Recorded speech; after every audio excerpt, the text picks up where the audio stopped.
It's the second day of the Under-19 Craven Week right here in Krugersdorp and Monument Boer School. And the first opening game that we're going to be seeing today is Griffons Under-13 just playing against Border Under-13. Well, both teams didn't do too well yesterday, except Border. I understand Border had some few good runners in their team. And of course, they'll try and see if they can start and finishing off that pattern from yesterday. So, Mzami, Mokamashe, Madekekele, Nkeleka, Ntantale, and all those players that have done well yesterday, they are going to be starting today. Umbane as well. Just look out for all their outside backs that has got so much pace.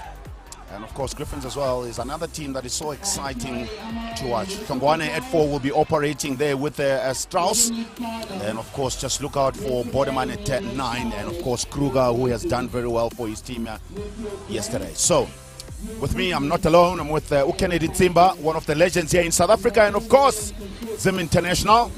Kenny, good morning. Morning, Mac, and morning to all our viewers. It's wonderful to be here. We are well kitted out here. It was freezing yesterday morning, but we are in good spirits this morning. And as there was a slight moment of silence there, but both sides are going to be looking to start off well here. Very important that you get off to a good start, because you can feel that these players' bodies are going to be slightly sore. Of course, they played yesterday. They're backing it up on the second day, and that's when you really get tested. But at this young age, your recovery process is so much faster than obviously your seasoned professionals. They need almost 7 days to recover. But these youngsters are going to be looking to put quite a show on here for us.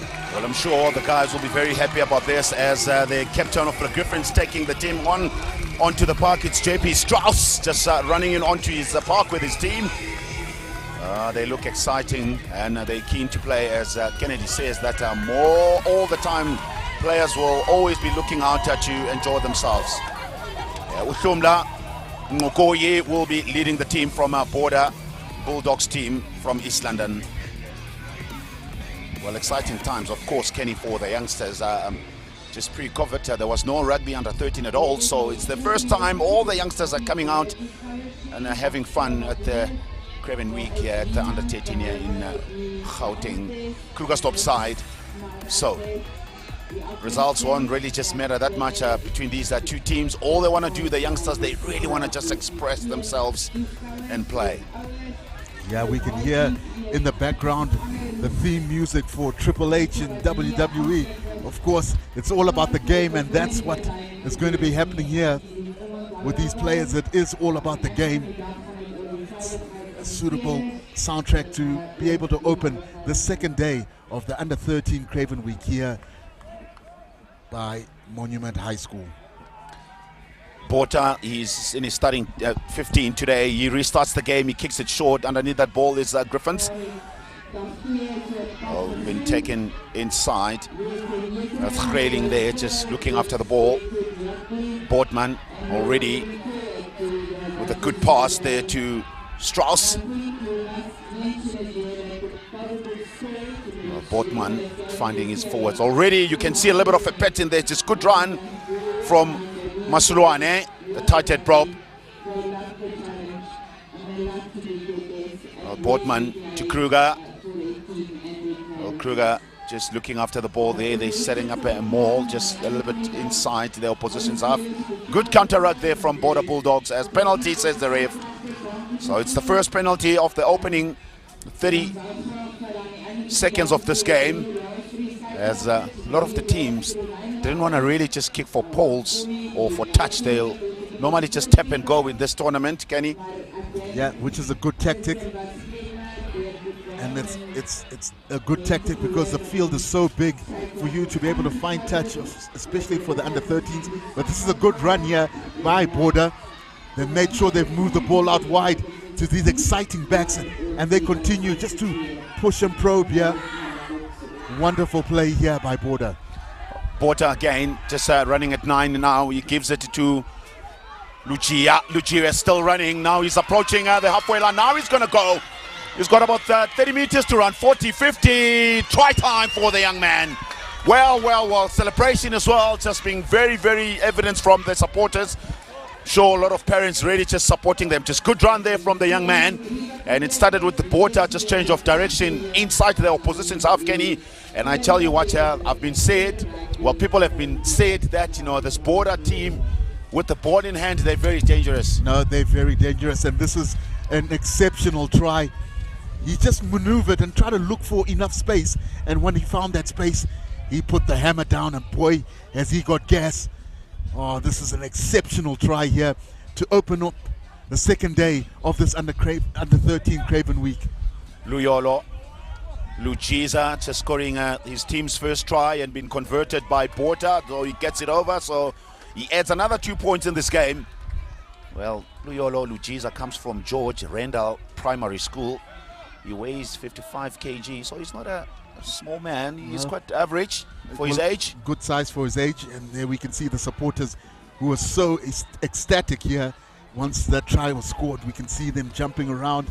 And it was all just great celebrations.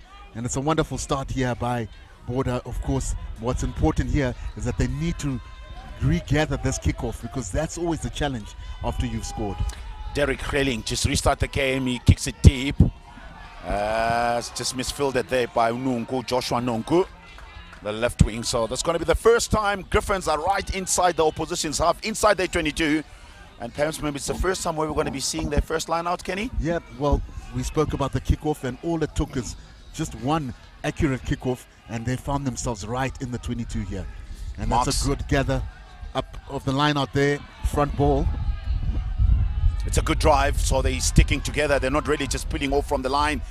Very good body position. It's nice and low. Now the big eighth mate just pulls off there. Fansel. Whoa. Bundle to touch. Good defense there from Border Bulldogs, under 13. Interesting, the referee and the AR were right next to that attempted try, and both of them weren't making a call. And then finally they looked at each other, and then one said, okay, I'll put up the flag. That's good defense, but they're still under pressure here, Border. They've got to be accurate at this line out to try get a bit of exit. There's a balk there. The referee is going to put a short arm. Another opportunity here for the Griffons to be able to try reply that try. Quick tap and go there by Strauss. Charges for the try line. Bortman change of direction with his players there. Defense standing up strong. Pick up and go again from Masloane, the tight head prop. As defense pretty good at this stage from Border Bulldogs under 13 team. Bortman looks up, pick up and go. It's a try. Good try there from Umtembu. Well, Umtembu spotted an opportunity there and just picked up and go, keeping it to the same side and scoring a brilliant try for his team. Yeah, Umtembu in for good reply, and that's the best way to reply for the Griffons. They had to answer back, and their forwards did all the damage here. Umtembu with a great identification of picking up and just going around the fringes there. Those pillar defenders weren't awake enough, and that's a good try by him. Yeah. And you can see just with the chest out that he started running back and celebrating. Wonderful try there. He looks as if he's one of those forceful players, Mtembu. As Relling kicks, as missed that one. Well, it's still 7 points to Border and 5 to the Griffons under 13. It's 6 minutes gone. It's still the first half of this game. It's under 13 Craven Week 2022. That being held here in Krugersdorp. Monument, they call it Monument. Monas, people that knows rugby. Restart, not been gathered by Griffons. Ball's been knocked forward. Ref is playing advantage. Parents are shouting. Uentlen Nwaba just getting the ball, wearing number 18. As ref not playing advantage. So I think, Mac, early on in this game, I think I'll be rightful in saying that whichever team is able to regather their kickoff is probably going to win this game, because there's been 2 kickoffs and both of them have resulted in both teams being under pressure. And here is an opportunity for Border to be able to have a scrum here and try and unleash these deadly backs. Every time they've got the ball, they've been just so threatening. Interesting again, the scrum halves feeding from the opposite side. The Porter feeds. And he finds Mbane. Mbane just struggling a bit skew. He stands up there, but now a little bit of a dummy there. With a little bit of an offload. Is it a knock? No, says the ref. So players continues now. Yeah, it was a slight knock on there. I think the referee was just trying to identify if there would be an advantage for the Griffons, but a good backline move there. The dummy scissors pop used there by Border, and it was great effect, but the player just in the tackle went to offload, and that's been the biggest error rate I've seen with the under-13s, that they go into tackles and then try the offload, and it's always too late. So the timing, ideally, that you want to pass before contact, or either you go into contact and secure the ball. Vian Bosman will be the man to feed. The line out he feeds. The Griffons quick out to Kruger. Kruger as Gleling, tries to kick. That ball has been blocked, and in the process that ball is being knocked forward. So this game is pretty even at this stage with 7 points Border Bulldogs and 5 Griffons. Yeah, a delayed kick there by Gleling. He almost waited for the defenders to come up as he was trying to prepare to kick there. Yeah, it's almost a gang block there. Yeah, there's a whole big numbers. I think they identified that he is the kicker of the team, so they just put a lot of pressure on him. But they still do have the ball, have the Griffons. They will look to try exit here. Boardman feeds. Scrum is under pressure. As it's an early shove, says the ref. So it's another short arm for Griffons, been given an advantage at this stage. Well, decision time, so they've decided now just to find touch. Whew, too many players there that are talking. Just give it to Gleling. He's their kicker. So Gleling with the ball in hand. So it looks like as if he will try and find touch on a near side of the park, and I think it's quite far this side. It could have been gone that side. That ball is not being fielded by Border number 13, Ulunzela. For the viewers always wondering why the kickers are struggling to find touch, you've got to understand that the under-13s are used to playing on a much smaller field. Of course, the standard field of the 50 and 100 meters is for high school students, and the under-13s are playing on a bigger field, so you've just got to bear with them when it comes to that kicking into touch. Kruger under pressure at 10 and can't find touch. Oh, that ball has been knocked forward now. Ref is playing advantage. There's Kruger there with hacking the ball right there in the middle of the park. Recovery very good there from Border. Now it looks as if it's a Stimela with the ball in hand being tackled outside. JP Strauss getting involved. Good tackle there from a lock forward who has covered a lot of ground to get there and make the tackle right inside the opposition's half. And good covering, from that hack through by the back three of Border there. Wonderful cleanup and just trying to run it out. He could have kicked it, but that could have landed in the Griffons' hands and would have been more pressure. But here they can defend a line out, which is much better. Marks feeds to Strauss. As to ball out quickly to Botman to Kruger. As Gleling getting tackled backwards there. Good defense at that stage from the Border Bulldogs. As contesting Botman to Strauss.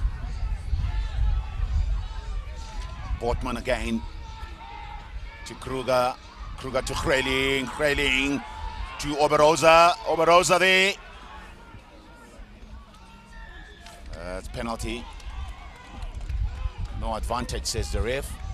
Yeah, there's too many penalties as well, especially for the team that is attacking. It really just breaks down their momentum, Kenny. Well, I think what happened there is there was a bit of obstruction as the player was trying to get up. Again, not able to find touch. And this will give Griffons the opportunity, but there's been some wonderful tackle technique here by Border. They really are looking for that leg chop, and it's been so effective here, being able to gain a line out through pure good defense. You can see just the reserves there of the Border team. anxiously wanting to get on the field. They're saying, when is my time, coach? I'm up, I'm ready. Yeah. But coach is saying it's still a little early. We were only 11 minutes into our game, and we are leading 7 points to 5. But Border will look to try add the points here because their backline has been so threatening so far. Tirana just feeds the line out, but this time they peel away from off the back there. Just good running with the ball in hand. Umangwenchu is still getting the ball. Now this pace that we've been talking about will be there as he's still going. Lunzela goes. Tackle short there, 10 meters towards the try line. Now they'll need to look after the ball as quickly as possible, Border, if they need to score. But onto that ball is Hosen. As Hosen just defended very well there, but in the process just giving a penalty away. So tap and go from Border. And the ref says no, you must take it from the mark. Amazing to watch the parents just running all the way to the touchlines, just coaching their team. Very animated on the sideline here. Border to it's forwards. It's a try, Kenny. Another try, good try there from Border Bulldogs. And that's a big man himself. It looks like as if it is, just gonna check his number now. Nweba Entle, who has scored a try. As it's their second try. So they'll be very happy about this. Just have a look at this, Kenny. He stayed very well. Tackle fight has been brilliant. Yeah, and the offloading to the runners. Yeah, wonderful handoff. And he thought he was all the way. Excellent cover defense there, just stretching out, and that's a good defensive play. But the referee had already given him advantage, and this is smart try here from a quick tap from that penalty. Yeah. As Porter tries to add the extra 2, just pulls it to the left-hand side of the poles, but it was a good strike though. It's there, you can see the coach is very, very, very vocal. A lot of instructions to the players. And his team has really performed well. Just looking at their performance from yesterday, following on today. Great performance so far by this Border team. An exciting team to watch. Yeah, it's exciting indeed for the man in the Eastern Cape. But we all know that there's quite a few, rugby brains that side in the Eastern Cape. A lot of good rugby schools and brains are coming in here. It's restart now from Kailing. He kicks it deep right in the middle of the park. No one else is claiming that. But in the process, Josh Winky gets it in the middle of the park. Border just looks around as he finds his number 10, Ukwancha. Pick up and go from Uzuka. Well, they're in control at this stage as Border decides to kick. He finds a lot of space behind the defense, and the players chasing there in numbers. Stimela chase as he makes a tackle. Good tackle. Now pressure is on now. Griffons are moving backwards at this stage as penalty comes. So penalty, says the ref, as just not staying on their feet. They're on the ball. Nkwancha, it showed some good pace at number 10. But they really have been putting good pressure there at the breakdowns and chasing and hunting, to put tackles, and that's something I've been really impressed with the Border side. They sort of defend in numbers, and that's a really interesting kick. It's very slippery. You gotta bear with them.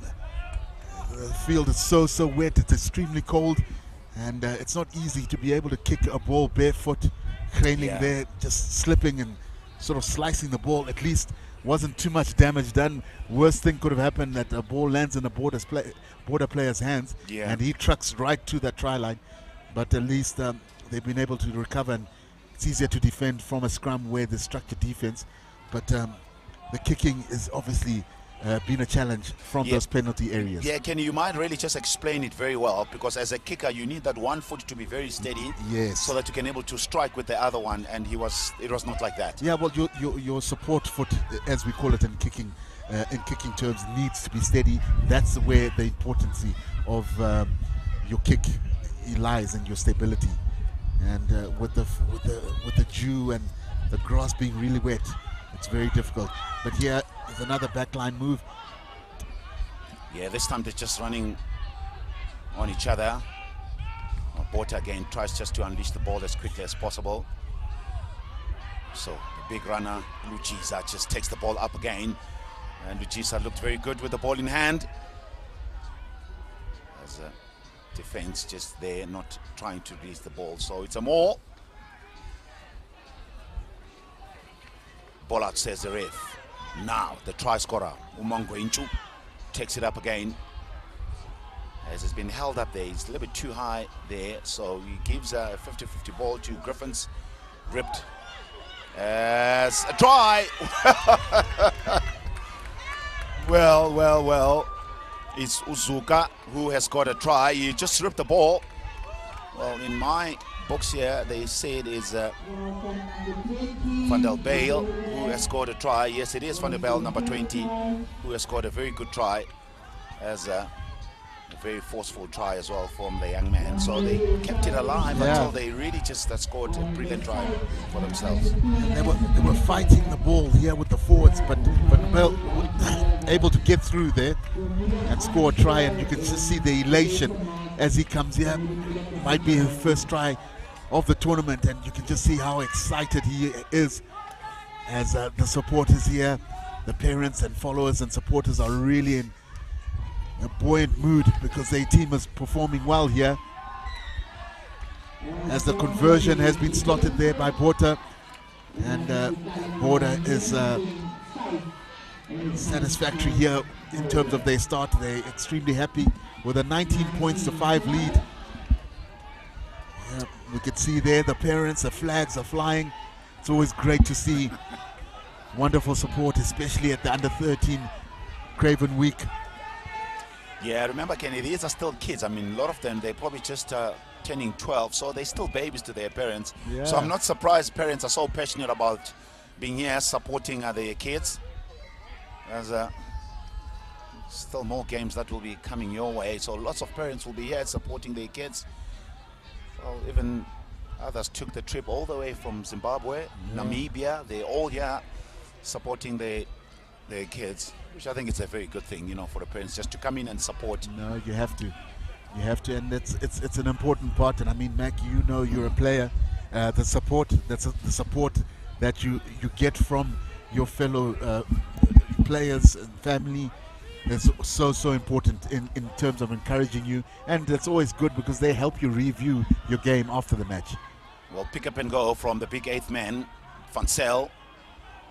After scrum has been under so much pressure, good counter tech there, so Stimela hacks it forward as Botha just gets the ball back again. Botha has been very good at 9, and I'm afraid it looks like as if he is probably one of their smallest players. Gee, 54 kg. His height is 1.5, well, I beg your pardon, it's 1.4 meters tall. Yeah. And they've attacked that blind pretty well. A lot of times you can see that the little chip kick has been worked quite well, and they followed up, and it's put real pressure on the Griffons. As the Griffons here look to try also attack on the blind side, although there's not much space there. Yeah. Yakumax attacks from the blind side, the number 2 hooker. Bosman looking for his runners. He finds Strauss, who has been tackled backwards. Botman again, as this time they gain momentum going forward. Botman to Greling, as slowly but surely they're looking after that ball, but tackles have been coming from Border Bulldogs. Its ball has been ripped, but then again just ending up going on the opposite direction. As scrum, says the ref, so the ball has been knocked forward. So 19-5, Border under 13 leading the game, as Griffons under so much pressure at this stage. Well, 5 minutes to go. So Greling at 12 obviously looks like the kicker of the team, so a lot of the ball and a lot of the structure is aimed at getting the ball to him so that he can look to exit I'm sure that's the play that they're going to look to employ here. Although the scrums are not steady enough, it seems like the border is putting a lot of pressure on that Griffons scrum. So it seems that they might have the slight upper hand here. Yeah, they do. He's been good today so far. Yeah, with the likes of Junyiswa just on the park, Mwaba as well, so from Dale College Primary School, and of course with Luphawi Usuka from Hudson. So they're all working very hard there on the tight five. As this time they've decided just to kick. So Kruger can't find touch. So there's a Spitster now. Uluchiza just running a bit skew, but just breaking the tackles as he unleashed it to his number 10. Nkwancha just gets the ball. They'll need to just keep it alive at this stage. Ulunzela at outside center getting involved. Well, they're playing very well, Kenya must say. So there's Ulunchiza again, the try scorer already for Border Bulldogs. Porter to the big man himself, for Josh Wilski. And Josh Wilski scores a try. No, says the ref. It's a big injury down there. Yeah, and the right thing for the ref to do. But Ulujisa has been so good. He's a wonderful runner from the back. Every time they've kicked on him, he's been extremely punishing on the Griffons defense. He knows how to run. He keeps the ball alive by passing it. Always a great indication of a skillful player who's able to run into gaps but also offload. But he's been a real treat to watch so far. Yeah, it's been a real treat, and even yesterday's game, really witnessing the teams just kicking a lot, especially when I saw Western Province played against Limpopo Blue Bulls, and the back three of the Western Province has been brilliant. That was yesterday. It is managing to finish off that game by 69 points to 5. And I tell you what, the biggest mistake that Limpopo Blue Bulls did was always kicking the ball at the back. Yeah. And then there's brilliant runners. The back three of Snyder was brilliant. XT and the right wing from Western Province was awesome. And then of course with Clark, who was wearing number 23 yesterday, just playing for Western Province, was out of this world. And all those players really just came alive when they kicked the ball to them. And I'm afraid this is probably exactly the same thing that I'm seeing today, this morning. Griffons just kicking the ball to Border Bulldogs and being punished. Yeah. They tend to say that when you've got a deadly back three, never kick the ball, so rather keep it in hand. And I think the Griffons will do well to just be mindful of that when they're looking at their strategies. The referee here, I think, is awarding a penalty. Rather interesting call, because Border was was attacking, and I'm not quite sure how you get a penalty while you're attacking. Maybe there was some off-the-ball play that the AR picked up. But of course, it's an opportunity here for Craven to try find touch. I think what he wants to make sure is that he finds touch, regardless of where it lands, even if it's just 5 meters ahead. He's at least found touch finally. Their line-out has been quite solid so far, the Griffons has. So the idea is that if you do win your line-out, what do you do by trying to get exiting the ball out wide? Yeah, they have been very good with Yaku Marks at hooker, just finding his jumper. Strauss and Thongwane at 4. Now Marks to feed the line out. Yeah, he finds Strauss and brings it down. It's a more. Bortman just waiting for that ball to Craven. Craven just hoofed it all the way to the opposition there, and that ball has been knocked forward by Stemela, the right wing. So Stemela there, deciding to run first before he catches the ball. Yeah, and he's been really good. Stemela has been on that right-hand side of the Border. But it's the good start here by the Border under 13 team, leading 19 points to 5. And it's been really impressive rugby, entertaining for the families that have come through. It's been really entertaining for them. Yeah, well, it's halftime score. Yeah, it's a 19 points, the Border Bulldogs, and of course 5 to Griffons. And a couple of fixtures that will be coming your way. Free State there just playing against Leopards, and the Pumas playing against Zim, and of course Falcons and Namibia, and Limpopo Blue Bulls versus Border CD. And here's another fixtures on your way here. There's Southwestern District against the Sharks. And Province, who has shown some good play yesterday, just playing against Eastern Province. And the Lions, who finish off their night yesterday, just winning, will be playing against their neighbors, the Bulls. And BOLAND with GRIQUAS will be a very good game to watch as well later today at 4 o'clock. That will be the last game today that we're going to be showing. As stay with us here, second half is coming your way.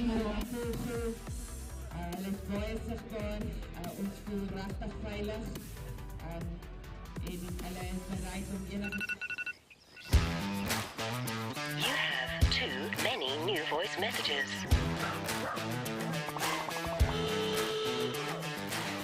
Morning, Neil. It's Annelle. I'm sure you know what day it is. Is he on set already? Do you think that this is better for Insta or the red carpet? Good morning from Loftus. You are in studio, right? Hey, don't forget to warm up. Children's party. You still late? It's Saturday, Neil. Saturday! Welcome to your weekend. The legend has returned with a few new faces. Super Saturday. Saturday mornings on Supersport on DSTV. Proudly brought to you by Toyota. Neil Andrews, I'm doing a show now. It's Saturday. A ni'n dod â'r chwaraewyr gorau o Lanelli, Casnewydd, Caerdydd, Abertawe, Llanfair Pwllgwyngyll, Gogerych, Chwyldrob o Llantysilio, Goch, a Thu Hwnt. Ni'n caru dod i dde Affrica. Mae dy chi eithroedd sy'n neud i'r Gymraeg swnio normal.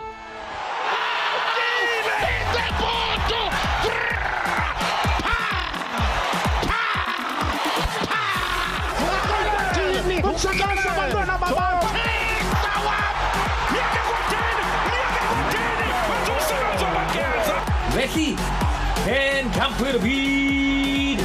Oeddech chi'n barod?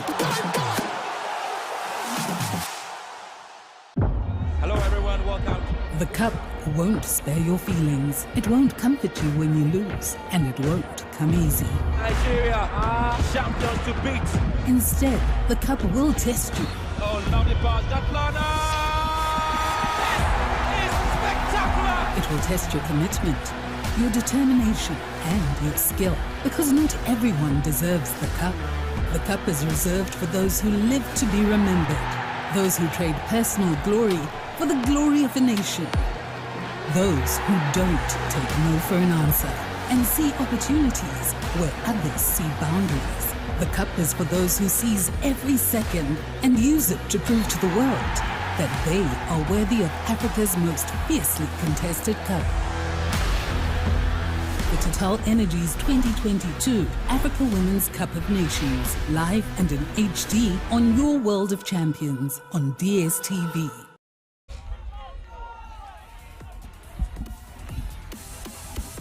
Welcome back to our first game here in the morning. Griffon's just playing against Border. And we saw some exciting players that are playing, especially from Border. Well, 19-5 halftime score with 3 brilliant tries, Kenny, from Ulujiza and Mongweju. As 3 tries that were scored, being converted by Border. Well, they're in the driving seat now. I'm sure the coaches have said some harsh words or perhaps maybe some good motivations to the players. Yeah, the coaches would have had to address some of the smaller issues that both teams are just dealing with, and one of them is obviously the kicking exit plays from penalties. I'm sure within the Griffon side they've just discussed that we're spending too much time in our own half, and that's the reason why Border is able to just get to the lead. We've seen that a vocal parent supporting group from Border, and as they continue to sing some wonderful songs, and that's very encouraging for the players as Border's underway here again. Well, immediately Border just swung the ball wide on the open side from where we're sitting from the near side. Here's the man who's done very well, who scored a try, Mangwenju. Mangwenju looks as if he's a backline player as well. When he gets the ball, Kenny's got so much pace. Yeah. Big number 7, Mangwenju. He really is suited to that position because he's very, mobile and is always hanging in the trams, and sometimes if he needs to go in and mix it up with the forwards, he does. He's had a great outing so far. Well, Yakumax to feed, and this time he misses the penalty. His jumpers with Mokoyi, number 8, just taking the ball right in the middle of the park. As Bota is not there, so pick up and go again from Mangweju. He's been very good now. There's overlap on the far side of the park. There has to pass there, and he held the ball. Is he over the try line? Yes, it's a try, Kenny. I thought that he had made a big mistake by not really just passing the ball on the outside. As standing still. Yeah, there's been a double whistle there. I'm not quite sure if the referee has awarded it. It seems so, but he's just having a bit of discussion with the Griffons players. So maybe a bit of an offensive foul there by one of the Griffons players. But that's a great try here, scored by Border. Good movement of just moving the ball here. They knew they had to get it out wide, and this is the reason why they've got so much gas out wide. A great try there in the corner, and this is the correct way to be able to start your second half. You've got to get on that score sheet early, and Border have been able to do that. Score sitting at 24 points to 5 now, as their kicker Border here has a real difficult kick. It's a long distance. You got to feel for them. Great effort nevertheless, but just coming short. It was expected because it's right on that touchline. Yeah, that's Lanzela, who has scored his team 4th try. It's a credit to the players that realized that they had to be quick hands on the far side of the park, just unleashing the ball to the outside players. As 24 points to 5 now, Border Bulldogs under 13 on a huge driving seat. Yeah, it's rather demoralizing for the Griffons to start the second half in that fashion. Craven again puts a good, well-measured kick into space, and Border struggles to regather it. But whenever Griffons have just got the ball, they haven't been able to retain it. It's either been a little knock-on here, or the wrong player getting it in the wrong position, and a turnover happens, being isolated. But they just haven't been able to get that ball continuity that's needed, and I think that they showed in glimpses yesterday. Yeah, you know, probably one of the problems is that the players comes in and they've got their own plan. So once it's not working, they don't have the second plan to make things happen. Well, Mac, I mean, it's a team sport, and that's why you need a team strategy. That way we can see what Border's team strategy is run up through the middle with your loosies and get advantage, momentum, and then get those quick backs out wide, threatening and scoring tries as they've had early on in this first half. And now they're underway again with those big forwards, that getting momentum, not tackled, and of course he's able to get up. This is a great run there, but just loses it within the tackle contact. Well, Josh Lusky just losing the ball. There's Botman just swung the ball now wide. As the first touch of the ball there from the left wing. Mwai there being held up in a tackle. Andile from Brandwach just getting the ball for the first time and not really able to release it. So good defense once again from the Border Bulldogs under 13 team. As just scored 4 tries, converted by Border, only 3, 24 points to 5, with 30 minutes gone in this first half of this game. Yeah, the scrum has been dominated slightly by Border in the first half. Will it continue in the second half as they try lay a platform for those attacking backs that have done so well so far in this game? Border feeds his back line, and this time pass is not that great. Nonku just gets the ball, the big, tall left wing, as they're trying to keep the ball alive, which is a very good thing. They're not really want to die with the ball, as this time the defense comes from the Griffons, making a very good tackle. Usiabulela, Uchaka made a very good tailing tackle. So reserves are on from Border Bulldogs. Number 16 is Nkita Ntirara from Sterling Primary School. Well, once again, good line out from Yaku Marks, just feeding Strauss now off the top to Craven. Now they're running the ball very nicely. They're running skew. Now they're straightening up. So losing the ball again in a tackle. But that's impressive, movement from the Griffons back line. I love the way they just got, drawn past. They just got it to their winger who had hardly touched the ball in the first half, but he's been given 2 balls in the past 2 minutes, and unfortunately he's turned both of them over. But you can understand that he's also eager to be able to show what skills. He's just been having to watch the opposition's backline scoring tries, and he said, well, I'm not going to be left out of this. I need to get into the mix, but it just hasn't gone quite right for them. But another opportunity here for Border to be able to do another dummy scissors pop pass move, but just not able to gather the ball there. Wonderful recovery. Very good recovery indeed. So there's an overlap on the outside. So here's another pass. spits that has to be a try. Nonku is in. Yes, is in, Kenny. brilliant try, and you've got to give that a real thumbs up, because the magic pass that went to him was the key that really put him away. Wonderful timing. And when you talk about centers putting away their wingers, there's a perfect example. If we can grab a clip of that, you can put it on YouTube as a real coaching tip. Yeah, the timing of the pass was good, and just running straight as well. There. This was the pass, Kenny, and Nuku there. He comes from Selborne, so it's a very good traditional playing rugby school, as he's looking around for support. Good balance of running. Maybe he's looking around for some of the camera shots so he can place it on his Twitter, Instagram feed, because that was a spectacular try. As Porter converts this one, so he adds another 2 points in the scoreboard. So 29 points now. And well, so they should be pleased there. 31, he adds 2, so it's 31 points to 5. And the key thing about that final pass is that he drew in the last defender, but usually a lot of these teams have been going into contact. The moment they feel a bit of pressure coming in, they go into contact. There he was able to just slip it away to his winger, and the rest was history. It is history, it is. It's 5 tries. Restart from Craven, he kicks it deep. It's a very good kick, so no one else is gathering that, and eventually being warned by another try scorer, but he knocked it forward. Omangwenchu. Yeah, just a slight area that the Border coach has to sort of address is that every single kickoff has found grass, and there's been really a problem for them to regather.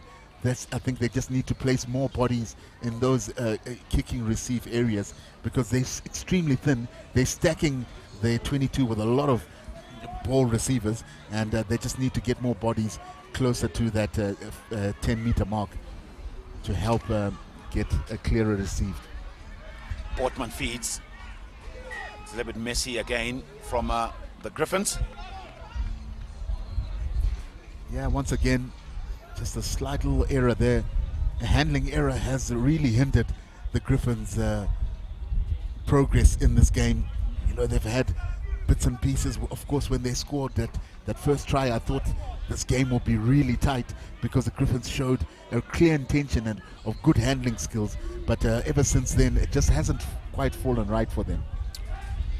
Porter feeds as the ball is being swung away, with a Boyson now onto the park, just playing at 10, wearing number 21.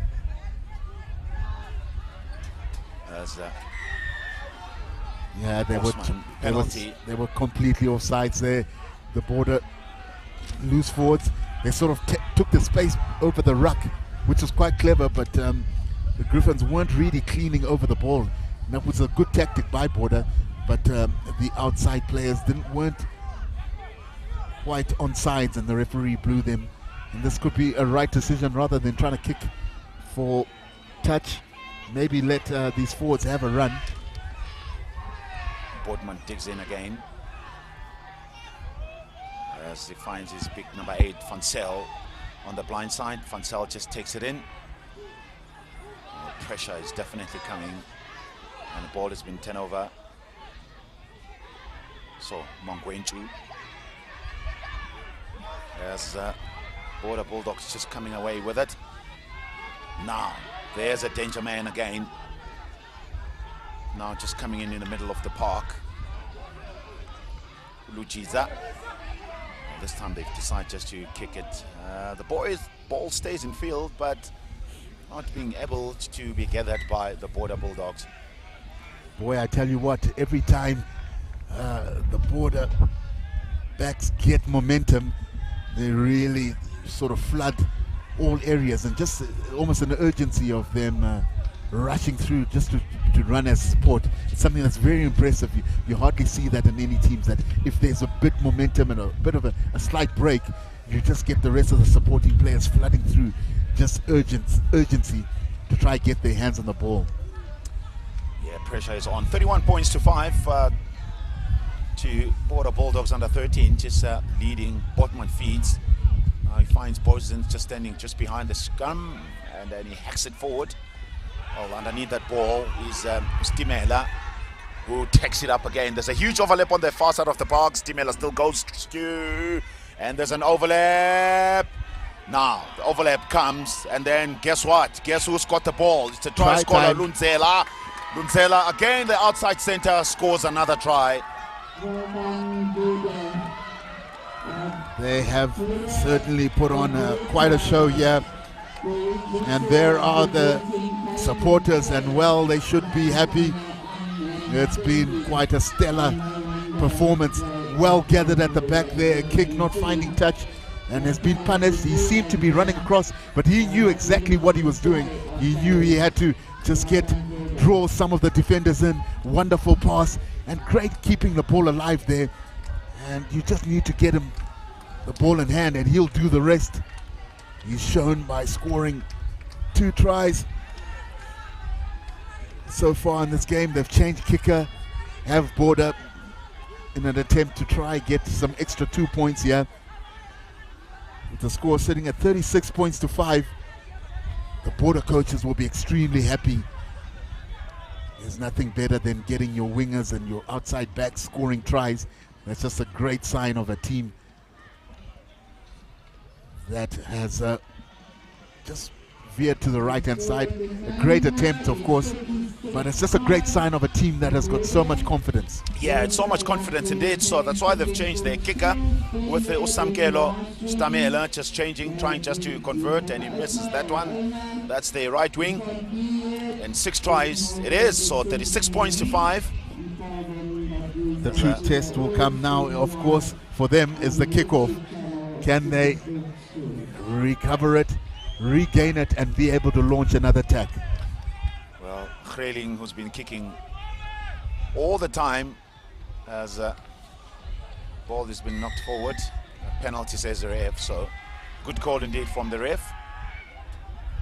Well, that ball has been played forward. It has been played after it's been knocked. Now, pick up and go there by the big man himself, Masileoane. Another pick up and go now. It looks like as if they are progressing just by playing, keeping it with their forwards. Well, they're keeping it short. Very close with their forwards. Botman to Boysen. Boysen once again to Masuloane. As penalty, says the ref. So penalty it is.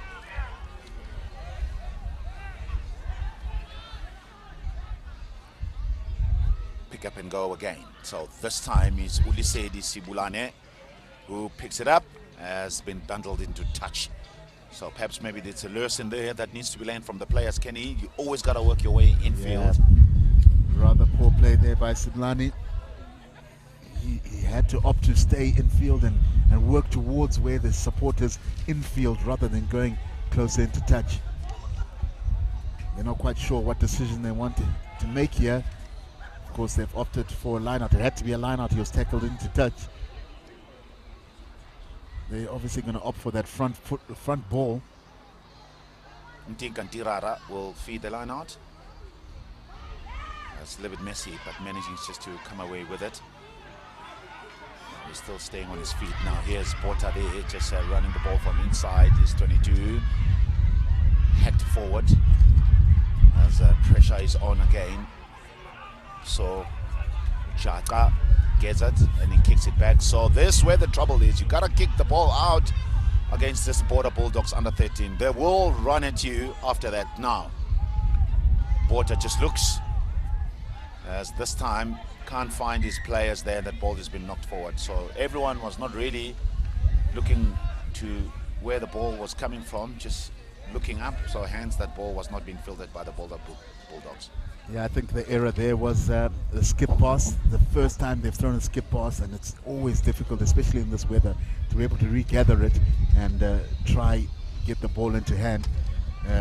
Makes it really difficult. So just hand-to-hand passing, squaring off has worked so well for them so far. The moment you try skip pass, you just force yourself into that handling error. Botman feeds. Boyson at 10 as he knocked it forward. He looked up there, Boyson saw turnover ball, and there's an overlap, but he's not going to pass. He's going to go all the way. He's going to go as a dive and an aeroplane.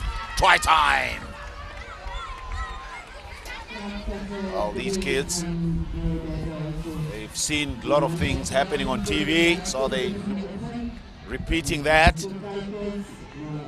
Great celebration, good play, as after the ball has been knocked forward, and immediately the problem was that he didn't really just look to pass there with his pace and scoring a try.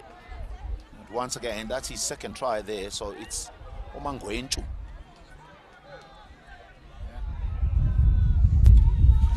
Omangwenchu scored, Kenny, so 7th try now.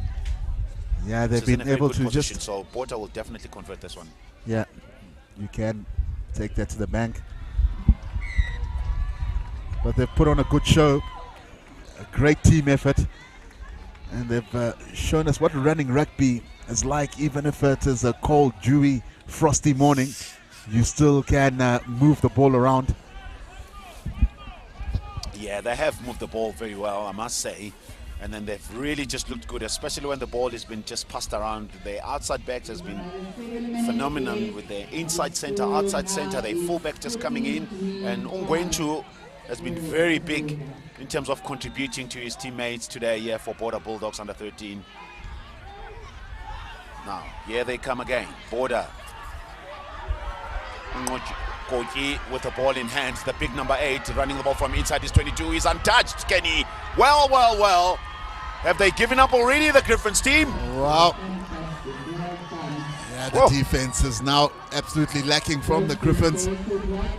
And that's to the credit of the Border players. They've identified areas and chinks within that defensive system, and they've decided to just cash it in.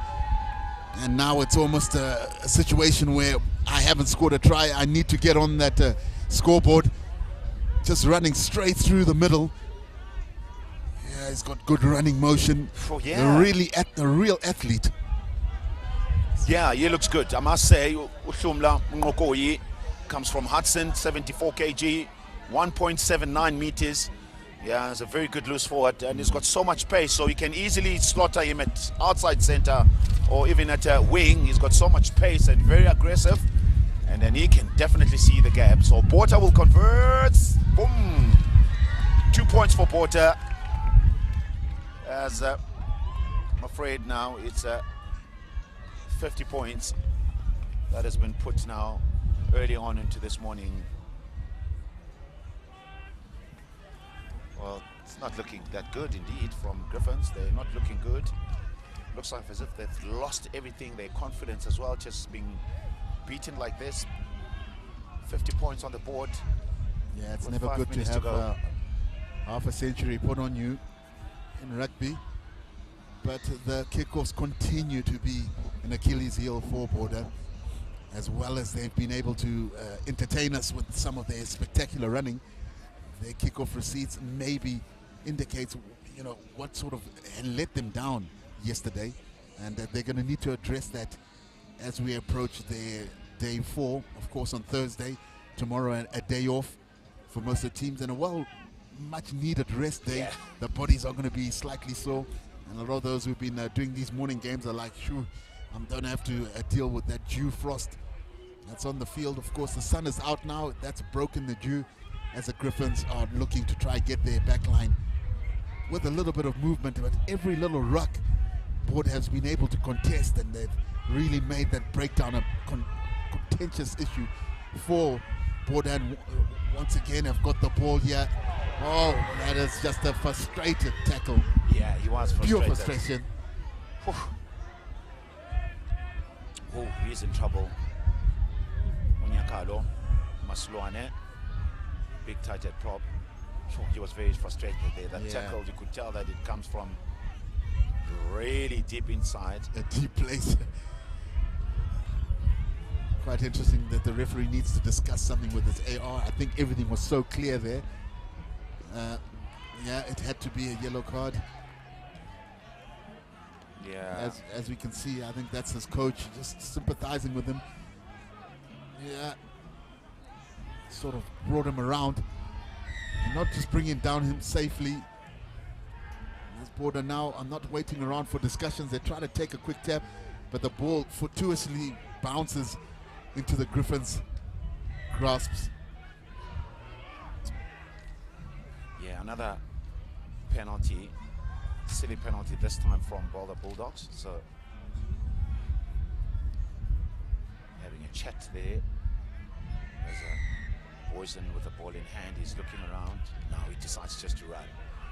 So this is what they needed to do all the way. So he takes it up. Tackle comes in. Portman to Van Zyl. Van Zyl can't get that ball, so he slips.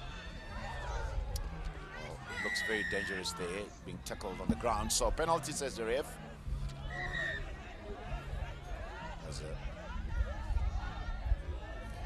Not too sure why now. The aggression is coming from the Border Bulldogs. I think They've got 50 points on the board. Yeah, well, I think they're just trying to exchange some Twitter handles and, you know, just a couple of discussions about some simple things. But the AR and the referee, I'm sure, will try to sort it out. There's only 2 minutes left in the game.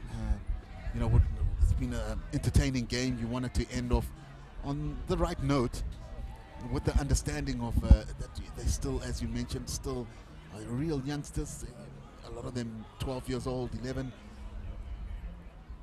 You don't want to see too many cards coming out. It's been a spectacular game, and we understand that, yes, he dived on the player that was on the ground. I don't think a yellow card would be rather necessary. You know, a penalty would be sufficient enough. Yeah, Ushome Lambane will be getting his opportunity, 2 minutes onto the park, and in his place of Ubota, who has been yellow carded. So 14 men doesn't apply here. So if the player gets a card, then immediately it gets replaced by another one, which I think is very good. Which is fair enough. It's fair. Yeah, it was just a timing issue. I think he was attempting to make the tackle, and at that same time the player was dipping, so it just became looking like, you know, he almost dived on him while he was on the ground. Yeah, 50 points to 5. 30 seconds to go. Yaku marks to feed, and this time it's not straight, so it's been taken away. Now they've won it backwards again, as Border Bulldogs team will be running the ball from inside their half. So overlap, forward pass. So that's been won backward by Uchaka. Boardman to Boyson. Advantage, says the ref. So it's 50 points now, definitely for Border Bulldogs, and just only 5 from the Griffons. Kenny, very interesting and some good play from Border Bulldogs. Yeah, that's a good game for those who love running rugby. Border put on a great show for us, and the Griffons will have to go back to the drawing board. But this has been a wonderful start of the day to what could be a spectacular day of under 13 rugby. Overall, it's 8 tries from the Border Bulldogs, and of course halftime score was at 19-5, and then the final score here between these two teams is Border Bulldogs 50 and the Griffons 5.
Good morning to everybody joining us. It's day 2 of the Under 13 Craven Week here at Work School Monument. First game done and dusted. The Griffons were outsmarted by Border.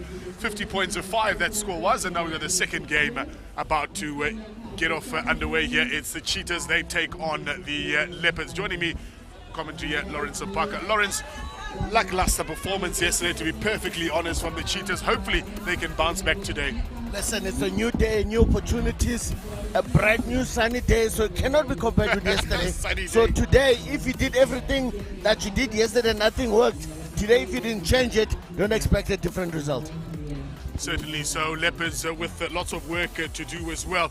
Obviously, from a coaching point of view, Lawrence, a lot of coaches would have had a look at yesterday's games. They would have rung the changes as well there. No rolling substitutions as well. Trying out some different combinations too. No, certainly. Remember, the players will be sore, so it's very important to rotate your squad and obviously know how they work. So players will be getting an opportunities, performing or not performing. It's very key that you give everyone a run. We'll see how they bounce back here. The Leopards and those massive lock forwards, probably some of the biggest lock forwards that we've seen throughout the tournament so far. They did well to use them. Hopefully it'll help them get over the advantage line as well.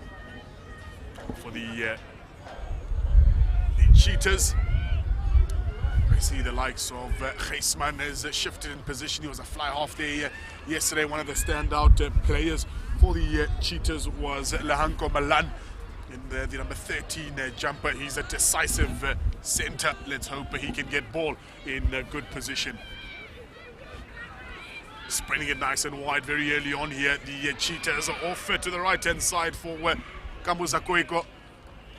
Yeah, what was scrambling there from Leopards, because they were in 6 and 7. A defensive line had a bit of fractures in them in between, and the 5 managed to just get in between them, but luckily they actually got in between the passes as well, because the Cheetahs couldn't really get the passes away to the space down the right hand side. But an opportunity for the Leopards to get out of trouble here. Now, like you said, they've got big forwards, and the big forwards will like the ball in hand. So it's very key if the Cheetahs are going to actually make a statement in the tackling. They're going to have actually a chance of actually toppling these powerful Leopards. Leopards with a successful line out there, jumping nice and high was Marius van der Berg from Protea Park. That ball seemingly having been lost forward. So we'll come back for the first scrum of the day. Just your opinion in terms of the scrummaging that happened yesterday, Lawrence. I mean, we got some really tall front rowers from the various teams, and that proved to be an issue at scrum time, particularly with those body positions being just far too high and not balanced. Yeah, no, it's actually very key. Remember, this age, coaches are always trying to actually let these kids get tighter, not necessarily get comfortable, because importantly, they want them to stick together, and actually it's safer in numbers instead of trying to do your own thing on your own. You got some sort of support one way or the other. Technique is something they shouldn't be stressing about. They don't just do push as much as they can and staying as straight as they can, but those who actually grasp the technique, it's a good thing because they still got a lot to learn. They're only like 12-year-olds, 11-year-olds, so it's very difficult to expect them to do the technicality to respect, but they're working together as a unit. That's what the coaches will be looking for. First scrum penalty going in favor of the Leopards, and that's a healthy thump there. That'll get them to about halfway so they can set their platforms. Full complement at line-out time. Another thing that we've become accustomed to here at the under-13 Craven week. Short line-outs not here. Not yet.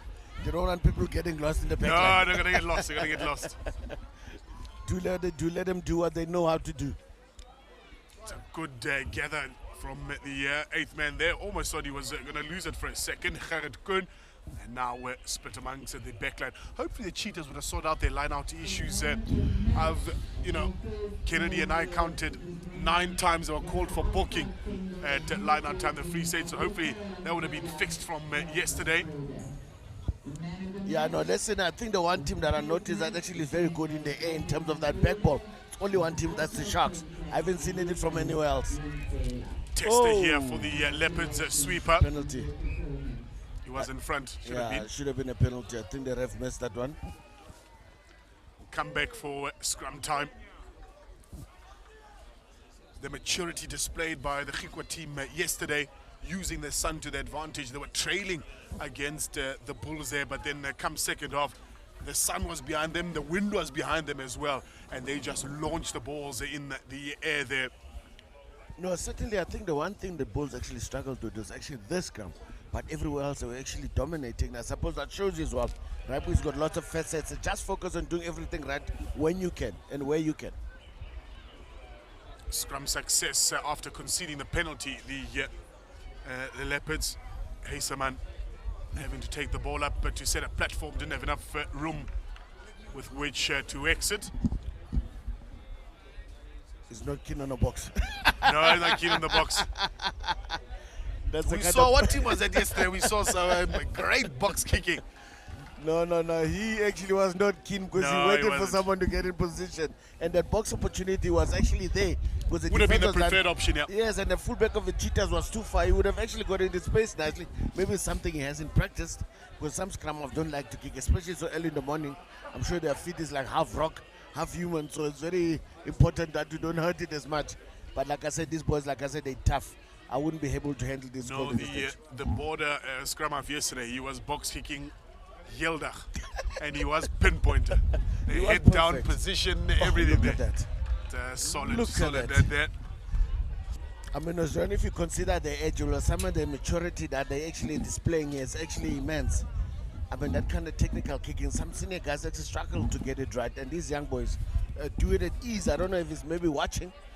Look at that setup, and a good counter there from from the Leopards, actually disrupting the whole drive. They just swam around, they just disrupted everything. And I think they took out the supporter, luckily landed, so it was not illegal. Good hands here displayed. That ball needed to go a bit earlier there. Knock-on advantage being played. The Leopards now with an opportunity. Wiggle. As in the wheel. Well but done. referee's playing the advantage, so they must come back. Why are we watching a wiggle? But that's the thing I've picked up as yesterday as well, man. I think a lot of these kids is either they don't understand or the coaches don't get it through to them. Inside center is the one who can recreate, create an opportunity for them to flow. But an outside center opportunity is already created. He needs to just let the ball go and actually run around to support again.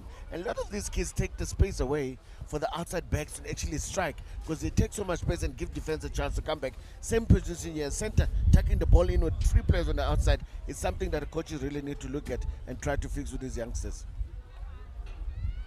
The centre now for the Leopards, straightening Marcel Werner. Eventually gets stopped, their bodies everywhere. That'll be a penalty against the Cheetahs, just not supporting their body weight here. Keen to get on with things, the Leopards, courtesy of Carlo Klaas. Again to the short side, they don't have numbers there, perhaps the wrong option. Actually, funny enough, Carlo Klaas, I happened to sit next to his grandmother yesterday, who came to watch all the way from Port Janetta. It's like saying this kid is actually considering which high school he should be going to, but he's got so many offers, and one offer has been persistent. It's actually great college in PUMAS. Like, listen, the kind of rugby he's playing, it actually fit in there like a glove. Because he loves the ball in hand, and he's very quick, and he's very powerful, but obviously seems to match his match here, because he hasn't got meters yet. Yesterday he got easy meters. Exit from fly off there, Westhuizen, the vice captain's role, but that'll go out directly. So opportunity again here for the Leopards to get onto the front foot.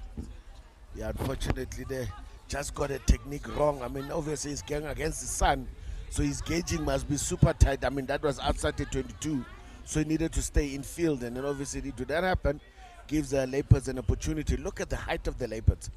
It's amazing, man. There's no way this guy should be losing lineouts today. I mean, all of them are just standing tall above the Cheetahs here, but obviously it comes down to the technique and the timing and the hooker being involved, and obviously the variation is also good. You look at Logan Buerte standing at 188 for a 13-year-old. 188. Yeah, I know some of the weights here are scary, and I look at one another one. The Logan Buerte, 90 kilograms. Yep. Listen, these are monstrous, and they look athletic. Not that they're fat. No. You know, they're very athletic and they're very powerful. So clearly, and these of course, kids, at 12, 13, they will physically mature as well. So these bodies still much under construction. Yeah, no, certainly these ones are definitely not made of the same stuff. Something special in that cornflakes in the morning. That, but as long as it's working in their favor, keeping them healthy, why not? So scoreline very early on here, just 10 minutes gone, still 0-0. Lots of play taking place in the middle of the park. We've seen a multitude of scrums as well. So just up to the team that wants it the most. Just that one line break is all you need, as we've seen, to set things alight. Yeah, to break that deadlock is very important. But it means if the score is like that, the teams are very tight. There's another loop. We've become accustomed to those throughout the day, and now pair of heels have been shown here. Tried to hang on the vice captain Westhuizen to that tackle, unsuccessful however. They go the short side again to do the Leopards.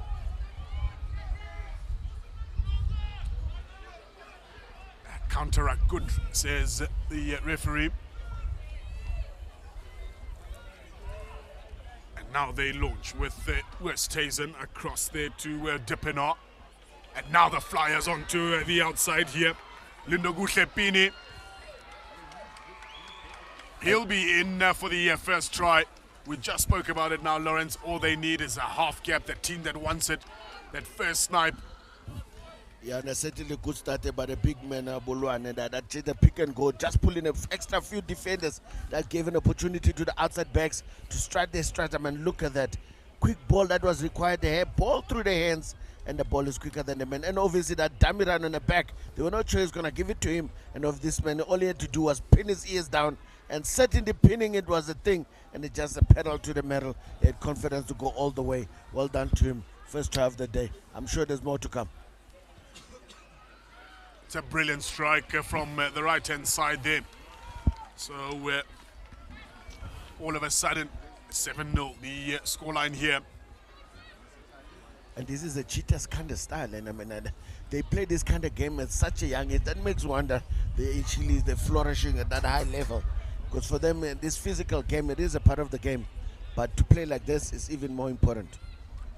It's a great testing kick, that one there, and a double knock-on. That was a great kick off, a high hanging right into the sun. Yeah, Jella had an opportunity to just snide, because that was in a breadbasket.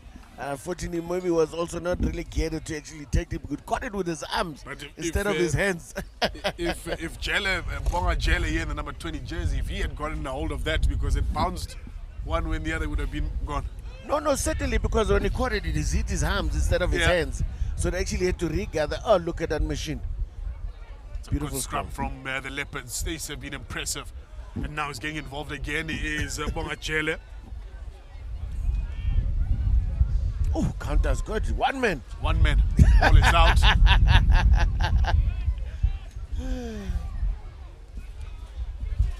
There's a box kick there from the Cheetahs. Clatter of bodies, 3 of them.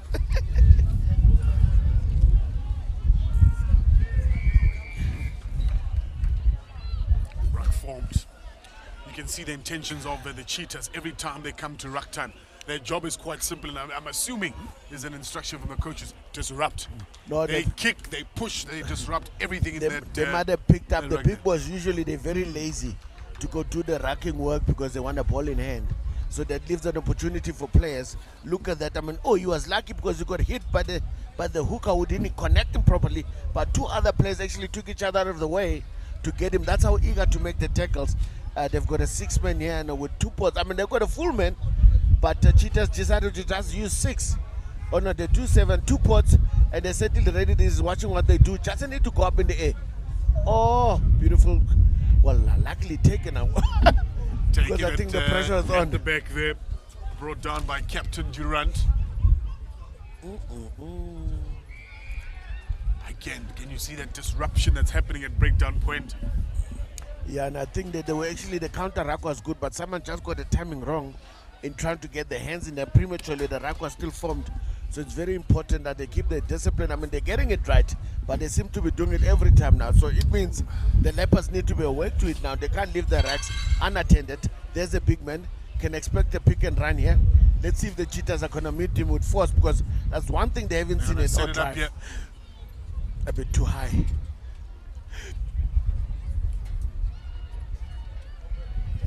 And now they give it a little bit of room here. Not too bad, that kick there. Let's see the bouncer of the ball. It's a try scorer. There, Kyoko, who had to clean up. Still on here for the Leopards. Good gather by Logan Buertes. He gets his team closer to the 22. Come again around the corner with class. Ball gone. White Trader. Oh no. Mabe wasn't expecting that ball there. He was in a good position to receive it, however. I think I was expecting it on his bread basket, but I think the scrummy was passing it slightly in front of him, so he was not ready for Run that. onto the ball. And instead of just letting it go, maybe let the other player pick it up. He tried to reach out. Unfortunate opportunity gone there. But it's something they need to really look at and try to fix. Yeah, certainly one area they think they really can put pressure is the scrum. And just the timing is very key. A beautiful scrum. Turnover is good. Brilliant scrum for the Leopards. That's been working well for them. The set pieces, to be fair. And now it's given onto the outside. Ooh, got pick here. He was busy searching his pockets. That's what got him busy, actually. He couldn't get away because they got an arm back that's got the ball, so he couldn't really run away. But good job there from the Cheetahs in actually trying to save that situation. We'll go back. They're going to launch here, the Leopards.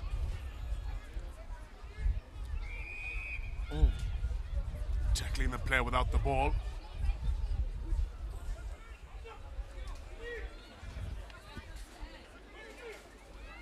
Ooh. That's dangerous.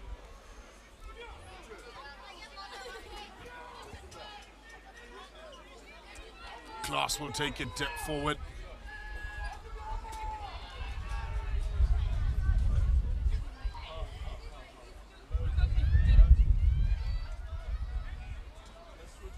Flying into those racks, the 2 teams.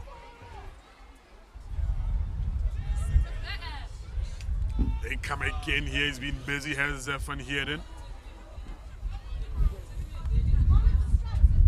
And now Mape. Nach school Freiberg. Backwards. I think the horizontal throw of the tackle, I think that was a danger. Around the neck. Yeah, and I suppose that make it look worse is it's a weight ratio. That's a bit of a difference. I mean, smaller person being tackled by a bigger person, and obviously with a sort of illegal tackle, it just looks worse than what it is. And obviously the idea is a high tackle and obviously seat belt. They're playing advantage, and obviously the advantage was not really coming to fruition. But I think the ref is going to have a bit of a word and actually see.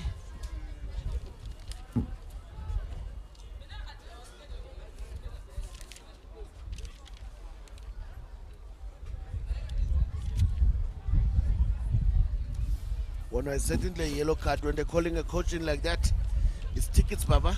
You need to go. Yep. Yeah.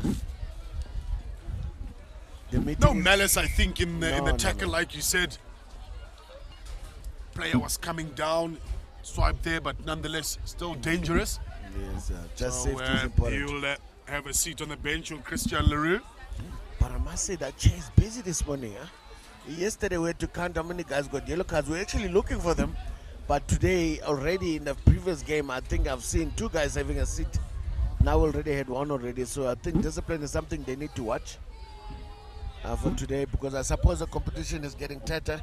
Kids are getting more aggressive, or they're asked to actually be more aggressive. Sometimes tend to happen, mistakes happen when people are too aggressive, too high in that, although they're trying to do a fancy move. But they need to get there as quickly as possible. The cheetahs are going to snap. It's also one of those things that, you know, Lawrence, those first-time jitters will have been over yesterday. The cobwebs are out, so now you're keen to get stuck in. Yeah, no, certainly. Oh, what a hit.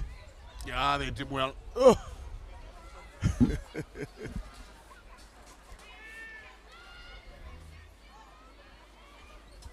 This is better here from the Leopards, but they need support there at the breakdown time. Try for the Leopards. It'll be Duran Deploy who'll stand up with the ball there. But it was inevitable, because the way they run as well, they get meters every time. The key was like protecting the ball every time they get it. And this time, and everyone that had a chance to run, and they started moving away from running into face, because we saw the biggest carrier got taken back by the open sider from the cheetahs, and they've realized, listen, if they're running into space, you get that mileage. And look at that, and basically running into space, running at speed, changing angle, and then you get obviously running on wings and strings and on the arms, so it's not that easy to stop someone like that. And you got momentum as well, so that actually was key. The cheetahs is something they need to look at. They need to actually get in the tackling position much quicker than wait and see what's going to happen, especially when it comes to the big boys like the Leopards. It's going to be very important. Yay! Just unlucky hitting the upright, but the strike was good. He just waited for, maybe needed a bit more distance to get back and actually go around. Make it around, yeah.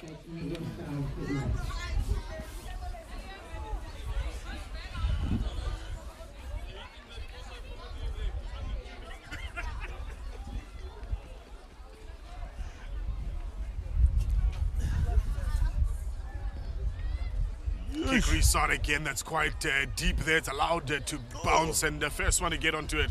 Yeah, the cheetahs, they'll look to come again here and respond.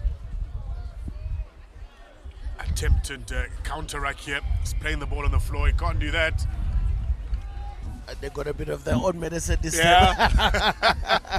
I think the Leopards had to do something, because they were caught napping on that kickoff, because it was a deep kickoff. And in lots of time, no pressure, but they actually let it go. A simple lack of concentration there that actually gave that ball away. Logan Boert is in charge of the kicking duties in the lock position. Another John Eales moment. Yeah, no. Seen a couple of them actually. The Falcon as well. They got a lock that's at first receiver when they attack. I think they're spending too much time on the kicking sessions. Yeah. Coach realized, actually, you're a better kicker. Come here.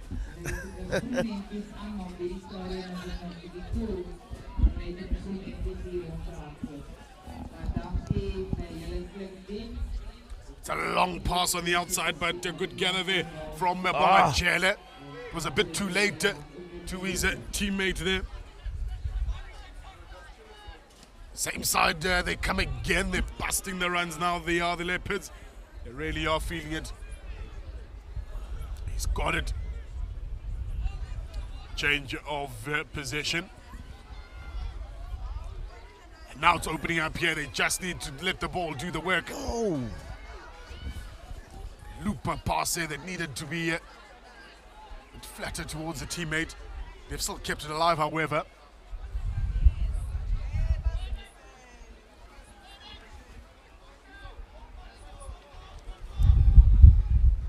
Now it comes once again with the Cheetahs here. That's good running, but an excellent tackle as well. Penalty. Makes you wonder why now when the flyer actually did what it did. The force don't want to pass sometimes when they get that ball, especially the tight ones. Gets a couple of meters, does Nokia. And they're flying out of the line there. He's got it.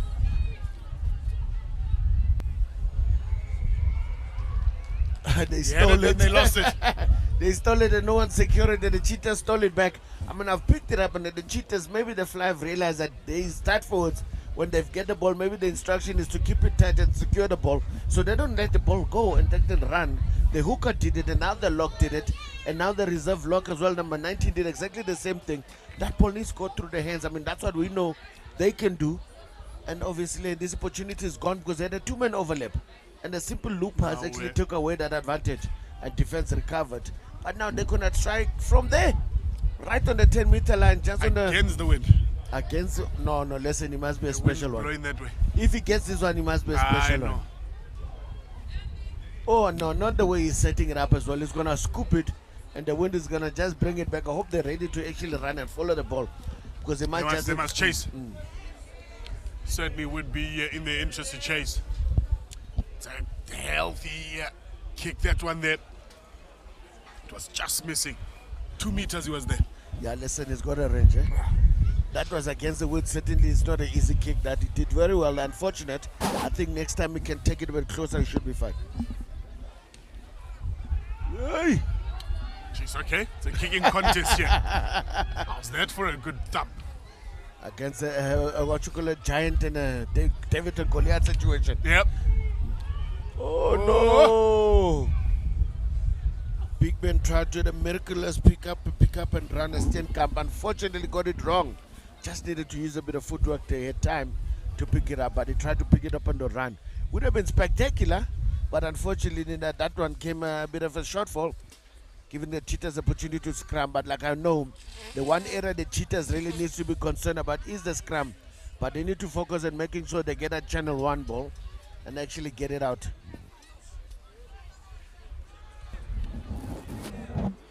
Oh, what a scrum from the Cheetahs. And now the ball needs to go. Last play here. He's trying to clean up his Van der Merwe. They come the same way again.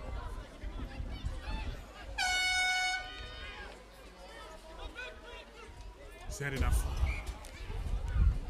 He's had enough as Hanekom.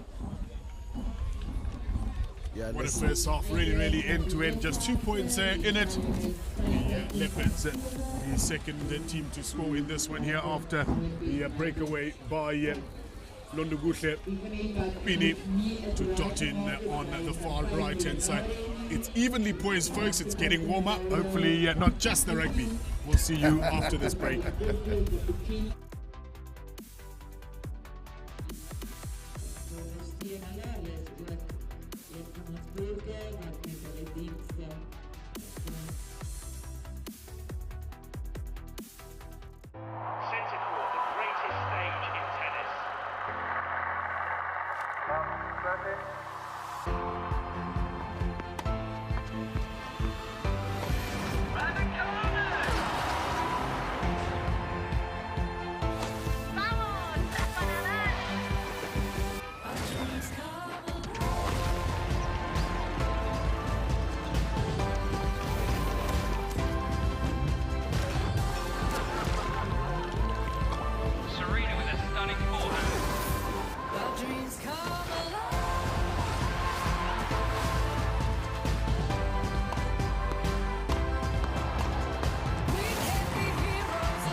The stage awaits.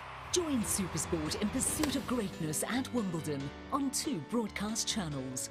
Proudly brought to you by Spa. You have too many new voice messages.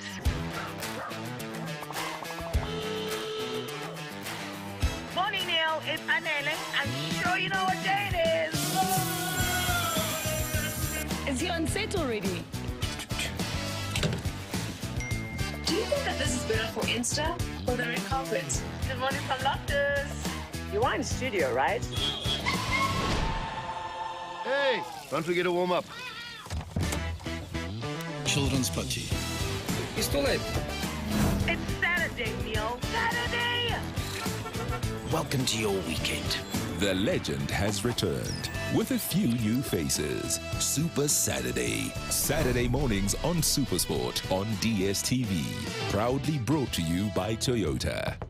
Neil Andrews, I'm doing a show now. It's Saturday. I have no words. Really, I don't know what to say. Yeah, that's, I don't know what to say.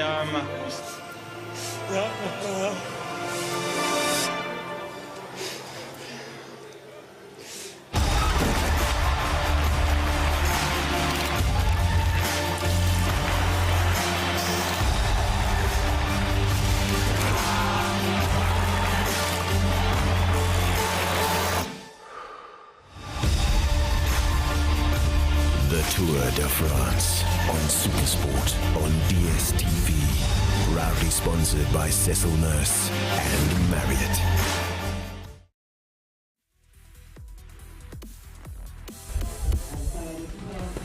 Hopefully, like the sun that you see there in picture, the weather will get a bit warmer as well. The sun's there, not too sure what it's doing because it's pretty cold down here. But I tell you what, the action is as hot as anything down onto the field there. The Cheetahs started really, really well. I think the Leopards were just warming up to the game there. But it really has been a battle between the forward pack of the Leopards versus the fast outside backs of the Cheetahs. One thing that's been really, really impressive, set piece from the Leopards is absolutely superb, particularly scrum time. Yeah, certainly it is. I think they need to just watch that rack time. I think after the third, fourth phase, they tend to lose numbers at that rack time. And Cheetahs from 1 to 23 seem to attack that rack area. Doesn't matter what the size or position you play, everyone is taught to actually have a dab.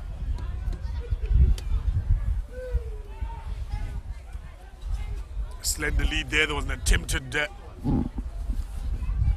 penalty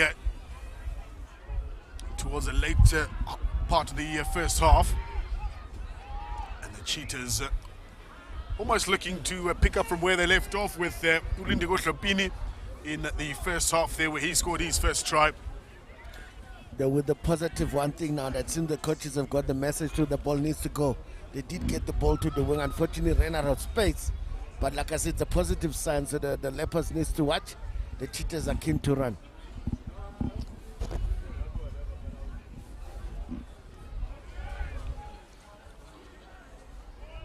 And more or less set from the Leopards. Had to dig hard for it, did Duran deploy. Here they come. Good hands there from Klaas. Ruck formed.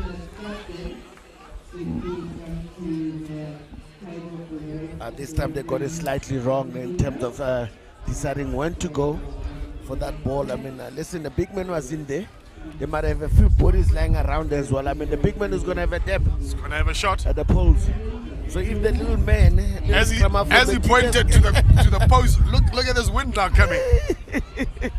Just up the ante. But I'm sure he's got some inspiration from the little scrum half. That slot is just a few meters on the right hand side of the same line. But I'm sure he'd want to actually prove that, listen, I'm the better kicker, I'm the bigger one. Let's see if that's going to be the case. His teammates are going to have to chase.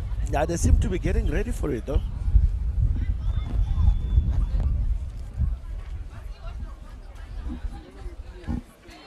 I think he needs to get a timing right. The wind comes and go. You need to pick it the right one. Spot a half gap. Woo! Looks really decent. That's brilliant stuff from Logan Puerta. You thought it was going to dip just before the end there, but it held its line. But his trick though, he didn't actually try to give it air. He actually punched through the air. That's why that thing gave was it a punch rather than a kick. Yeah. Yes, yeah. It was low as possible. That one was key. That a little scrummer from the Cheetahs maybe needs to change his technique and helping his ability to kick as well. But now he's got a win behind him though. Oh yeah. He's got to chase that kick. Everybody on side now. Good movement. That's a captain there, Durant from McGregor College. Looking for some real estate. Having to sweep up is Valde van der Merwe. And now might be on here for the Cheetahs. Van der Merwe does well to come back inside towards his supporters. The forwards are well met by the opposition. And that will result in a knock on the net gain for the Leopards. Yeah, certainly. I think the Labour actually running into phase here. He was met with force and actually equally met. He couldn't move an inch and he tried to offload in that bad situation to his fellow prop, which was actually not fair. And he was ready to clean the next minute. He must try to catch a ball. And that's an opportunity gone there, man. You can see even the number 8 here trying to get the ball, a couple of guys, but unfortunately was unable to finish the job. Gets a throw on that occasion there for the Cheetahs. Yeah, now the scrums are also becoming very tight contests. I can't even call it now who's the favorite at the moment, because remember the Leopards were dominating some part in the first half, but things slightly started to change towards the end. Now we actually notice as well that the scrum just got snatched. The Cheetahs were very smart. I think they gave a huge left shoulder with the hooker actually hooking like it belonged to him. Yeah, now that's very key, because if the scrum up doesn't go directly deliberately to channel 1, you leave the ball in the middle, you're just making it a 50-50, even though it's your ball. So those are the things the little scrum half need to really practice with the big man when they go scrumming there, instead of just passing to the backs, back and forth. I mean, I look at the spectators and the parents enjoying themselves, and obviously enjoying a bit of coffee as well, and that's a good thing. Yeah, it's a good thing. It's definitely not warm here, but a very decent crowd that's pulled out today. Remember, folks, you're able to come join us. There's the Griffons supporters. Every time the Griffons come out, they give them a great huddle. So lovely crowds poured out here in Krugersdorp, of course, so you're welcome to join us. Plenty of rugby to be played today. Tomorrow is a rest day for the players, and then the last 2 days will continue on Thursday as well as Friday. Yeah, I think Pini there has actually been taken off an injury change and then replaced by the right winger.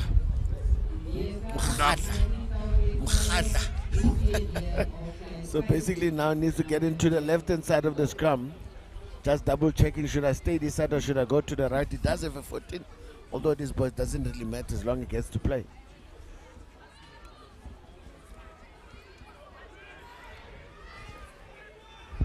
It's a really decent pick up under immense pressure. They come again here, the Leopards are looking to send it out wide now. He's joined the fray, has Matlai Sane.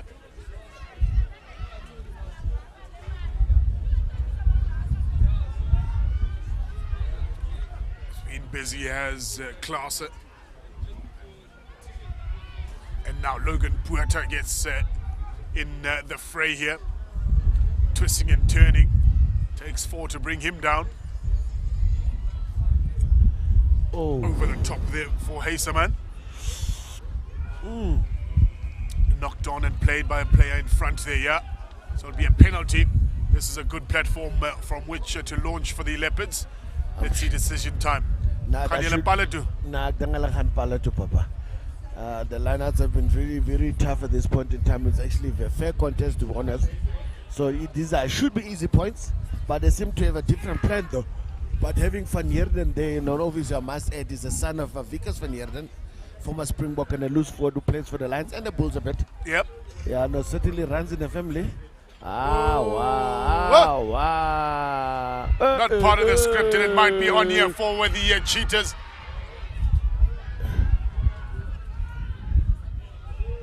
Pass. Still is on here. Is he going to back himself? No, he's gone. He's gone. Where stays in the vice captain? He sized up the situation. The minute he picked up the ball, it's like, listen, put your 1+1. You can come with me now. I've got this one. Tuck the ball in and put a hammer down. Off he goes. Unfortunate situation for the Leopards. Clearly, they could have taken the 3 points on the line out, and they went for a fancy move, which actually didn't work out nicely. Someone forgot where three players ran there. Or could be the ball delivery that got into the wrong hand. He was never passing, just pinned his ears back. He knew only one route. And with skill like that, why wouldn't you? Ah, beautiful strike. Kick is a success as well to add the extras. Talk about turning adversity into advantage at this point in time. They just turned the screws on the Leopards, and the Leopards were shell-shocked. Didn't understand what just happened. I mean, even the backline was actually shell-shocked, but they were Everybody just stood still there because they had the platform, they had it set. Oh! The tackle is effected there. They've got to try get back the Cheetahs, and here they go again, but unfortunately they've gone forward.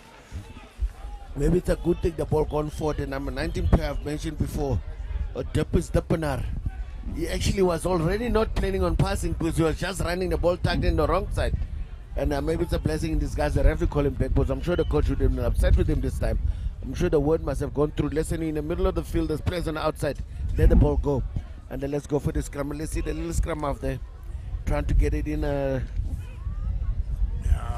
Dalen. He doesn't put it in channel 1. Yeah, did go forward slightly.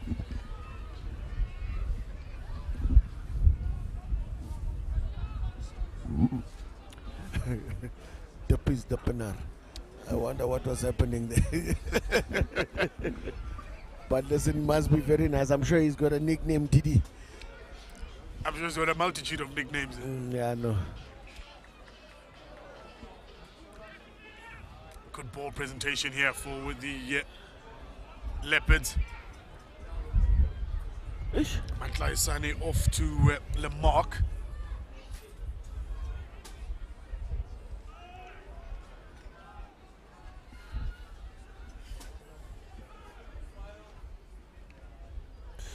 Lifted his head.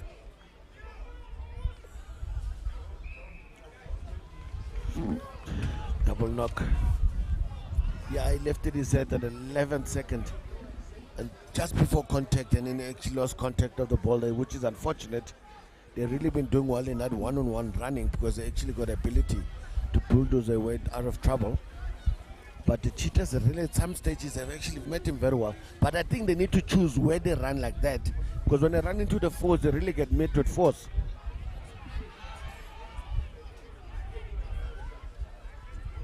This is good continuity here for the Cheetahs. What happened? Just letting themselves down there. Did his own player actually run him out of the way? Yes. And actually drop the ball in front of the player, and then unfortunate. That's talking about this force. Is really determined to go hit the ruck, regardless how the ball is coming out. Opportunity gone there. I mean, number 8 did a nice pick and go there on the left hand side from the scrum, which he played the shoulder he was given. Unfortunately, couldn't finish the job there because, I mean, there was a small blind he was working with. They needed to get out of that one and actually had the whole field to play with.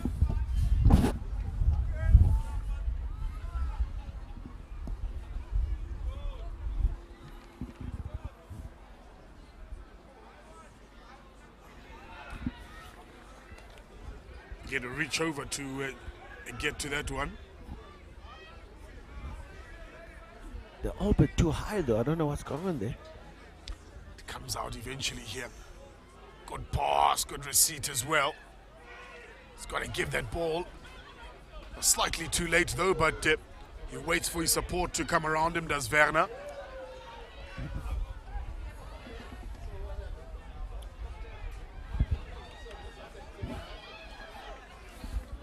They're back on defense now, the Leopards. That ball might go directly out. It will go directly out.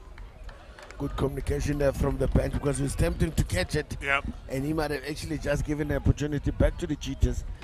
An attempted boss kick which actually failed slightly from the little scrum half.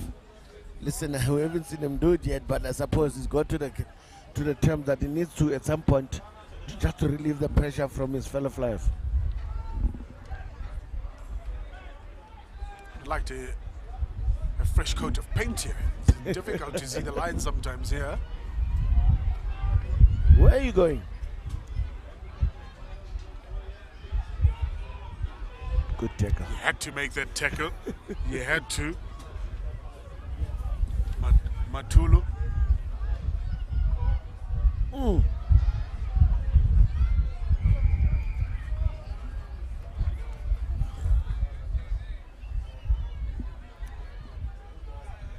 pretty similar to how the first half started as well. Both these teams just need to settle to find their feet again. I mean, towards the latter part of the first half, they were really on song, both these teams here. Oh, it's out. No, I think it comes down to when you're fresh, everyone is away, everyone is awake, everyone is meeting their challenge to the max. And then unfortunately, when people start to get tired, that's when the loopholes and the mistakes and the gaps have been taken from either side. So it's going to be very key that everyone needs to just be patient how they do their thing. Good run.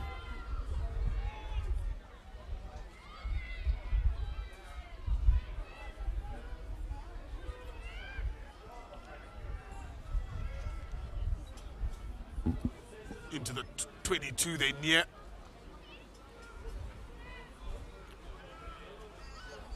And ball in. So rip, somebody play the ball. Eventually somebody does pick it up there. Not out of danger yet. Buerta, he's gonna send this. Size 14 school.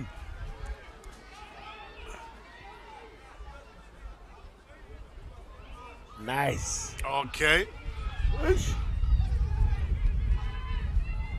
From the side. Ooh. From the side, big man. He thought it was open. Hands. Now their numbers here, if they can get that ball out. Plenty numbers. Oh, trouble. Well done. This is good stuff here from the Cheetahs. It's the captain, Durant, might just go all the way. Yeah, he gets stopped in his tracks. Another situation, and maybe should have straightened and give it to the quicker man and stay alive behind him. But he felt he had a guess. He had his chances, he felt his chances against the right winger. But unfortunately, right winger might be small, but definitely he's not lacking in speed. Which actually scrambled back and just threw it back and gave it back. Beanie here having to go for a ding dong. Yeah, no, certainly. He was taken off a little bit earlier on Lindugushe. He's walking about, but it's been suggested that he goes for a ding dong test. They just need the discipline because now they're trying to offload the dangerous zones. And exactly as I speak, the ball was snatched away. Hand off. He needs a chip, he needs a chip. Unfortunately, that doesn't come to hand. I mean, an outside center, he does have actually a lot of gas. Yeah, and certainly he's got a lot of gas, and that is a great opportunity to actually exploit it even more by doing a bit of chip and chase. I think would have been quite a race to see.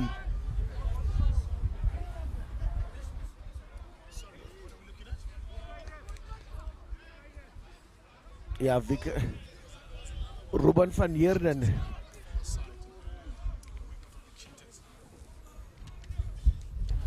I think Ruben van Heerden as well. I think he got up a bit gingerly at that point. Yeah, he did. They need to have a closer look at him and check because it's the second time on the other side of the cheetah zone. So he was not 100%, but let's watch him and have attention. Maybe someone needs to pick up on that. There's a massive overlap down the left-hand side for the Cheetahs.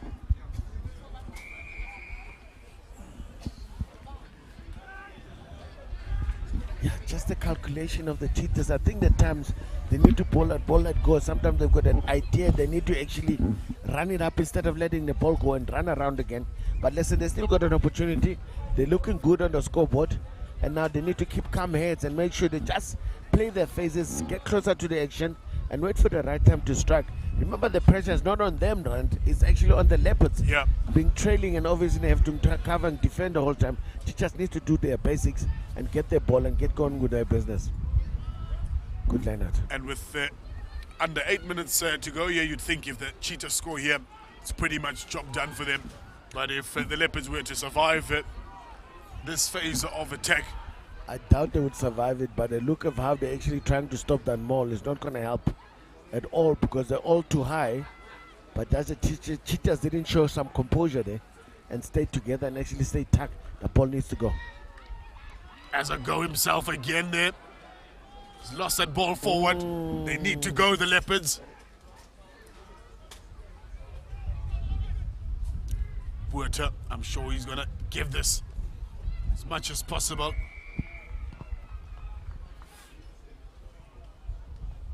Okay, maybe Puerta might get a bit of rage. I thought that was a decent kick, but remember now, if he dares to kick, he gets to do the line out as well, so it's very important. It's very interesting. As he's about to kick now, the wind picks up also. So he has to actually multitude in his mind in terms of how he plays. He needs to always be cognizant where he's in that position, because in that area, you tend to get as a tight forward. Ah, no, he should have taken a bounce. Lucky bounce. Talking about letting a ball bounce. No, you'll say it was part of the plan. You wanted to slot in between the two players. I was actually saying cognizant of how he needs to play, because in a red zone, a danger zone, he tends to hang back and wait for that kick to come, and which is very strange. As a tight forward, you're the one who's supposed to secure position, but now in this sense, because he's the only kicker or the main kicker. Now secure that ball there. Nice pass. Ish. Ball backwards. He's got to get support players there. He's isolated at this stage. Now the cavalry comes in. Oh, no support. All the force were in front of him. Just to hang on long enough to delay.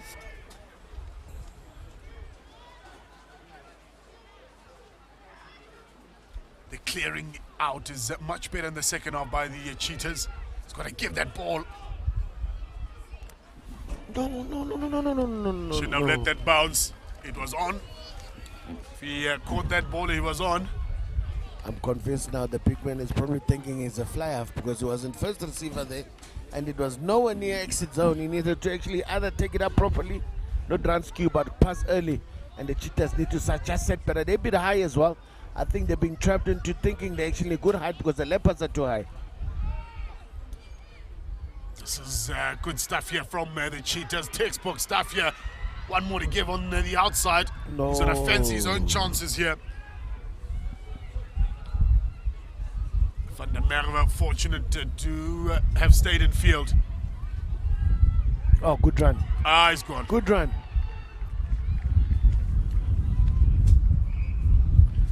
Actually, start to wonder. Held up. Actually, start to wonder.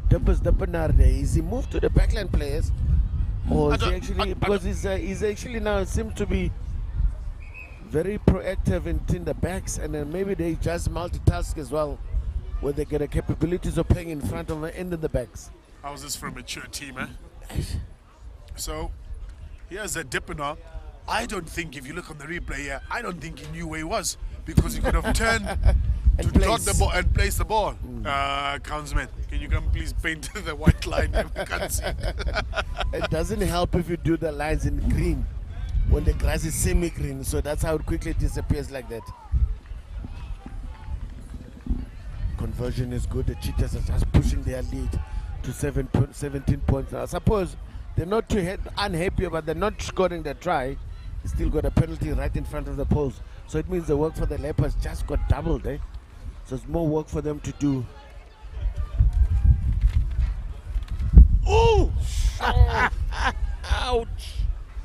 I think Matazima is going to really have a very sore body being smashed like that by the big man. Clobber down is Werner.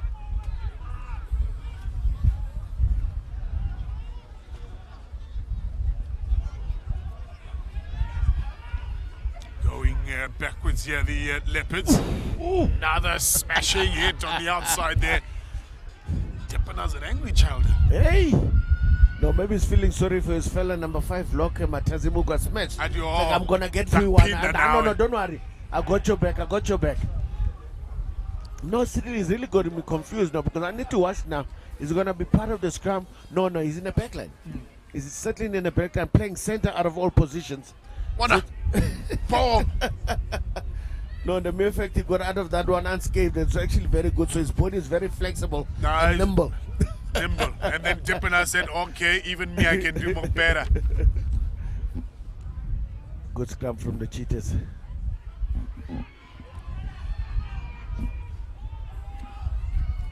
Ooh. 2 minutes to go here, folks, and the Cheetahs, you'd think a job is done, but they might still want to have a final say here. The Leopards' important decision-making in front of the post, letting them down. But I think the Leopards need their 2 converted tries to actually snatch it away from the Cheetahs, but the Cheetahs can feel confident that they've got a good chance.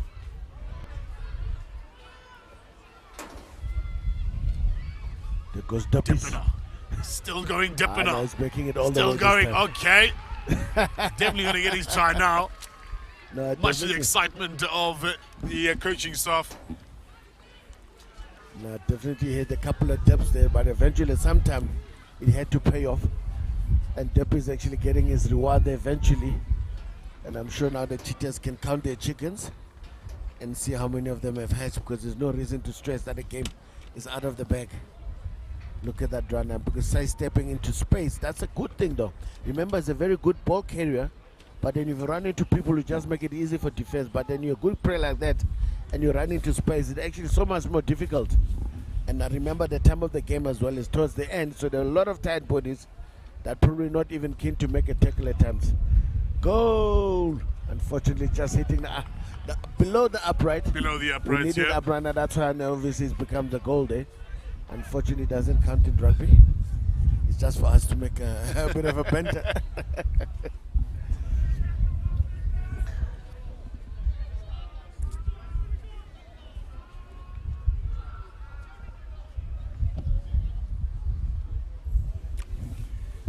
Yeah, and the Cheetahs undecided who wanted to take that ball. I think it was kicked in a bit of no man's land, or no one was there to actually share it. But luckily the Cheetahs get to keep it with their own thrown in the line out.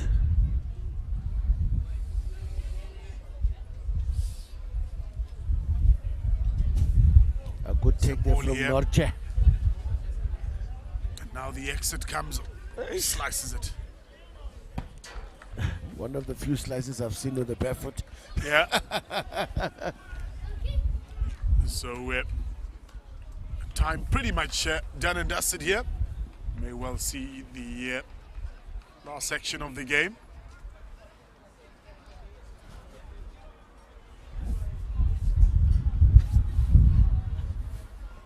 Must say the Cheetahs have actually neutralized the ball carriers of the Northwest. Maybe that's why Northwest is so shell-shocked at the moment. Just got to be careful not to be isolated there.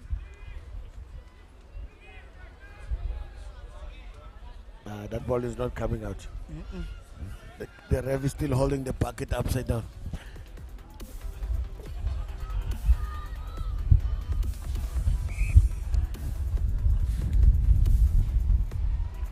I think we also.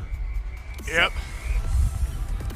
Good job there by the Free State under 13s. 22 points to the 8 of the Leopards.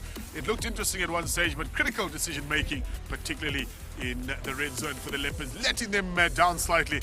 But geez, the Flyers of the Free State backline really getting them over. Dipping off, finishing things right at the end there to add the cherry on top. Logan Puerta tried his best with these charges, as well as the rest of the Leopards front row pack. Really dominant in that game, but a well-worked effort from the Cheetahs. They win 22 points to 8.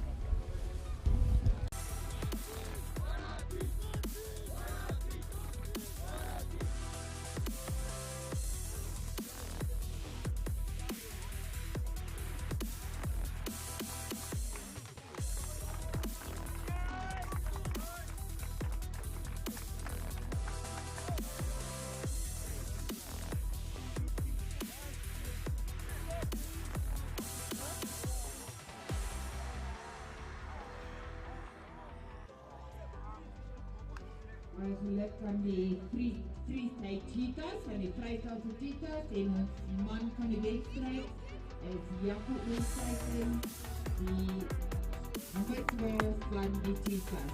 Jaco Oosthuizen in class centers and the freestyle cheetahs is the man of the match. Thank you to Jesse and the Villiers, who was the referee for the previous match.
Well, it's the third game of this today. It's a very important day for the youngsters as under 13 Craven Week that is taking place at World Monument as the Pumas will be taking on Zimbabwe under 13. Well, the results yesterday just went all the way to the Pumas as have a look at their starting 15. So Nicker, Veldman, McGregor, Fiber, Lambrecht, Jasfert, Mackenzie, Mueng, Juvenache, Berger, Masimla, Anderson, and of course Kabela Fenta and Skosana at fullback. Now the Zimbabwean school just coming here visiting is Murere, Mosararira, Mokoko, Breton, Hutting, Pitch, and Chimbranda. And of course Hannibal will be captaining the team at number 8, and Shisi and Jensi, Pukuri and Impisa, and just finishing off that fullback there at the back with a player, Ethan Zoe. So Ethan Zoe will be running at fullback today for the Zim school, just studied at Prince Edward. As I'm not by myself, I'm with Kennedy Timber. Kennedy will probably just know quite a bit about this Zimbabwean under 13 team and their coaches. Yeah, a team that performed well yesterday, and of course now have a stiff challenge facing them against the Pumas, but I'm looking forward to how they handle it. And it's always important that they wanted to come to South Africa and get some real tough opposition, and I think this is a great setting for them. A couple of players to watch, but Ethan Zoe is one of the players that you certainly have to watch. The flag, AR has put up the flag for just going into touch there. Yeah, it was a very good restart of the game, kickoff by Luan Berger, who's running at 10 today for the Pumas under 13, and comes from Vet River Larschool as the first line out for the Pumas. So Veldsman will feed, and good contest there by the Zimbabwean team, but they're still coming away from it as they're trying to run the ball, but they're running skew, so tackles coming in from the Zim team. Now Juvenache with the ball in hand. Now they've just split the defense into two pieces. Cutting inside there will be Mackenzie. Mackenzie scores his first try in the first opening, a minute in this opening half, yeah, as Pumas scored a very good try. Yeah, it's a great opening here for the Pumas. Much needed try there by Mackenzie. And he just veered on the outside and was able to just find a bit of space there. The defenders of the Zimbabwe team weren't just able to sort of allow him to sort of push him into touch. They sort of opened the gap slightly, and he was just able to get on the outside shoulder there and then just cut in a couple of the defenders to be able to touch down. as they attempt to add the 2 here, and this is a wonderful kick. Yeah, it's over, Kenny. Luan Berger. Berger is able to add those extra 2. But it's a superb start by the Pumas early on. You can see the Zimbabwe team just gathered and just needing to just communicate, and that their defense will be tested without doubt. And that's one thing that you need to shore up. Your tackle technique needs to be correct, or else you're going to find it could be a long day. Yeah, it's very evident as well. The Zimbabwe team very tiny, to be honest, just compared to this Puma side. So you're correct, technique will be a big factor in this game from themselves, and they mustn't be scared as well if they get an opportunity to play the ball, and they'll have to run it. They can't shy away from that. As restarting the game is Unjenge restart the game. Well taken by Faba. Faba still goes. Well, pick up and go by the big forwards.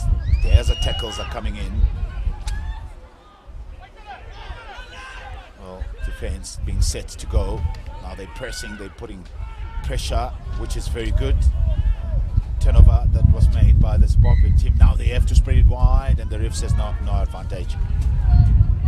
Yeah, and that's better aggressive tackling there by the Zimbabwe team, and that's what they're going to need to do, and not just for a couple of minutes early on in the first half. They need to do it for the whole 60 minutes of this game.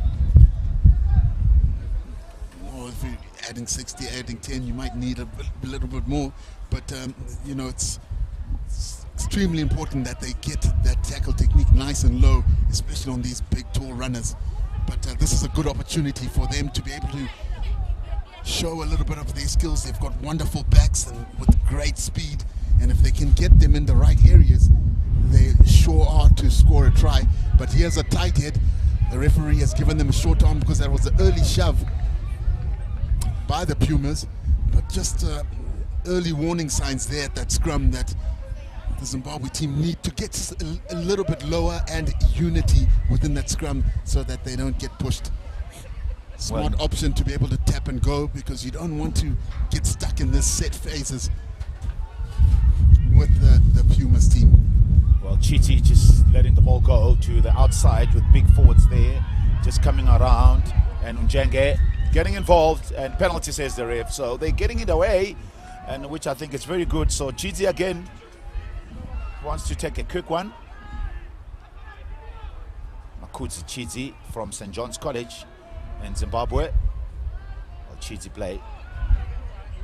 Finds a Hannibal. They're trying to work their way inside into the middle of the park. Chiti again. A running skew, so they'll need to look after the ball. Well, they still got it. Quite very difficult to see their numbers. As now Chiti to Dakuri Chichi, the vice captain of the team. Well, they're still controlling it, so they're keeping it alive, which I think is very good. It's been turned over by the Pumas. Pumas now will have to attack from deep inside their half. As they go, the ball has been knocked forward. Well. Yeah. Early mistakes in this game.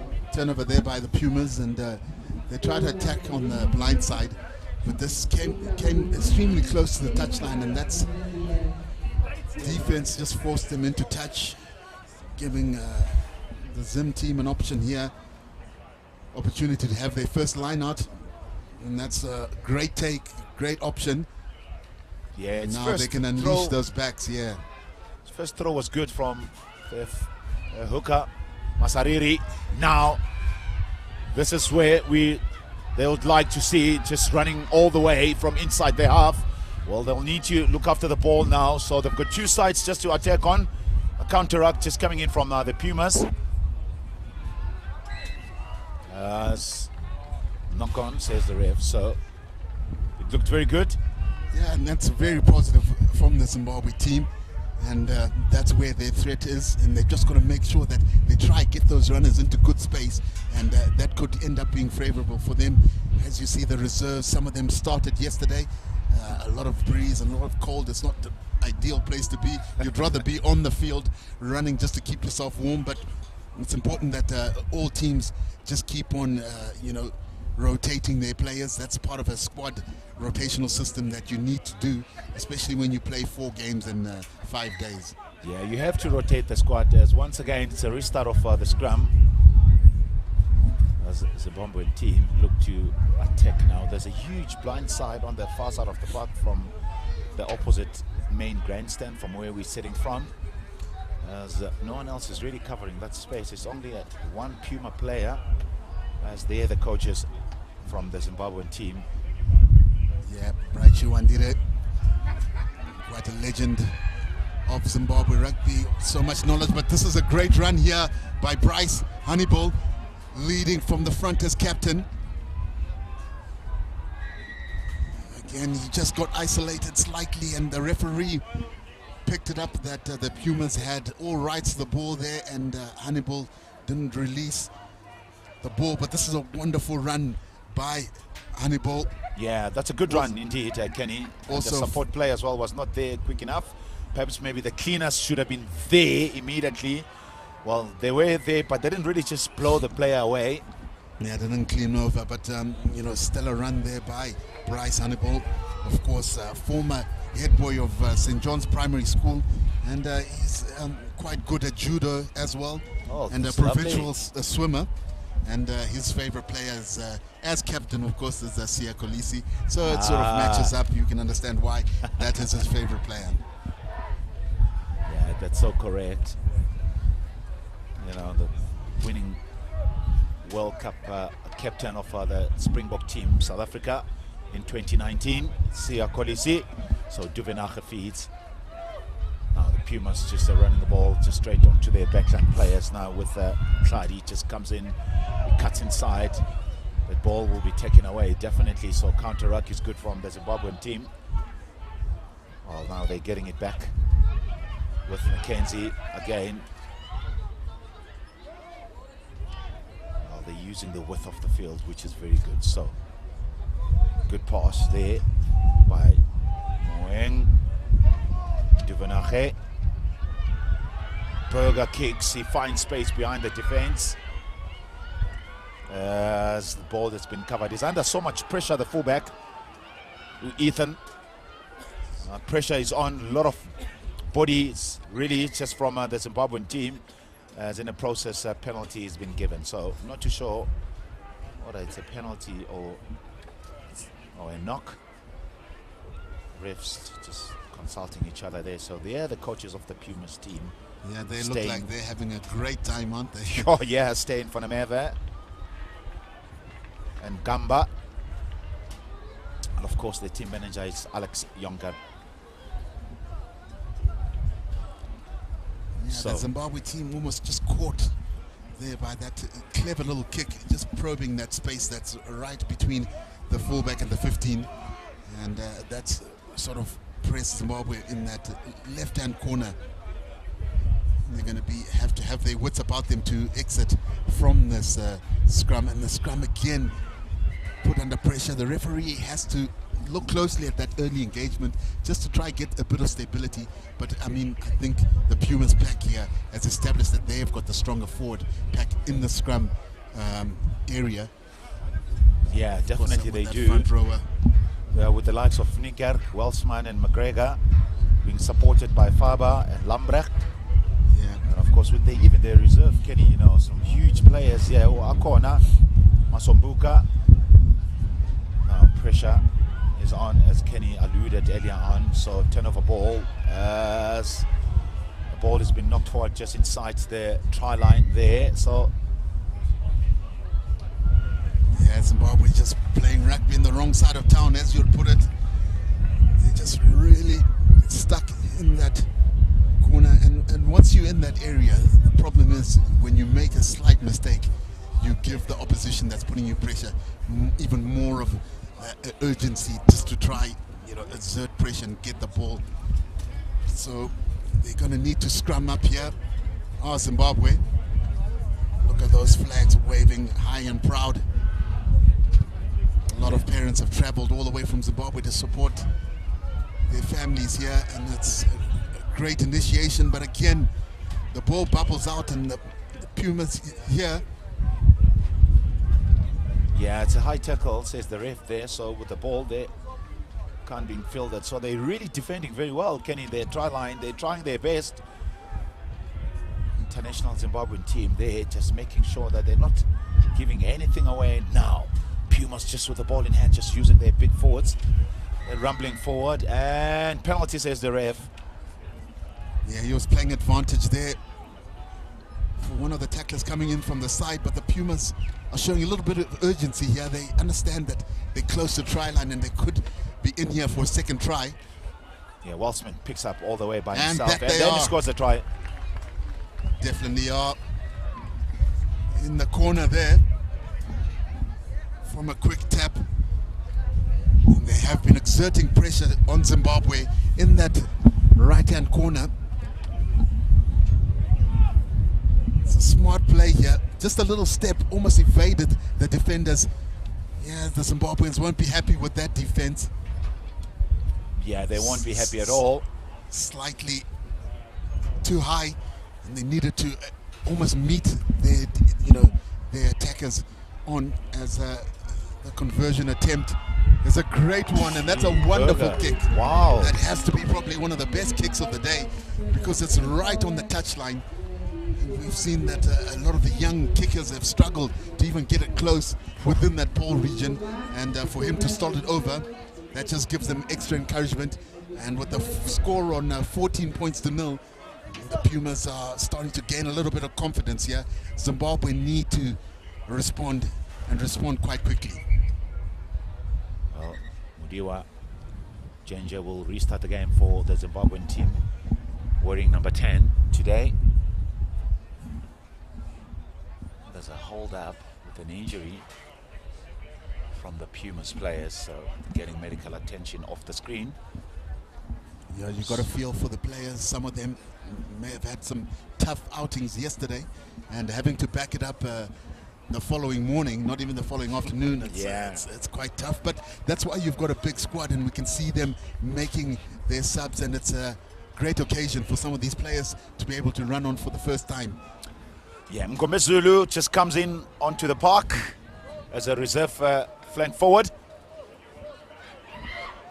Now, ball been taken by Mackenzie, who's been very good for the Pumas team. Berger just running with skew. Well, there's the kick again from Duvenache, just finding space behind the defense on the far side of the park. Yeah, he spotted the space there. Ethan Zua wasn't in position, and a clever little kick there by the scrum for the Pumas, being able to identify space, and that's given them an opportunity to be able to contest the Zimbabwe lineout here. But of course, Zimbabwe's first lineout was accurate and well set.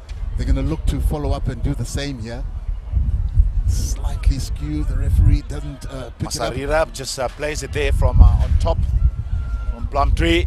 Zimbabwe now just hitting it in the middle of the park. So penalty, says the ref. The ball has not been released and not rolling away. So GT will want to play again, and the ref says he can go. Hearing the coaches from the side says no, fine, go for touch. He's indicating them to play wide, get width on the field, but again, we've seen that a lot of kicks have struggled to go out, and will the Pumas be able to get some good movement here? Mackenzie again with an offload. Good play there with Mackenzie offloading to Moeng. Moeng just goes, tackled inside the 22. They can play the ball. Yes, that ball has been stolen, and in the process, the ball's being knocked forward. So it's some few very good tackles from the Zimbabwean team. And then it's just the sheer size. That is so much difference from the Puma side. They're just breaking those tackles away because they're too big.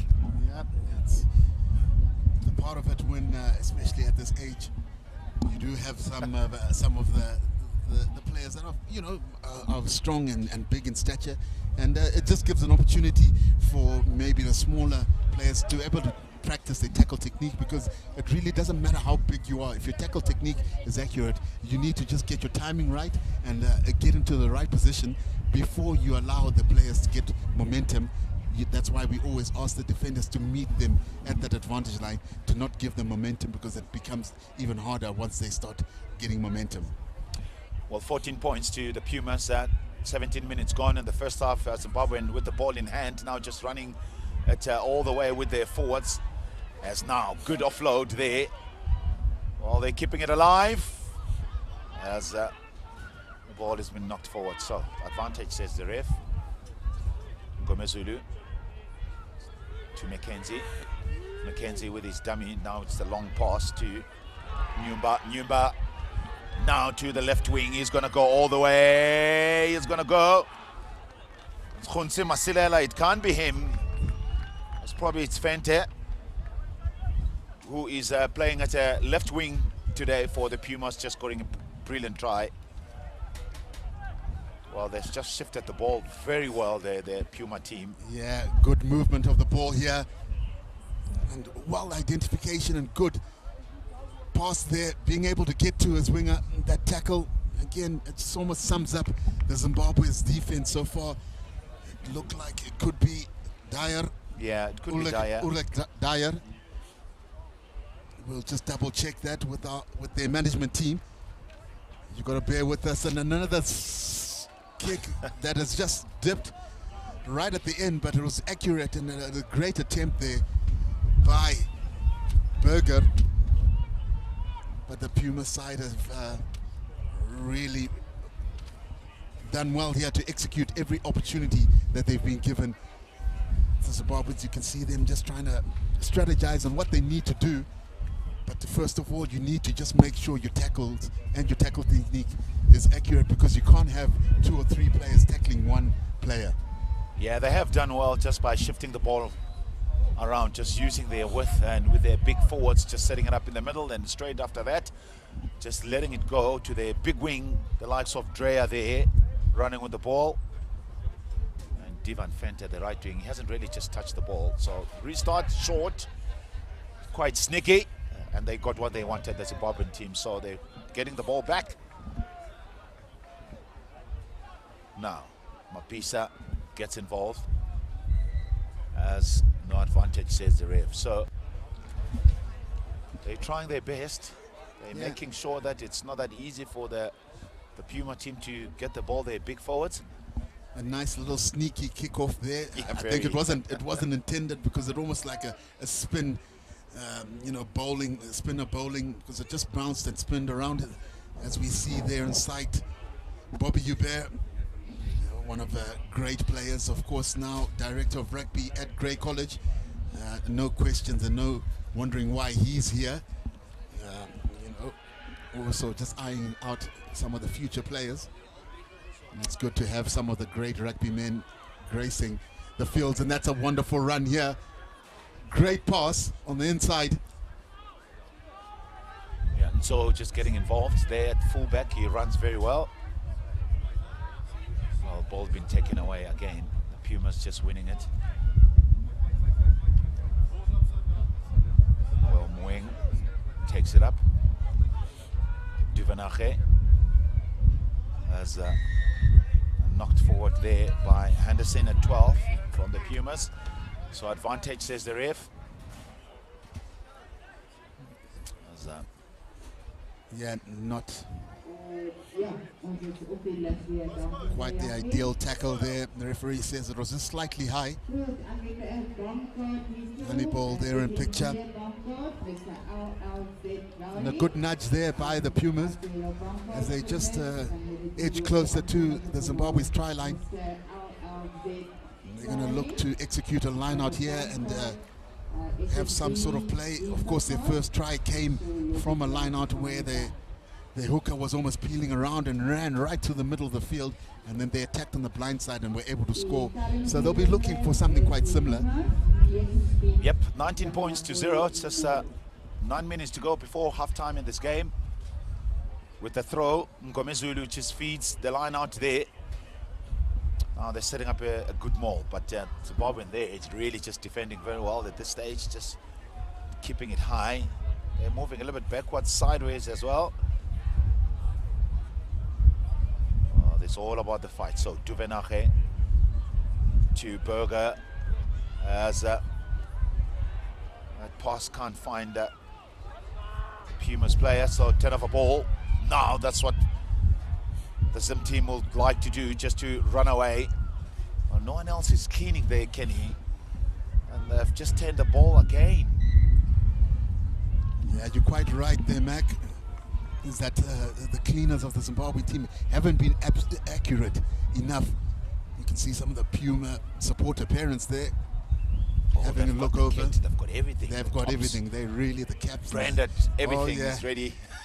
They're set. But the Zimbabwe cleaning needs to be more accurate, because we've seen that the Pumas have decided to counter-ruck every breakdown, and they're not going to steal or jackal, as we would say it. They've decided just to counter-ruck, and that sort of created problems here, as we sort of see Bryce Hannibal just needing a bit of attention.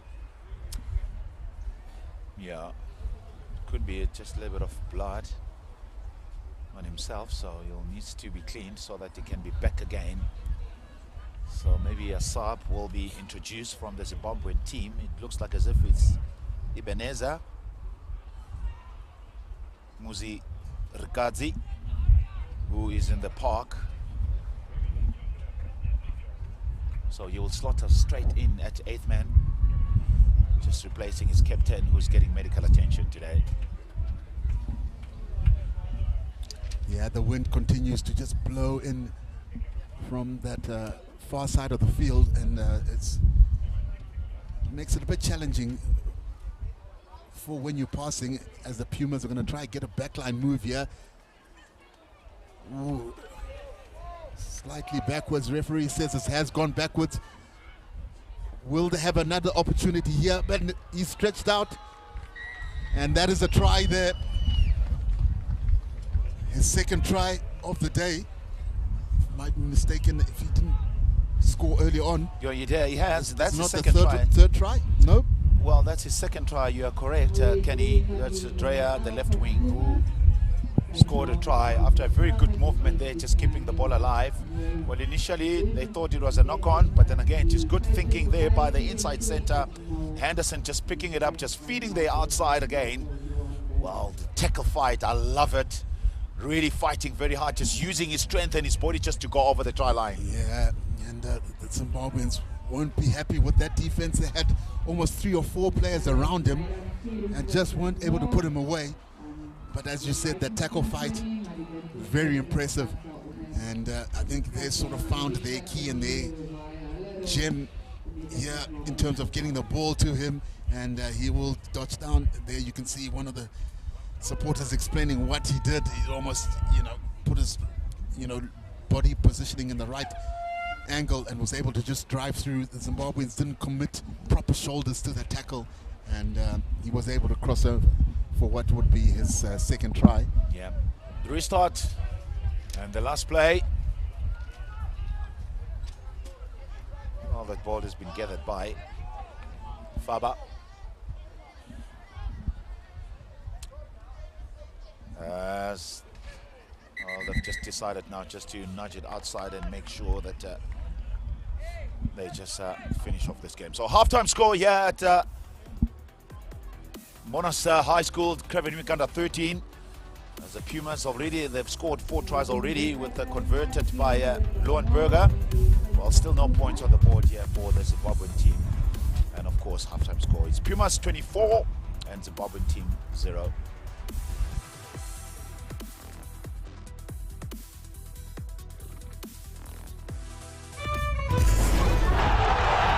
A ni'n dod â'r chwaraewyr gorau o Lanelli, Casnewydd, Caerdydd, Abertawe, Llanfair Pwllgwyngyll o Girechwyn, Drobo, Llantysilio, Goch, a Thu Hwnt.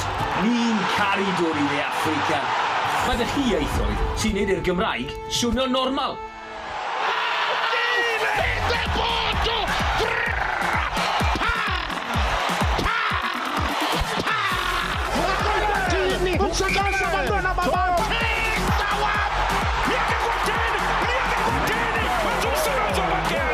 Felly, pen campwyr byd, o Ydych chi'n barod? Hello everyone, welcome. The cup won't spare your feelings. It won't comfort you when you lose, and it won't come easy. Nigeria are champions to beat. Instead, the cup will test you. Oh, lovely pass, that corner! It's spectacular! It will test your commitment, your determination, and your skill. Because not everyone deserves the cup. The cup is reserved for those who live to be remembered. Those who trade personal glory for the glory of a nation. Those who don't take no for an answer and see opportunities where others see boundaries. The cup is for those who seize every second and use it to prove to the world that they are worthy of Africa's most fiercely contested cup. The Total Energies 2022 Africa Women's Cup of Nations, live and in HD on your World of Champions on DSTV.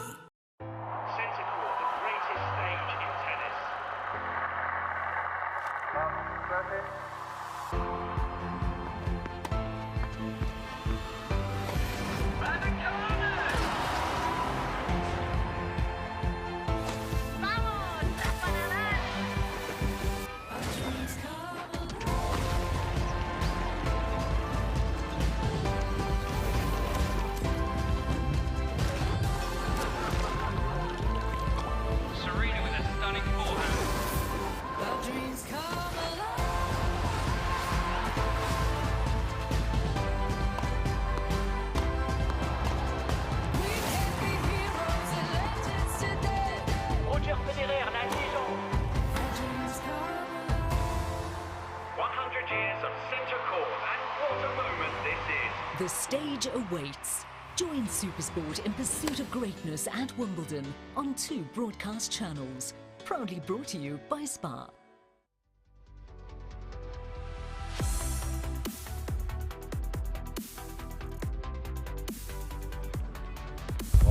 Well, the Pumas under 13, yeah, just been in control of this game. Halftime score is 24 points to 0. And welcome back to under 13 Craven Week right here in Krugersdorp, Monash High School. The coaches now just having a say. Let's just listen what they have to say. Let's move to the ball, guys, and let the ball work in the second half. Yeah. Well, it's loud and clear from the coaches that they'll need to move the ball in order for them to survive. As now the Pumas will be happy about their proceeding in the first half. Now, back up to the game. So it's the 4th try that they've scored with Mackenzie. And Freddie Walsman, the hooker, just going over the try line, and their left wing just scoring twice. As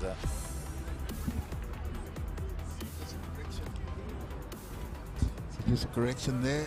The 2 tries were scored here on the left-hand side by Devan Venter. It was Devan Venter. Yes. And not Ulrich Dreyer. With credit that Ulrich Dreyer, you'll be happy. You'll be happy, but they have now subbed Devan Venter, of course. So just giving the other players a bit of game time. And it was Hutchinson who's the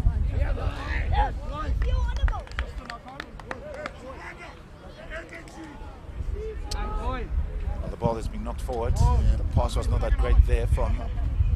And it was Hutchings who got injured for the Zimbabwe team, not Hannibal, that came off, but he'll be back on shortly. It looks like he's going to be making his way back on. So those are the couple of the changes that have been made there at halftime. Yeah, Fanameve is on the park at reserve number 9 from the Zimbabwean team. He picks it up. His first pass.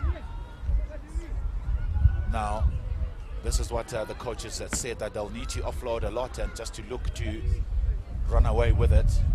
Well, they're taking it in now inside their half. Now Fanameve digs in. Finds his number 10. Jenje. As they're keeping the ball alive. Fanameve He's looking for the ball. It looks like as if it could be a turnover ball. Yep, turnover ball it is. As the Pumas now just running the ball. Good defense there. Ball has been stolen. Great technique from the flank forward from Zimbabwe. And penalty, says the ref. Unfortunately, after they've done a very good work by turning over that ball.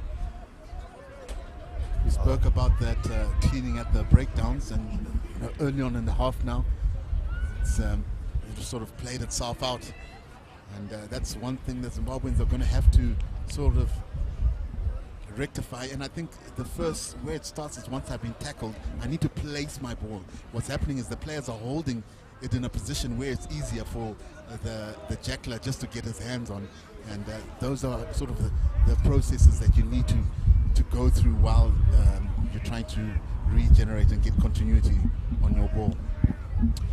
Gomezulu will feed the line out. Away two. Good contest from the Zimbabwean team, but just trying to win it back. Here they come again. Moeng, a good run off the ball from the Pumas team. He works his way in the middle of the park. There's a Berger. A good shimmy there, Bram Unyumba. Big prop forward. It's still going forward. And the ball has been stolen away. So it's hacked back.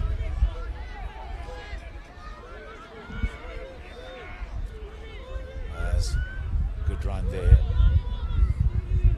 by the Pumas team. So they're taking the ball right back at it again. So it's a maul, says the ref. That ball's not coming out. Not anytime soon. Yeah, it was not going to come out, Kenny, you're correct. Yeah, good defense then. And there's Bright Chiwandire, legend of Zimbabwe coaching.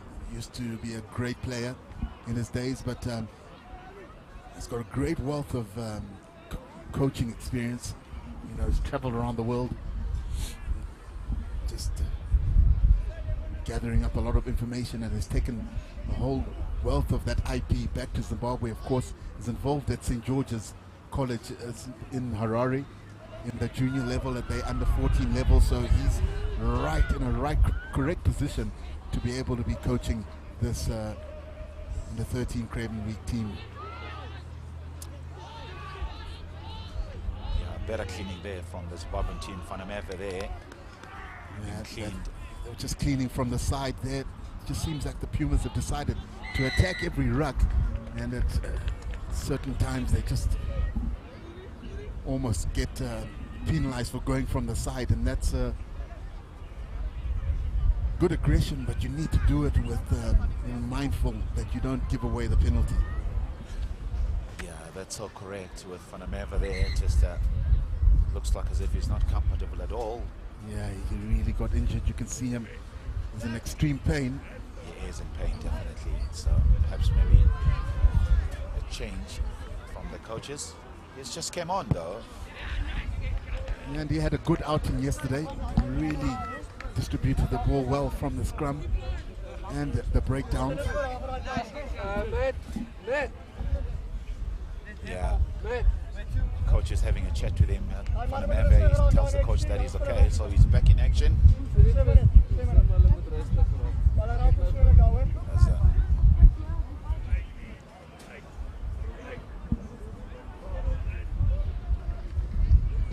Masarira will feed the line out. Masarira feeds, and the ball has been stolen away. As Pumas just bringing the ball back. So a change as well from the Pumas. Good running on the far side there.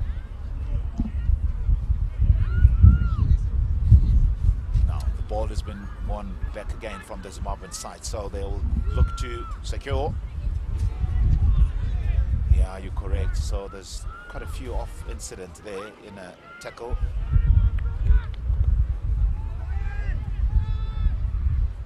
Now the ball has been swung away, so big running Faber just takes the ball in with Uskosana now playing at 9, just wearing number 15. Skosana dummies. A little bit isolated there. Mackenzie. Now there's an overlap on the outside with Kabela. Kabela goes, a try for the Pumas. So the outside center, so scores a try, Kabela. Now they'll be very happy about that, Kenny. So yeah, it hasn't been good, but they slowly but surely scoring those tries again. It's been going back and forth, both teams just turning it over. But here they decided to just straighten up. And Kabela was identified the space and just good weaving through those defenders, and Zimbabweans just not making their tackles there, but it's a good try scored there by the Pumas outside center, and a wonderful strike there by Berger as he continues to strike the ball well.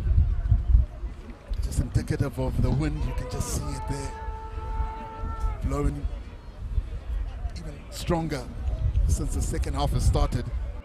It's really challenging because I think people who are watching underestimate the effect the wind has on the passing ball, and that's why we see some of the little knock-ons and even it kicking out of their own half. People are asking why aren't Zim clearing, but every time they've kicked, the wind just sort of plays its part. So you've got to sort of play the situation. But yeah, both teams have to be strategically more aware once the conditions are like this. Yeah, Fanameva kicks and Faba just takes it in, the big flank forward of the Pumas. As Skosan. Yeah, this is the big problem. Sometimes you have the coaching staff that are making calls from the side field. There you could hear them just indicating to scrum off to look for the kick. And he wasn't in the correct position. Now he ends up kicking it out on the full because he wasn't adjusted and in the right position for that.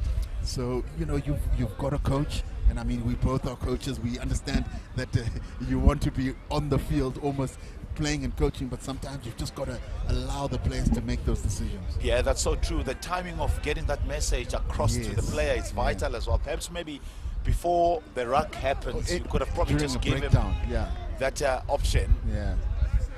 For the Pumas winning the ball again. Zim, the first time in this game, they're trying to counter-ruck. Here's Fanameve putting so much pressure. As tackle made. It's a huge blind side that is open, so Skosana. And this time the Pumas decides just to hack the ball away. Now, let's see what Zim can do. Ethan Zo. Now he feeds it to Tungwadzi. Tungwadzi goes on the far side of the park. He's from CBC.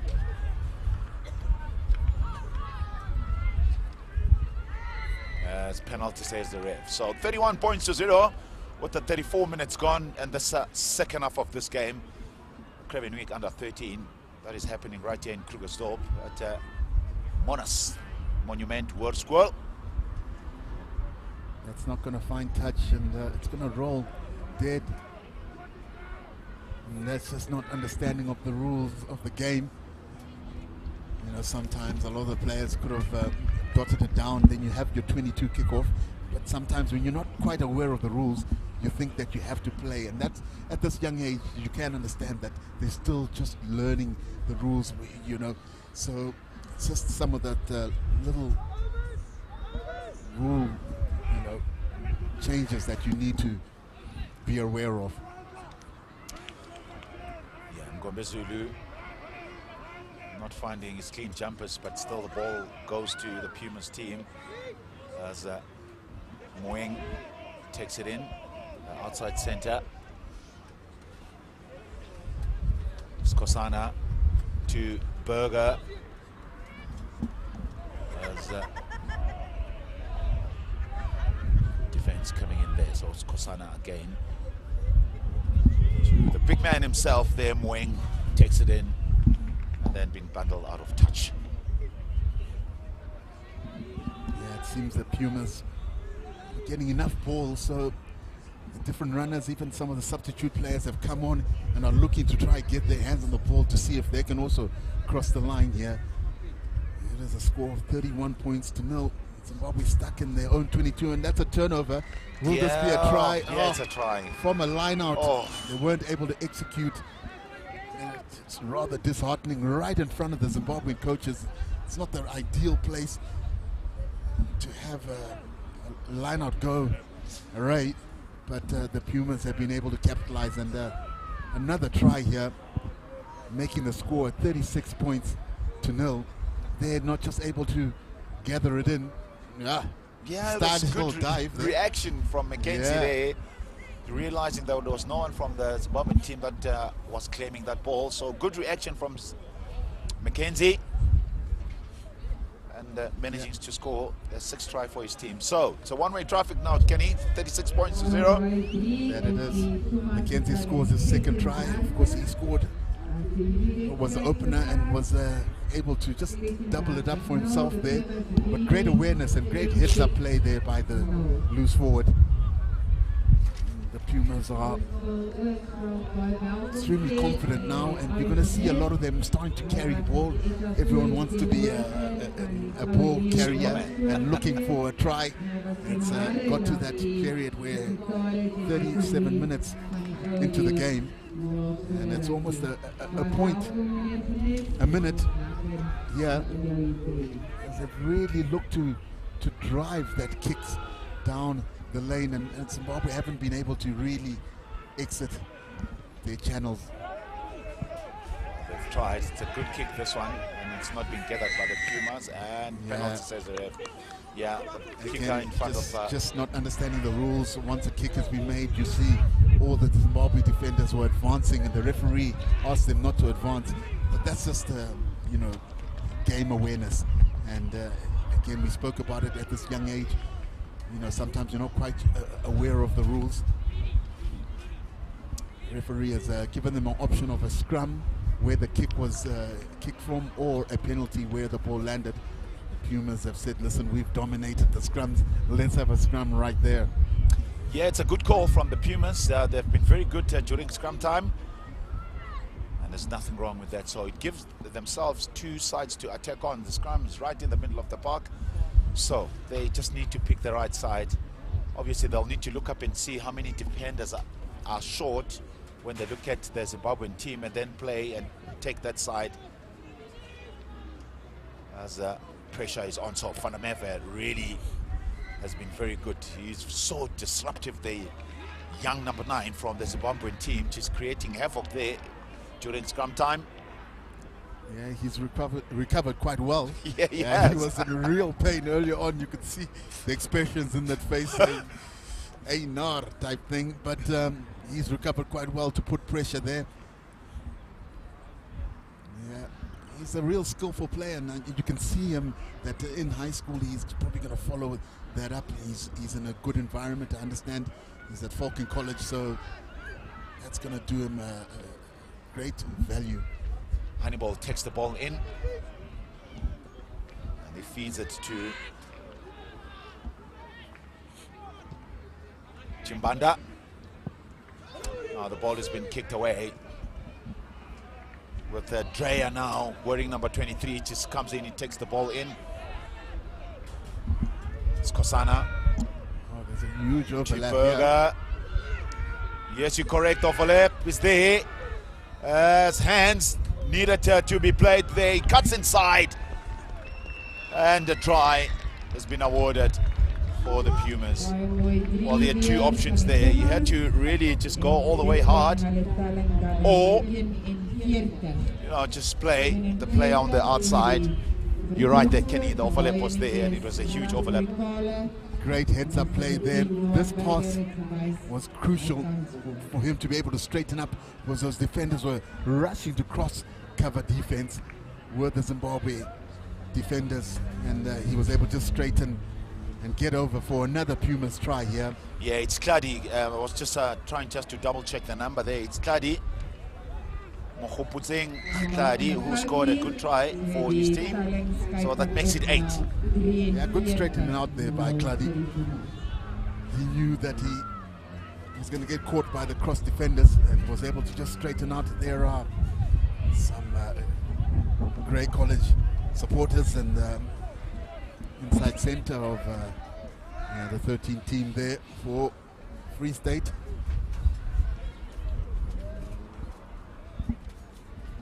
Just looking in the background there behind the Pumas team is the Namibian team just warming up. Of course, they will be facing Zimbabwe in what will be the international derby of this tournament. Looking forward to that. I'd like to have Zimbabwe get a little bit more ball in hand, because they've got some really skillful players and exciting runners, and you'd like to see them getting a bit more ball. Here again, players held up. That ball won't be coming out. And it does, magically, for one of the Pumas players. Yeah, Skosana just takes it in. Skosana again, he dummies, he goes. Those tackles are coming in. Good clean. And Mackenzie just running at 9 at this stage, so Luan Berger just gets the kick away. As this is where it's going to be meta. Pekugai runs, he runs skew, and he's looking for his runners, but he was running skew there. Well, ball being knocked forward, so not that good at all. So 43 points to 0 with 8 minutes to go before the final whistle in this game. The one big challenge, and what's really troubled the Zimbabwe team, are those long raking kicks. And obviously the Puma team are using the wind that's behind their back.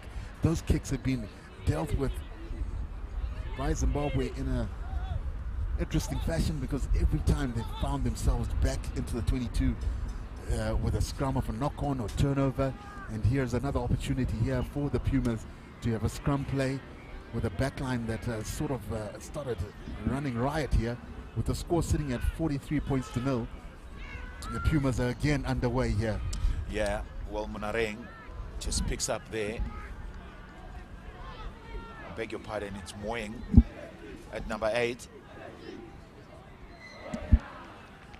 Well, another whistle has been blown, so it's another knock on there from the Zimbabwean team trying to defend. Time is ticking, it's not on their side. And we would expect them at least just to score a try in this game to finish off on a high. But it doesn't really look like it. They've been camped, well, been under so much pressure inside their half. Yeah, the spectators here with a lot of clothing, a lot of blankets, and I can see Mac Messina here is wrapped up in a blanket, hot water bottle. You can see he grew up in a really comfortable environment, but Zimbabwe have got almost a bit of an opportunity, a half opportunity here, but just hasn't been that smooth. It's been, you know, in drips and drabs. They haven't been able to get real continuity to be able to get some of their players to show the skill that they were able to put on showcase yesterday, of course, with a wonderful win against Border Country District. It was a great start. They had the first game, they put on quite a show, and this has been a little bit more of a tougher assignment.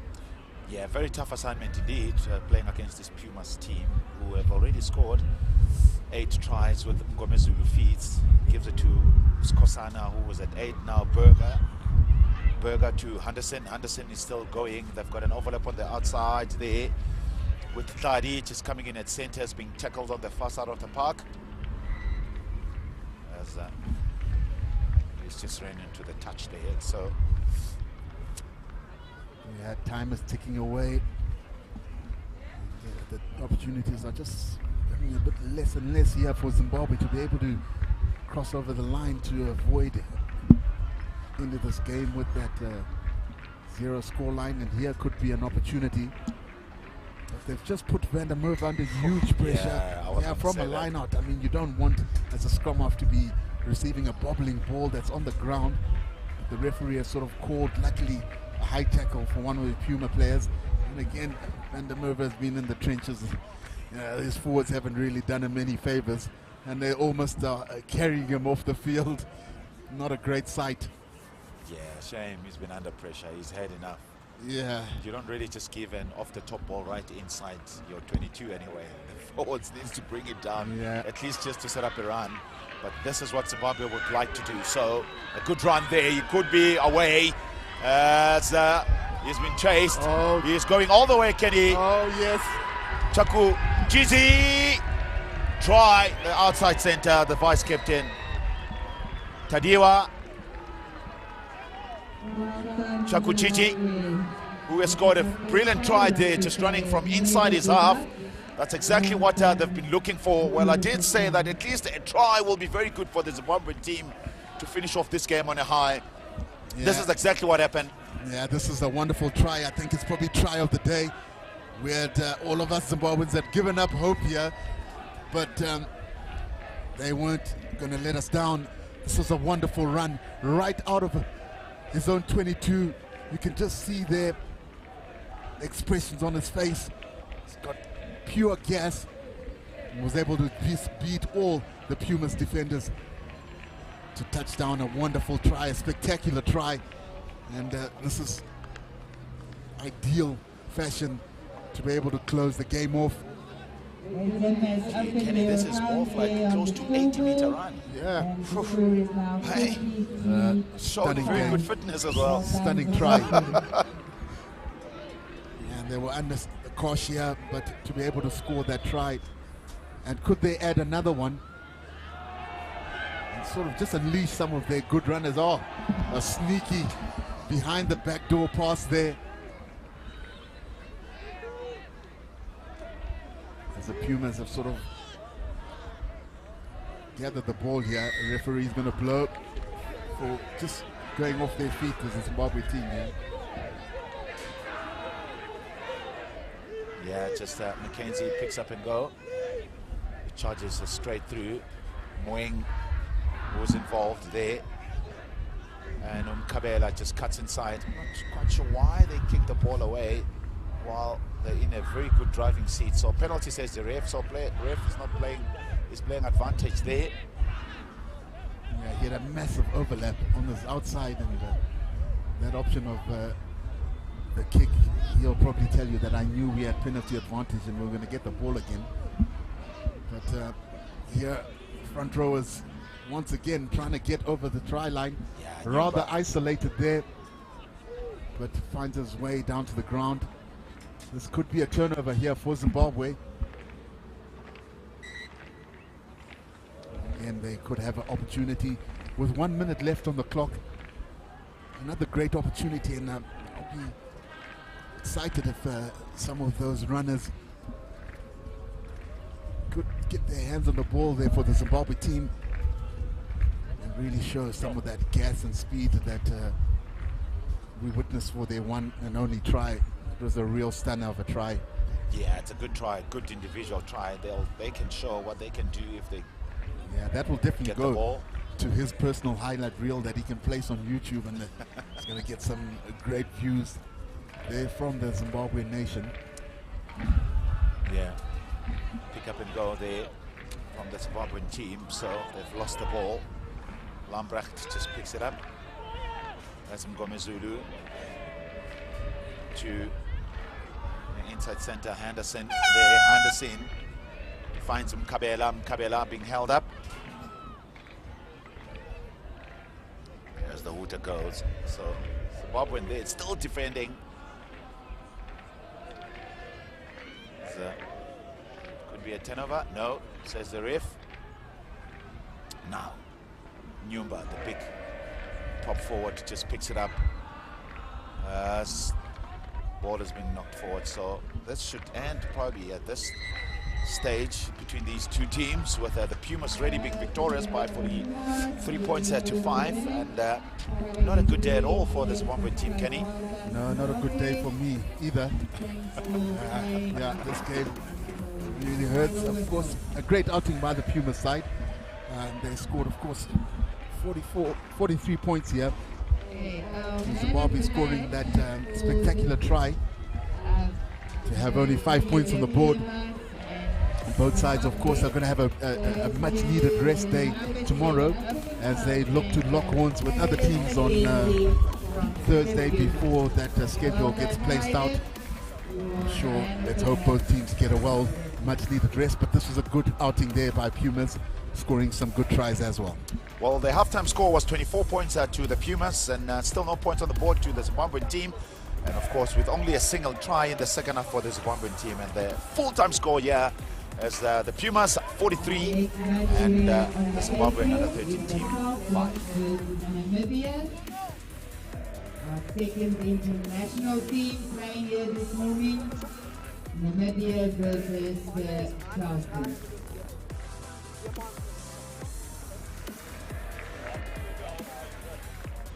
Thanks to Mr. Henning Henry, who was the referee, and our next referee, the match between the Falcons and Namibia, is Lloyd Humphrey. Thank you, Lloyd, and BOLAND team assisting him.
Mid-morning game about to get underway now. It's in Namibia. They'll take on the Falcons.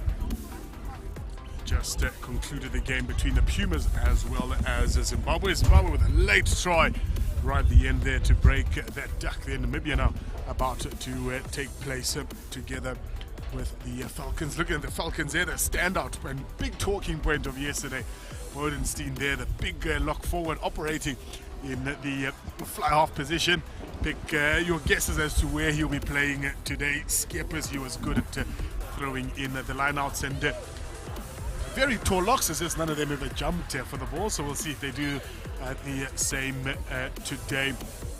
Namibia full of running this team, not the biggest admittedly in terms of size wise in comparison to their counterparts, but still some nuggety players out there to look out for. So players about to line up and get themselves going and underway. Joining me for this one, Kennedy Timber. Kennedy, considering the rugby that we saw yesterday, some really good talent, but today the cobwebs are really off, and the players just seem to be stepping it up a level in terms of really wanting to get stuck in. Yeah, and I've got a feeling that a lot of sides, as the Namibian team runs through that tunnel with the flag at the end, a lot of pride for these players, because of course it's their national schools team. And them coming from different provinces as the Falca team with a large size pack, and of course they've got a couple of outstanding players, and FIXTURES wearing the number 10 jersey as one of them, usually plays fullback for his school team, but has run in at that 12 position and also plays fullback if he needs to, but he's a real exciting ball runner. I'm hoping he gets some enough ball to be able to showcase some of his skills. But this is going to be an interesting battle, because you've got two sides that play similar style type of rugby. You know, they're quite physical and abrasive and look to move the ball once there's only good go forward. That's when they look to try play their back line. But you've got Swat Boy, a lock of Namibia, one of the players to watch, and Ludika, who's running at 8 for them. So a couple of players to keep your eyes on from that Namibian team. Of course, they got players from Windhoek Gymnasium. That's who supplies some well-skilled and great players there. within that Namibia capital. Right, Namibia, they'll be playing in blue from left to right, and the Falcon will be playing from right to left, keeping it nice and tight amongst the forwards so far. Decides to go the short side. He'll make his way back in field, will the left winger for Namibia.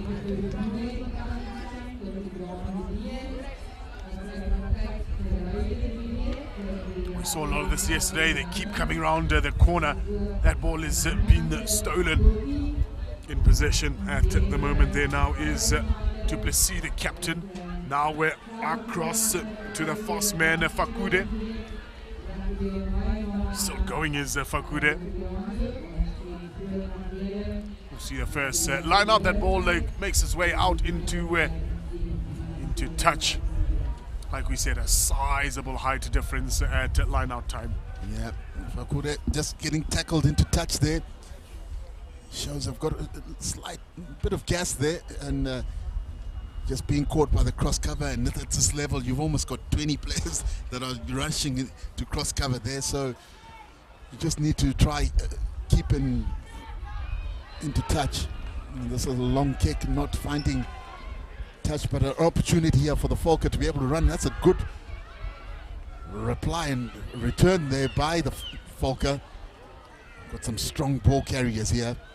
Pretty much right back where they started a moment ago, the Falcon, in terms of position. It's a good tackle on Okidi. Still available though for the Falcon. Jeez, he's full of running. You spoke about Van Staden. I didn't have much time on the ball considering the tactical change from the management staff of the Falcon, but really showing what he can do here. Enterprising little fly off, and they might well be in here, the Falcon. Confirmation from the referee. And those pickups at the breakdown point, they're really working in favor of the Falcon. Yeah, the pick and go strategy commonly used with a lot of the sides that come from that East Rand area, and they're very effective. Smart here. Starting with a jinking, weaving little run, allowing his forwards to be able to get that pick and go strategy going. And there was a good carry up, but a well spotted gap there around the fringes. The pillars didn't get into place. Yeah, there's the coach saying, yeah, boy. That's what I was teaching at the training ground. A smart little play there.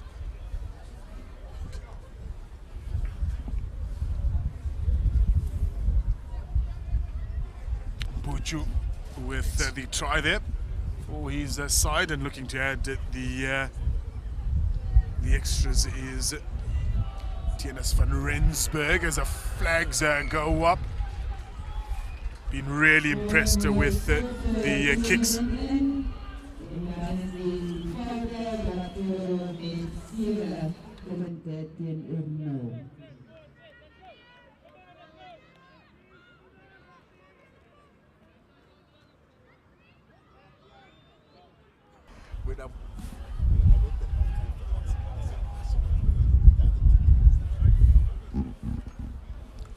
Restart here for Namibia. That's a deep start here. Tester for the Falcon, but it was well controlled. Chases on here. Good kick, great kick. Yeah. Great identification of space there by Van Staden. To be able to execute from a right-footed kicker, kicking towards the right-hand side when the ball is coming from your right-hand side, the pass, it's always a difficult angle, but he was able to find it and steer it in the right direction here. And the lineouts can put the Namibian team under pressure here. If they contest, we know that tall timber is always confusing for hooker, but Namibia does well to be able to gather. Really good work from Swakboy to hang on, and now they put it onto the boot. Perhaps just slightly premature by Namibia. Clean up duty there for Fakude.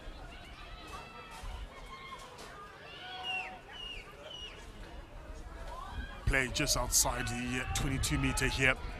Straight through the hands of Van Staden, but cleaned up by none other than Fakude again.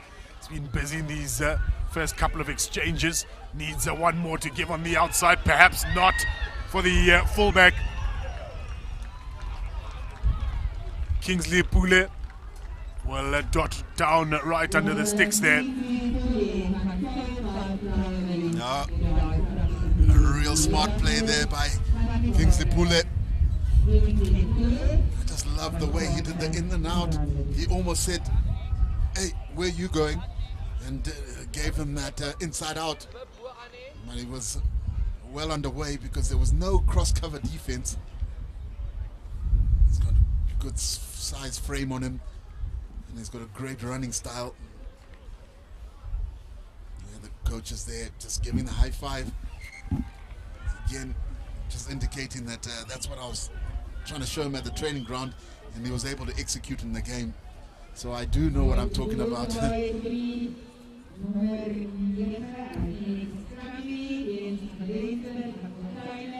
Yeah, the Namibian body language already starting to not show a positive sign there. It's almost just walking to that kickoff with almost just a rather negative body language. The score's only 14 points to 0, and it's 6 minutes into the game, so still a lot of play here. 2 tries and they'll be right back in it. Opposite put it on the foot there. That ball is regathered and clobbered into the side of the pool.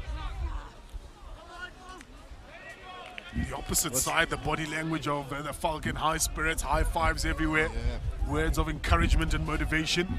What's interesting is just looking at the size of the 2 hookers.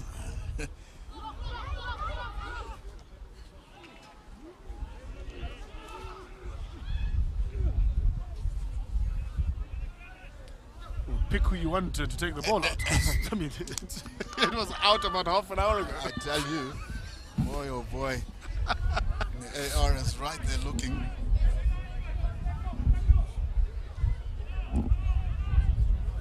I was saying to Lawrence a bit earlier, could have done us a favor, the hosts, and just painted the lines there. Obviously been a long winter season here in the Krugersdorp, and the paint fading away slightly. And there's a Bodenstein. That kick won't go out from him. It's really interesting that Namibia continue to keep flirting with the touchline. Because we see some of the ARs, the referee assistances, officiating the games here. Namibia coaches, I'm sure, will be disappointed that their players just keep opting to run into touch. Yeah, and just gives another line out here for the Falcon side. More set here for the Falcon, but it'll go out. Van Staden now looks for a gap. This is good stuff from him there. There will be an advantage play. The tackle looked to have risen over the shoulders. And now Kingsley Pule puts on a bit of a dancing show. He's wrapped up by Leon Kittler. Fakude has done well operating on that far side of the field. He's always in the tram lines, but operates so well and towards his fellow players. Does well as well to stay up on his feet while he waits for support. He's never isolated. Yeah, it's almost inevitable with this style of play that they almost keep going the same side, that you've almost got a feeling that they're going to be going into touch at any moment now, and it always happens that way. You just like a change of direction because the open side has got so much space and no defenders. This is one of the tactics and strategies that the coaches will look to sort of pass on that message at half-time to their players.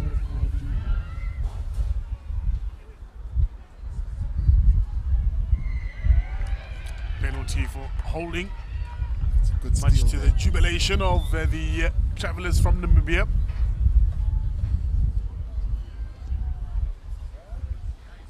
And really rushed that kick on that occasion.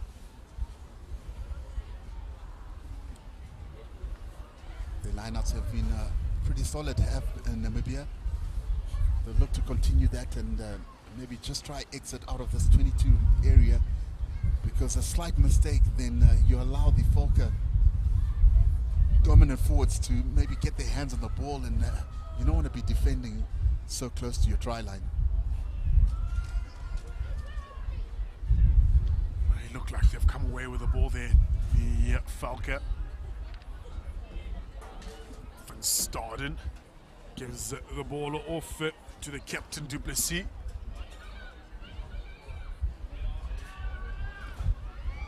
Still going. This is great work by Okidi. And now we're helped along by Gachu. Perhaps, again, just a little bit overzealous. Yes, I was about to say, just that extra pick and go that wasn't necessary. You needed to just get the back line moving, but I've liked the work of that loose trio from the Falca. Great gather of a kick here. Again, there's good appreciation from just veering away from the touchline. They come again now. Plenty of numbers on the outside, and again, they're just taking his eyes off the ball there, Du Plessis. Yeah, the skill of just snatching at the ball there. You tend to knock on the ball. Rather than let the ball come to you, I guess, yes, yep. Yeah. I've been impressed by some of the forwards there of the Falca. They're really energetic and very abrasive. Every time there is go forward ball, they're there to scoop up the ball and get the ball going forward. But you just don't want to overplay it, and that's where that one extra play, that's where the mistake happens. It's almost a decision-making tool that you've got to have.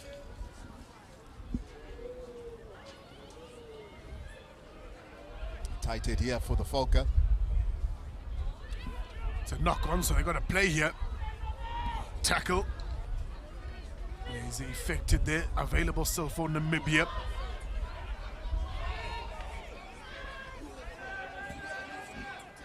Taken to ground there, Slade Isaacs.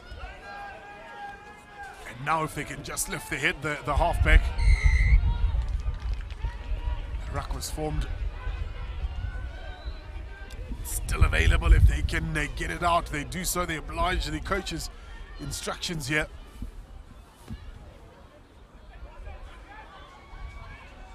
Opted to kick rather than keep that ball in hand. Tell you who's not going to be complaining. Fakude.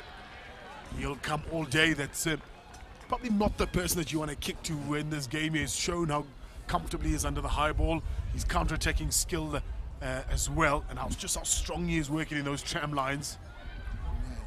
Seems to have taken a bit of a knock there, but the ball seems to just migrate towards his area. And that's something about being a good player. You always, the ball finds its way to you all the time. But a rather questionable decision there by the Namibian team. You opt to tap it, then you pass one pass down, you then kick the ball. You could have just kicked it from the penalty mark. Here's another opportunity for them to be able to try and make some good headway. He's a big man, is Slade Isaacs in the Namibian team. Another kick from him. Kingsley Pule gets the ball off. And now, this is good stuff here by Claudius Nero. And that kick's a good one. Is going to set up for him.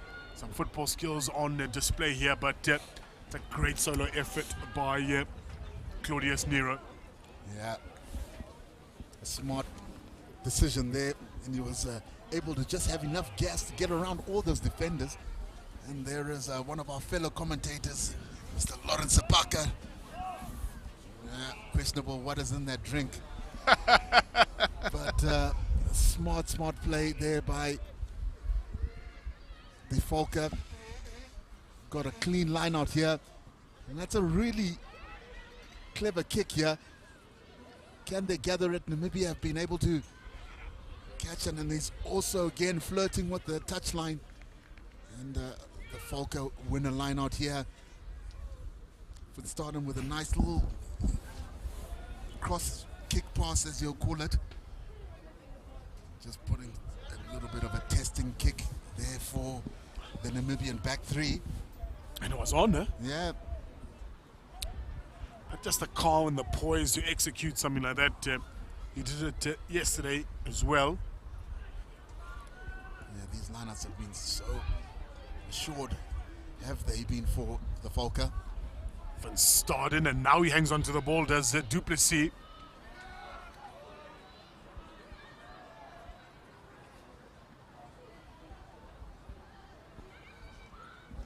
He's by himself, is Dube.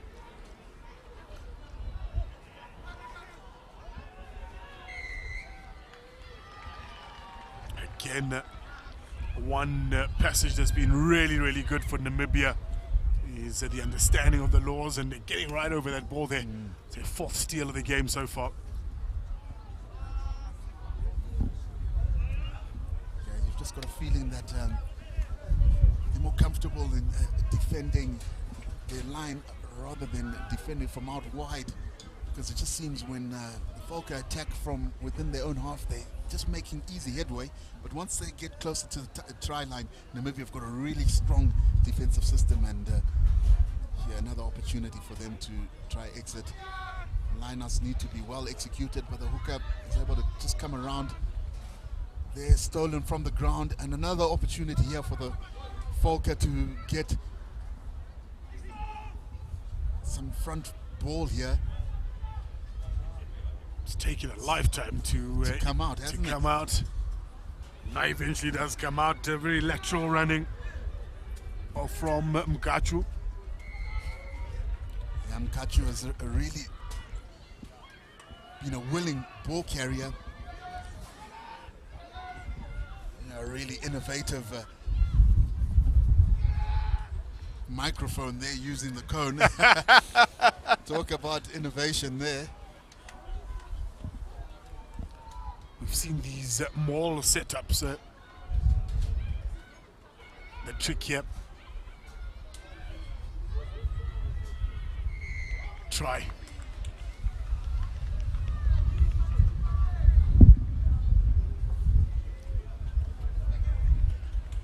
Yeah, the Falcons in for another try here.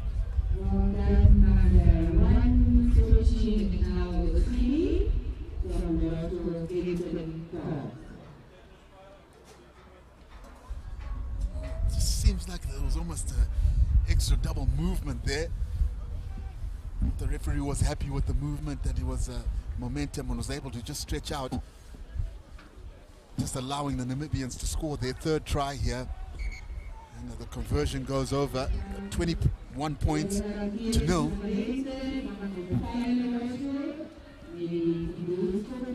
Scoring at almost a point a minute here, the Falcons so far.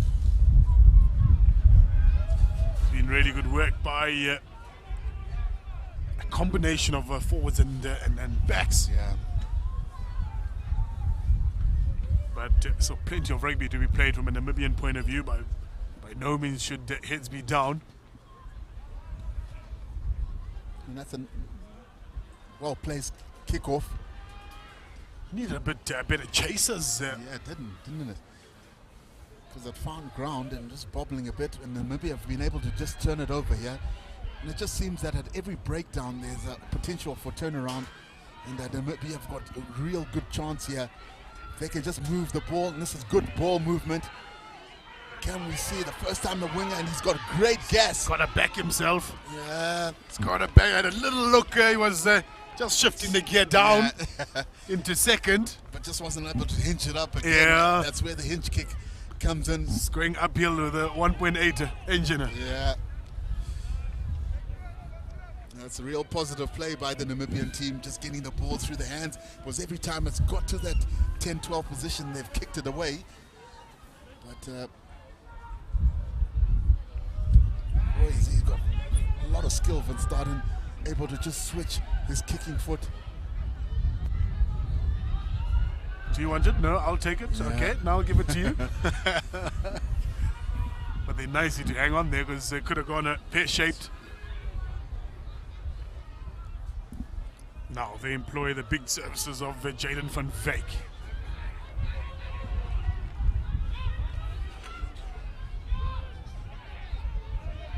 come again here in Namibia. They just need to be a bit better at just scanning what's in front of them to know what play to execute.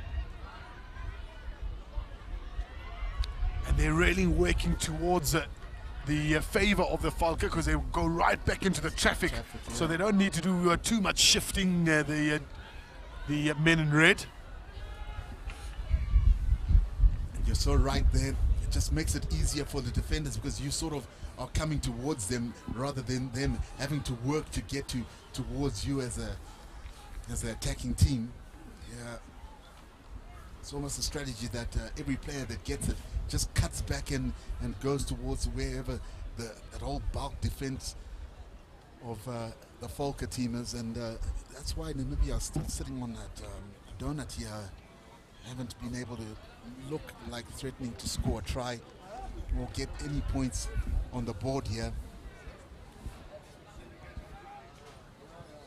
Van Staden puts it onto the boot. Tester here for the fullback. That'll go backward. So can he come around here? It's a big one here. Might be trouble for the Falcon.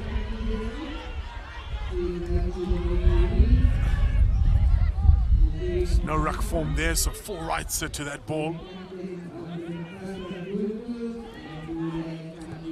Van Staden looking for some space. He did find some good real estate there.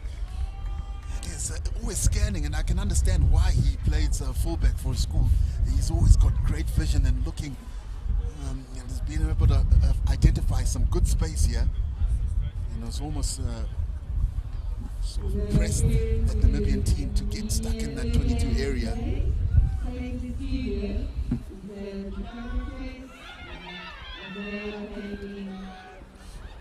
Carries hard again, does Mkhize.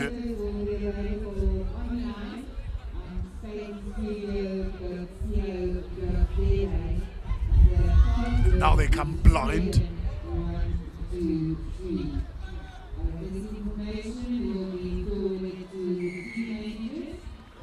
Yeah, that ball wasn't going to come out of there. Yeah, the decision time. The strategy of the Falcon forwards of picking and going around the fringes is really taking its toll on the Namibian team, and they're not looking to let up, and they're continuing here as they are making their way to the try line. Referee quick to blow. That was held up. The pressure just keeps mounting here on the Namibian team, as the Falcon are looking to get their 4th try here. Windy conditions here at the Under-13 Craven Week, being held at Monument High School, aren't letting up. The wind just keeps blowing in. As we see the Zimbabwean team obviously eagerly watching over the Namibian team. Of course, that international fixture going to be played later on the week, either on Thursday or Friday. Thought he was over there, Bodenstein, reaching over.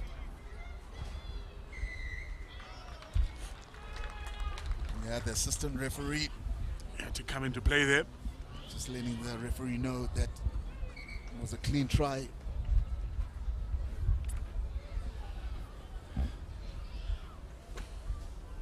So the Falcon in for their 4th try here. Yeah, just attacking the blind side, the forwards and lock coming across. The forwards, one folded there. Well spotted there, I must say. He's able to just see that the Namibian defenders didn't fold around to come close the short side.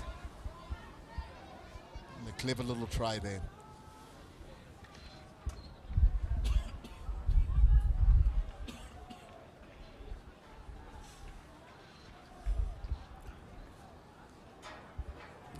Just hold it its line and not to curl in. Almost by the halfway mark here. As you said earlier on, lucky that they're almost scoring a point a minute here. And the Falcons coaches will be pretty satisfied with the outing so far in this first half. Namibia will just need to discuss about how they're going about getting some points here in the second half. There's almost a chance there. The folk are letting the ball just bubble up and find grass. The referee calls for half-time. Plenty of work to do for the Namibian side in the second half. All is not lost yet. Hopefully the half-time oranges will give them some motivation for the Falcon. I'm sure the instructions will be to keep things as they are. We'll see what that looks like in the second half.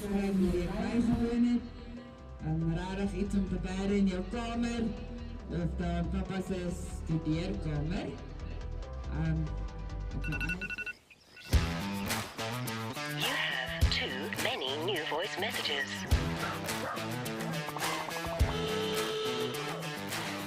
Morning, Neil. It's Anele. I'm sure you know what day it is. Is he on set already?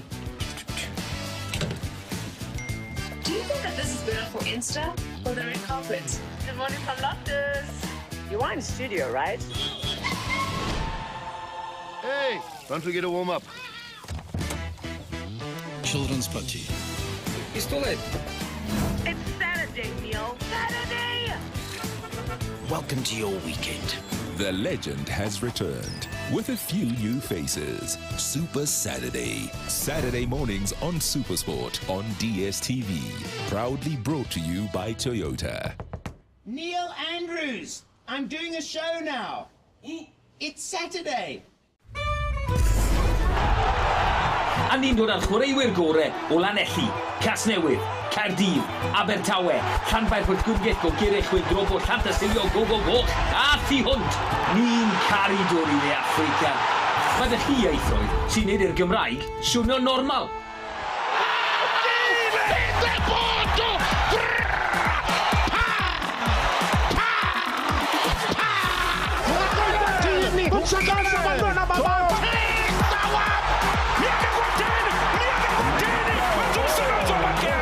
Felly, pen campwyr byd!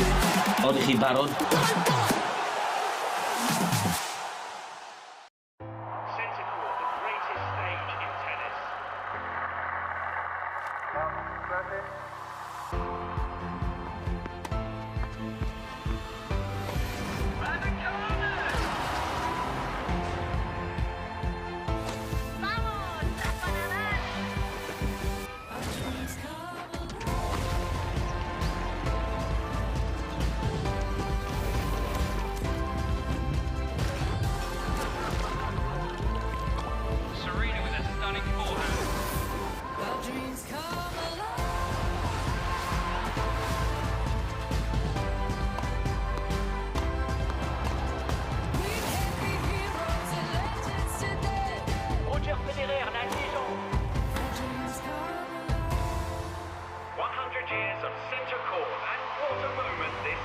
The stage awaits.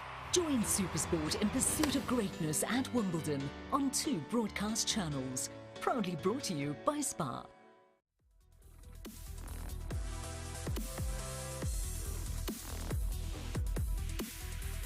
$26 to the good. The Falcons over Namibia so far. Another half to go here as the players receive final instructions before getting onto the field here. For Namibia, they've been good in patches. They just need to build a couple of phases. Also need to back themselves and be sure about their decision making. We've seen a couple of instances where decisions perhaps not too well thought out. Got to stop those pick and goes from the Falcon that have been used to great effect. Bulelani Ebani comes on for the Falcon. Another big ball carrier. Yeah, the Namibian team just got to look to shore up their defense. As you say, those pick and goes, but what they have to do in attack is just maybe stop the kicking. That has hindered them so far. But it's a good start by the Falco, being able to recover. And Verstappen able to just drive the kick. Of course, the wind is behind them now. This is a good run by the Namibians. Great to answer back.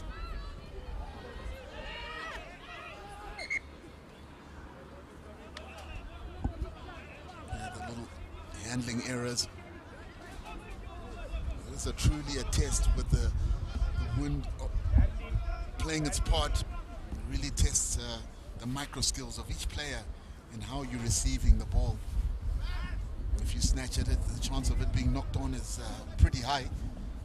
There's a lot of kick space here, and we've seen that Verstappen is looking to place that ball behind that back three of Namibia. Comes again for Van Staden, and perhaps the first blemish that we've seen on his CV so far this game here. Just overcooked it. I think he should have looked to maybe place it on the left-hand side. There's a lot of space there because the Namibian winger was up. And also, I guess, just not taking into consideration the wind is behind him now. Yeah. He was really punting them into the wind in the first half.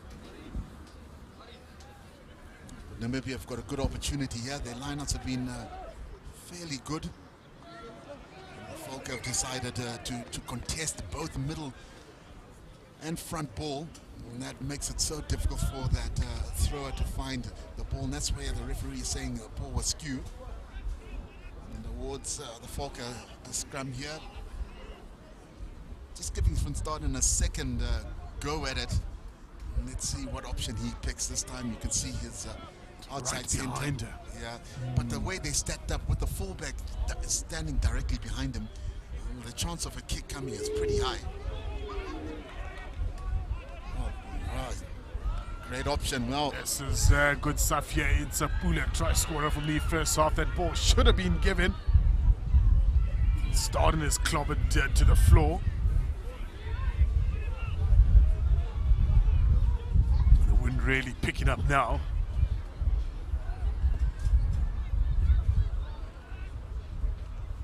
Box kick tester for the fullback Martins.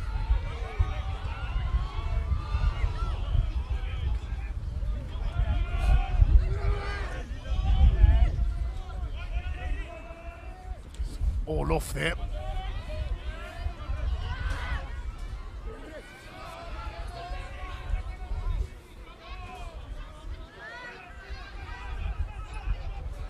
Yeah, some tough calls against Namibia here, and you can almost hear the coaches aren't too happy, but they managed to get the ball here from a knock on.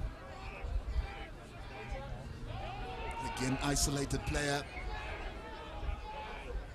Referee just bringing that back. No advantage from the knock-on. But those breakdowns have been a real contentious issue for the referees, and the coaches been very vocal about that. Yep. We'd just like to see the referee be more clear and vocal on what he's looking for, because that would assist the players as well. So whether it's being releasing the ball, place the ball, tackle a roll away, those kind of vocal commandments are always much needed by the players to help assist them in making the decisions.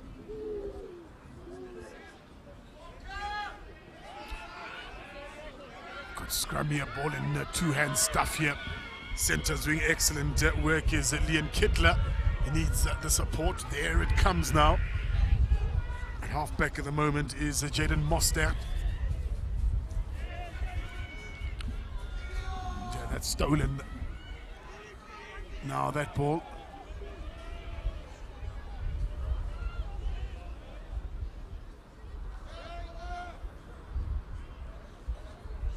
Maybe had got it back, but momentarily.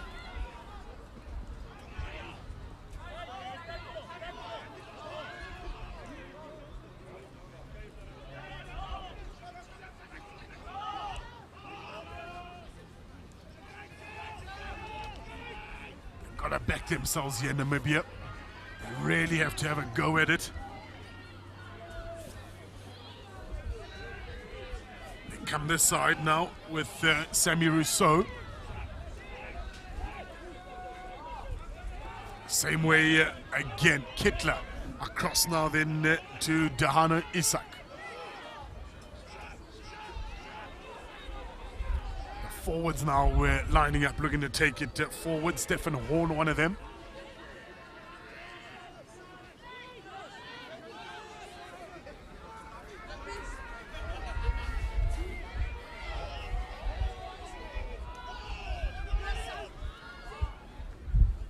Ripped, but stays with Namibia. So we'll have to come back there. Yeah, I tell you what, Namibians have got a couple of good runners. Kittler looks to be a real threat. He's the only one who's really got them some good momentum. You'd expect them to try get him ball in a bit of space and see if that can be of any value. The management team, of course, of the Namibians. Ernest Groenewald, the team manager of the Namibian team, just jotting down some notes there.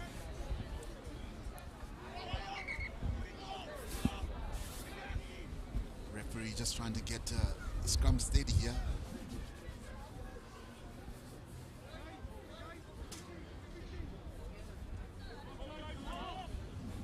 Really interesting to see how deep the Namibian fly-off is from the scrum, and he's directly behind the scrum.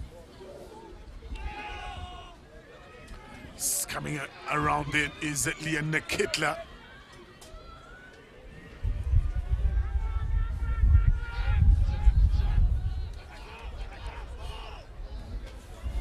Now they're going to be aware of their defenses here. Go again here, do Namibia through Esterhazen. Very lateral the running from the Namibians.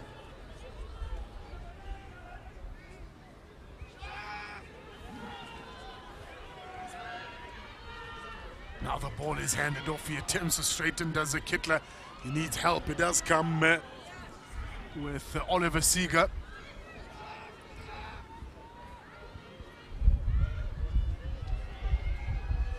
Support is needed here. There are some good runners, but they end up being isolated. And the ball is frothing at the top there. And it's not coming out of there. But again, some positive play here by Namibia. Putting some pressure on the Falca. And just some of the decision making once they've got ball in hand. It's just letting them down, because when they needed to spread it, just to get it out to their wingers, they've sort of tended to opt to go into the tackle first and then try look for the pass, and that's just slowed the whole movement down. But Kittler and Esterhazen have looked to do a bit of damage there in the midfield for Namibia. But the Falcons have been resolute in their defense, and they're going to look to try get away here by FIXTURES, and he slides through. Oh, yeah. Beautiful. Eventually brought down to ground there. He'll have lost that ball forward. Namibia, can they capitalize here? They had massive numbers onto the other side here. And can he get around all of them? Kittler, it's an excellent tackle there. An attempted stop by Nganyezi Mkhize.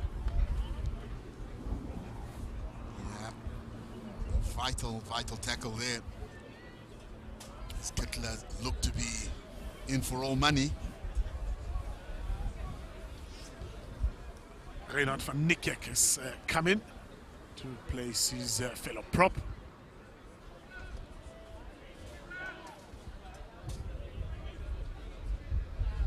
That maul brought to a stop by Namibia. Relieving Van Staden of his duty there. Van Rensburg on that occasion, just taking some pressure off him. Good box kick to get played to just about the 10-meter mark. And the folk have done well to just be able to defend their line. They've been stuck here for most of the second half, and just creeping slowly up the field away from the try line. Much needed. I don't think Namibia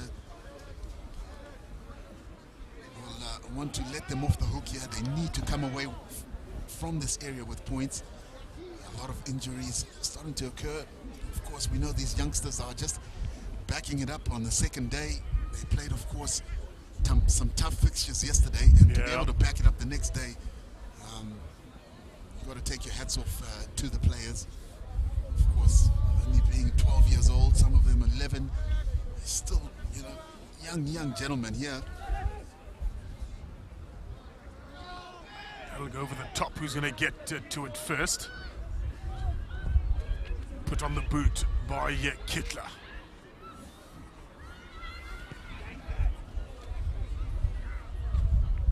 And that ball will go directly out.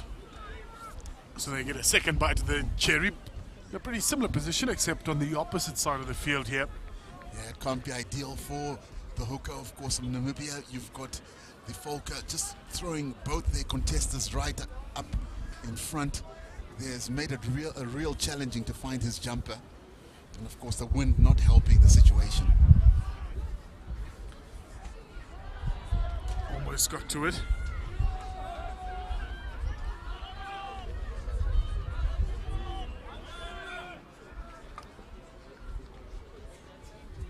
Come back, this is the referee.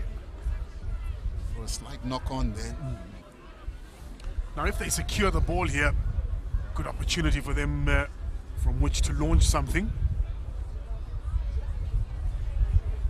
They've been opting for the kick and chase option, have the Falca every time they've got it from either the scrum or line out.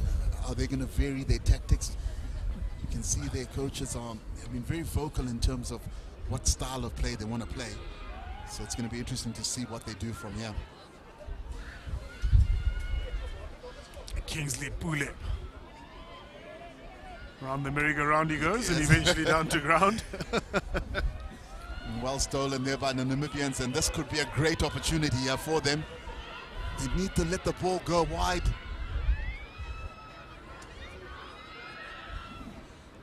Darting and dancing there, Jadron Janssen. Better here if they can get it through their hands here. Now it's going to be a foot chaser to the corner, and brilliant work again by that man, Kingsley Pule. Really has put up his hand both on defense and on attack here. They come around the corner through Rousseau. Got to give that ball there.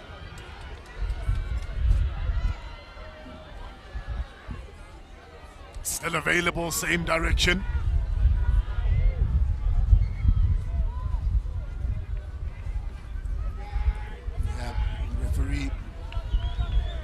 Still playing advantage for Namibia, and they're going to look for a quick tap here. They did well not to go away from the touchline, and the referee just brings them back for scrum held up. Interesting call. They're still trying to get a clear indication of what the referee has called here. It's still Namibia ball. Exerted amount of pressure here. See Kittler just passing communities. He seems to have fallen into the fly-off position.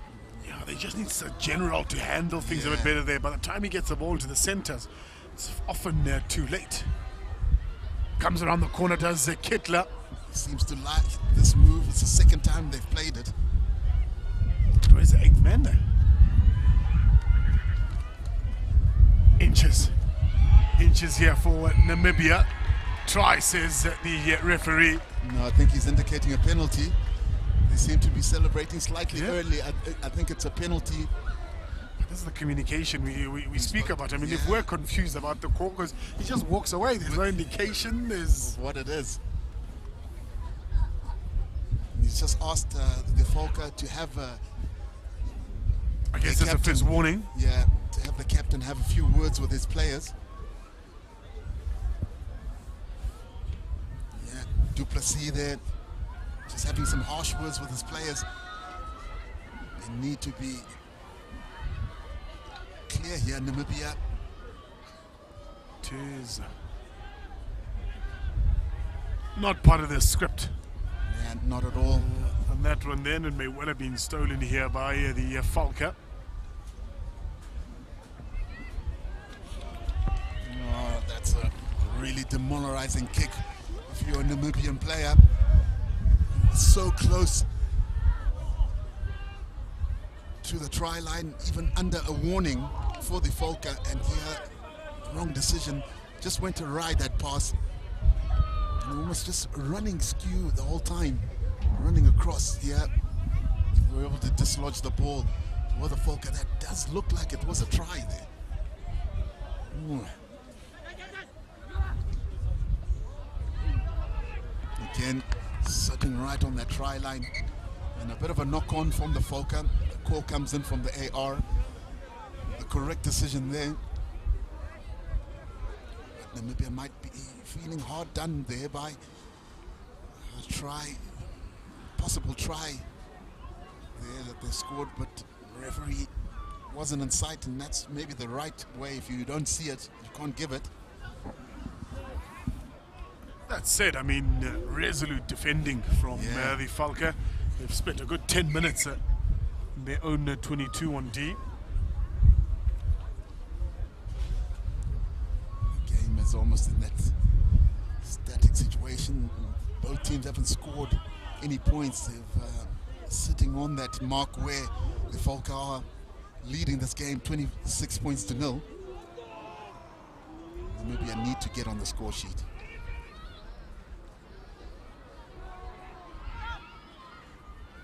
Pass there not going to hand. Is it a tough day in the office? It is Oliver Seeger. Again, correct decision by the referee in front of the ball carrier, and Verstappen has decided to take it on.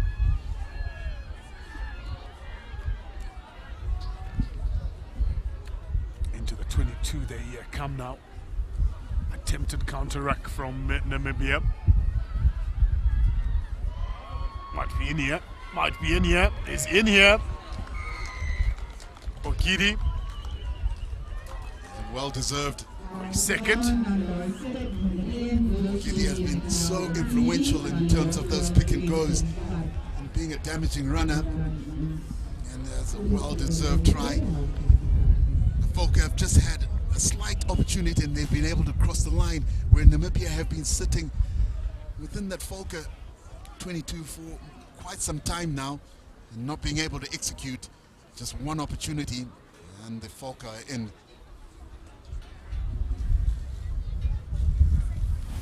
Great resolve shown as well. I mean, to go through phase and phase after all the defense and then to turn it up like they did there. Get a 7-pointer at that.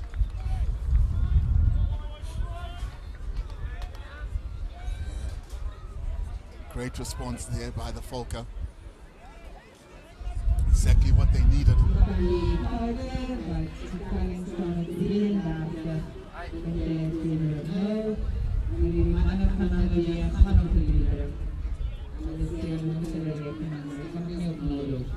And Namibia just need to keep at it. Just not give up, not hang their heads. Zimbabwe was on the receiving end of a large score as well, so Namibia will need to just front up here as Van Staden continues to just use the wind with that kicking strategy, and it's paid dividends once again. The chance of those kick receives knocking on becomes even higher. The moment once you feel that things aren't going your way, it almost just starts to build up. And this has presented another great opportunity here for the Falca to attack.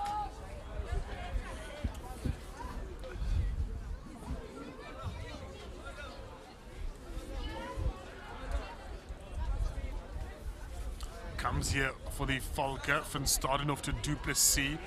Now we're with Sebastian Small. He will move one player aside and almost another.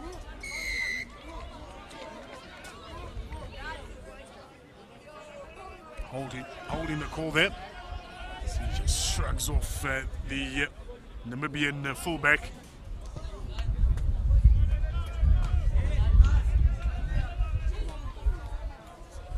Yeah, with 5 minutes left, the Namibians will be hard pressed here to try get something on the scoreboard. But they'll need to keep the ball in hand and retain the ball at every breakdown, as the Falcons are countering every ruck. And that's just good contesting at the lineouts here. Good steal.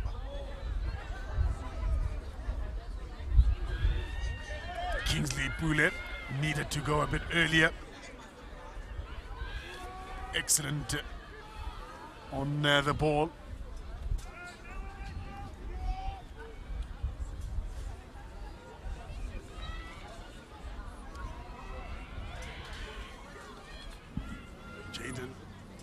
Jaden Janssen there.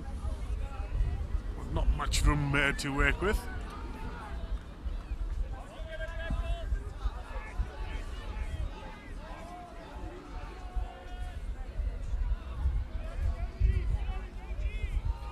And now it opens up here for the Falcon. May well have the last say in this game. And another player who's had a really good outing this lunchtime. Mkwachu. Yeah, Namibians will be rather disappointed with that. They had the ball. Mkwachu able to get in for a try. He's been really hard working and just showing a lot of speed here. Namibians weren't able to cross cover defense. And he's just able to dive in for another Falcon try.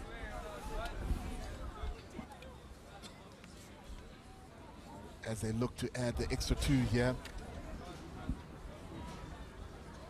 It's a handy position for a kick. And he slots that in comfortably.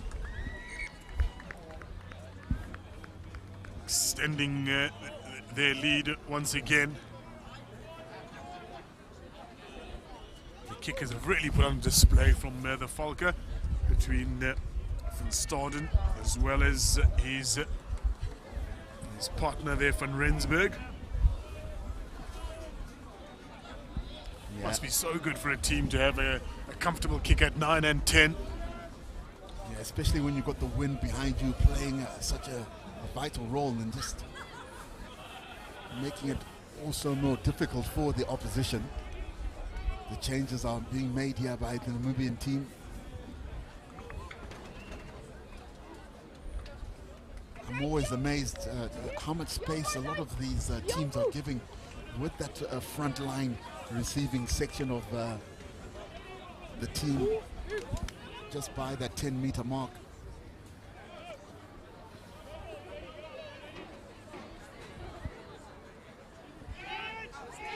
It's taking the play in the air there, so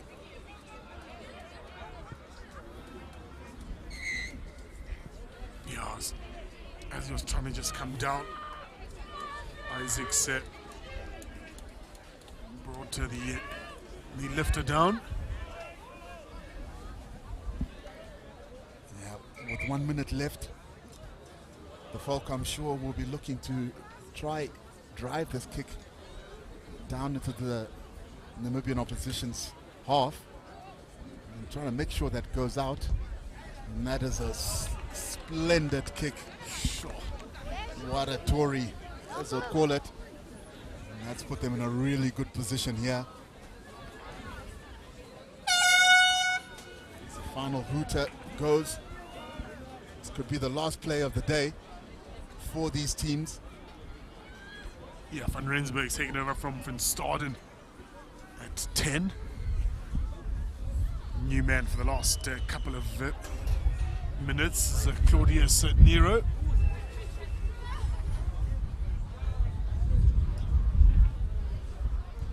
Van Rensburg throws one out to the likes of Kingsley Pule. Certainly put up his hand for a man of the match. Is that a good outing? Big collision just outside the 22 on the far side. And they're just going to lose that one forward, which give Namibia a chance here to get out of town.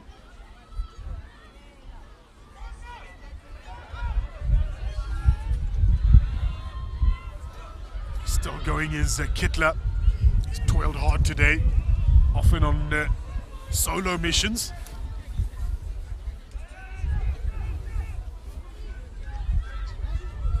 I was surprised to see the ball come at him there. Yeah.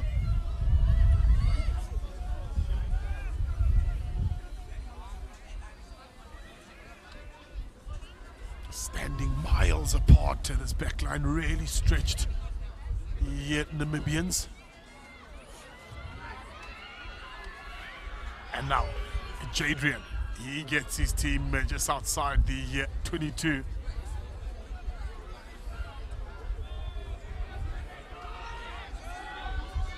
I think hands would be the order of the day here. Decides to take him on the outside. Will get dragged out. And that'll bring an end to this fixture, folks. Namibia just not matching up to the strength of the Falcon. 40 points to no reply against Namibia.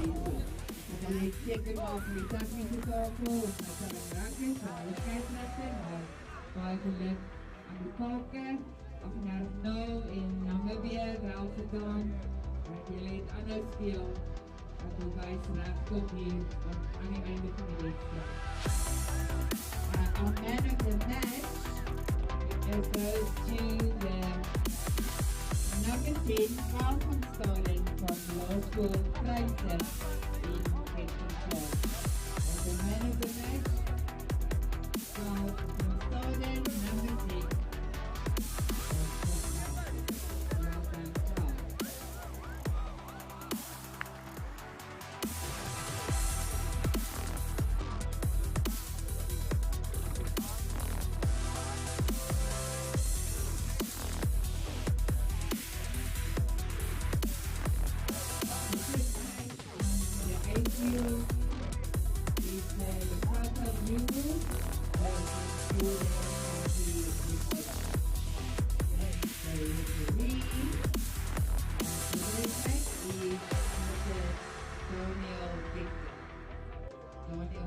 Thank you to the officials of the previous match.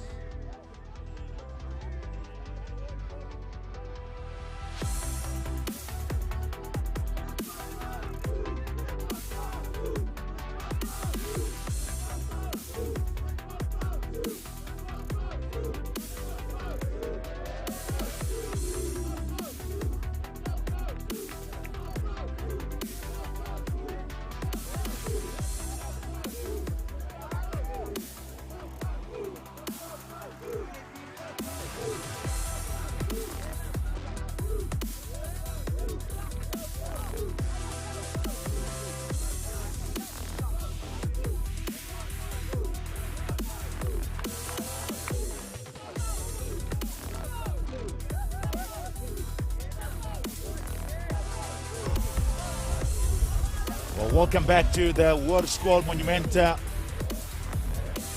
we are facing another very great day today with all the under 19, well, I beg your pardon, under 13 Rugby Craven Week just taking place here in 2022 in GRIQUAS.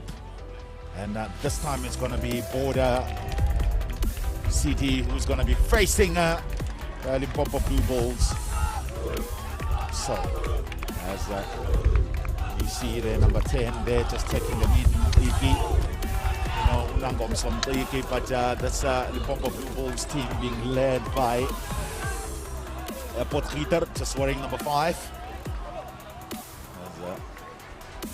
LIMPOPO Blue Bulls did very well yesterday. Not quite really just getting away with the win, but they try their best, just playing against one of the strongest team in this tournament. That's the Western Province. And today it's going to be their day, Lawrence, to try and see if they can fix all the mistakes from yesterday. So with me, I'm not alone. I'm with Lawrence Sipaka of Kabila, former Springbok prop forward. Lawrence, Good day. Good day to you, Mac. And absolutely the day you'll think it's getting warmer because the sun is in the middle. But no, far from it, I think the wind is also slightly picked up as the country district is about to show us what they made of border. And obviously against the Limpopo Bulls who fancy their chances like you've mentioned. But I suppose I like the underdog fight. Hopefully the country districts are going to come and show me one or two things that they made of. But like I said, it's a David and Goliath situation here. Let's see if the Limpopo Bulls are going to redeem themselves and actually come up with the goods as the captain is about to restart the game. Restarting the game deep inside their half. Already Potgieter just gets the ball. He plays it from inside his opposition's half. Good run there by the big eighth man, Henke.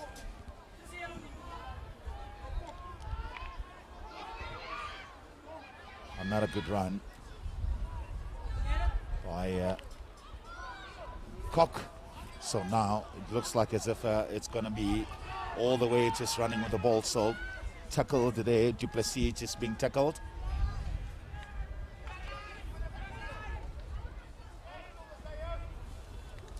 Joris with the ball in hand as well, they're just looking after the ball at this stage. Now Du Plessis with the ball in hand, so he feeds Potgieter just takes it in and just trying to sway away from the tackle there. Well, Zitzman, who finds Kotze just takes it in, runs a bit skew, but managing to straighten up right at the end. Kotze to Zitzman again, he's getting involved. Now, very good offload as the ball being fed by to Umbalati. Umbalati who scored a good try yesterday. He tried his best. Zitzman again to Du Plessis. Du Plessis. Van der Merwe just takes it in hard. This could be a try, just they're recycling the ball. As Zitzman just spinning off the tackle. He picked up and go. Ishubane, who was very good yesterday, and try is given. Well, no, I think it's a penalty, Mac. I think there was a bit of dirty fingers in that drag divider number center. Ashume Jayi, who has his fingers in wrong places there. But the Limpopo Bulls actually not waiting for anyone. They actually picked and they ran again. Yeah, Tian Zasman there feeds Ushubane. He's been held high. So try has been given there, Lawrence. So it's great stuff from Limpopo Blue Bulls, just starting this game very strongly. And big high fives there. And they're very happy about that. As a try it's been scored. They certainly be relentless. I mean, pick and go, they tap and go instead of a penalty kick out to the line. It's just held on short. They lose that prop, and then obviously the presence of mind there to just realize that the opportunities right next to channel 1 and 2. The pillars were caught napping. They lose that prop, actually just making a Masahela that just actually just dotting down next to the rack, which is very sharp. That's actually scrum half territory, but he was not even close. It was like, hey boys, you take control of this one, I'll come back later. And a good start there from the Limpopo Bulls. They were really relentless from the start to start with. I mean, they had a couple of times where the ball was not secured in playing it individualistic. But I suppose if they decide to go route one to force the country district to actually come closer, they must do that. But at some point they need to change it and give it some air, because I'm sure the guys on the outside will be keen to get going as well. Let's see if this conversion from General is going to actually hit the spot. Well, he strikes this one, and it goes, and the flags goes high. So good kick there by Heno Kotze, I beg your pardon. A very good strike of a ball there. He really just concentrated very hard and managing just to get his 3 points for his team. So it's 7 points it is for the Limpopo Blue Bulls, just facing Border District. The Border, they've been in 6s and 7s. I mean, they have to tackle, double tackles everywhere but they're scrambling very well. I don't know how long they can sustain that kind of pressure in terms of energy saving, because they're doing too much work and trying to get to the ball, while the Blue Bulls, Limpopo Blue Bulls, are actually trying to be physically just in the right place at the right time, making sure they do their basics. Yeah, that's the problem. Once again, now there's hard running again from Fanameva, the big eighth man on the trams. Zetsman to Duplessis. Duplessis looking for Potgieter, but that ball has been won back again from Border Districts. Now they're running a bit skew, but they play so quick there to pick up and go by the eighth man. And it's unfortunate he just ran into own man, but the referee was playing advantage here for a knock-on from the big lanky lock from the Blue Bulls. Potgieter, who attempted a handoff and in the same time not protected the ball. But let's see the first scrum now. I can assume the Limpopo Bulls will just have to manage how quickly, how fast they can actually get to scrum over the country district of Border. And Border want to make sure they get a channel one. Remember, they might not have height or size, but one thing they probably might have is speed, so they need to really use that in their advantage. Channel one and just go. You know, try to get behind this big pack and behind this backline, and that actually need them to turn around. It's going to make their job a lot easier. Let's see, there's actually a pre-engaged there. Just a situation. I think they're already in trouble. But remember, it's only 1.5. Yeah, Makitigidi is looking forward just to feed the scrum, but he's not allowed because it's a scrum is not steady. But that's one thing he needs to actually be aware of, because as captain as well, he needs to know exactly that, listen, the forward, the scrum needs to be stable before he can actually feed the scrum. And at this point in time, he's putting his own pack under pressure by putting while they're wheeling back. I mean, the skirts are on already, and when he's putting in the ball, he should lift it. He actually can milk a lot of free kicks here. Look, the country district is, there we go. That's a good timing, young man. Yeah, it's just a good reffing there, really, from the ref. So Makitigidi with the ball in hand. I beg your pardon, it's Mqiki wearing number 10. Now gives it to the big man. Griki again. Oh no. As the pass is not finding a man, so forward pass, says the ref. One is wearing number 10, but he seems to be operating as a scrum half, which is very interesting. But I suppose it's closer to the action, so he can marshal his charges there. He can decide what happens. I think obviously there just a little bit of technique that he's struggling with, but at the important time is allowing the opposition Luce to come have a bit of a picky mapelan on his chest there. Yeah. Which actually doesn't actually affect him in terms of putting his body down and actually push. Yeah, because well, already before it starts, it's already going reverse. Yeah, there's nothing wrong with that indeed, as we see a try there that was called by Utumelo Masahela, the prop forward, Lusa forward from Limpopo Blue Bulls. So definitely a size factor. Just have a look at the size here from the picture that we're seeing right in front of us. Smaller players team, the Border District team, compared to the Limpopo Blue Bulls under 13. You must also remember, Mac, I mean, size doesn't really matter if you can actually manipulate into your favor, but it's really not getting help from the locks as well. Well, good scrum there. The ball is being released as a knock forward from Tiana Zetsman. Now, if you actually look at Usuzake, Balane is too high in the scrum. He's standing out like he's standing in the line out. And where's the support going to be now getting for Umba? Umbo, who is in his own, I think can actually hold so much. But when that pile of pressure from Tumelo Masihela comes in, remember, on engage already, he's already turned into the angle that he wants. It's just a question now managing his pressure as to how much he pushes. That's something he needs to manage. And that's all he needs to do, but that's better. But the lock is still too high. He wants to feed, but he's under pressure. He's tight forwards, being pushed backwards.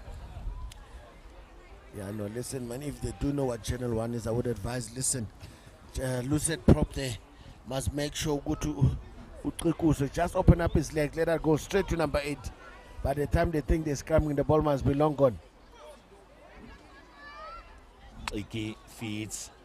Scrum just stays right in the middle of the pot now. Pick up and go there as ref is playing advantage. But now just a good run there. He beats one, beats two, tackled inside the opposition's half.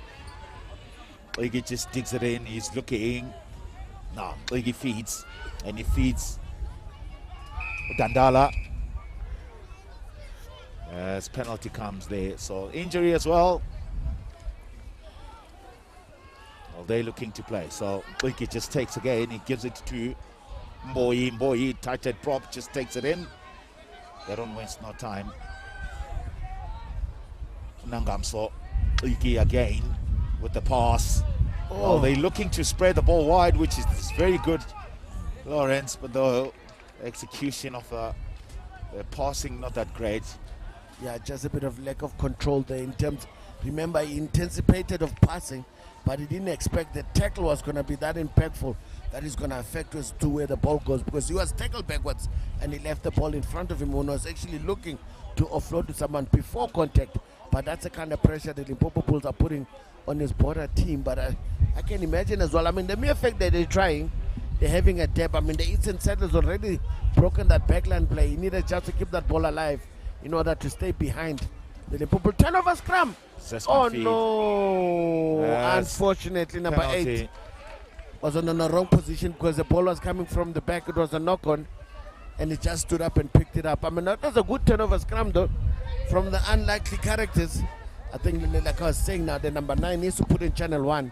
So the Limpopo Bulls number 9 was so lax that his ball was not even in a channel; it was left in the middle. And as sharp as the border district was, they decided to hook it for themselves. Yeah, definitely. Just good touch finder there by Herno Kotze. Comes from PLS World School. Now it's a line out. A lot of coaching as well from the ref there, just giving instructions. As Sitole. Well, it's not Sitole today. Today is Reckets who's starting at hooker. He feeds and then he gets the ball back. He comes around. Reckets there. He's straightening up a little bit of a high tackle.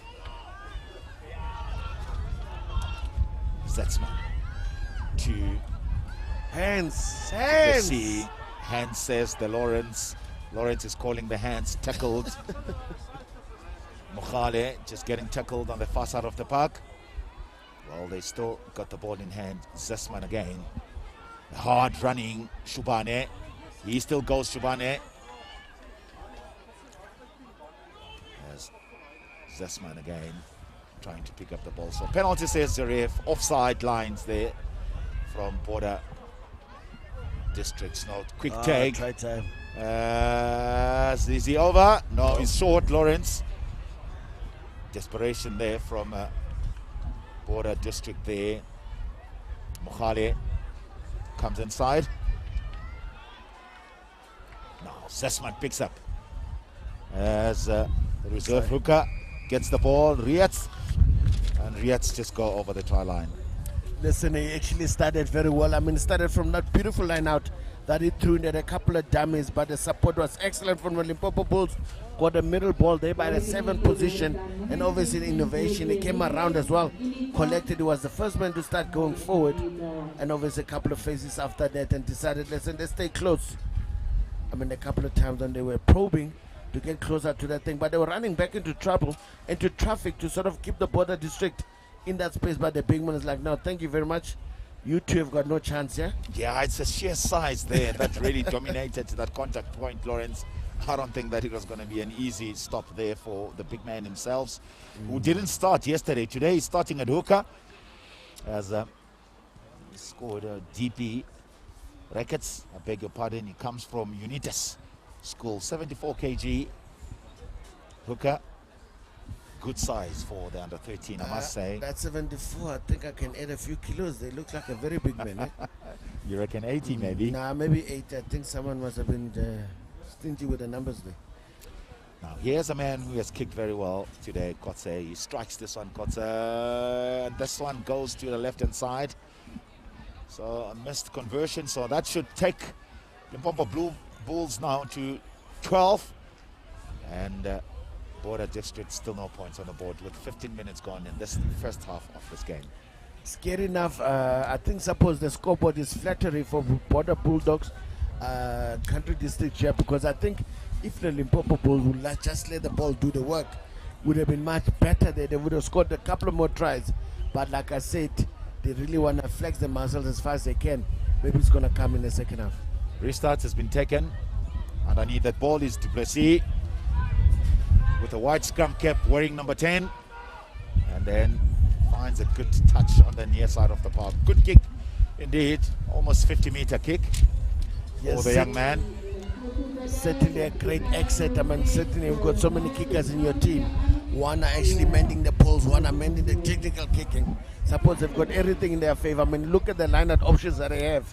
I mean, they can cover. The front ball is already covered. And now they're actually in front of two locks of them. Mamaji and then basically Potgieter. They're actually a tall man themselves. It's all about timing and getting up at the right time. What is still from Mamaji? Atayanda Kwasi can't find his jumpers there. Wearing number 16 now. They're spreading the ball around. Ooh. And a little bit dangerous there. A bit of elbow in the face. I think the ref missed it. Now, the hard running Fanameva takes it in.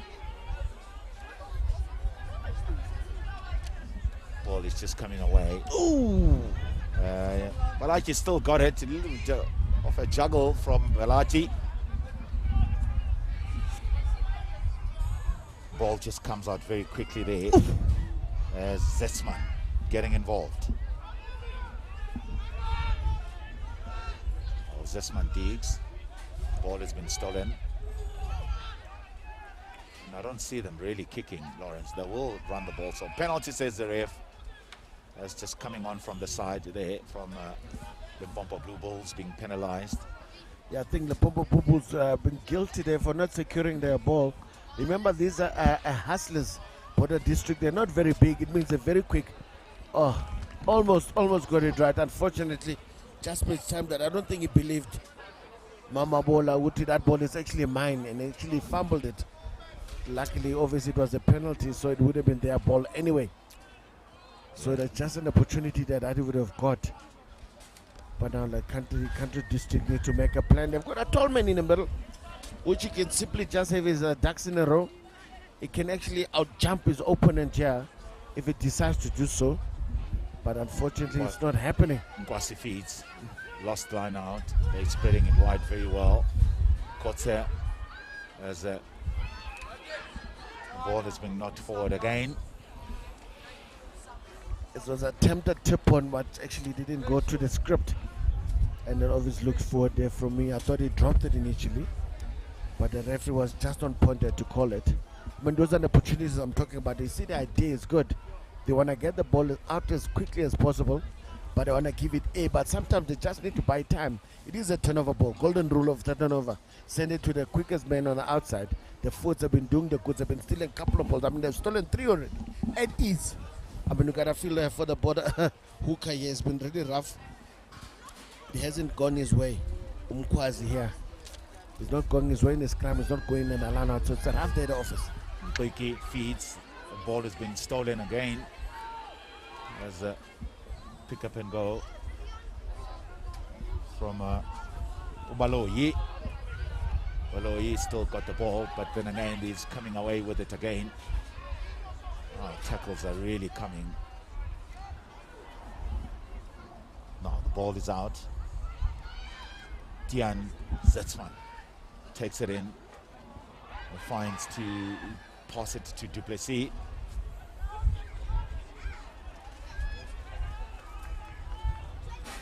Zetsman to Fanameva. Fanameva bits one, bits two. He's taken 2 players with him. Zetsman again to the blind side this time. As there's a big man himself just coming in. Records as a penalty, says the ref. So Ricket was tried the impossible thing. I think he should have just kept it simple. He's a big man. He should have literally walked over that opportunity. The opportunity missed again. Those are the things I'm talking about, Mac. That the scoreboard could have been much worse if the Limpopo Bulls were just clinical. Mentally, emotionally, they know they're much better than this team. But listen, you can't think that and actually execute differently. You gotta really be on top of your game when it comes to the basics. Let's try again now. Let's pick and go in a tap and run now, looking not to look after the ball as well again. Yeah, Shubane taps and go, but he runs a little bit skewed, losing the ball in a tackle inside the opposition's half. As Iki kicks the ball underneath that ball, there's the fullback. Mokhale gets it. Khale takes it in. Zasman Deeks. Oh, the hard running. Van der Merwe takes it up again. Zetsman to Duplessis. Duplessis just comes inside. Zetsman is looking up, looking for opportunity. Well, Mamabola takes it in. Didn't play yesterday. Today he's starting. Now the ball must come out. As this could be a try. This is going to be a try. Mojalefa Mokhale goes over the try line after they've sucked in quite a few defenders on an inside and managing just to spread the ball wide. And they had a huge overlap in Limpopo Blue Bulls as Mokhale, the fullback, scored his third try. He comes from Tabazimbi, Lawrence in the north. I'm sure the temperature is something that is not used to in these areas because they're used to very hot air, the hot weather, and luckily him. I think the Limpopo Bulls are actually doing these things at will because they've been tapping and running every time where they've got an excellent line out. Maybe this is a great opportunity for them to actually kick and actually practice their drives against a smaller team and actually perfect their drive in order to actually unleash. Because sometimes when you're playing a smaller team, you tend to want to prepare yourself for the next big game that might be coming your way. Not just doing the simple things, but basics is slightly letting them down at stages because a couple of times they've actually done characteristically lost a couple of ball in contact where they should be dominating the physicality at will. But like I said, those are the things for coaches to chew on as this man gets ready to convert this kick. And at this point, I should have had enough warm-up. The left-hand side is still a problem for him. He's not getting it right. Well, Kotza just missed this one, and it's going to be one of those things that will probably just happen in this game. But lots of the teams that are waiting their opportunity to play at the end, and that should be 17 points now, the Limpopo Blue Bulls, and still no points on the board for Border Districts. So 22 minutes gone. It's still in the first half. As Nangom, so Iki will restart the game for Limpopo. Well, I beg your pardon, it's for Border District. So he kicks. Ooh. High tackle. Accidentally though, because I think he was dipping. Very dangerous. Yaya being penalized.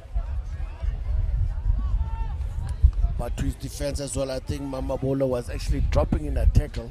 Via Sastep lost his footing, but he was looking to run the emergency. It's certainly a man who loves the ball in hand as well. But like I said, opportunities are plenty. They just need to wait for the right one for themselves. Get yourself in the right position. Remember, first things first, get that position for your team. But if you're in a favorable position to get the ball and run, why not if you give an opportunity to do so? Like I said, I'm anticipating again another good contest from the man in front there. Mamaji finds his jumpers there. Good line out. Now this is what Lawrence has been asking for. They're practicing their drive. Now they peel off from the side to Shubane. As the ball has been kicked. He carried over. Did he carry it over? Yes. He He carried back. What a kick them from Shubane, because obviously breaking from that line, he needed to get behind them as quickly as possible. Instead of running through them, he decided to actually do a grabber kick, which actually paid up very greatly because the fullback decided, thinking he's doing the right thing. Instead of kicking, he just carried over his own try line, and this could actually spell trouble. A solid scrum here, 8 men can just go and go score himself. It's been a handful, Van der Merwe. Yeah. I think if anything else, they shouldn't even try to actually play the scrum. If the scrum just dummy run himself, Yeah, and he must actually concentrate on putting that ball in the scrum. That's one thing he's really been lax on. Or Zander Deisel, sorry, not Zander Deisel or Tian Zitzman. He needs to actually pay attention in the detail of throwing the ball for the hooker to be able to hook it. I know they've got a dominant scrum, but the loose side have got a chance of kicking as well if you leave it in space. So he just needs to bend a bit lower, get it underneath. 8-man can pick and go himself. Yeah, good scrum with pick up and go. Very good one indeed from Shubane. Now he's lost it again, Shubane. It's twice now in a game where he's lost a ball in a tackle. Played very well yesterday against Western Province. Now, Balaji, change of direction. Balaji still goes now. He's inside the 22. Been held high, eventually just going down. Huta is gone. Zesman with the pass to hard running Van der Merwe. Van der Merwe fights there. Offload is good. As Riekets getting involved. Losing the ball. Ref says play on. A snap would work. And Zesman with the pass. Oh! To Van der Merwe. Van der Merwe will just be the formalities and he scores a try.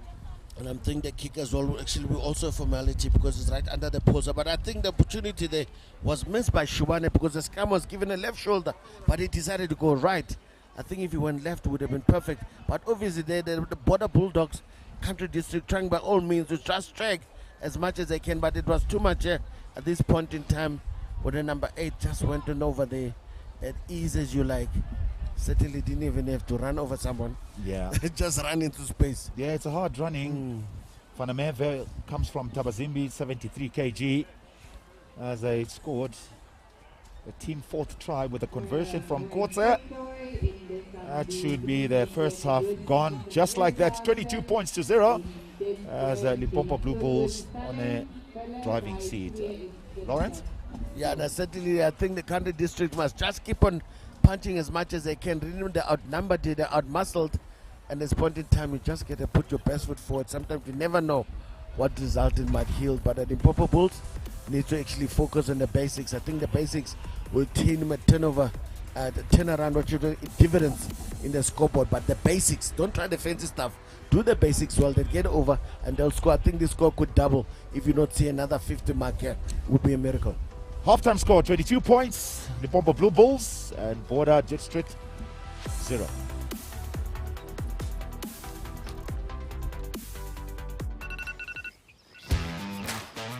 You have too many new voice messages.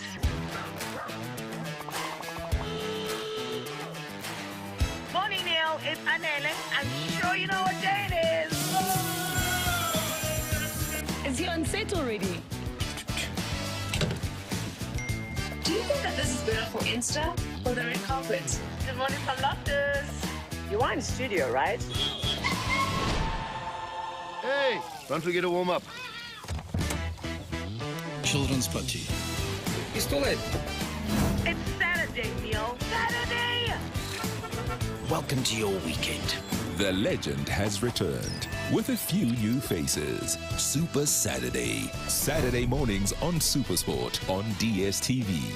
Proudly brought to you by Toyota. Neil Andrews, I'm doing a show now. It's Saturday. A ni'n dod â'r chwaraewyr gorau o Lanelli, Casnewydd, Caerdydd, Abertawe, Llanfairpwll Gwrgell, Gyrrych, Chwyldro, Llantysilio, Goch, a Thu Hwnt. Ni'n caru dod i dde Africa. Mae dy chi eithroedd sy'n neud i'r Gymraeg swnio normal.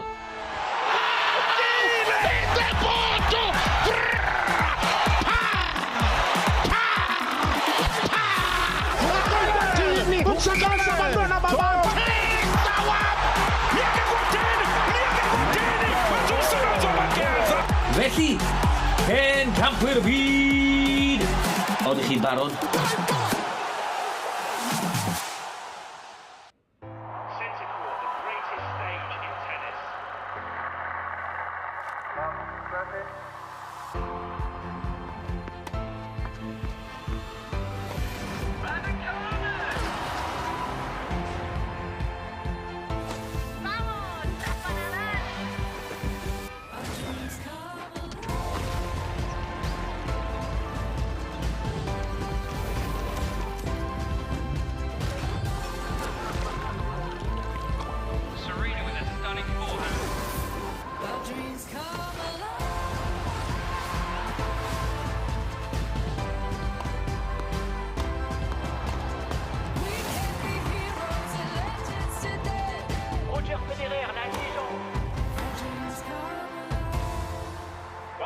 clears of centre court, and what a moment this is. The stage awaits.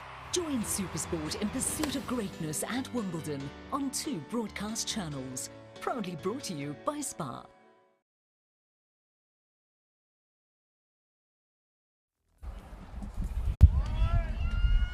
As Botgieter just takes the ball in. Zetsman to Duplessis. Duplessis to Kotze. Kotze to the big, hard running fullback, and is over the try line. Well, Munyalifa Mukhale scores his second try today. Mujalifa. Well, Mujalifa comes from Tabazimbi, including Van der Merwe, so that combination is working very well for their team. They are the 2 players that have done very well today for Limpopo Blue Bulls. Yeah, certainly, especially striking from the back. He punches the line with gas and speed, and actually, by the time he hits it, hopefully there's enough space for him to actually exploit. But I think there's one of the players, I think after the scrum, that Rugby situation might have come in second best. It's been attended to one of the country district border players while the kick is taking place at time. I suppose he's not eating up on the injury time here. I think the little left wing has come up, holding his chest a bit. I think might have actually got a bit of a knee or something hard in his chest, but he's lying down there. But he seems to be okay getting back into play while the center's just getting himself ready. But he's been getting balls on the left-hand side the whole time. All difficult kicks for... No, but for the right-footed player, Yeah, it's no not good bad. there. Yes, he should have enough practice already now to get this one right. Whew, he strikes this one very well as the flag stays down. Yes, so that will remain 29 points to 0 for Limpopo Blue Bulls under 13 team. Well, at least today they're getting the opportunity. Well, yesterday when they played against Western Province team, they didn't get anything going. Well, just ending up losing that game by 69 points to 5. So at least today they're really just trying their best. Now they're walking very slowly to restart the game. That's Limpopo District. Well, I beg your pardon, Border Country District. What a kick. Deep.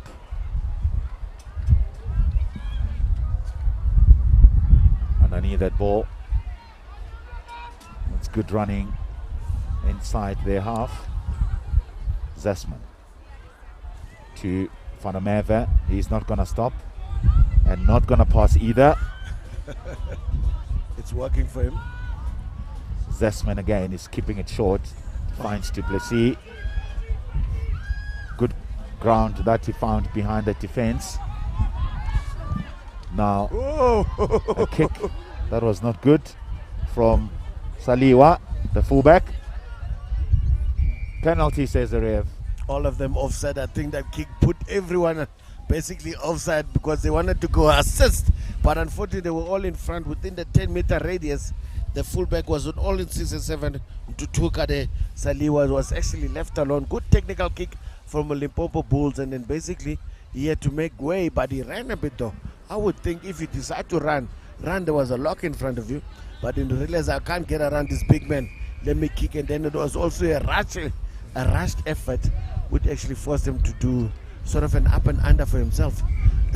Yeah, let's hope the ref there, he does try his best to coach a little bit, because it seems as if perhaps maybe a bit of explanation, a little of explanation and a little of experience in terms of the law of the game. You know, still a long way for them to get it under the knee. Yeah. But sometimes a bit of advice from time to time does go a long way. I mean, especially to help as well. You understand that at this age, education is key, and they're still learning as well. Zatzman will be tasked to feed the scrum. Comes from Unitas. I'm back talking about, excuse me, talking about the scrums. Actually, they made a change as well. I think Ubaloy has come on, but Ubaloy won't go forward as well, because what happened is the big problem. Potgieter is also too high in that department. I think he's scrum on the hooker instead of the prop, but it should be a try. Shubane picks up his looking to find his outside center, Van Vuren. Van Vuren goes and he scores. So Van Vuren, the first touch of the ball in the second half, Van Vuren, then he goes over the try line. So it looks like as if this was a well-worked move from them. They knew exactly what they wanted to do. Yeah, look at that. It was a basically 8-9 pickup, and scrum half actually straight to 10, and 10 found his 13th center. Basically, the outside center, Van Vuren, with his size. He didn't have to do some sidestepping whatsoever, just pure muscle running over his opponent and walking over the try line. Actually made it look easy, but I'm sure it was not easy. But we will know he's got an advantage in terms of size with momentum. It's actually a tall task. If the defense doesn't come up and try to meet him before he gets momentum, it's going to be a mission impossible to try and stop him. Well, Kotze will get another opportunity to add the 2 points in this game. So 34 points to 0. So Hano Kotze lines this one up. He's already converted 3. And he strikes. Then it's over. So that should take the points now to 36 points to Zip. Yeah, certainly. I think these floodgates are starting to open slowly but surely. Hence, the country district is taking their time to get to the restart, because maybe it's going to just save their bodies in terms of taking tackles and stuff like that. Some changes being run. A hooker coming back in a Zimi, Tekeli, Delegi, I beg your pardon, was replacing the Ayanda. Mukwas was having a bit of a break. And the jersey number 2, they're coming with fresh legs. Is it going to make a difference? Let's see. The ball is being knocked forward. So you'll get an opportunity, Lawrence. You are so correct. Deleki, Zim just coming in now at hooker. Comes from Umtata High. Yeah, but actually they replace. It's actually gone on flank. It's not gone on the front row. They've taken out the flanker number 6. Number 6 flank is missing in action here. Ayanda Kova has been replaced by the hooker here. No loose forwards, of it's an extra loose forward. The big men are still operating as they were in the beginning. Channel 1 is not happening, but that ball is good. They had to keep it. The captain, oh no. Yeah, the passing is not that great there, Lawrence. Yeah, they're trying to just shovel the ball around, but the accuracy from border district players, it's not there. But actually, one thing as well, we're talking about education. I think the ref should have actually been away. Border Bulldogs is feeding in from the wrong side. The ref should be helping him as well and come feed this side. I don't think he's intentionally trying to feed there. How's the hooker supposed to hook when his right foot is facing this way? That's why the ball is getting stuck underneath the props there, because it's coming in from a different angle. Look. Yep. Thank you very much. The Limpopo Bulls are going to say thank you. And what you'll get now, the Limpopo Bulls can actually pretend they're hooking for their own ball because it's coming from the right side for them. It's something hopefully the coaches can pick up, because the ref is definitely not picking up. Yeah, maybe he's thinking it's the technique that they want to use. He's just not going to stand in their way. Well, possibly, because he's standing in the right side, but he realized, but the scrum half is putting it here. Okay, let me give him space. Instead of correcting the young man that, listen, you need to do it this way. I'm sure there's nothing wrong in that in terms of... Yeah, definitely. Look at that channel 1 they got now. They got the channel 1 as an opportunity for the left wing, Duba. Iki calling his forwards. Now they're setting up the ruck there with the forwards. Iki again. Now they're going to be hitting a gap, so advantage says the ref. So they're setting them all right in the middle of the park. Iki looks around. And Lekuse takes it in. The loose prop of border district. Country border district. As ref not playing advantage. So advantage it is. As ref is calling them back again. Iki said he needs to take the ball on the mark. Big charge there by Moi. Iki to Lekuse. As dancing around it to by the left wing. They've got an overlap there, Lawrence, on the far side of the park. Now, it's looking a little bit better at this stage now for Border Country District. Change of direction again to GRIQUAS getting involved. And slowly but surely, Iggy's making sure that his forwards are getting the run. And ball has been turned over. So a kick from Du Plessis. Then they find Solia, the fullback.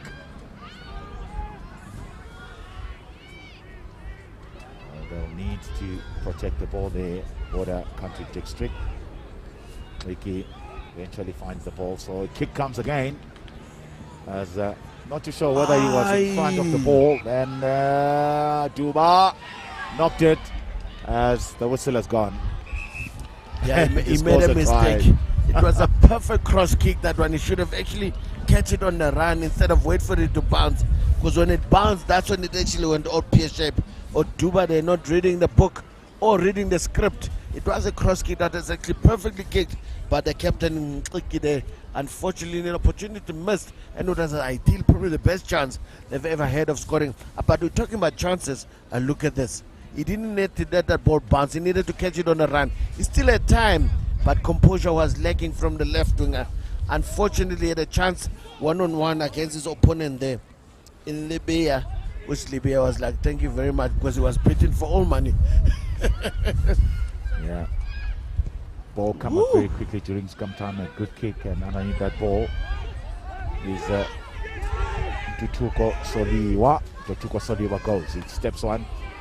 He takes the contact. He gets up again. He hasn't released the ball, so penalty. As looks like as if both teams are doing exactly the same mistakes when the ball is being kicked. Yeah, no, certainly, but I don't know what the ref is actually giving the penalty. The penalty over there is giving option. They must go there, yes, because I think he's trying to tell them, because the front row was in front of the kicker and the kick was made in advance forward. But I suppose that run there from the left winger was actually not the center, but the fullback was actually perfect because he was not held. He could have continued, but the ref felt like he should have released and got up first. But like I said, now they've got an even better situation, scrumming way like 20 meters from where the action was taking place. Like I said again, until it is feeding from the right hand side is working, it must be Mboy who's probably hooking there with a short right. Yeah. Unangam, so Iki will feed, and he feeds a channel one ball, but then again they're still under pressure. Sutuba gets the ball, he comes, he steps inside, he's looking to feed the inside, but no one else is watching where he's passing. Well, they still got the ball in hand.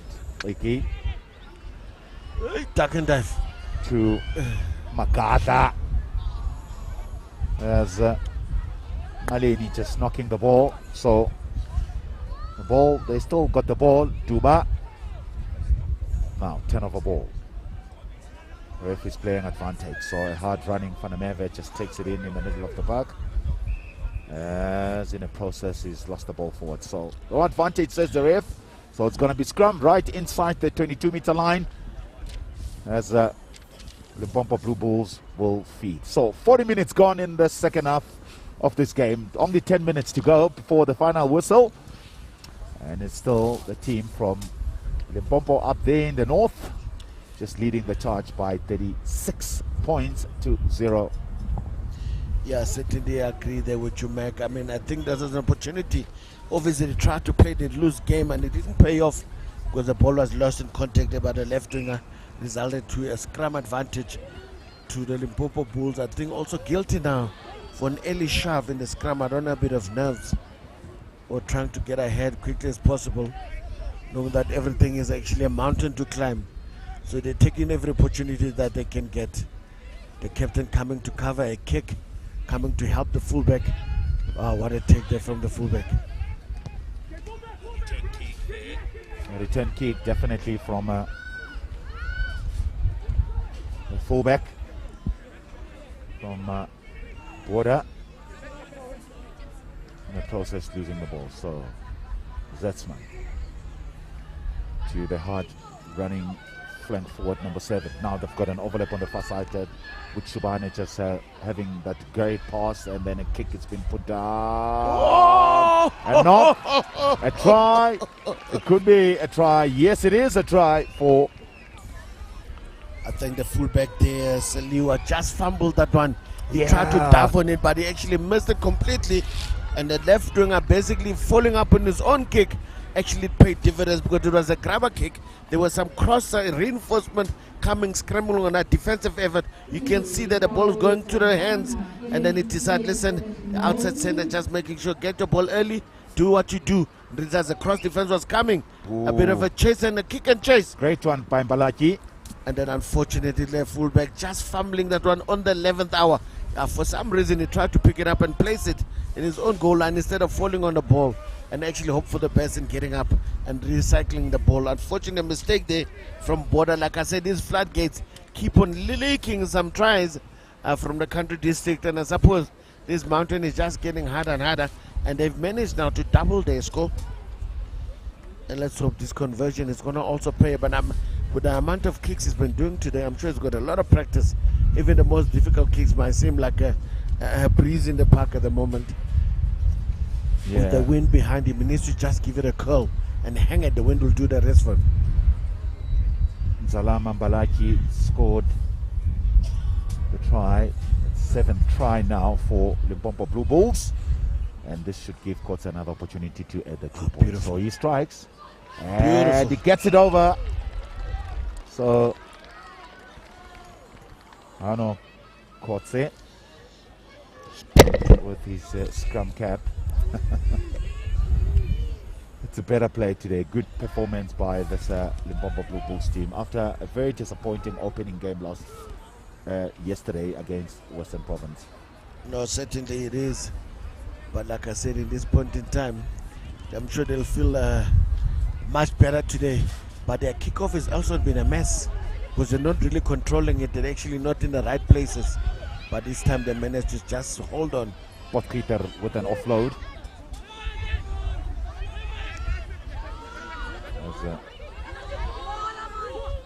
Just knocking the ball forward in the process. So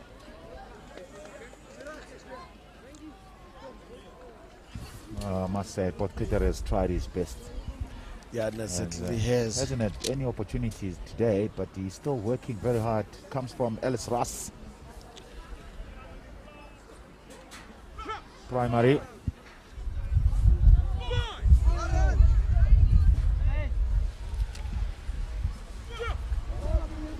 Feed is good. Pressure though from the scrum. But then managing just to come away with it. It's small little dummy in the process, just losing the ball forward there. Duba getting involved. Jaia losing the ball forward. Well, it's a more. He paid for it because I think he might have been hit late when he actually attempted to do that. Oh no, there was actually a clash because any border player is down, but the border player remains down. Yeah, and I think the right winger Yana seems fine. In Libya, who just shook off his wrist. I think he might have been in an awkward position. Hopefully the border player is okay because really had to work hard to cover that water that was coming in the floodgate. And certainly did save the day. But the ball is still in the hands of men in blue, which I think they need to control. I'm surprised they haven't actually done a lot of drives, which I think they might have had a good chance because the lineouts are good. There's no disruption there. Yeah. But I think they're giving too much ball to the backs, and the backs are just running freely. But I think those moves of theirs need to clean up a bit because it's a bit too lateral. No one punching back in an angle. The fullback is a big man. Maybe he needs to look on between the centers. While they're busy running skew, he must come back in a reverse angle. He might actually run into an open space. You must remember, Border also is trying to go across to assist their teammates on the other side. That normally tends to be the problem. Yeah, I'm not quite sure there who's down there on the park as the ref signaling that he needs to be replaced. I think it's a leg, it's either a knee or hamstring. Yeah, as long as if it's not something on the head or a neck, yeah, they're which too is very young. dangerous. They're too young to be picking up and counting concussions here because these concussions actually become a problem when they're older. I've heard a story of Carl Heyman, the former All Black, who's actually got now Alzheimer's because of concussions picked up all the way from his playing days. He was a hard man, but obviously substitution has been made. The right winger coming in to add his wheel or Dastila.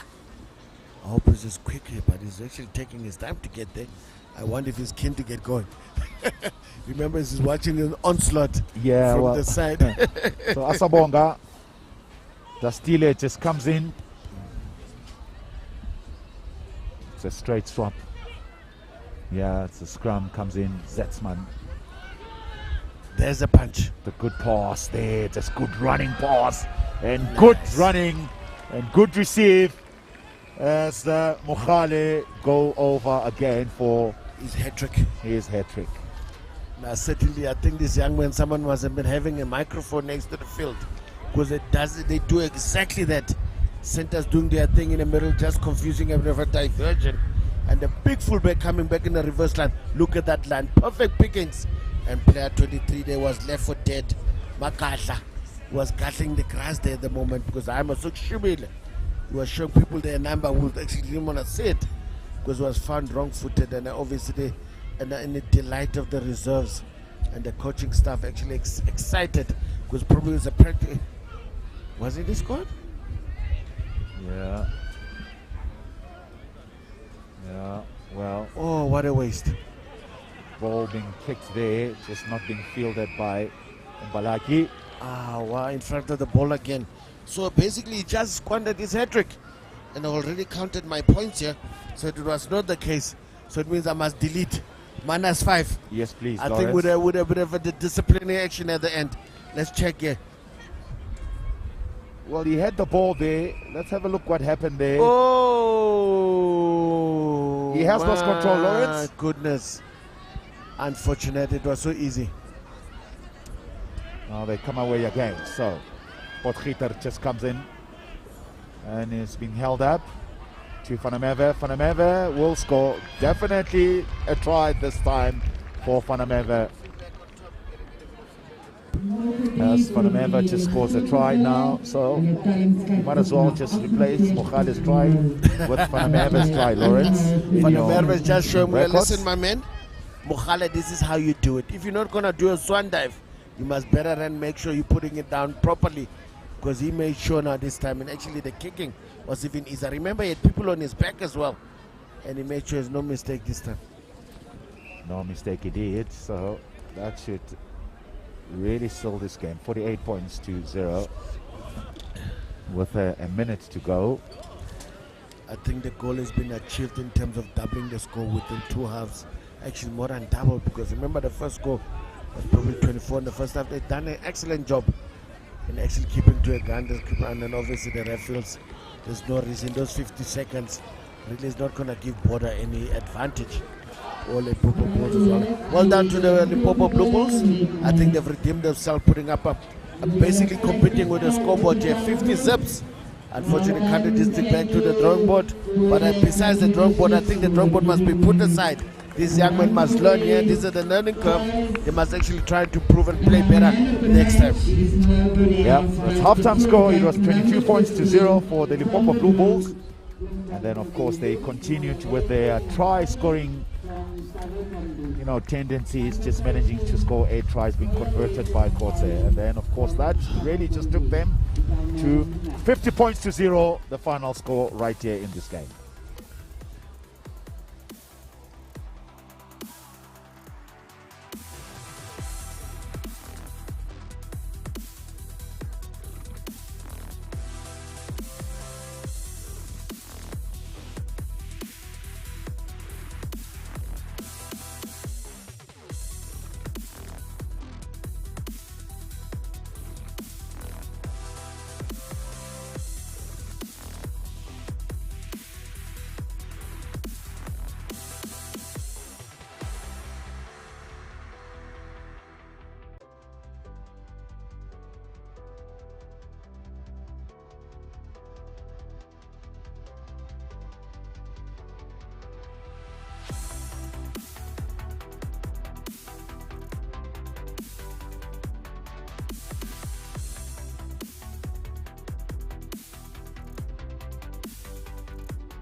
Well, welcome back to another game that we've been looking forward to see Southwestern District under 13 playing against the Sharks under 13 here in under 13 Craven Week in the World School Monument. And of course the Sharks with Olivier, Dwenga, Hlachwayo, Geltman, Friedman, Klopper, Bezerenhout, Huges, Ndlovu, as Twala at 13, and Siabelo and Williams. So that's their starting 15 with their reserves. As the team that has done very well, it's Deltman. Look out for Prinsloo, the tight end prop, with Bosch at number 5, just operating with Pinar, with 2 Pinar, 6 and 7. And of course, Bota and Ockers will be operating at 10, with Jacobs at fullback for Southwestern District. So, the formalities over. They're waiting for the players now just to come inside the park. There we at Krugersdorp, so Monument team. So it looks like as if it is going to be the Sharks team that will be taking on first on the field, as both teams will be looking to do very well on their second day of the tournament today. So with me, I'm with Ukennedy Tsimba. I call him Mzala. We came a long way. Not too many people understand why we call each other that name, but then again, Kenny, welcome back. Nat, good to be back. These games are just getting more exciting, aren't they? There's been some close humdingers, also some big scores being scored. So it's a mixture of a whole lot of things here, right here at Monument High School in Krugersdorp, host of the 22 under 13 Craven Week, and the next match between the Sharks and Southwest District. It looks to be a humdinger. Both teams, just speaking to their coaches, have really ideed this match to be one of their crucial matches, of course, on the second day of this festival. Yeah, Southwestern District just losing yesterday by not too many points, 15 points to 17. Just been beaten by BOLAND under 13 team, as they will be looking to really just try and redeem themselves today. So Sharks as well will be looking to continue with their hard performance that they've done yesterday. Interesting times indeed, with all the sports being back in action here in South Africa, as under 13 Craven Week happening here in Johannesburg. Restart of the game by Miski Daniel, a young fly half, as immediately penalty, says the ref there. Oh, it looks like as if it's a very bad injury there. He's holding his ribs. It's not the ideal start there for the Sharks. Before the man could even get the ball, he was tackled. So that made it a whole different situation here for the referee.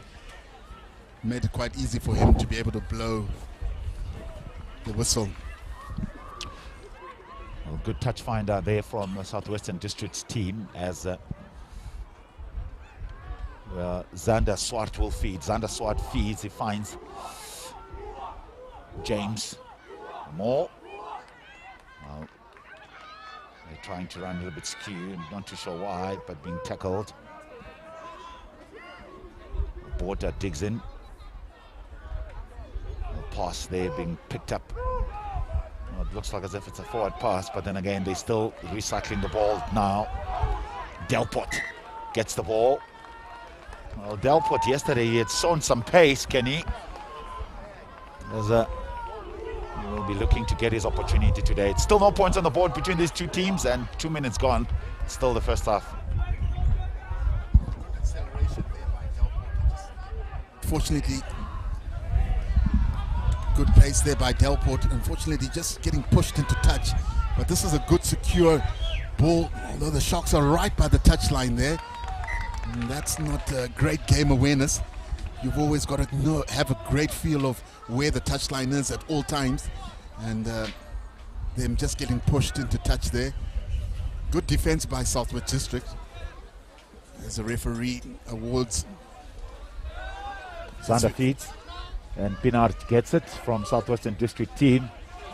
Now Botha to Onkers. Onkers now finding his centers in the middle of the park. Botha is looking for Onkers. Onkers gets it. Change of direction for Onkers. He steps. Was a good running from Southwestern District team. So Botha digs. Good running there by Dientman. Botha again. He's looking for his forwards, Botha. So they're gaining momentum now. Botha to Onkers. Onkers with the foot, finding space behind the defense. Someone else got to chase that, as winning the ball is the fullback there, Williams. Williams runs. Oh, Williams is still going. Now he's looking to play his forwards. Well, his backline player, Zulu goes. Halfway line it is. He's inside the opposition side on the 10-meter line. As ball is being knocked forward. So crowd really getting excited when Williams gets the ball. And so they should, because he's a really exciting player. And that's the type of player you want at fullback there. If there's any kicks that are misdirected, he will run them back and run them back with interest. And that's what he did there. A wonderful weaving run. And what was good about it is that he didn't go into contact. He made sure that he released the ball and put away his winger. And just good scramble defense by Southwest District just to close that play down. But again, the scrum of the Sharks has been so extremely strong here. Yeah. Well, they got the ball back to Fernando as well, and Ndlovu gets the ball. As really, Kanyisile getting excited on the near side of the park. Now pick up and go by Herges. Another pick up and go. This time is the 8-man. Waldmore. Well, they're controlling the play. The Sharks team under 13 A side. Another pick up and go. So clearly this probably just comes from their coaching management. They're keeping it very close.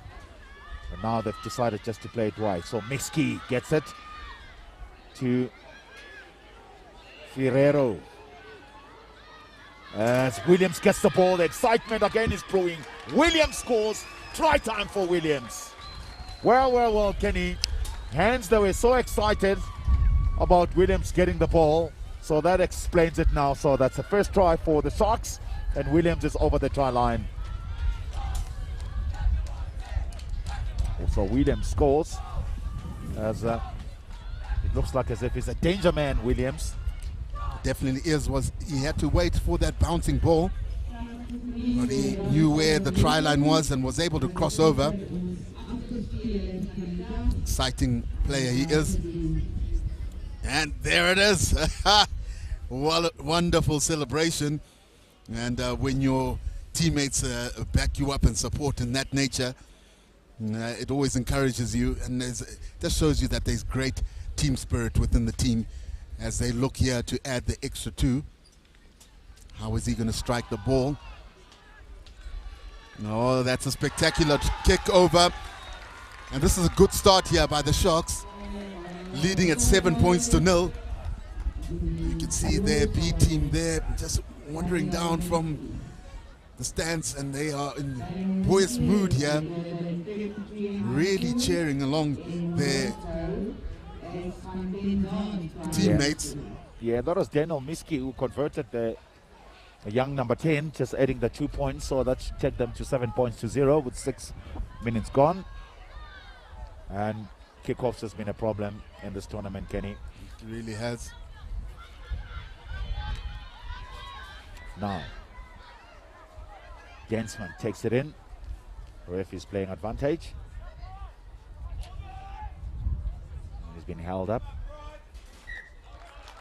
And not too sure that advantage was played there from the ref, but nevertheless, Sharks will be very happy about this. Contentious issue there, because the knock-on from the Sharks from the kickoff is right on that mark. I'm not sure what sort of advantage SVD could have had, but nevertheless, the Sharks have got to put in here. It's going to be interesting to see what option they exercise to try exit from their 22. The scrum under a little bit of pressure here, but still managed to be able to get the ball, and that's a great strike, finding some grass and space there, and the ball is rolling all the way into the Southwest District's 22. Yep. That's Blakey there. He's a good runner. Outside centre from Southwest District steps inside. He's looking after the ball. Now, Porter, who still does exactly the same as well. Looking so exciting with the ball in hand. Porter is right in the middle of the park, so no one else will need to clean that ball, as Williams at fullback. And there's a player there on the ground. I'm not too sure that ball will be stop all the play, but the ref says continue playing. So Williams with the ball in hand. Now it's Tlachwayo who's still going, just losing the ball. Tlachwayo back again to Ockers. Opportunity now for Jacobs at the back, the fullback of Southwestern District. As penalty says the ref, so I'm not too sure. Yeah, they'll have to stop the game. So there's an injury inside the Sharks half, and medical attention. They're very quick to spot that. So 7 points to 0. 8.5 minutes gone, and this game today, just South African under-13 Craven week happening in Johannesburg. Yeah, he's been injured for quite some time now. He's been lying there. You would have expected the medical team to, you know, sort of act and be able to sort of get to him pretty soon.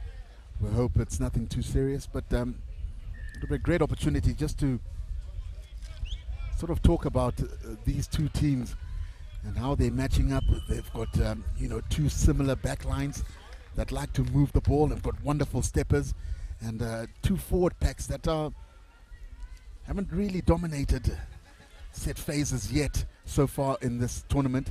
And there you can see the line out tapped on the Southwest District side. Good distribution of the ball here. This is a good movement. Wonderful outside break. Oh, good defense by the fly off of the Sharks there. We spoke about the two back lines being well matched, and that sort of good attack meeting even better defense. Yeah, you're correct, Kenny. I mean, both backline, they look similar, really, indeed, as we saw there. Akusha Jacobs just having a run at fullback from Southwestern District.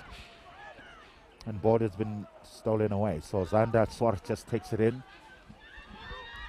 And Bronis just takes it up again. He's still going. And hard man to stop. Pinar gets the ball back again quickly. So Porter to Onkers. Onkers to Emelman. That is finding the strong runner there, Utari. Utari goes. Is he over? No, he's out of the park. Yeah, swift movement there as we see the impact players looking on almost nervously there. But good defense there by him. And the Sharks just able to snuff out that wonderful attack. I've been impressed by Ilmerman, the number 12 of Southwest District. His distribution is quite swift and slick. He's got a good pass on both hands, and he's really putting his outside backs away. Yeah, well, he comes from Otaniqua, large school, so that should really just give you an idea about the type of rugby there that they're playing. The Sharks now inside their position, well, inside their half, just having to try to find touch. Can't find touch there, so Blakey. Long pass. Looking for Delport. Delport goes, and then he tries to score, but he's out of the park. So much pace there from Delport. As getting the ball, looks like as if they were running from across, but then again the pass couldn't really find Delport, but then again, managing just to gather it. Look at the stride. How about the defense, Kenny? Yeah. From Miski. That is the second time. 2 cross-cover tackles from Miski. That was close, very close. A try-saving tackle there. Could have been a try either way. Assistant referees just indicated that he had taken the flag pole and sort of touched on the outside, but a wonderful gather there by the Southwest District scrum. Line out. There's Imiman now just setting a good platform, just running straight. Not rolling away from the Sharks players, so getting penalized inside their half. Now, quick thinking is needed, so Porter takes, and he gives it to Iglesias. Iglesias just takes it in 3 meters towards the try line. Porter again to Detman. Detman tackled short. Porter is looking for the ball. He's digging. It looks like it could be a turnover ball. Turnover ball it is. Now, there's Delport. Steps in. He beats 1. And he beats 2. He's still going. 3, 4. Being tackled inside. Porter digs. As forwards there, just running in the middle of the park. Well, Iglesias is being held high.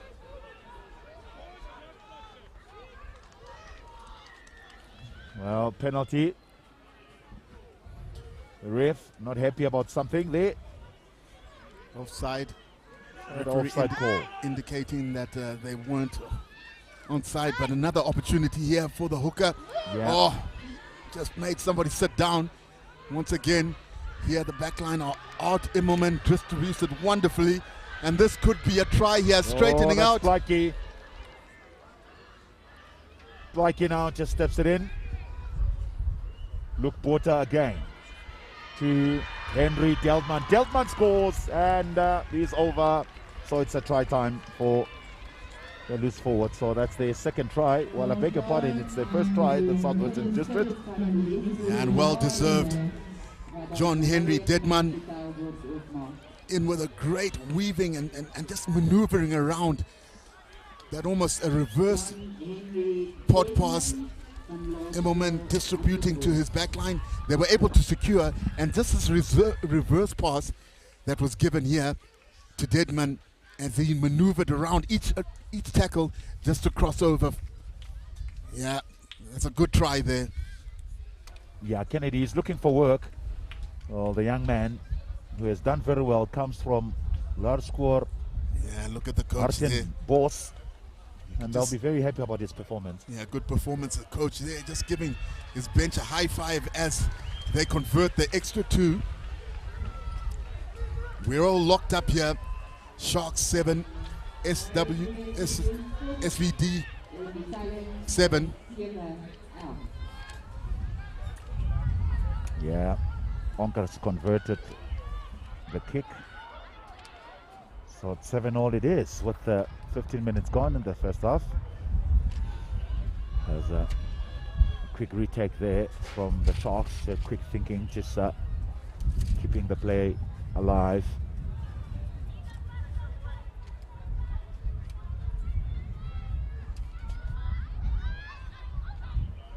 Swart feet. There's knocked on from the Sharks. Interesting times indeed in South Africa.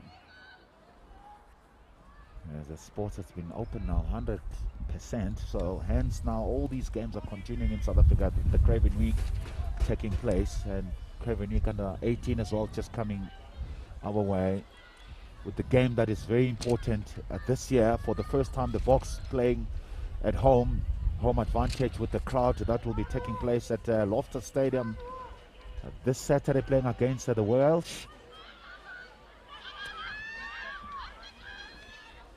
Nicholson, pick up and go now from Ben Hoggs. Bollard to Meski. Meski getting involved. He comes in to clean. He missed the clean, but managing to get it back again.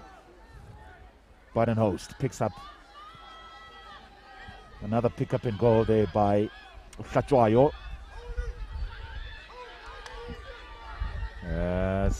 penalty, says the ref, so not releasing the tackler there. So it's the first time they've been inside their half for such a while, and this half, that's the Sharks team. Well, I should say it's probably the second time, but now it took them very long. So 17 minutes gone, and then they get an opportunity, perhaps maybe just to add a 3-pointer or 7-pointer, Kenny. Yeah, good option here by the Sharks. This could just nudge them a little forward here to make the score 10 points to 7. And whenever you get an opportunity of getting points, you must take them, especially when you expect the game to be a tight one. Yeah, it's a tight game, it is, between these two teams. So Meski nudges this one there, and he gets the 3 points, so that should take them now to 10 points to 7. Yeah. Minsky with a really comfortable strike there. Looks to be a good striker of the ball. Able to execute in a much needed 3-pointer just to edge the Sharks front with here.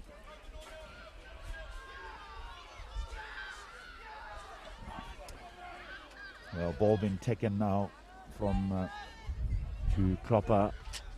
Cropper still goes and is playing very close to the touchline, so he needs to look after the ball. Now, Tlachwayo, who has been very good for his team. He's still going, Tlachwayo. Difficult man just to be brought down. He's still going. 1 man, 2 man, 3 players with him.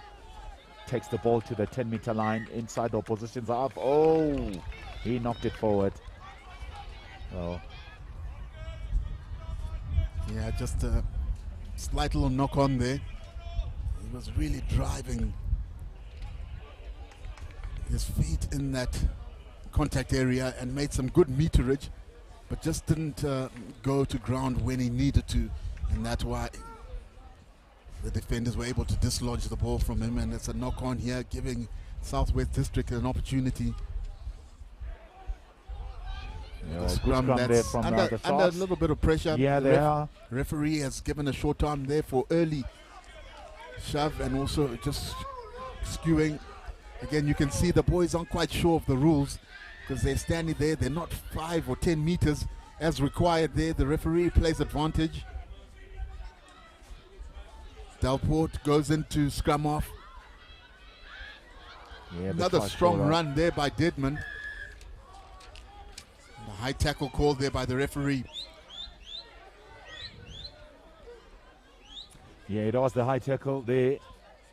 You're correct, Kenny. You know, the call was, well, that call came from the coaches saying that they must play with the Onkers just nudging it out, so that will give them a line out inside the opposition's half. With the 10 points to 7, Sharks still leads with 5 minutes to go before halftime. So good line out take there from Southwestern District. They're still driving it in, so Boshoff getting involved. An offload comes. Pinar takes it in. Bosch. As Immerman there just finding space on the outside. This could be a try with Jacobs just coming in. Oh, counter ruck is good from the Sharks. Deadman, the try scorer, comes in again. As penalty says the ref, so Porter with the ball in hand, I beg your pardon, is Onkers, so he taps and go, he gives it to Iglesias. Iglesias just takes it in. Pinar, is he over? Yes, he is over, so second try for Pinar in this tournament, and second try for his team today. So the loose forward who has worked very hard. I'm not quite sure, well, they're not even related, so there's 2 Pinar in this team. So number 6 is Pinar and number 7 is Francois Pinar for Southwestern District team. But nevertheless, they'll be happy about the try. So they're leading now back into this game. Yeah, good drive up here by the forwards. A quick tap as they sort of identified that they could be a bit of space on the blind side. And They were able to just pick up and go to that blind side, and a try that the referee just had to come around to check as the extra 2 points has been added here. So Southwest District are in good momentum here. They're sitting on that 14 points marker as they lead by 4 points. A good game in store here for us. We're going, each side is a boxing punch, 1-2 each side. Good take by Clyde, the left wing there. Penalty, says the ref. Oh, well, that's a big problem. Perhaps maybe if you're looking at all these games, what's been really happening is that isolation. All the time, the teams, they score a try, but when they kick off receive, they're struggling. Yeah, they definitely struggle, even with some of the high school games that we've done over the past couple of months, having covered the north and south, Wilde Klaver. The kickoffs have always been a real contentious issue. Yeah, smart little line-out there play by the Sharks. Just a non-jumping line-out option, and that's set a solid driving maul here, and they could well go all the way unless they panic and pull out the ball. But the forward said, no, we're not going to give it to our scrum half. We're going to cross over the line. And that's a spectacular try there by the Sharks forwards. I think Klopper. Yeah, it looks like as if it is Klopper, yeah. The one to touch down. Yeah, Klopper takes, and then he scores the ball. So how about that patience that we saw now from the Sharks team, just keeping the ball inside the maul, not really just moving away. In very good body positions there, Kenny, and just going forward as the forwards there just stuck together. Shatwayo there being involved, and of course with Undwenga, Ukumkani. But the man who took the credit there is Brayson Klopper, number 6, who comes from Chelsea Primary School in KZN. Now, a very important kick, this one. As a strike, Miski strikes, and then it's over. Yep. Kenny, we've got a game in our hand between these two teams. Great kick, and I did speak about him being a wonderful striker of the ball. Oh. And that's just another good example, all the way from the touchline. It's not easy, as this field is much bigger than the field they usually play on. Can they regain this kickoff? Well taken here by the Sharks.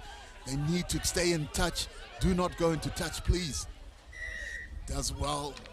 Of course, the referee blew it quite kind of early. He says not going through the gate there and throwing the ball away. Now are being taken extra 10 meters here. Yeah, not being disciplined. That's the Sharks team after they've scored a brilliant try. Once again, it was through kickoff that they didn't really just secure ball and clear it into their own other half. Luke Porter to feed to the try scorer, Deadman. Luke again to Onkers. Onkers to Blakey. Blakey steps in. He's looking to offload. Porter again to Pinar. Pinar just stays very well on his feet. Porter to Onkers. Emmerman with the long pass to Delport. Delport comes inside. He's looking after the ball. Pick up and go from Porter there on the blind side. The ball has been stolen. No, says the ref. So Delport to hard running Gricius. Pinar, he picks up a little bit sneaky there from Pinar. As Porter looking to find Ockers. Deadman being tackled this time. So 5 meters towards the try line. Penalty, says the ref. And this should be the last play. So Porter looks to play very quickly. And they will go and try and see if they can secure perhaps maybe the 3 points. So this should give you an idea how tough is this game.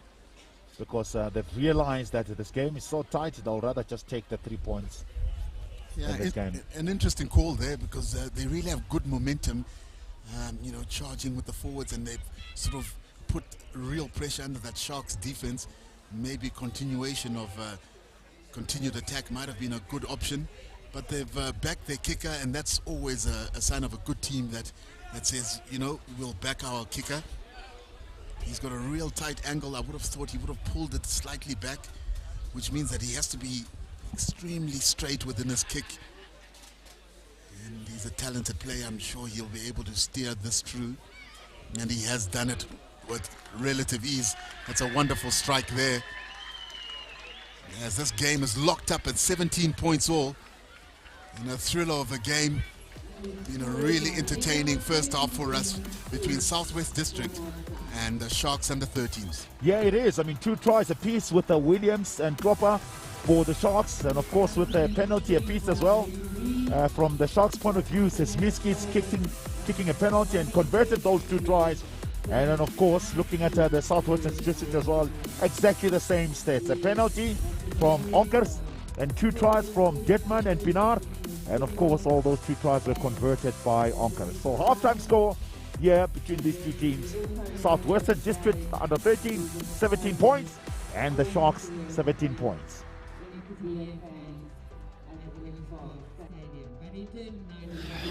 I have no words. Really, I don't know what to say. Yeah, that's, I don't know what to say.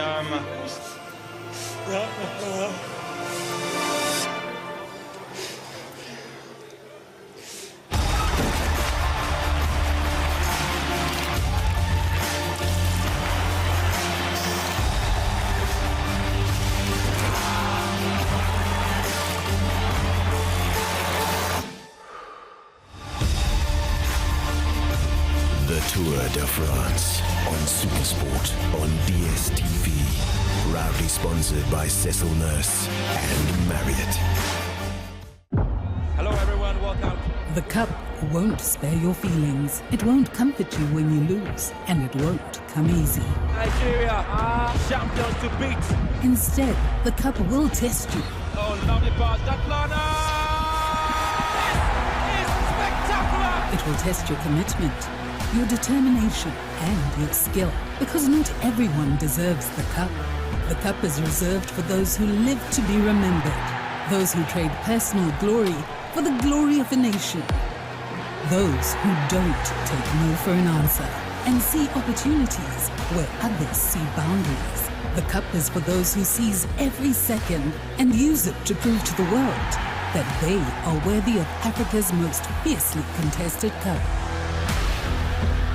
The Total Energies 2022 Africa Women's Cup of Nations, live and in HD on your World of Champions on DSTV.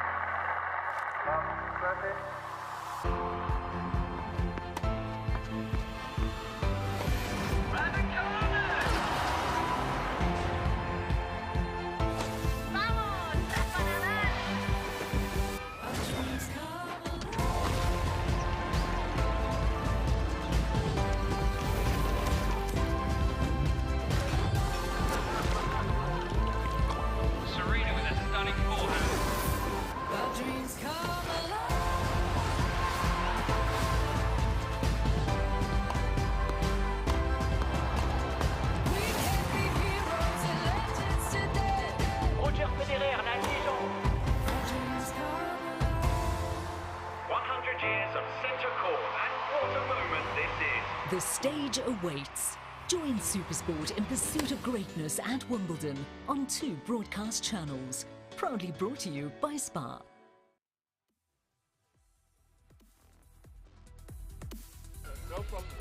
Yeah, welcome back to this exciting game. It's locked to 7 points all between these 2 teams. As Kenny has alluded to that, we've got a game in our hand between these 2 teams. So that's 2 tries apiece from both teams, with the Sharks team just scoring first, Williams just going over the try line, and Kloppos just coming back, adding another try, being converted by Daniel Smeski. Those 2 tries, and only 1 penalty that took place in the first half of this game. And Southwestern District, who have lost yesterday against BOLAND team, today they're playing much more better. very competitive with some speedsters right at the back. With Onkers with a penalty, with a Deadman a try, and Pinar another try. So 2 tries as well from Southwestern District team, with those 2 tries being converted by Onkers. So that's how it sets here today. It's 17 points apiece, as tactical play and awareness from the players will be a big factor in this game. Kenny? Indeed it will. Whichever team sort of is able to get their kickoff is going to be well under their way to do well in this game. And the first test is going to be on that Sharks team. They need to get early under that high ball and nominate it. Don't let it bounce. Just as I say that, they let it bounce. Yeah, it's a problem. It is a real problem. It's definitely a big issue. Yeah, you'd expect the coaches to address it, because it's been a real feature within the tournament so far, that you need to sort of fill up that front row of kick receivers and maybe have less at the back, because not a lot of sides will get enough distance to get the ball to the 22 anyway. So it's just a better option to maybe have more bodies so that you don't allow the ball to bounce. Good feed there by Undwenga. Line out time, so they're setting up a maul. So that has worked well for them. They scored a try with the maul. Now they're starting it right deep inside their half. Ndwenga pulls off the back there, as they're working very hard. Robert Geldsman picking up and go. So definitely this is the strategy, as it didn't work this time, so knocking the ball forward. So 17 points apiece. Again, it seems the boys don't understand the referee's calls. The moment he was calling for a scrum, and they're all running back as if it's a penalty, and a lot of confusion. I think the referees just need to be more clear. Even if you are showing the signs, just shout scrum, you know, line out, get 10.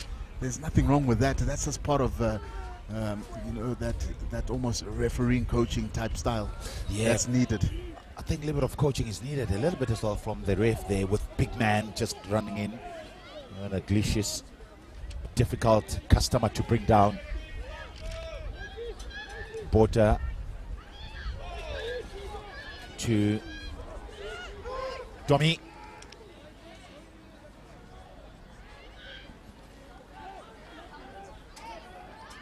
So reserves are onto the park now.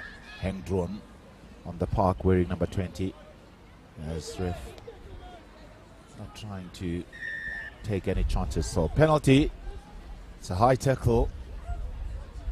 I think it's a good idea the reserves are on from Southwestern District. That could be a game changer, if you ask me, Kenny. You know, already I could see the difference with all the reserves that came in.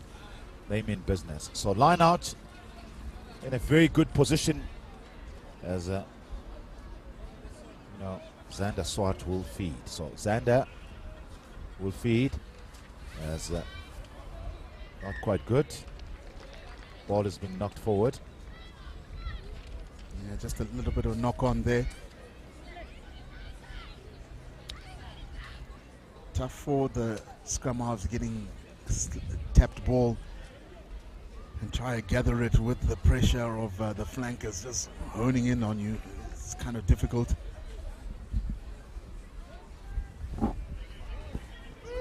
Yeah. So scrum, all they feed as they're running the ball from inside their 22. There's Williams, so they're exciting Williams there on the far side of the park in steps, and perhaps maybe should have really unleashed and passed the ball there on the outside. Just waiting for that ball was Undlovu. Well, another knock on, and as good as Williams' running has been, just the timing of sometimes also being able to offload. We gave him his flowers for being able to avoid all the defenders, and on that last he was able to distribute, and he did well. He just wasn't able to do the same this time, because the moment you are running fast and you go into a tackle, you slow your opposition, also overrun you. So by the time you want to pass to them, they've overrun you already, and the chance of a knock-on just becomes a little bit higher. Yeah, Iglesias there, who's moved in onto the flank position with some very good tactics. Brunas as they've left it back there, the ball trying to cut inside. So Sharks now with the ball in hand. Now there's Tachwayo with the pick up and go, always a difficult customer just to bring down.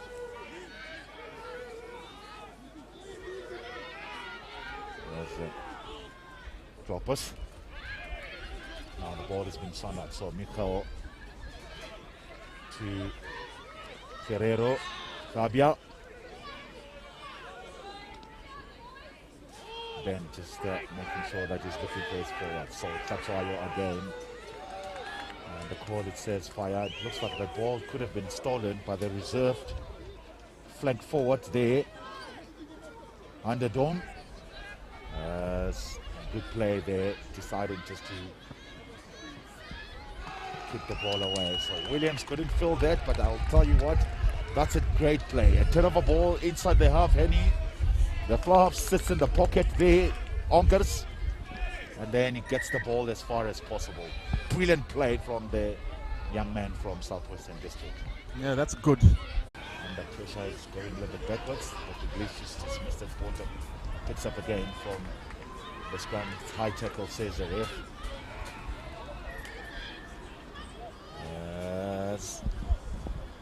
Ref's not going to take any trouble there or any chances. So penalty, says the ref. So high tackle. This time, once again, they want to go for touch. Touch it is from Onkers. And then he finds a good touch finder there inside the opposition's half. So this is where now they'll need to be so precise about their line out. Yeah. And that's a great take. Of course, a nice setup, but they're not solidly built, and that's allowed the Sharks to just come through those little fringes and be able to just sort of disturb the ball, and the chance of this ball now coming out becomes minimal, and that was what happened. They're just going through the cracks there. Oh, the Sharks of that driving maul. It wasn't well set. Right idea by Southwest Districts, but they just couldn't execute it. The forwards needed to almost, just in a fashion, almost block and secure their ball carrier so that they can just get that drive on its way. Yeah, that's the results of not being so tied up there. Very tight when it comes to that maul that they were trying to set up. Yes, Sharks will be happy about this. So scrum, Sharks feed, good move, and they're repeating that move now. Williams gets the ball now. This time he needs to let it go. So Ndlovu gets it. Ndlovu goes as ball being stolen. It's penalty, says the ref. Well, rolling away. That's the call from the ref. So quick take there from Porter. There finds Iglesias. Porter with the ball in hand to Onkers. Onkers looking after the ball. The ball has been turned over, but back again to Southwestern District. They playing the game very well inside the opposition's half. Onkers with the ball in hand to Emmerman. Emmerman to Blackie. Well, Jacobs takes the ball in, and penalty, says the ref. Holding on, it's the call. Yeah, good work there on the ground from the Sharks team. Rather tough call, because I just felt that that player was on his knees while trying to rip the ball out, and the referee awarded him with the steal, but I just felt that he wasn't supporting his own body weight. But nevertheless, the Sharks are able to just clear away to the halftime, and this game is almost on a standstill. It's almost like a Mexican standoff here. The score is still on 17 points to all. Which team is going to score next? Good clever line out from the Sharks there. Undwenga just get the ball. There were no jumpers now. The maul comes in for penalty, says the ref. I tell you what, a well-coached team. Yes, the Sharks team, well, including the Southwestern District, but then they're showing their tactical awareness and their technical play. That has been good, that we've been looking after, what we've been looking for. Now we're more in the ruck in the middle of the park. Now Williams comes in with the ball. He steps in. He feeds that Ntofu. Well, it's Twala there that is on the park now, wearing number 13. I beg your pardon. As Twala being tackled outside the park. So no advantage, says the ref. So they will go back from where the first incidents took place. So Sharks getting a penalty inside the opposition's half, between the halfway line and the 10-meter line. 5 meters towards the touchline. Yeah, the Sharks are slowly moving up towards that Southwest District try line. That's a good kick there. How about this Miski? But Miski, yeah. So confident on everything that he does. Yeah, he got maximum distance from that kick. Right on the touchline, able to get about 10 or 5 meters. That's not an easy kick to do. But he's given his forwards a chance here. Their driving mauls have been so well set, but this inaccuracy at that line-out throw has given Southwest District an opportunity here. As it just felt that Onkers just sort of had to come to the blind side just to evade the pressure. Not quite sure what that penalty was for, because it felt like they just sort of grabbed his jersey and took him out into touch, and a penalty came from that. Xander Swart there feeds the line out with the water, not getting a clean ball, but managing to look after the ball. There's an enforcer, number 20, Nicholas Hendron. Ball has been stolen. Meski runs the ball to his backline player. They're running a bit skewed, but managing to straighten up there. That's Twala. Twala straighten up in a tackle. Meski just digs it in himself. Penalty, says the ref. Well, it's getting very edgy. So Blackie will step. He beats one, and he's still going, losing the ball in a tackle. Well. 17 all. Yeah, the referee says they weren't 10, so he's giving advantage there to Southwest District. But kicking for poles would be a good option. If I would be them, I would be trying to get the tee on, and that's exactly what they're doing. But I must say that just looking at the Sharks attack, Firo in the center there has really been sort of running across, and he's just killing the space for his outside backs. And when you've got deadly runners like Williams, you need to just give them a good early pass and let them do what they need to do and get into their stride. But if you start running across, the defenders are also coming up while you're running across, and it's too late to be able to offload it. But that has sort of given Onkers extra opportunity here to maybe just nudge ahead with the 3 points, and he's really concentrating here. He needs a good strike. It's a good strike indeed. And that's a wonderful strike. It's a wonderful strike. Great strike from Onkers. And it's the first penalty and the first points in the second half of this game for Southwest District. So that should take them now to 20 points. As they back on the lead again. So restart. As Emmerman takes. Porter with the kick. Not too sure why he did that, because he had time. So Emmerman making a tackle there with Miski losing the ball forward. And this would be the difference between these two teams. So yeah, there wasn't much sympathy in that pass to Miski. It was really a hard bullet that was given there by Hughes to his fly off. Not a lot of sympathy at all. And that's why the ball, it's almost shot out as he tried to snatch at it. But just a bit of a breakthrough an injury that is being attended to by the medics, and both coaches have sort of reined in their troops to come and have a little chit-chat. We know it's not half-time, but why not use that time as a bit of a strategy break, as you'd say in the Varsity Cup. Yeah, there's nothing wrong with that, I must say, Kenny. Nothing. You want to say one or two words to your players, why not just give that information while the medical team is attending to an injured player? So that's exactly what took place between the two teams.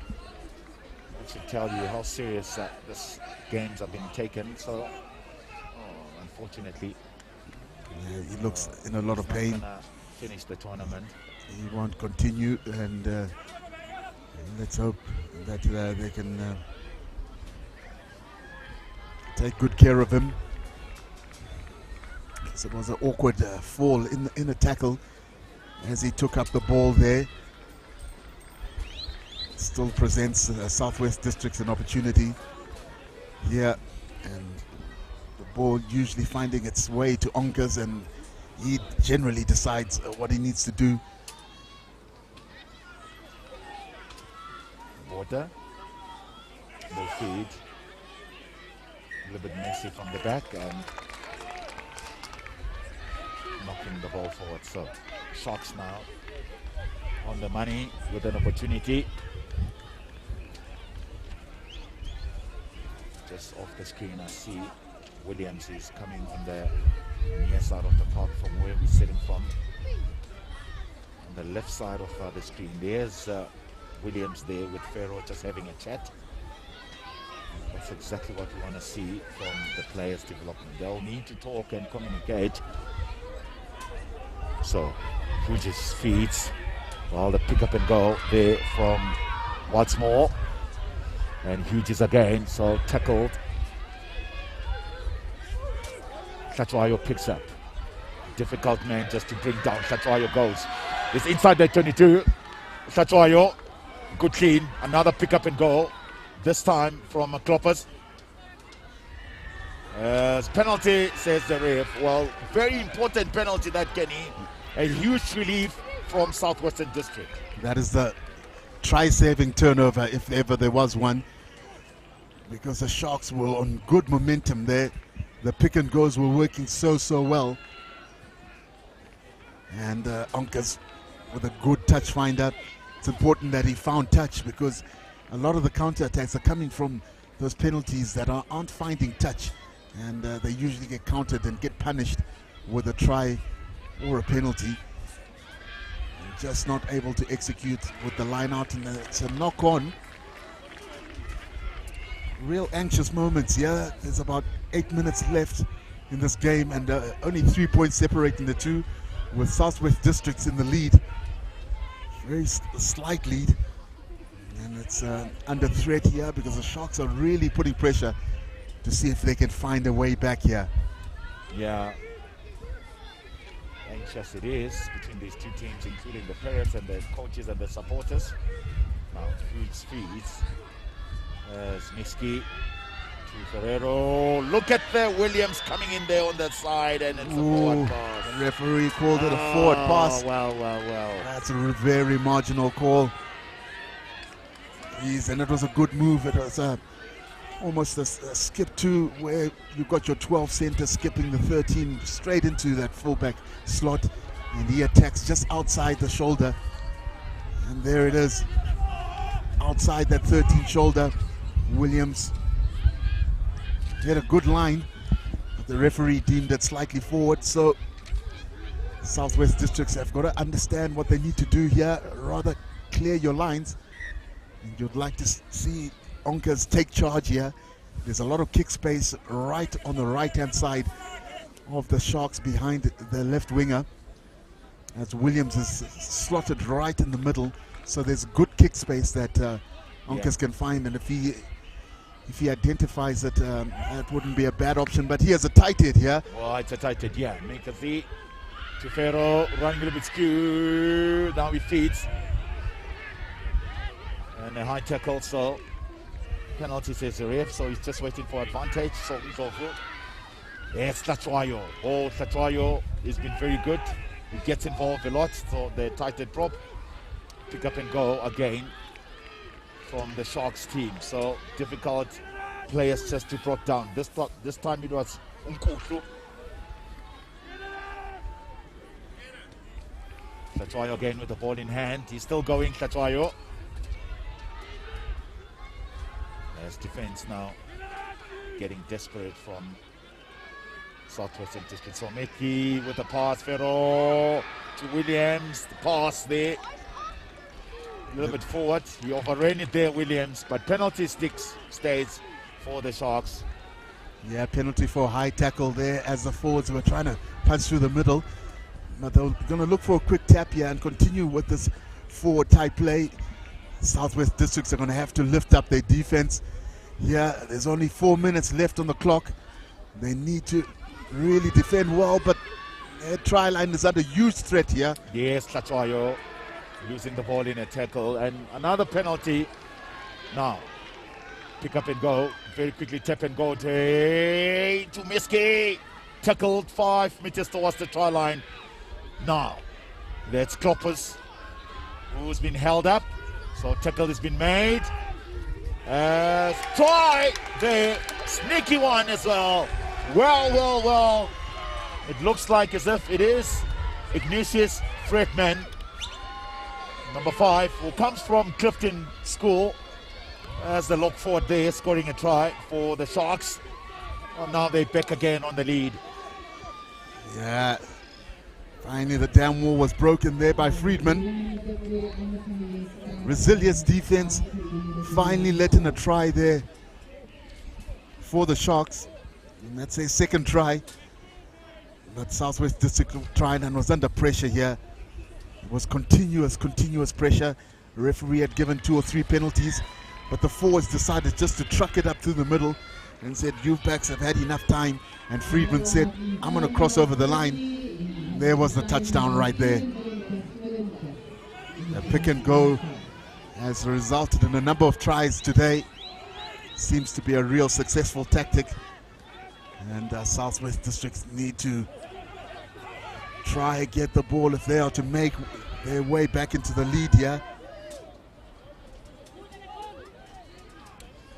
Yeah, kickoff has been gathered this time from the Sharks, so inside their half.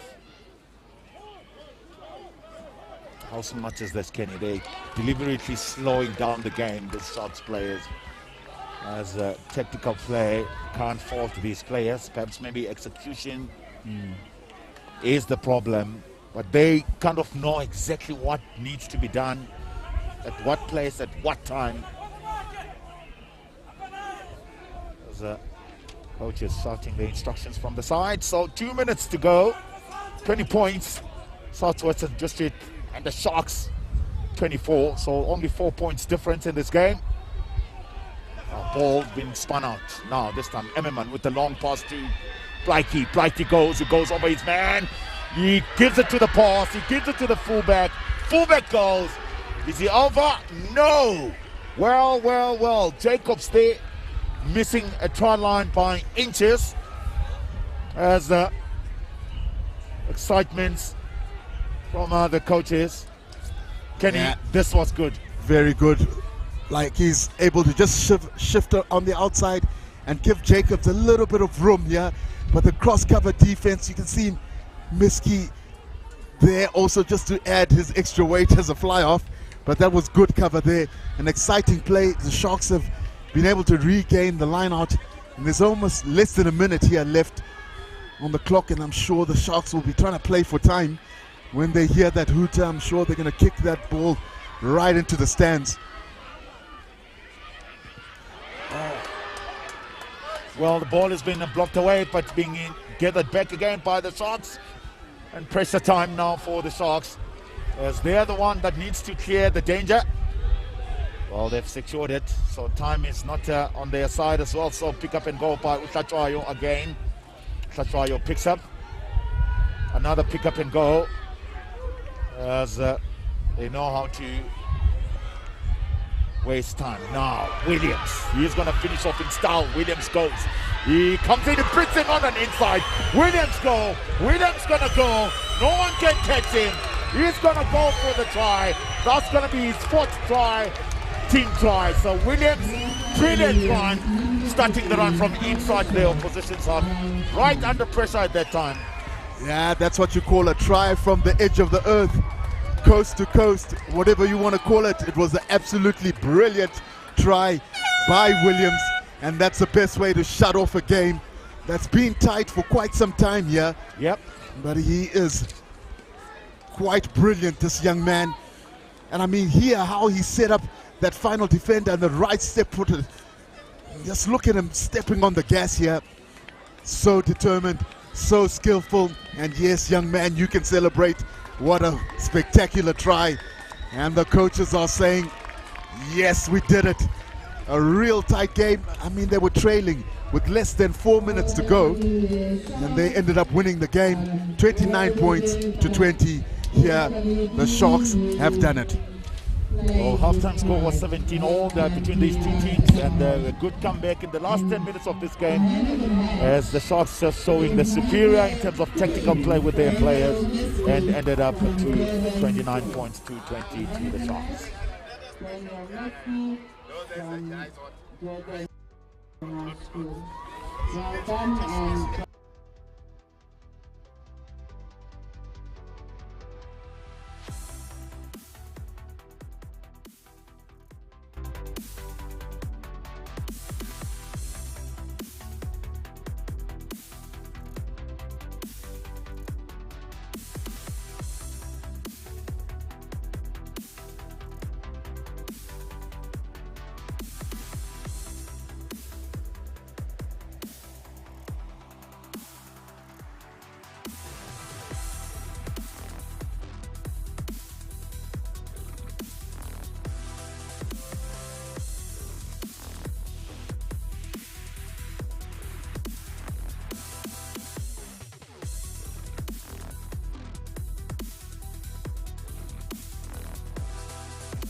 Welcome back to what is going to be a stunning game here.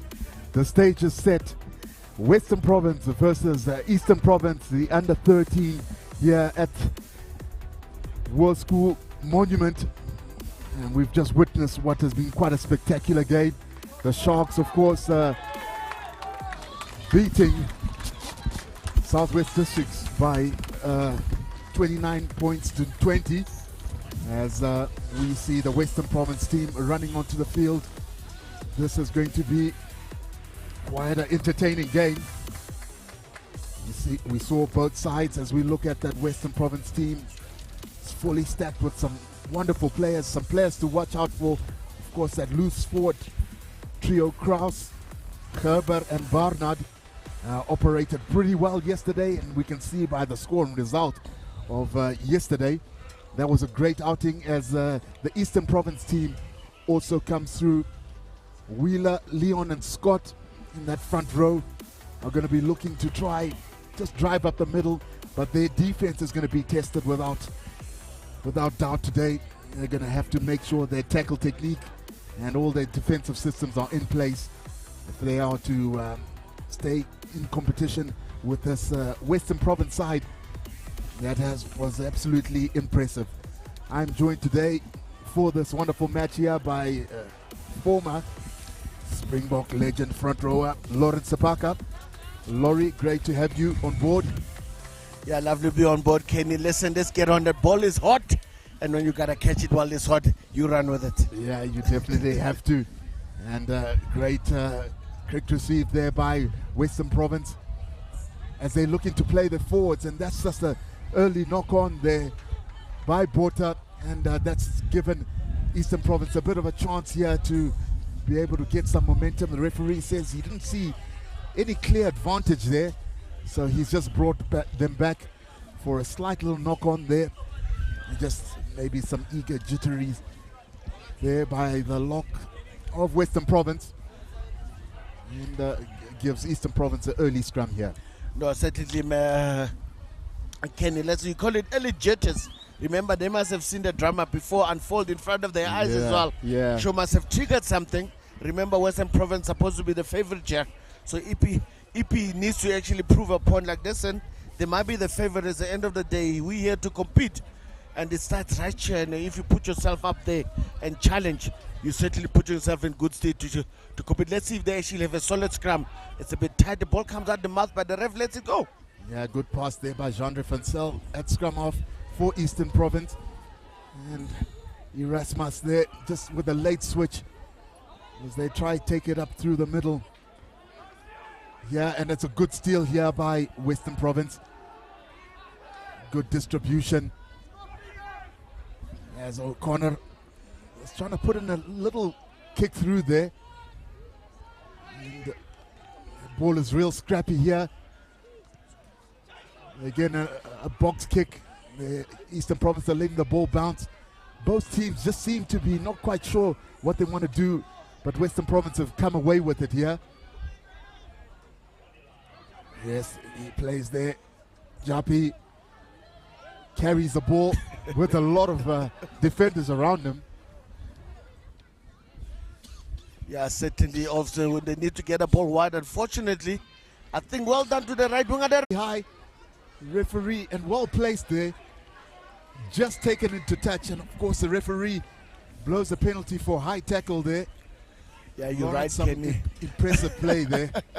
I think Western Province is just panicking. They need to calm down. They need to control the situation. I think Eastern Province are actually putting so much pressure on them that they actually start doubting themselves. But in this point in time, the defense has been resolute. Western Province unable to puncture. I mean, literally, they're like scavengers on cross. They're like putting everyone there, making sure these speedsters don't have a chance whatsoever. But there's a lineup coming up here for Western Province. I mean, they can get this lineup. I think their setup needs to be much better as well, because they, Eastern Province, managed to actually disrupt them. It's exactly the same position, just on the other side. But obviously the ball, if it does come out earlier, is in a good side where the backs can actually get it quicker to the backward where it needs to be. Poor decision there, or poor option that they take in the line out, and obviously support was not. Yeah, not an accurate line out there, just letting Eastern Province off the hook. But the referee indicates that was a slight knock on there. But Province have been putting pressure on that Eastern Province try line for a while now. I think Eastern Province is, Western Province is complicating the situation here, because they need to do a simple line out. They're doing too many movements. I think the hooker did a call wrong. They actually missed his target via the timing, and the support was not in place. Unfortunately, Eastern Province unable to capitalize on that. Gave a knock on. Western Province got a chance, but they don't have a right shoulder to work with. But they'll have to make a plan. Whatever comes out of there, I can tell you will come with a lot of pressure from Eastern Province. It's a turnover. Oh, no, he got it. Yeah, good pick up there by Nathan Barnard at the base of that scrum, as Anthony is trying to get, but well stolen there by the Eastern Province. I think Francois Nodia was in the heart of that, able to make the turnover. And if you can think about it as well, it all started from the poor scrum that clear. But like I said, let me give you the ball again. Yeah, good distribution there. Just trying to counter-attack from that kick that hasn't been able to find touch. But Eastern Province continue to defend well. But quick ball has been given Western Province great meterage here. Just seems like they're going off their feet, but the referee again blows Western Province, just relieving a little bit of pressure against Eastern Province here. Eastern Province are doing excellently when it comes to loose balls. I suppose here they don't have an open side that are chasing the rucks. Everyone who's close to the action is got a memo that, listen, attack with the mass, but stay within the laws. But Western Province has got great runners, but great runners are as good as their support. When the support is not there, I mean, couple of rucks already. I mean, 2 penalties in a row that they to lose a ruck ball because there's no support covering. Look at that. First man in there. Come on, he did everything right, and obviously guilty for trying to seal that ball not coming out. The referee that's on the spot to get it right. Unfortunately, line-out is not working out for Eastern Province. Yeah, the line-out has been a real contentious issue for both sides. but Eastern Province have been able to retain the ball here, and their front rowers trying to take it up. Referee says he doesn't see any advantage there. Just brings them back for a scrum, for a knock-on. And at this stage, if you just look at these two front rowers, who do you think has got the slight advantage here, Lawrence? No, at this point in time, I mean, Western Province started there. I think it's number 18, if I'm not mistaken. Persenot. He's actually too high. He's allowing his counterpart, Luce, there, who's actually giving him that negative shoulder to start with. But I hope it's not the case with Eastern Province as well, because it's very important that they need to actually get the tight end. Wheeler actually nicely set up, pushing it nice and high. They actually get pushed up a bit. I think that Channel 1 is not coming. Could be a possible turnover here. And they managed to get that ball.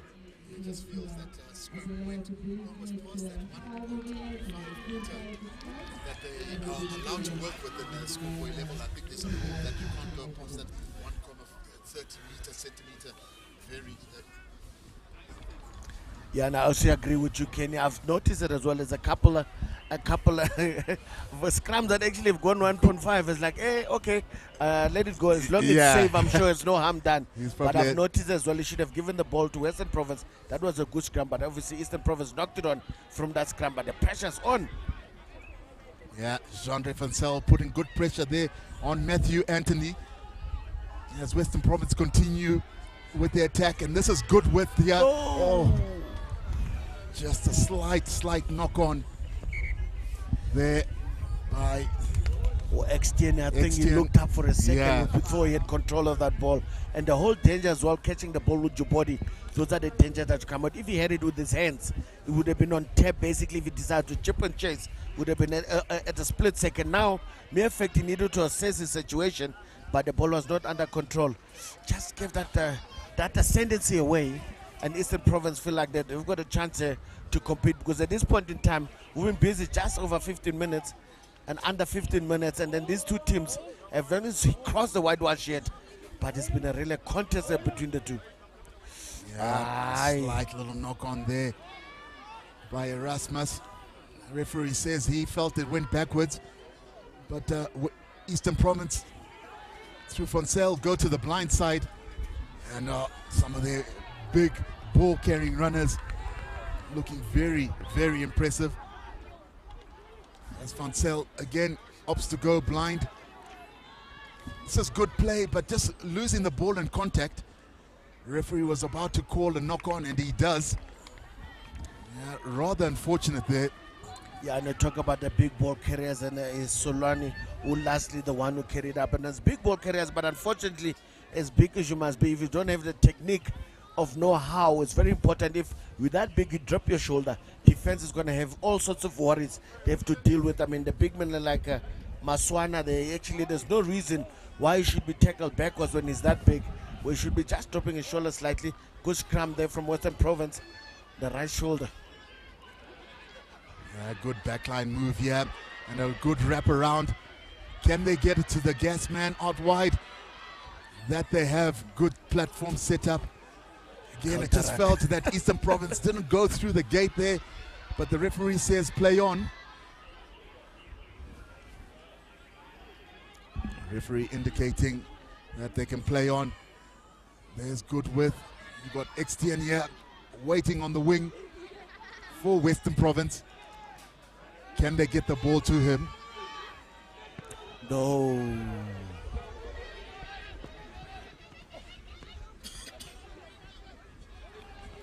Yeah, it seems to have just regressed this whole attack here, and the Eastern Province have been able to put humongous pressure on Western Province and even been able to turn it over there.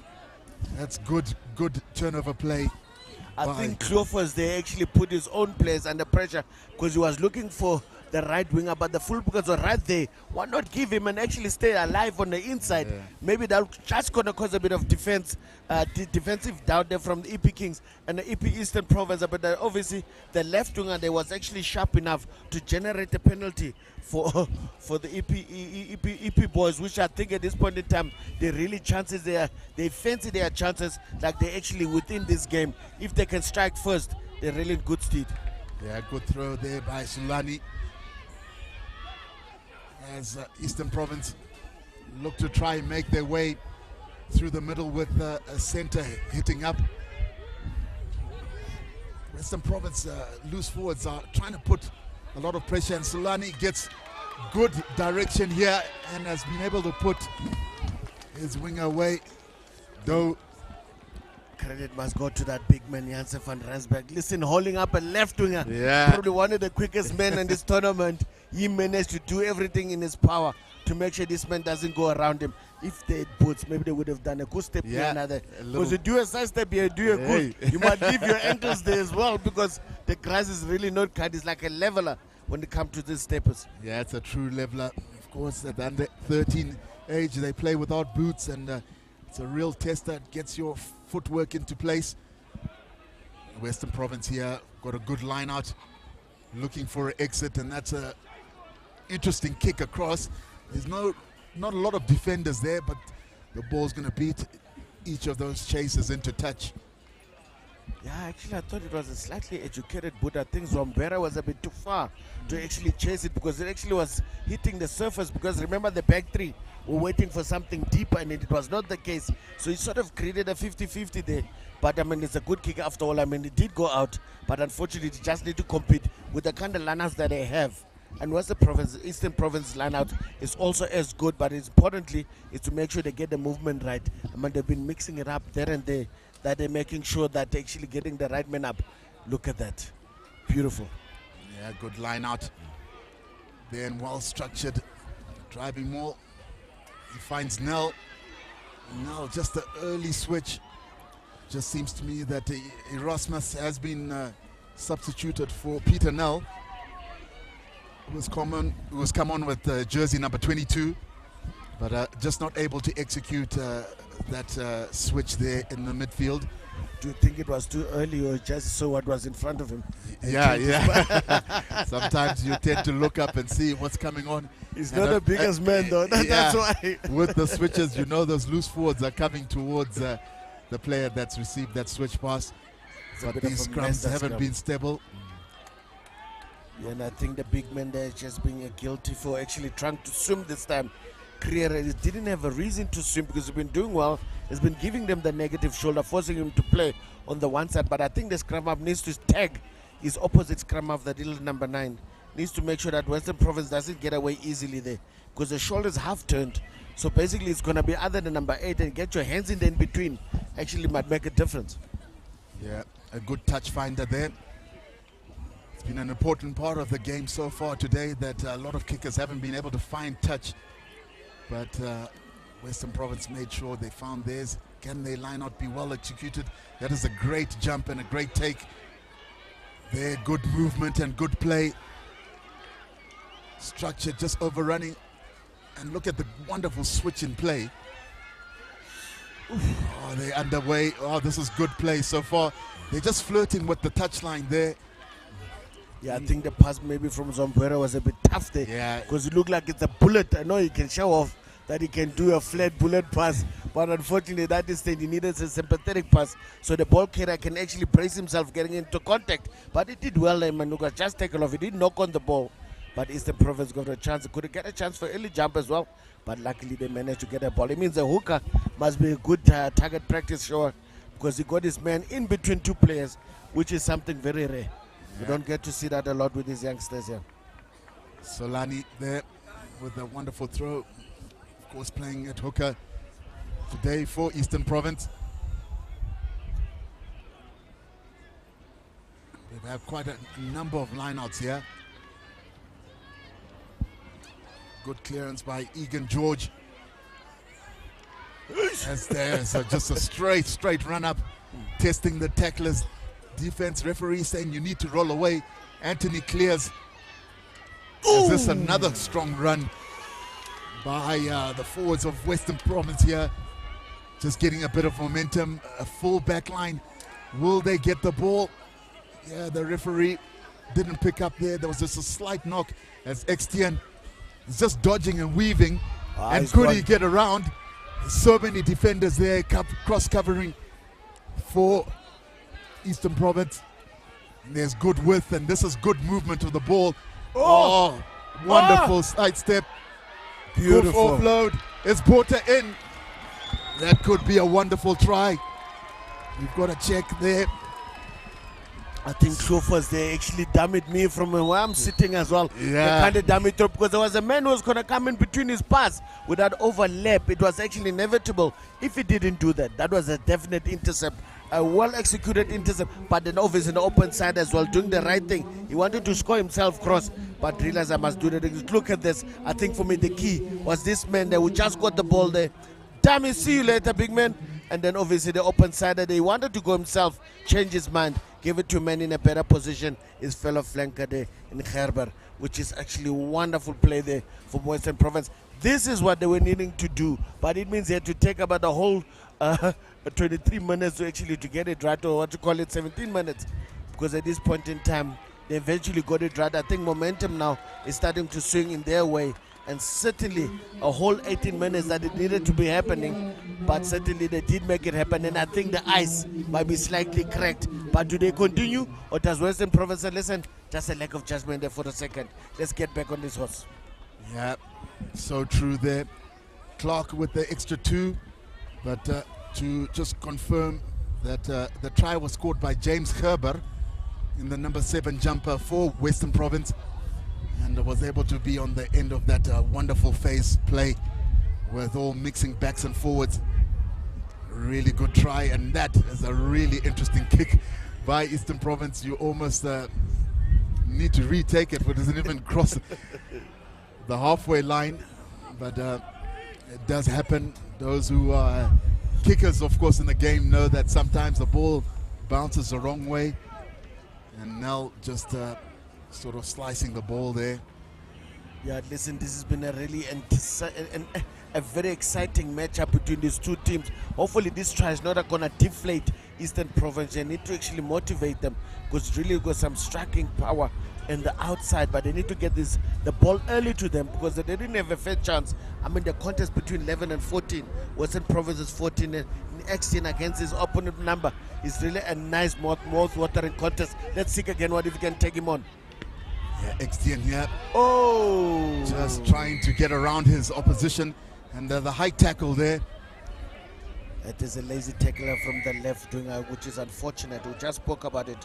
Although that he needed to just drop his shoulder. Remember, his opponent is slightly shorter as well, so it doesn't help his process when you're chasing someone quick, but it happens to be short. Is it in or out? It's going to be in. It's a good What kick. a kick. What a kick. Yeah, What a just kick. a slight high tackle there by Zangezi Do, who's in the 11 jumper.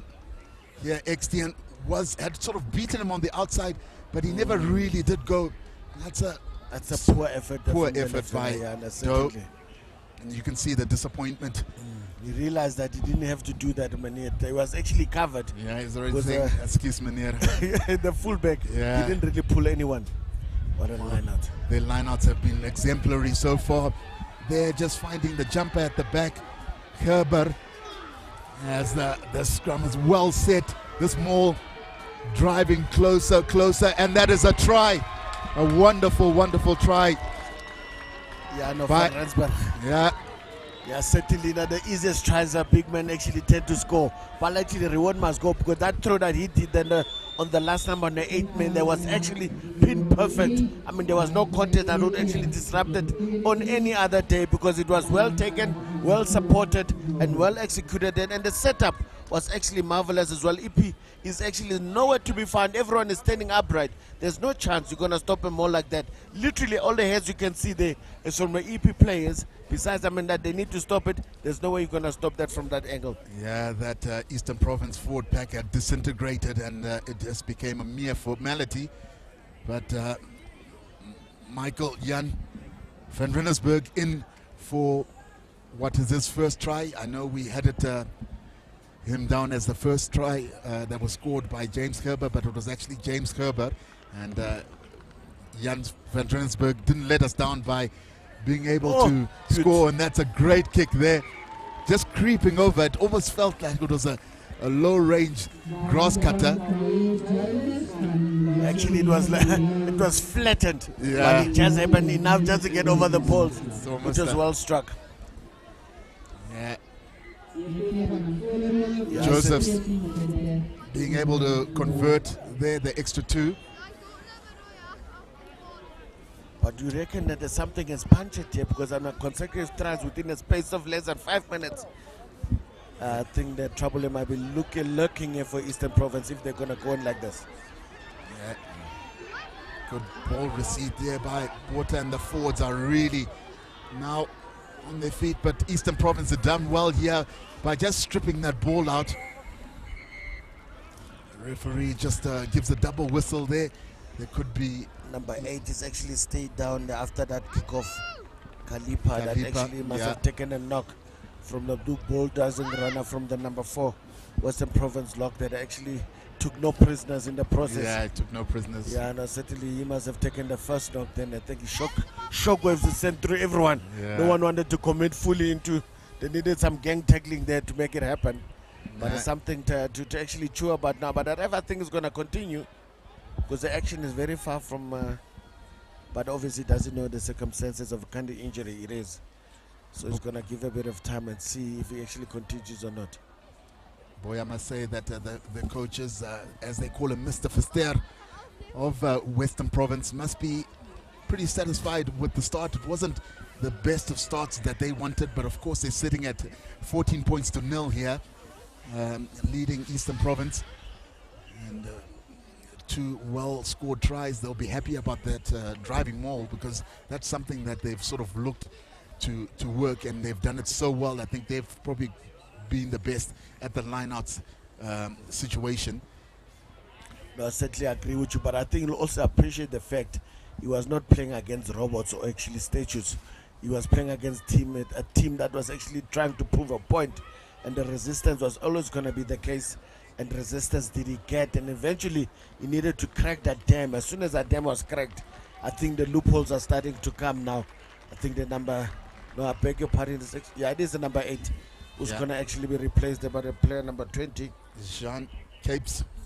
Who's actually going to take on number 8 if he's going to go to number 8. Yeah, certainly go straight like for like.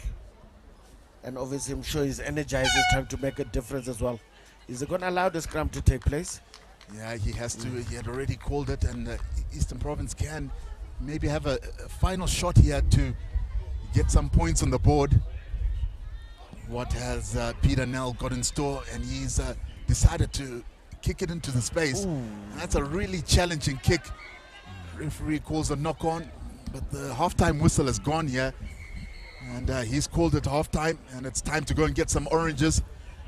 Although in this weather you'd like to get a bit of a hot chocolate or something like that. It's really been windy, but a great start here by Western Province, Lawrence, hasn't it been? No, certainly a great start. I think the storm has been watered now, and it's all about the question of getting those oranges, come back re-energized, don't let off. I mean, they need to actually keep the accelerator down. EP Province, Eastern Province need to find a way to get around this Western Province team because they're gaining in confidence, and actually a confident team is very hard to crack down. And the score is 14 points to 0 here. Western Province under 13 leading Eastern Province under 13 here at the under 13 Craven Week being held at Monument High School. And we'll be back shortly.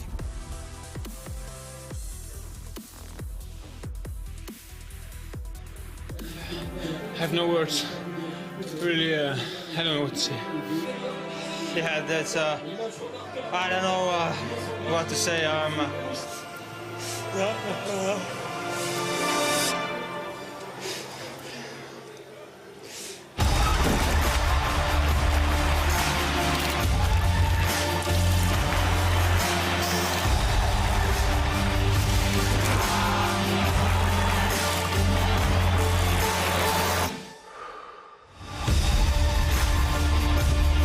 Tour de France on Supersport on DSTV. Proudly sponsored by Cecil Nurse and Marriott. A ni'n dod â'r chwaraewyr gorau o Lanelli, Casnewydd, Caerdydd, Abertawe, Llanfair Pwllgwyngyll, Gogyrych, Drobo, Llantysilio, Goch, a Thu Hwnt. Ni'n caru dod i dde Africa. Mae dy chi eithroedd sy'n neud i'r Gymraeg swnio normal.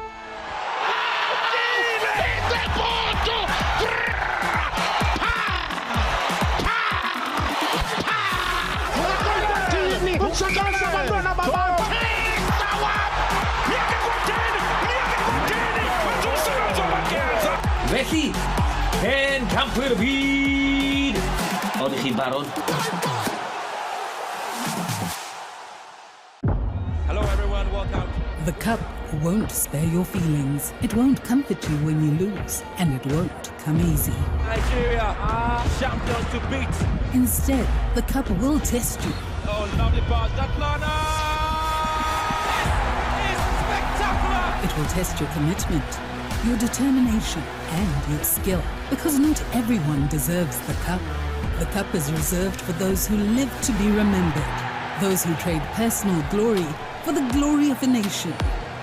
Those who don't take no for an answer and see opportunities where others see boundaries. The cup is for those who seize every second and use it to prove to the world that they are worthy of Africa's most fiercely contested cup. The Total Energies 2022 Africa Women's Cup of Nations, live and in HD on your World of Champions on DSTV.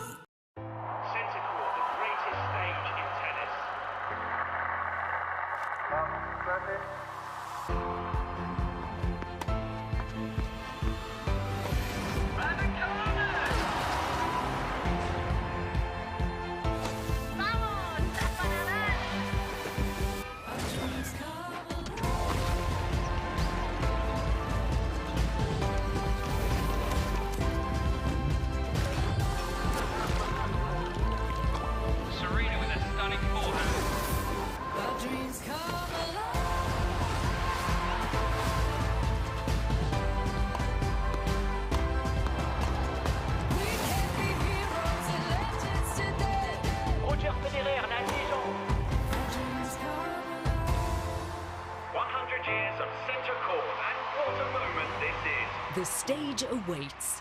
Join Supersport in pursuit of greatness at Wimbledon on 2 broadcast channels. Proudly brought to you by Spa.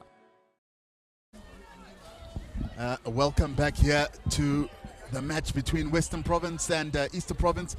Kickoff has already begun in the second half, and Eastern Province are here trying to advance down from their own 22, and they're under extreme pressure here as there's a kick there by Jean-Andre Fancel, but he kicks it straight into Western Province runners. This is good cleaning. Just trying to get the ball there. Good pass from Berg, who's been substituted on. Good width there. Oh, what a wonderful delayed place right through the gap, and he's been able to put his play away.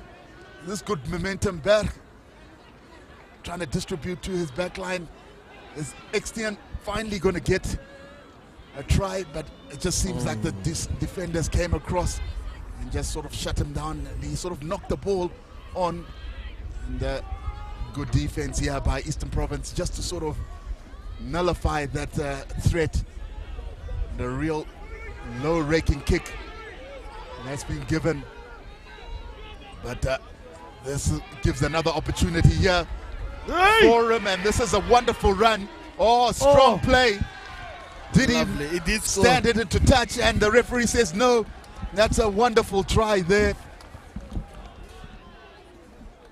The referee has awarded it. Great play by Western Province.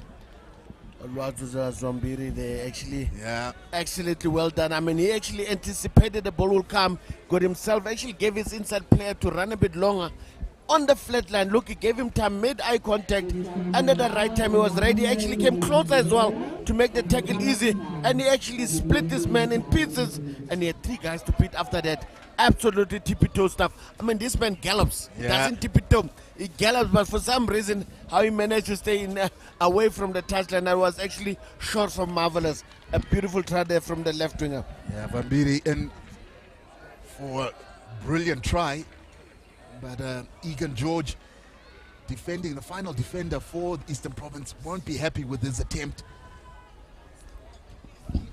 As the kick just starts on the far left and never comes right. But 19 points scored here by Western Province early on in the second half. Ominous signs here for Eastern Province. Their tackling has to be much better. If you're going to let one player just charge through and break through 3 tackles, yeah, it could be a long second half for the Eastern Province team. Yeah, the ball not gathered in there by Zaidnot. No, he certainly miscalculated at the Hanka Vikhand, because he looked up and looked away, but as he looks away, the ball bounced off his shoulders. Unfortunately, his body was not turned correctly, so he was facing in front, so the ball had to go one direction into forward. And I mean, like I said, a good restart, and obviously Coach ringing some changes as well. Yeah, Coach Verster making a lot of changes, isn't it? And again, he would like to address that that kickoff receipt. Has been a real contentious issue for them and all the teams most of the day. The ball is put in there, and you've got Eastern Province backline just doing some intricate plays, but it has seemed to be worked out. Hey! And this is a wonderful break through the middle. Can they get more continuity? Western Province putting a little pressure right on that breakdown. They're just coming around the side and not making it easy there for Van Zyl. The ball is popping out, and the referee ends up giving Western Province a penalty here for hands in the ruck, just trying to wheel that ball because they were under pressure at the ruck. That counter-rucking has caused some real damage. Now look at that. I mean, obviously, the fullback, they're actually breaking the line, actually slicing through. All he needed was support to get there and support him, and obviously the support was there, but I think the following Maswana got involved in a situation when he had no support whatsoever, and Western Province pounced on those missed opportunities that are by the EP balls who actually were not there to support him, and got a penalty to get. I mean, that's a rare occasion that we see EP initially on this side of the field, actually past the 22, because they've been camping on the 10, but he's not going past that. But a chance to compete, but they're not using all the opportunities. Oh, beautiful line out. Yeah, another line out. The referee says it wasn't straight from Jan van Rinnesberg, and yeah, they'll be rather disappointed because they sort of pride themselves on the line outs. They've already scored a great try from a driving maul, from a line out, and it just felt like Felix van Ees sort of got the ball on the outside shoulder a bit, and the referee seemed to deem that it wasn't straight. It comes down to the gap in the line out. That thing was a bit too big, so the hooker couldn't really leave it in the middle because it might have been difficult to get. See, Western Province, Joseph van Rensburg, he tried to hook that ball.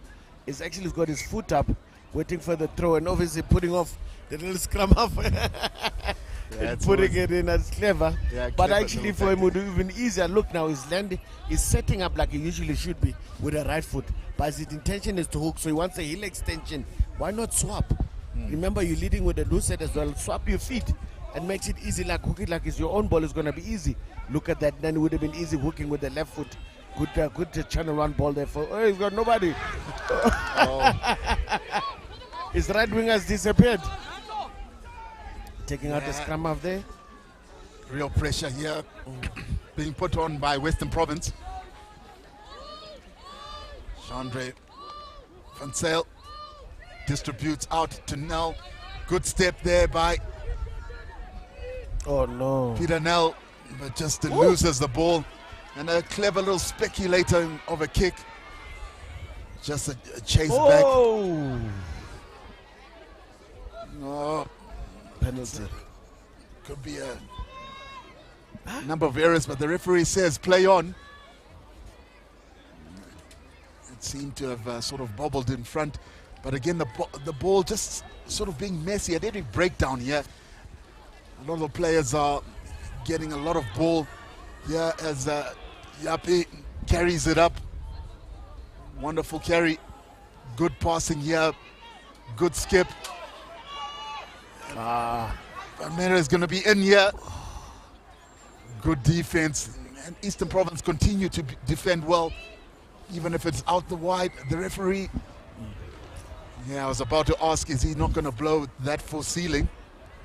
Yeah, no, I think he just dropped on the ball instead of just picking it up. I think the cleaning there from the outside center from Western Province was poor.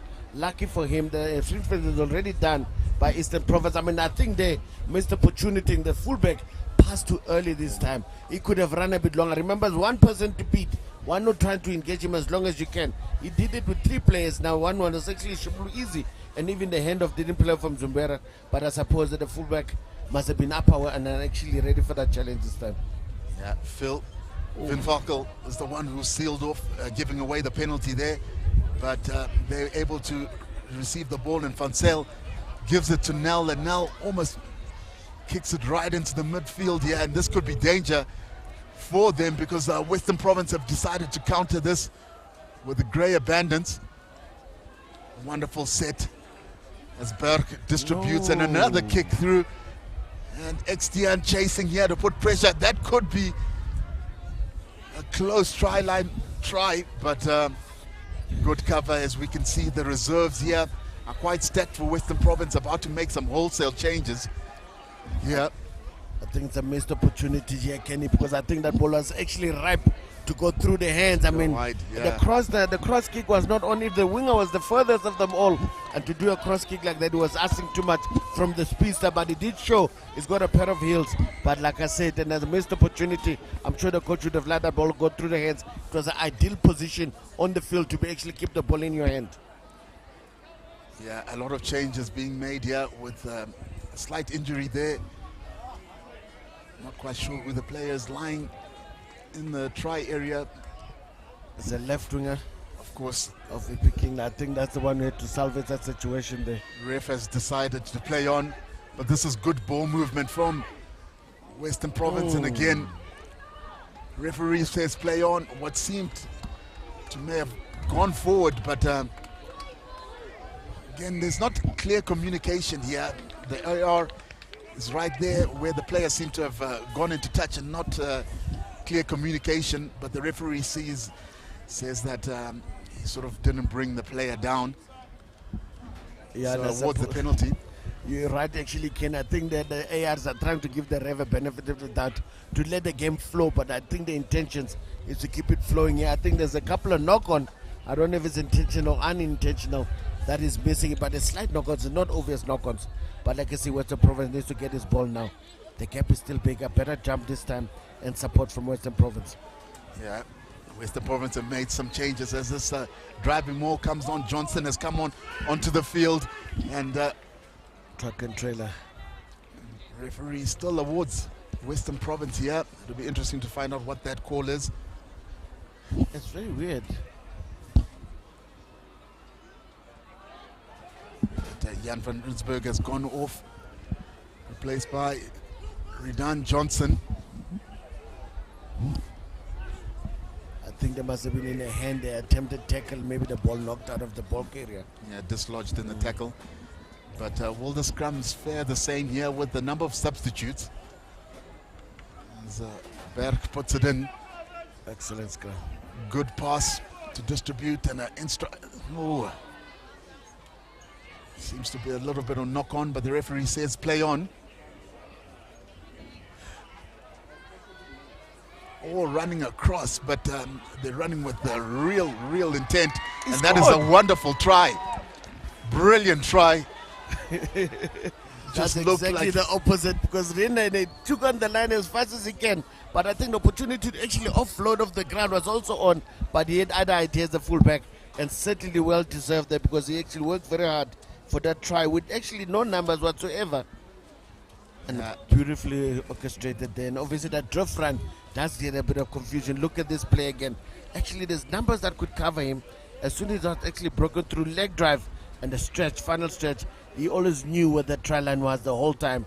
And well done to the fullback. Certainly well done. Great intentions there by Kyle Saunders.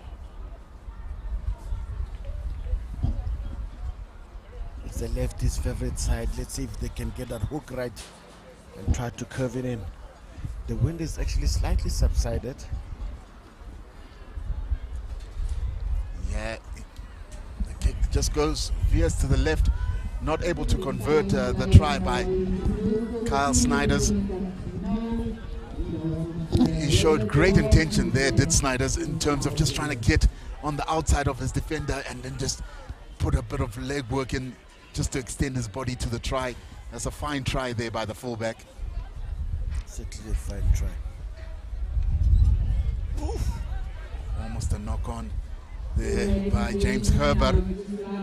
But the loose forward of Samuel Kraus again set back a rate of knots. That loose trio of Western Province of Herbert and Kraus just trying to have an intricate little play until Eastern Province defender just decided, let me put a shot to this, and that's a good tackle there. Yeah, the replacement number 8 certainly said, listen, not on my turf would you be able to run free like this. Yeah. You're dancing, spinning here.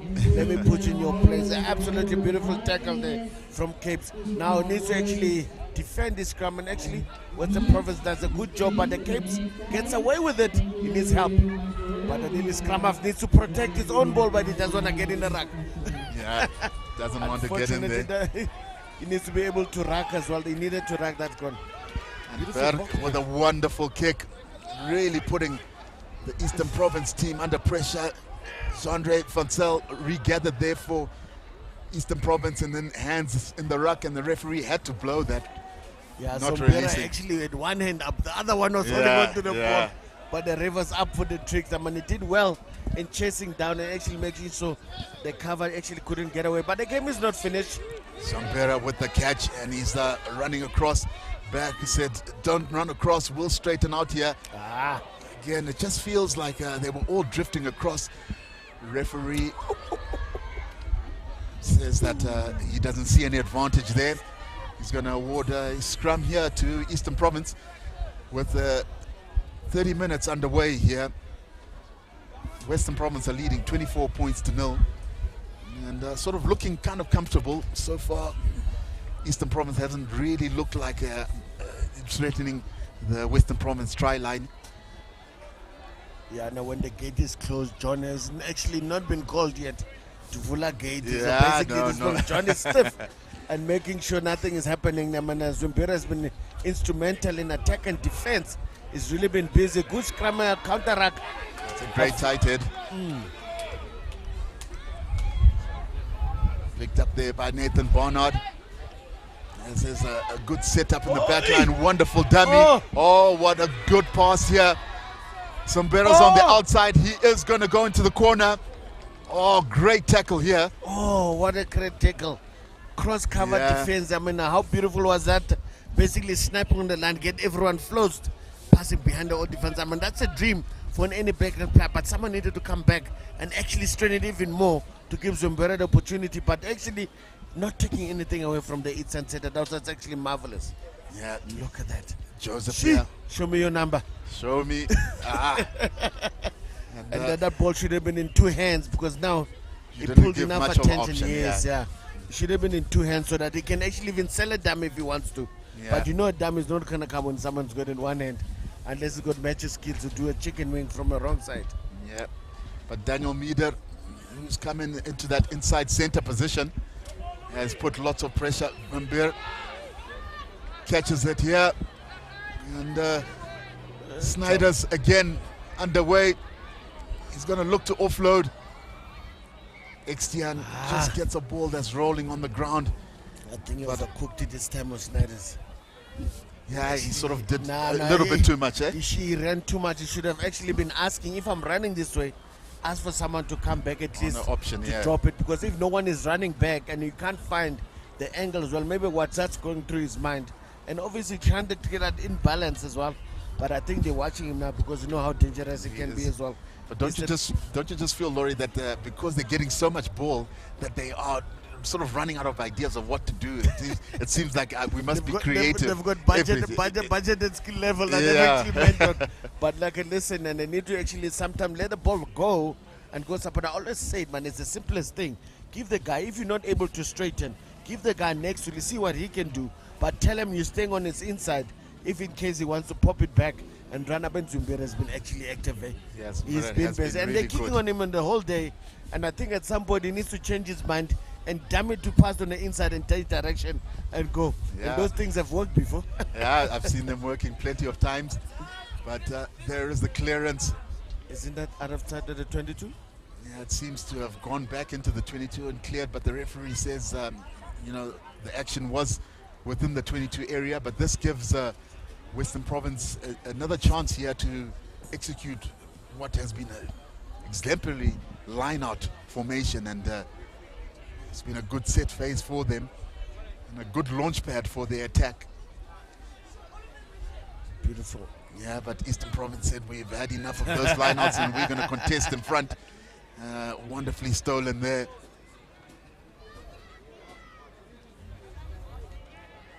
Back line is set here as they look to move the ball. It was an option out wide, but referee indicating that the ball can come out. There's only one option, and they still almost float the ball in, but well recovered and seemed to be in front of the kicker. And I've noticed that a lot of referees are always looking for players that are in front of the kicker. The moment a kick goes up, they sort of already eyeing out who's in front of the kicker. In line with the kicker as well, so that must have been easier because I couldn't pick up from. I was actually worried about other players in front of the kicker that started moving before that time. I felt like the fullback there was actually in his right to actually start chasing there. Yeah, Western Province need to fix it, because I think there's nothing wrong with the jump and the support. I think the hooker just went too low, and the defense actually got a hand in between and actually disrupted that line. There's something he needs to look at. He's been actually doing well the whole time for back. He needs to continue with the process. Is it actually reserve hooker that changed? Yeah, it's Reden Johnson who's in, and he still found the back of the line out. At least they've got the ball here secured, but it seems to be under pressure. But the back line is going to get the ball away here. There we go. Oh, wonderful straightening here. Pickpocket. Yeah. Ball stolen again. Zumbere again. Yeah. Oh. Oof. Good pass to Berg. Oh, what a pass. Wonderful dish out. And again, Snyder's is well underway. XTN decides to straighten up. They just seem to be losing ball in tackles as the back line. As the more ball they've got, the more they sort of scramble. But this is a wonderful tactical kick here. Put huge pressure under the back three of Western Province here. The referee blew, of course, early push for the player without the ball there. Yeah, no, I think that was more like horses for courses. But if you just body check, a ref would have overlooked it. But it was actually very deliberate. I think Western Province actually were lucky there to get away, because that ball was very topsy-turvy in terms of bouncing then, and that could have gone anyway. But the ball is not out. And it is out, it is out, it is out. Yeah, luckily for him, it is out. Eager George. Just slight knock on there. Luckily he was had a foot in touch, and this is awarded. But you can just see there the push off the ball. Yeah, seemed to be rather innocuous. Sort of just players just you know, missed the ball together and almost just trying to reset. Oh, that is cute. Yeah, that is definitely skewed. That is definitely sent all the way to Pal. Yeah, you can. Yeah, and it's called him Goduso. Yeah.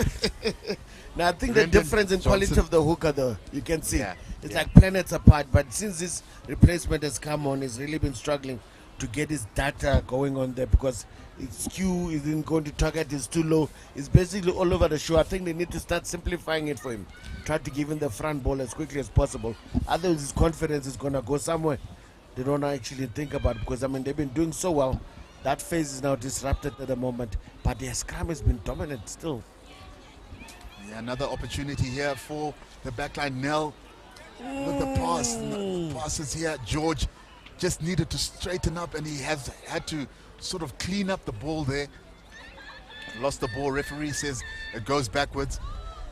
And Eastern Province has only almost 4 or 5 minutes left here. And they need to find their way downfield. As Janelle Swartz, who has come in for Foncel, is looking just to try speed up play here. And a penalty is given again for not rolling away. Lord Damons as well, we know he's wearing jersey number 4 at the moment. Remember, he's playing at center, So basically, he might actually fool a lot of people who got the size of a lock. But unless today they've decided to put him in front. Remember the previous game, he was actually playing at center. So he's back to his original position now. But he's still kicking. He's still kicking. No, he's not letting go of those kicking duties. Yeah, no, but Jamil Swartz has taken over the number 9 duties for Eastern Province here, and he's going to look to try speed up the game. As the line out again, not quite accurate. And Western Province here just trying to keep the ball momentum, but that was a wonderful pickup there by Gurawan. Beautiful try. Yeah, that's a good try there. Well deserved. Well deserved, as you say, Lawrence. And a much needed try. They didn't want to end off this game with that big 0 on the scoreboard. But the outside center was able to just gather what was a loose pass from the Western Province backline. We've talked about them being very loose in their play, but it comes down to this thing. Remember, when he actually got there, realized there's no support, but that was the right thing for him to do. But as to you think he was trying to the right person, I think the person that got in between the outside center capitalized on that mistake and actually made sure. I thought he was actually cruising the outside center, Guarana, who actually was running as fast as he could, but trying to hand off people at the same time. And a beautiful try indeed. I think just to break that egg, give him something that they actually worth something, because they've been really fighting. But it's just unfortunate, once the dam was broken, the Western Province seemed to have not looked back since then.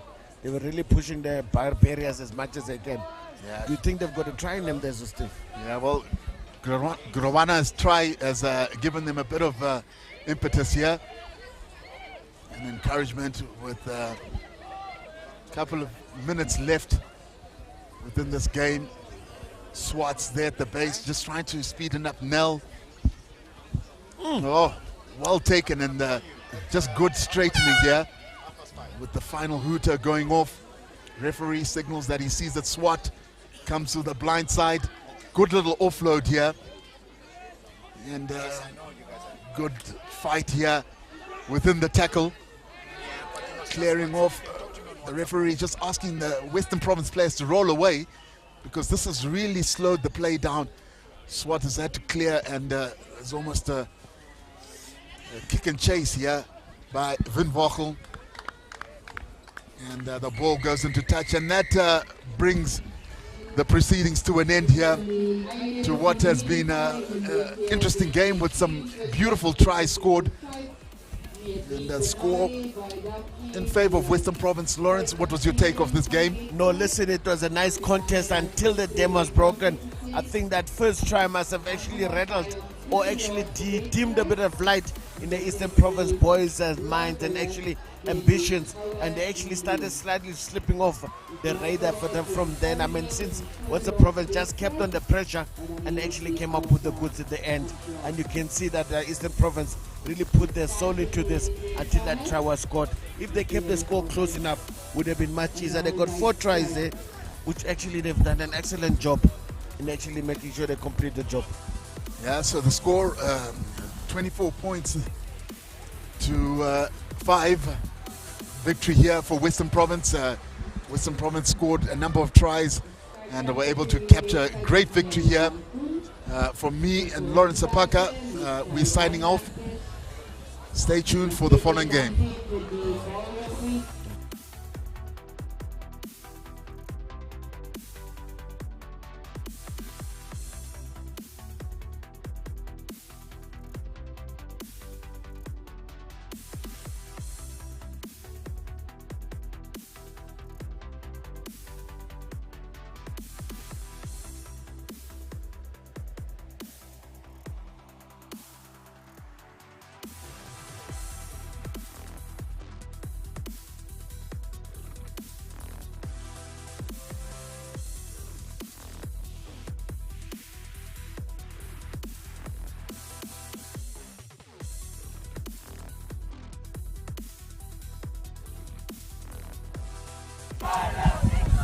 Well, this is the second game here in this tournament that will be taking place as the home side, the Lions, just hosting the Bulls, the visitors, as both teams just did very well yesterday.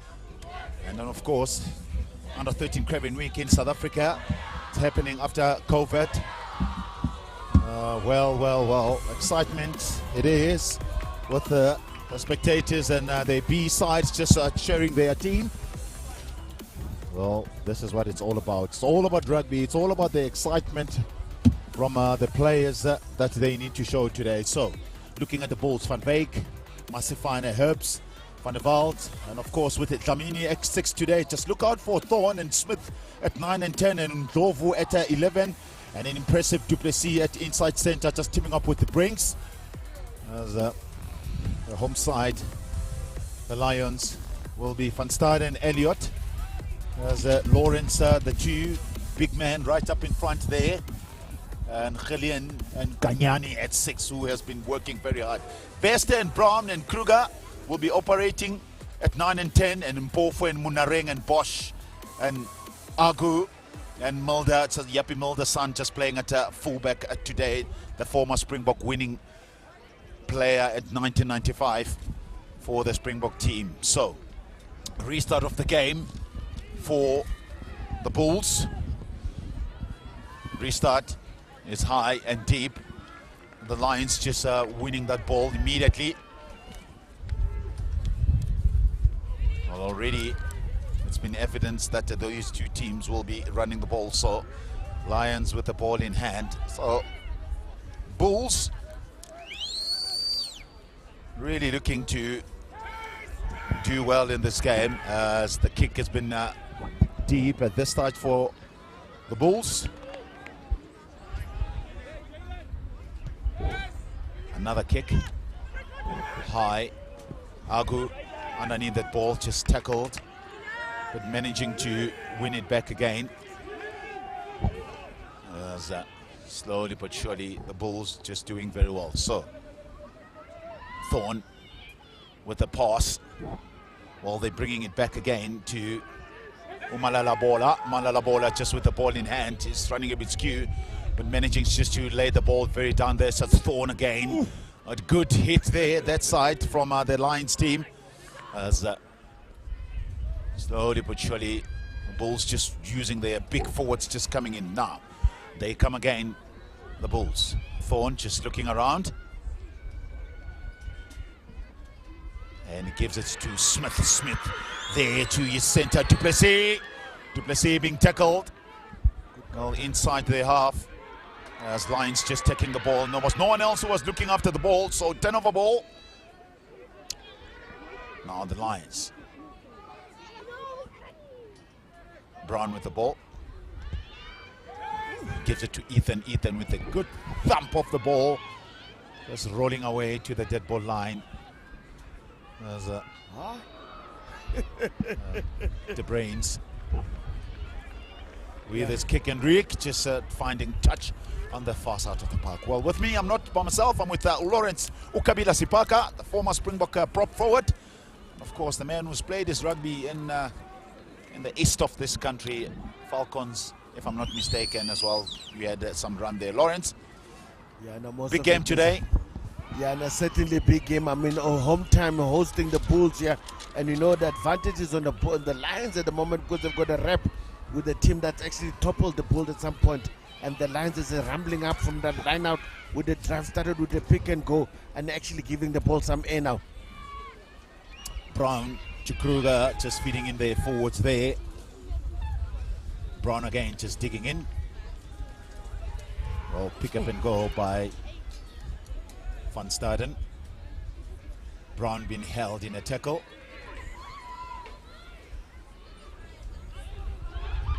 Well, Bester to pick up. He's still going, just losing the ball, leaving it right at the back.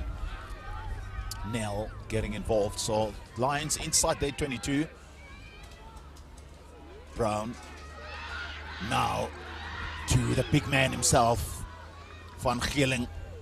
Brown again to Milder. Milder with the pass. Agu. Very tiny man, Agu, just being held in a tackle. But strong. Brown again to Milder. Woo. Now, ball has been knocked forwards. Lions just having a lot of position in this game, but not able to use it. Good play, though, from the youngsters. under 13 rugby here in Krugersdorp. So they've got a lot of support here as they are the hosting team, the home side, the Lions under 13 team. And I suppose just the EXK is separating the two. Certainly the Bull supporters will be in numbers as well, as we talk about. This is like a not Gauteng derby as such, because these two really compete very well when they play against each other. You can even see the Bulls' attitude today is slightly different. They know they've met their match, they brought their A game, then actually putting in some big hits. But I mean, Van Galen there, I think he was in two minds. He's a big ball carrier, but I don't think he should be trying to be fancy at the moment. It's early days. He need to actually just go straight and put his head down as the ball goes back. From the Lions there, as the pass is available on the outside. He should have passed early. Well, opportunity gone there. Ethan Kruger not able to find his runners on the outside. Waiting for that ball was Umponu. Well, I beg your pardon, it's not Umponu, it's Mamfuno. Mamfuno. Yes, Mamfuno, they unfortunately got a hot potato because Krell took his time after the turnover scrum there. That ball should have gone early. And he's running, looking for support, but I don't know who he's looking for because he's not looking at him as well, which is unfortunate. Should have put his head down or pass early and actually go around and support, unless the pass was too far to kick. Yeah, scrum earlier on with the kick from the young fly half. Ruben Smith from the Bulls clears and then he finds touch. I don't think that the fly half from the Lions was even looking on the outside. Ethan Kruger not realizing that Mamfuno was on the outside just waiting for the ball. As this time is going to be Michael Elliott to feed. Michael Elliott feeds, and then Daneng wins the line out. And obviously the biggest man, a very important man in that guy, is the number 5. Going to actually get that momentum going back. Brown with the pass. Well, it's a well set move there from the Lions, just hitting it close first. Cleaning is not that great. They're all high up, but then again, luckily, Bulls just being offside today in that movement. Yeah, and then unfortunately, I think the Lions are found wanting in that ruck situation. They're pretty lucky, but they need to give it to Van Galen here. And Van Galen, we know how he likes to try, but they decided to go to the big tight head, and the big tight head actually stretching his legs and Llewellyn Lawrence, but got caught just 5 meters short. Where's Van Galen? Because he's the next man that actually needs to get that ball, because he's going to get easy meters from there. Well, he picks up and go, as you've mentioned his name, Lawrence. It's try time for the Lions. No, I think it's fun this time. I think they had a similar build in terms of Van Galen and actually Van Staden. Then it's a lucid prop that decided to take the spoils because the damage has been done. I think Van Galen today seems to be playing a very conservative role in trying to do his core job. I don't think he needs to move away with what he was doing. Look at this, and that was a beautiful run there from the number 8. Actually needed support. Van Galen is there supporting it, and obviously the pick and go in there from Van Staden was actually in the pickings for him because there's no one covering, and then the flyer for Creer just getting the compliment there going as well. Conversion has been converted, so happy days for the Lions at this stage, with Kruger just converting the floor for that kick for the Lions. So it's 7 points to 0 at this stage, and these two teams, just tell you about the history. During friendly time they've played against together, and the Lions were victorious, so perhaps maybe psychologically, you know, it could work for the Lions. So tackles that are coming in now. Brown, Jaden with the ball in hand, as the big man himself, Bester, just still running with the ball. Bester goes now on the halfway line. He's on the other side, not being held, says the ref. Ball out. So Brown with the Lions now not passing the ball for the first time, just with Yapi Milder's son with the ball in hand there. Rowan Milder. Here they come again. So the Lions with Griffons from Cape, King Edward and primary school, just taking the ball up. As decided, you know, to find space behind there. Could have been a big mistake there for the Lions, but defense was there and they've made a very good tackle. I don't know, should he be thanking the touchline there, because the reinforcements that were coming on across defense, I was sensing big trouble that are coming across after he's beating his opposite number, and in actually the Lions left wing was left dead, and then the cross defense was scrambling enough to get that ball. Van Staden has been busy, eh? Or Bester has actually been busy. Yeah, Bester with the ball in hand, with the ball out at this stage for Williams. Williams at number 9. I beg your pardon, it's not Brown, so Williams is starting this game at number 9, wearing number 21. Hold on the ground, so clean there, was not that great for the Lions, so good work indeed there for the Lions. So good work from the left wing, Vukosi Undlovu, who was on his feet, allowed himself to go for the ball, and high tackle, Agu, and he's still going.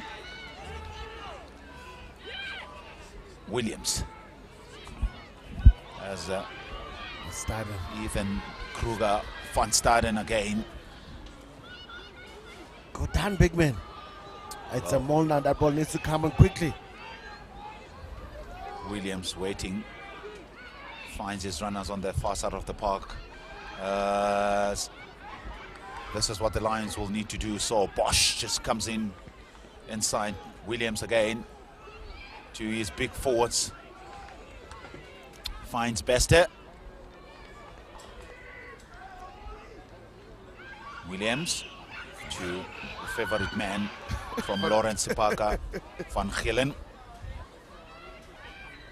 And Lions just nearly lost that ball, but they were lucky that ball was knocked forward. So 7 points to 0. It's 10 minutes gone. It's in this first half of this game, as the Lions coaches just looking at this game very closely. It's Lambert at Christo Hugo and Orendile Gama, who are in charge of this game here for the Lions team. Yeah, now Van Gillen, but this is trademark, this one. Once he gets the ball in the open, he seems to be looking for traffic instead of running into space. He's a big man, he's quick. If someone needs to get in, just whisper in his ear, listen, when you get the ball, run to the smallest guy there. He'll probably run away from you, and he'll actually force other people to come help him. And the kind of defense that he'll create will actually force everyone. Is like a magnet, and the ball will be open there for the guys like Kazadis in the open side to actually just flourish. But let's see what the Bulls can do out of their 22. They run. Yeah, they're running the ball from inside their 22. Good running there by the outside center. Well, doing some good work. Well, Brink, Enrico Duplessis getting involved. Now the big 8th man now who takes the ball. As Pistorius still going on the far side of the park. It's Pistorius to Thorn. As both teams now getting very physical, Lawrence. Yeah, no, Bester been put on his backside there. As the whistle goes, so injury, says the ref. Yeah, they're a little bit careful, and I'm not surprised. So these are still youngsters, Lawrence. They'll need to stop a bit so that the young man can get a medical attention. It's Milder's light here. It's Milder's son. It's Ruan Milder. Yappy Milder, former Springbok son, who's playing at fullback. He has shown some pace. I saw him play yesterday, Lawrence. He's got a very good swerve and pace on himself. You know, there's no substitute for that if you can think about it. Listen, at this point in time here, you see the inside center from the Bulls as well. It took a whole lot to Duplessis. He took the whole lines on by himself, got about the whole 10 meters from there. But unfortunately, I think the number 8, he just tucked the ball in and he was forced to run around the whole team. It's something they need to look at. I mean, you've got other 15 players and 14 players around you that you actually can utilize in your favor to get some ascendancy. As a forward, your job most of all is to create that momentum so the Bucks will get the ball, they get it on the front foot. But they get to get a scrum here now. He's got a chance of a channel 1, maybe pick up and go.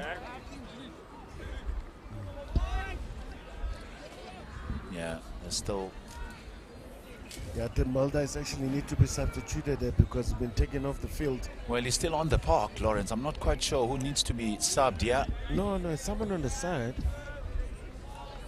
And that's number 12. They're looking to just have a look at this injury, Lawrence, on a tackle there. As Duplessis there, a very tough man, perhaps maybe... Ooh. No, his head was on the wrong side. He ended up second best there in that situation. I think the handoff was so forceful that the whole body landed him as well. I hope he's okay because that could be a dangerous one as well. Thrown to Duplessis Duplessis is still running. Got a good pass there from Duplessis to Brink. Brink goes. And a tackle. He's still on his feet. As advantage, says the ref. So good game this that we're watching between these two teams. And high tackle, says the ref, as the Bulls are trying just to score their own try. So 7 points to 0 with 14.5 minutes gone. With Duplessis, the inside center, just having lots to say, guiding their forwards. As now you can know it's going to become on the inside center and outside center. They're actually very good with ball in hand. Actually, when you're given a chance, if those centers are not closing them down, they actually don't like to pass, and that makes it very difficult. Once they get past you, they're going to be gone, because that's how quickly they are. As the force now try to hustle a ball there, and I think with the mere fact that the maul has been formed and they were not able to get it out, credit must go to the Lions defense there, and so the disappointment of the Bulls coaching staff as they look on. They were expecting something better after that mileage that's been put on with the two centers alone, just between them two. One goal offloading. I mean, even that pass there, when he left it in space, he was hoping someone was going to pick it up, and his counterpart, actually, his center pairing came and actually did a good job on them. They really need to watch. I think at this point in time, Van Wyk and actually Bosch need to watch those two, 12 and 13, very closely. Well, ball has been fed from Ethan Williams, just feeding the scrum there for the Lions. The Lions scrum under pressure now. They're inside their half, so they'll need to keep it steady and perhaps maybe pick up from the 8, the big Ruan Bester, to set up a very good platform just to clear so that they can find touch. I think Van Staden here is actually scrumming on the tighter side, and then Griffith is on the loose. So basically they've got two loose sets here scrumming. Maybe they'll bring in their magic power at the end in actually Jaden Nell, or maybe even the tight head or Lawrence coming to solve the situation as the things get tougher. But at this point in time, they're leading, so you gotta give those players a chance. Remember, they actually mentally and psychologically, they've got an advantage. The Bulls are the one who need to prove their case, that actually we've got this. Let's see if the Lions can actually repeat what they did before. Well, Williams feed, and then he finds his number 10, Ethan Kruger. Can't find touch there. The ball has been backed from the Bulls. Umalolo Bala gets the ball. Thorn to Duplessis. No. Brink. He's got an overlap. Brink. He needs to pass. And Brink still going straight. Thorn. It's a little bit messy, but managing just to look after that ball. So it's a slow ball. So pick up and go now from the Bulls. Thorn to Duplessis. Duplessis there, just hitting the gap. So this could be something now for the Bulls. Yes. Another knock forward again, 5 meters towards the try line, Lawrence. I agree with you, Mac. I think bringing an opportunity, it was actually, I want to say, paramount selfish, because he had one man on the outside that could have given the ball, who could have probably ran at pace. He is strong, he is powerful. Remember, he's playing at 13. He needs to actually let his left winger actually have a go as well. That's something that the coaches really need to address. If they're not addressing it yet, it's the second game I've seen him do that. I think the inside center is letting him play, but he's not actually repeating. The left winger here from the Bulls is getting cold as the Bulls now try to put pressure on the Lions here while they're under pressure in their own 22. Beautiful exit there from the fly. William feeds there. That's, you are so correct. That's a very good touch finder there on the far side of the park. You're correct, Lawrence. I think a lot of the players there, they're very guilty of that, of not letting the ball go, especially if there's an overlap on the outside, and it's been proven.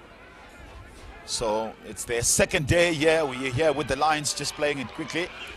As There's Geerling there, Van Geerling just going all the way, not being stopped. Now, Lions, less pressure now from them. Williams with the ball in hand. Good running there by hard running Manoreng. Has now been kicked back. Oh, no, trouble. Big kick there. Trouble. And Agu with the ball in hand. Oh, nice tippy toe. Agu, difficult customer to bring down. Now, with Nell just taking it in and then been bundled out of touch. Yeah, certainly then I think that Taheng was actually now, he went the wrong way. He went it where there was no space, there was a lot of defenders. He should have just let that ball go. Obviously then the little man, the Agu, did the right thing. I was actually expecting some more. But unfortunately, opportunity was needed for him to strike. A good take there by the Bulls. Line out, and they've decided just to kick the ball. Ruben Smith finding space, but a good position there by Mulder. Mulder, it's still going, approaching the halfway line. Clean is there, and ball's been held. And, this game will go to the wires, Lawrence, I tell you what. So. No, if the attrition game is becoming a problem, then players tend to forget. When the emotions are taking over, they tend to forget. Let's see, the left wing has got a chance now to create something on his own here when he's got his own ball. Let's see what he can do. Yeah, Ndlovu just running the ball from inside. He's 22. And Thom decides to kick again. Mulder in a very good position once again. Now he kicks himself for a little bit of a grabber, and it's a knock-on right in the middle of the park. Well, listen, he wouldn't mind that knock on there, because if he did miss it, he would have to actually compete with Mulder, who was on tilt. Remember the inside setter there in Duplessis. He's not a slouch, but for him to turn around and chase someone at speed would have been a tall task, and certainly it did what it could at the circumstances given. Well, another replacement here for the Lions. So Bosch will be back into the park. So in his place, Blessing Munareng just gets a breather, heavily strapped on his left knee. Blessing Munareng. He's a powerful runner, and he likes to pile the ball deep, and he comes at tilt. And when the poly gets it, you might make sure you got your ducks in a row in tackling him, because once you miss him, he's definitely gone. Well, that's how Rassie Erasmus likes his inside center, Lawrence. You got to be tough and run straight and take the ball up and set up a good platform. So I should say, young man is on the right track. So Milder standing in the fluff position. Here's Bosch. Bosch goes. A good step for Bosch. He's going to go, Bosch. Try time for the Lions. Well. Second try for the Lions. And this time, Bosch, he scores his second try. So he just came back from the bench. First touch of the ball. And then he scores a try. No, certainly did what he did as well. He took that ball at pace, but I think the pass from Mulder as well was pin perfect. He took it like a fly-off there, an extra fly-off. He took it flat. He had to force the center to actually stop. Once the first center stopped, and all he had to do was beat the last man inside out. He didn't need his his speedster on the right hand side in Agu, and Agu was there to shade him over the line and make sure he finishes the job. A beautiful first phase try there from the Lions. That one is straight from the paddock and well executed by the Lions backline. But you gotta give credit to the forwards as well. They gave him an ideal shoulder. It was the right shoulder. That's an easy thing that you can do, because the blindside flanker couldn't get there even if he wanted to. I knew you were going to mention the forwards, but nevertheless, it's a good try, Lorenz. As the man from President Steyn, Hendrik Bosch, just scored a brilliant try for his team. Now it's all up to Ethan Kruger to convert this one. 12-point it is at this stage with 22 minutes gone in the first half. Kruger beautiful. hits, and then it goes. Let's have a look at the flags. Flags goes high, so converted by Kruger. And the Lions really in control of this game by 14 points to 0. Now the Lions are accepting total control. Remember, for them it's all about doing the basics right. Remember, this is a try that every coach dreams of his team scoring. From a first phase, it means it's something they've planned. They've actually gone through the process. They've gone through the 7s. Unfortunately, defense was able to read. But remember, they had numbers. It was individual brilliance that actually took out the players, and in front of them a bit of footwork. I mean, footwork, we've said it, how difficult it is here. While we wait here, I think they're trying to sort out the I think is it a flanker? Yeah, there's an injury, but I'm not quite sure that this is a good option. It's a fullback. Because already he's still limping, but they've replaced him. Oi! Big hit there. All been taken backwards. Jaden Nell been driven backwards, but here's the big man from the Lions, the goal man, Van Gielen. Now, Kruger with the kick. He's still limping. And underneath that ball. Now he runs.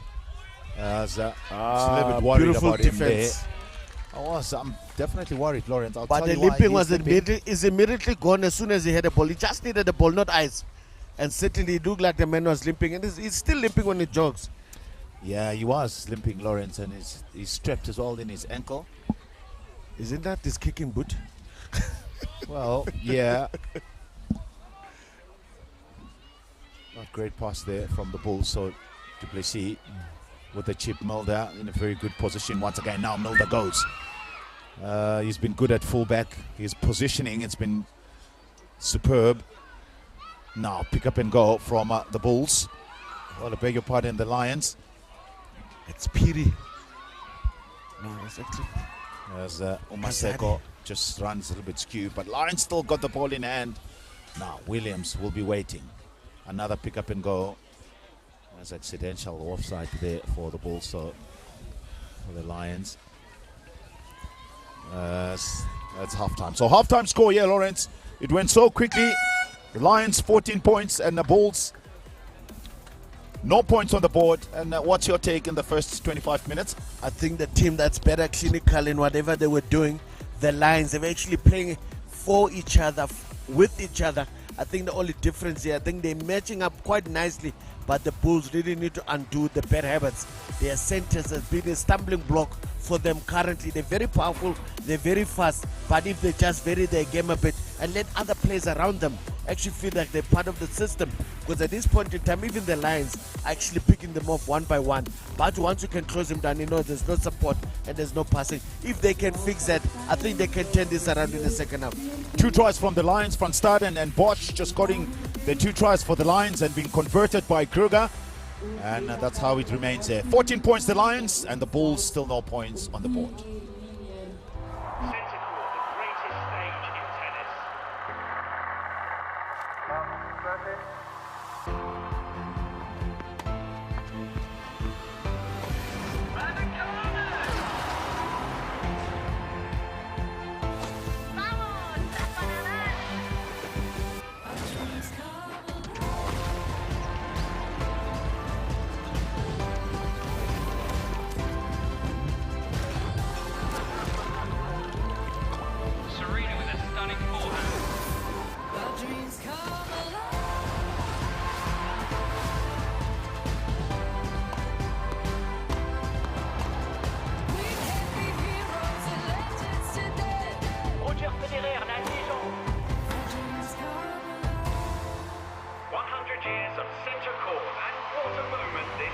The stage awaits. Join Supersport in pursuit of greatness at Wimbledon on 2 broadcast channels. Proudly brought to you by Spa.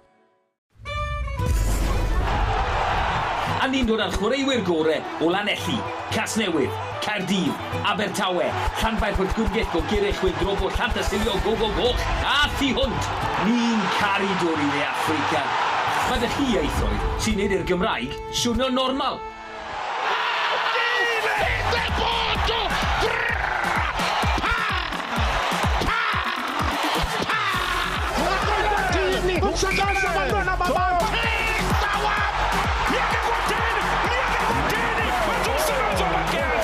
Felly, hen campwyr byd! Oeddech chi'n barod? Hello everyone, welcome. The cup won't spare your feelings. It won't comfort you when you lose, and it won't come easy. Nigeria are champions to beat. Instead, the cup will test you. Oh, lovely pass, that corner! It's spectacular! It will test your commitment, your determination, and your skill. Because not everyone deserves the cup. The cup is reserved for those who live to be remembered. Those who trade personal glory for the glory of the nation. Those who don't take no for an answer and see opportunities where others see boundaries. The cup is for those who seize every second and use it to prove to the world that they are worthy of Africa's most fiercely contested cup. The Total Energies 2022 Africa Women's Cup of Nations, live and in HD on your World of Champions on DSTV.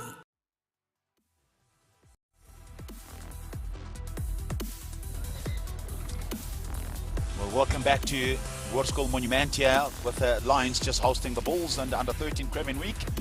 That is taking place in Johannesburg, Krugersdorp to be exact. As Lions just leading this game by 14 points at 2-0 with the 2 tries from Van Staden and Bosch, converted by Kruger. As you know, if you were a coach of the Bulls, Lawrence, what would you say to your team now? Mac, is actually very simple, guys. We need to play with each other. I mean, the left wingers are actually hungry. The both wingers are basically hungry, haven't seen ball. But if that's not working, just make an adjustment. Bring another center in and left to the left center, the outside center, send him to the wing. I think it'll be more valuable for him there because he's really powerful and he's very fast, but he's just not playing right at the moment. Well, chicken wings there from the Lions there. Michael Elliott just on the park. Penalty once again for the Lions. They'll be very happy about that. Kickoff that was not gathered by the Bulls. As decision time, so they've decided to go for touch, or is it a move? So it's a move, Lawrence. They're going for the try here, the young man. Van Gillen, I'm definitely guarantee you something's going to happen here. Your favorite man, he goes, he bumps one 2 meters towards the try line. Penalty this time, holding the ball on there. The cleaners, they were not there. The likes of Piri were watching TV when Van Gillen was going forward, which is unfortunate. I mean, Van Gillen did the job. Someone is crying foul, crying ow, ow. Well, because that's when he had to make that tackle. I suppose he had to tackle, and the way he did it as well was actually enormous because it's a big man to bring down. Easy 97 kilograms. Running at the pace of a Ferrari onto you can be disastrous. I mean, that's how the result to get. It's unfortunate. Everyone else didn't actually latch onto that.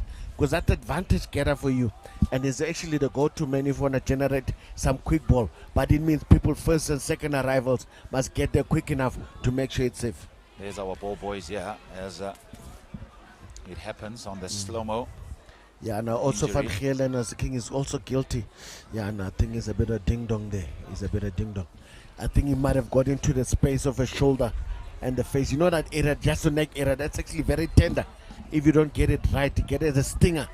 And that's certainly a stinger. There might have been some parents looking on as well. Hopefully it's not their kid that's been looked at there, because that's a monster of a man that he had to stop and did a good job. But at what cost, someone wonders. And obviously other players looking on with worried faces. And then Van Gillen would probably be thinking, you know what? If I can take one, I mean, I can take on another one again. I'll keep on coming. And hopefully that definitely is not coming back on a match. The stretch has been called on. Now, seriously, I think it's a serious injury. Yeah, it's a definitely serious injury, Lawrence. We've been waiting here for such a long time, so we know that it's serious. So he will be subbed definitely. As there's a front rower. I wonder which one is it, because I haven't even showed me their numbers yet. It could be Herbs or Van Wyk from the Bulls, who's getting medical attention on the far side of the park. So yeah, it looks like hers, because that the numberless player that came on there. I can assume it's only Jaden Stewart that's going to replace him, and I don't know what happened to his number though. Well, it's a second last game here that we are going to be broadcasting you from Super Sports Schools, and the last game for the evening that is coming after this one will be BOLAND versus GRIQUAS. Appetizing game. It should be a cracker. Lawrence, you're correct. Bulls there just clearing and finding touch with the boot of Ruben Smith. Yeah, make it just a report on that injury. Looks from where I'm standing, it's actually below the neck. It must be in the area as Piri steals the ball of the Bulls. Lions now coming away with it inside their Bulls 22 again. Williams pick up. They're hitting the blind side. Van Gelling just takes it up again. 3 meters towards the try line. There's Piri. Piri goes. Piri scores. Piri again today, like yesterday, and he's scoring for his team. Yeah, Peter, I think the foundation work has already been laid for Van Gelen. Van Gelen has tasted blood. He just wants some more. And he went back on the blind again. He pulled some numbers onto him. He's like a magnet, that I've said. And Peter just quick on pouncing. He got a quick ball and the ruck was not even created.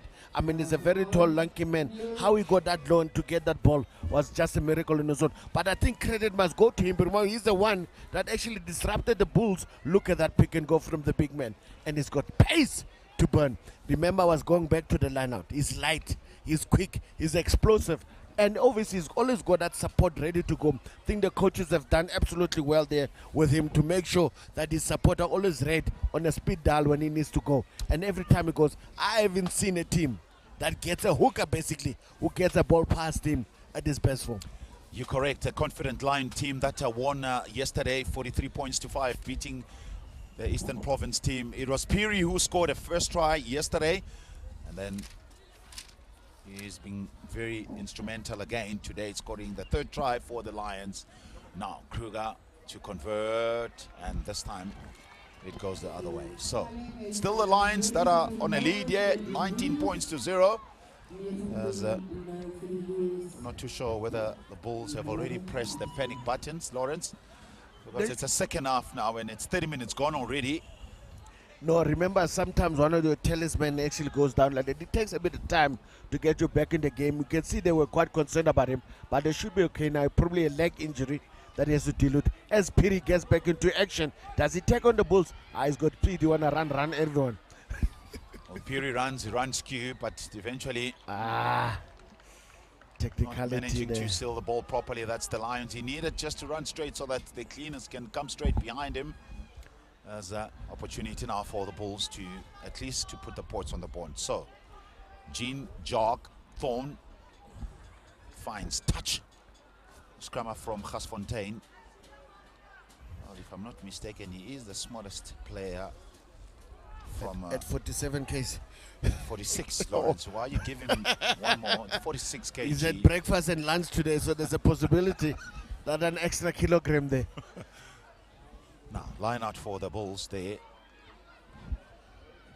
The Bulls Very have actually messy. wised up, because they've realized Piri is a problem in the air. Let's not jump. But Piri was too slow to actually read that one, but he'll watch it next time. Well, Thorn calling on for the ball. Now the ball comes out to Smith. Smith there with his centers. Now this is what Lawrence was talking about. Pass needs to come. They need to pass the ball. Both centers, Duplessis and Brink, not really letting the ball go and really creating problems for their teammates. I'm not sure who's the backline coach between the two, Ben Murray and CS Wagner, but someone needs to really get the message through to this 13 player. Listen, young man, there's 15 players on the field. Everyone has got a role. Players, let everyone be part of the system. At this point in time, it took the whole 20 meters only to go lose the ball. Maybe there's other players who are not even interested in securing that ball there, because they felt like if he had a ball and actually be able to run as well. Opportunity gone for the Bulls. I mean, literally, I don't know how long. Look at that. Piri is a problem in the arsenal as well. There's a ball been won by the Lions there. Good movement. Now they're stopping the defense. Agu's there. He was on the wing. There we go. that. The Lions just moving the ball. That's Look exactly at what that. they wanted. But there, Lawrence, it was a forward pass. Yeah, no, I thought the ref actually had one eye closed there for a second. No, it's forward pass. It is. No, actually, it was just elementary error there from the. Is it a fullback that actually came in there? The little fullback, or was it someone else who actually tipped it on? Because I think Agu just snuck in there. Remember, it came from all the way from the outside to come and actually assist. They made some shuffling a bit. So I think Agu is gone to fullback since Mulder's off. So Agu is actually taken over at fullback now. So we might see some more action. Remember, he's also a very versatile player, very fast. He seemed to actually spike on that defense and that attack as well. It actually been an injection. Ball out from the Bulls scrum, and once again the Bulls just getting the ball. As this time is Brains setting The ruck in the middle, Offside. so offside says the ref. Now good offload there from the Bulls. And this is good. This is what they want to see. Pretorius check the ball and been bundled out of touch there. Mac, I want to ask you a question. Do you think the fullback would have gone if the centre have caught the ball there? No. So that's unfortunate now. Actually, players have to live off scraps because some teammates actually are not very keen at passing. I don't know, can he pass? Maybe we don't know something. Oh, well done. Agu catches that ball, which is actually very criminal from the Bulls. After getting a penalty, unable to kick it out. You see, was trying to get get some distance. Unfortunately, Agu was actually at Bayam, and I think I like this little player. Agu, I think Agu comes. It's like one of those little dynamites at the moment here. I mean, he's very explosive on the right wing as well. I think they're playing him in the right place as well, on the right wing. So basically, someone else must have taken over there. Let's see if Pete is going to be a problem again. Back off the line out, but this time it's not Piri. It's Jubaya as the Lions just winning the ball once again. Now, Van Gelen picks up 2 players tackling backwards. Actually 3, I'm not... 4. 4, if I can count. Williams to Kruger. Kruger just finding spot behind the defense, but good cover there. Off that ball from the Bulls. And Rich runs, he still runs, he takes it to the 10-meter line. Thorne waiting for the ball. Smith takes the game, Smith, and he's gonna kick. Smith goes, so chase is on now. Mamfuno missed it, and it's a try. Brilliant try there from the Bulls, and well worked try. Well, credit to the individual play from Ruben Smith, who really just cut the defense first, and then deciding just to put on a nice little chip, and then he chased to put so much pressure as this time it was Duplessis who scored a brilliant try. The problem was here, the outside defense actually were trying to create a vacuum for the Flyers to go back to the forwards. Unfortunately, the forwards were unable to catch up. I think the left winger of the Lions, he also fumbled it. Mapfunu, that actually didn't read the bounce of the rugby ball, and obviously the inside center of the Bulls, Duplessis, just pounced at an opportunity, rare opportunity of crossing the white line. They really been under the coach the whole time at this point in time. Well done to him for making sure he gets his team on the scoreboard. Well, we've got a game in our hand. If the Bulls can score one more try, it will be very interesting to see the last 3 or 5 minutes of this game. Now, with Ruben Smith to convert. Ruben Smith hits it and he misses it. Well. Opportunity gone now for the Bulls. It's 19 points to 5. But listen, with the Lions just being in a driving seat. He might have missed that kick, but I tell you, he actually read that defensive line of the Lions like a book. When they left that vacuum from open, they probably forgot slightly, like, listen, he might have a bit of verpa in the system as well. And actually, it did it to T with a chip and chase, right everything. But then unfortunately, Lions unable to control it. Well done to the Bulls. Ethan Kruger restart and the Bulls together the kickoff this time. Thorne onto the ball to Smith. Smith, he wants to find touch as the ball's been knocked forward here from the Lions. Well, but the Fairland Park people, I think Mapfuno there, getting too excited. Before he catches the ball, he wants to run, so he knocked the ball forward. No, he was not comfortable. He was actually trying to give and you know when you give a code, an obvious code to the little fullback and run, said, listen, come, you take it, I'll support you. But when he actually didn't do that, you can see he's not comfortable after the high ball. Maybe that's what the Flyers has picked up now as well. I'm going to exploit this weakness of the Lions. Let's see how long they can keep it up, unless they make some technical changes to try and assist him as well. Because really, it was a swirling ball in the air and was unable to actually read in the trajectory as to how it's going to land. Let's see if the Lions are going to put pressure on the Bull scrum at the moment. Bulls Channel 1 is needed, and then it comes out eventually. They go forward as the pass. Pass needs to be made. And once again, good running, but the support play is there. Oh, this is what he wanted to do. And then he scores.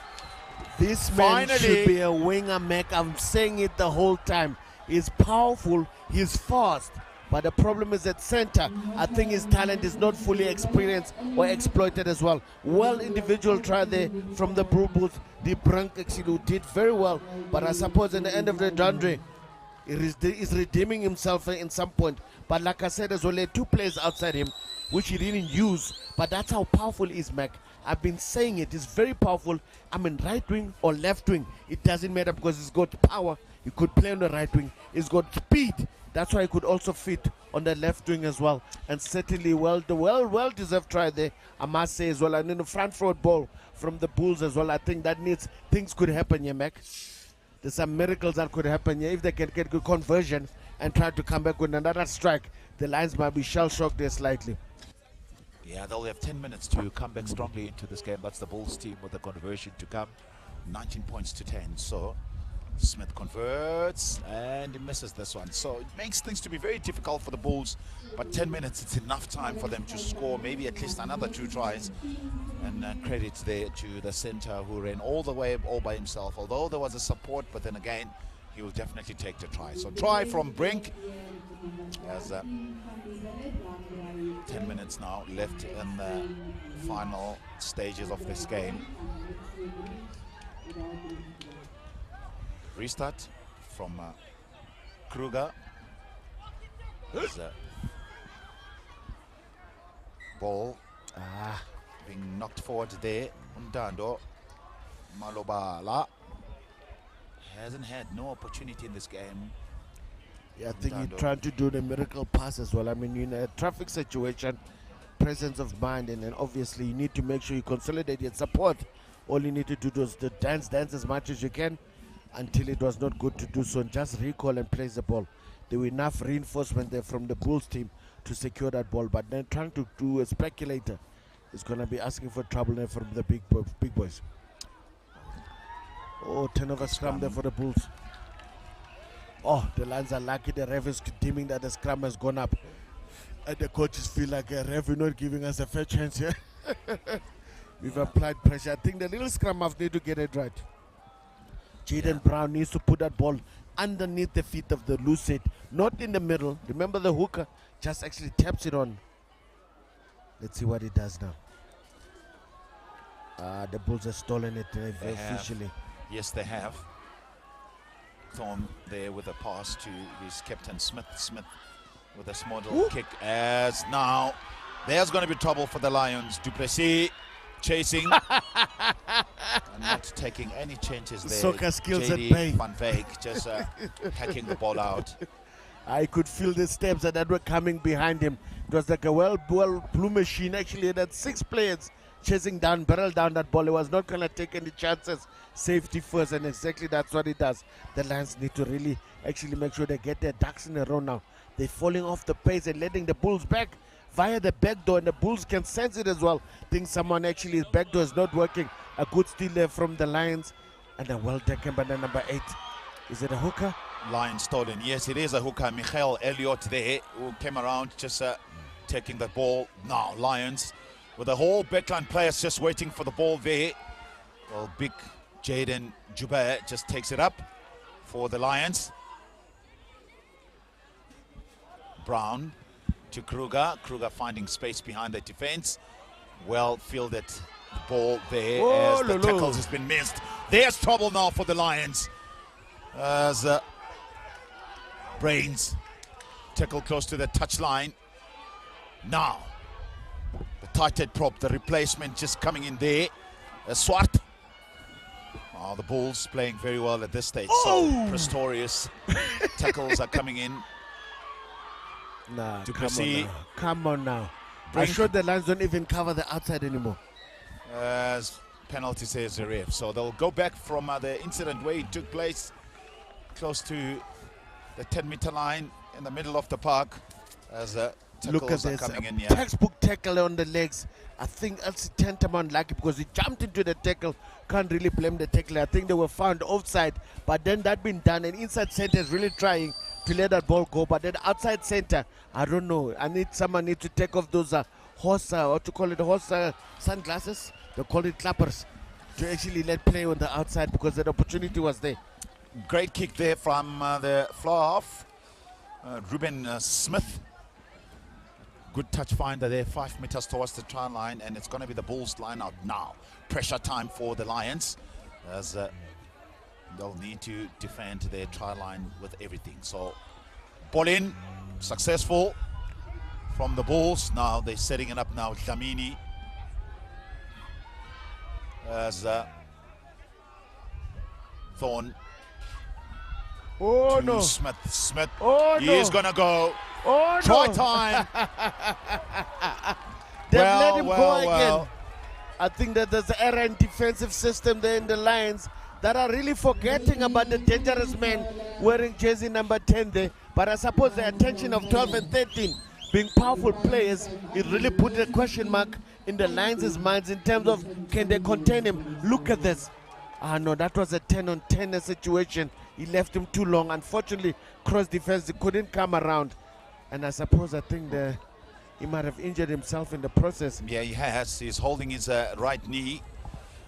Well, the young man who has scored a good try. He's the one that has been really putting this Bulls team back onto the game. 19 points to 15 with the conversion to come. As they'll have 5 minutes again, the Bulls, to win this game. All Lions will have to be very smart about it. So conversion is over. Has he? Sure. I didn't see no flag. Well. That was a sitter. The little scrum off, I think must have missed stuff. That was an absolute sitter right in front. You won't get any easier kick than that. Oh, Jock Thorne there. Yeah, he's not coming back there. Well, it's a confidence issue now from the players. Smith and is belief not going to come back. From the Lions. Yeah, the replacement there, Lucid from the Bulls. Van Wyk having a break. No, actually Van Wyk is coming on. And Kamadiaka has actually left the field. So the Bulls are saying that ball is not 10. Yeah, I know. But the Bulls have played it, ref. They have actually played it. But I suppose it's his discretion, he can decide. But I think the Bulls have decided to play that ball. Once they do that, it's actually game's on. Yeah, 19 points to 5. 4 minutes left in this last play, second half of this game. Lions, yeah, just letting it go for the past 15 minutes. They've lost the plot, just losing concentration, just letting this Bulls team from Pretoria to be back in action. No, Thorne just gets the ball now. It's a tight head as a forward pass. Well. Forward pass. Was it? Or? Yeah, it was a forward pass. It was clear. He should have gone with the scrum, with the flow. I think Creed is also starting to panic here. He needed to have his composure. If he felt the pressure, should have just kicked it himself, because that was a turnover scrum. It was a turnover scrum that they stole from the Bulls. But for them now to actually panic under the situation, just is sending shivers down the spine of the rest of the players, because you don't want your general panicking like it does. I think the Lions actually looking to put the hammer again on the Bulls there. Well, Thorne will feed, but Duplessis and Brink are standing on the near side of the park, both centers, and just leaving huge space on the blind side, on the far side of the park. It's off the picture now. Good scrum as a change of direction there from the Bulls. Now, Duplessis feeding the outside there. Uvus Undlovu not having any room to run there, just being tackled out of the touchline. I think Juba there is actually working extra hard. He wants to make sure he actually support his backline players there, going supporting as much as he can. Jaden Juba, he did very well from that position to actually get that there so quickly. So the Lions are pushing. Give the ball to Piri. They can't handle Piri. He's too hot. Early jump, I think the free kick to the Lions. Yeah, it's an early jump, but oh no, the hooker balked. He definitely balked. He panicked. So now there's the last opportunity now for the Bulls. So they'll have to score a try here to win this one. They don't even have to convert. Now pick up and go with the touch as penalty. Ball has been stolen, and in the process, it was knocked forward. So, pressure now for the Lions, as the coaches are pointing out after that scrum that they'll need to kick the ball away as far as possible. So, if there's any chance, Mac, this is a chance the Bulls can actually exploit. Need to put maximum pressure on this scrum, and this could be their very last opportunity under a minute if the Lions don't control this ball in the scrum. A channel 1 ball, quick in and out. You need to kick to the other side of the field. Let's see whether the man is back in the middle center there. Moreng, who's actually been a handful, is still a handful. Very handful indeed. Lawrence just taking the ball up. So they're keeping it alive, the Lions there. As the ball there not really being caught by the Lions. Oh, well. That could be maybe the decider of this game if the Bulls scored. Now, Bulls with the ball in hand. Thorne there, and they're spreading it wide. So he kicks it. Why are you kicking? No advantage. So they'll go all the way back to the penalty player. Oh, does the Bulls realize, actually, that was their last golden opportunity to actually salvage this. If there's anything to salvage, they need to get a try. And obviously this scrum, this penalty that they're getting, they need to get it as close to the line as possible. And obviously make sure that line out is solid as well. There's another player in the middle there who just actually got awkward. I think the Lions panicked, yeah. They should have kicked on the other side of the field and get away from danger. If the Bulls want to do something, they must do it from that angle on the other side. But they do know they have a couple of dangerous players in the Bulls. Once those players get the ball in hand, it's going to be trouble, and they're not contained. It's going to be trouble. One player they need to watch and would put people, actually must leave the right winger or the left winger. Just put pressure on the outside center. They might have a chance. This is maybe they're having that meeting now to make sure that's exactly that. Hope they play in the middle. It's okay. And this game is becoming tough and tough as the days goes by. Remember, fatigue is also playing a role. So bodies are getting sore, bodies are getting tired, and the players who are not getting breaks, sometimes you can tell with the amount of injuries sometimes that come through, because you've got a squad system. If you're not using that squad system adequately and you're repeating the same players as well, certain players are actually breaking down, because in a week to play a couple of tough games, even for the youngsters who are bodies are very durable, can feel the pinch at some point. So it's very important to manage your squad. Yeah, it's been very tough games, Lawrence, here in this under-13 Craven week, with all the teams trying their best. And it's rugby, it's a contact sport. It is going to be difficult. Are they going to tap? They are going to be tapping. Now, there's a big man, Pistorius there, just being tackled. Thorne, as Bulls just using their forwards to get it away. Ball has been ripped, but being gathered again from the Bulls. Thorne again, now to Plessis, who comes inside. As Thorne again to Brink. No, he's Brink, not who doesn't passing, really guys. pass that much. He's not going to pass. But if they don't get him, he's going to be in trouble. Oh, Brink managing to gather the ball. Thorne to Plessis. Nice. To Plessis, good offload there to the young man. Now a fullback just running very close to the touchline. So being tackled out of the touch. So Lions will win this one. So it's the second time the Bulls have lost the game, as they've played against each other, the friendly earlier on just before this tournament, and Lions proven to be a little bit better again today just by winning by 19 points to 15. Lawrence? So that game they played earlier where the Lions won, it was not a fluke. Certainly they did come. I think the job was done in the first half. I think the Bulls at the moment, they'll feel like they were probably their worst enemy. The chances were there to be taken.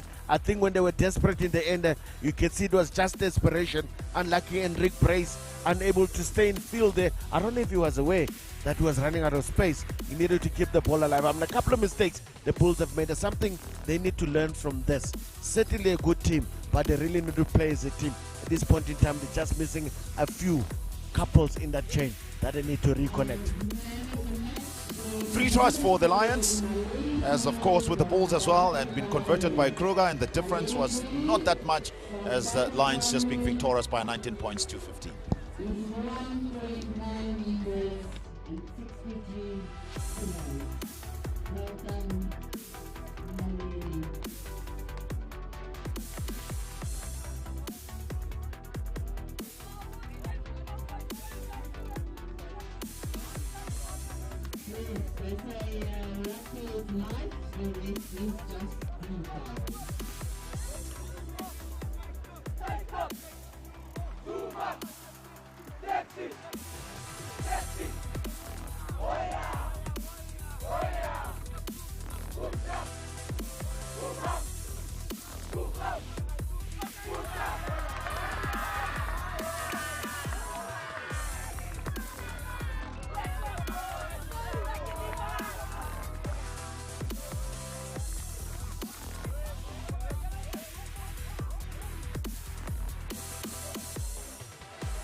Well, the last game of this day today, there's a second day of the Under-13 Craven week here in Krugersdorp, World Monument, as BOLAND Under-13 just will be taking on GRIQUAS Under-13. So both teams just winning their games yesterday, as they'll be looking to see who might be playing in the final day. So there's BOLAND, Hanse, Commando, Erasmus Kruger with Hollenbach at 6 there. Just look out for Kitchoff at 8.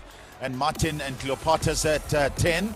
As well, they're starting 15 for the GRIQUAS team. So Prince Lloyd hooker, he's been very good for them. And Erasmus, and of course with Bayes at outside center, has been very good for his team. So the restart of the game here will be Christian Schell-Bosch for GRIQUAS Under-13As. So, with the victorious as BOLAND letting the ball bounce. As that's been happening, Lawrence. An early penalty, Lawrence, there? Yeah, no, that's just an error there. Miscalculation, a bit of eager, a bit of adrenaline running very high. I think he needed to wait a second later. It would have been an absolutely perfect tackle. But BOLAND get to actually exit very early. Beautiful kick as well. Is it out? No, it's infield. The GRIQUAS ball has been taken away. So BOLAND now with the ball in hand with Martins to Cleopatus. Good step there by the young man. Hands in the rack. So Martin to his fly half. Cleopas has been really under pressure there. Could see her right at the back. Now pick up and go by BOLAND. So Martins, well, to Vivas. Now it's a long pass. Can't find anyone else on the outside. As the speedster Alexander just getting the ball back.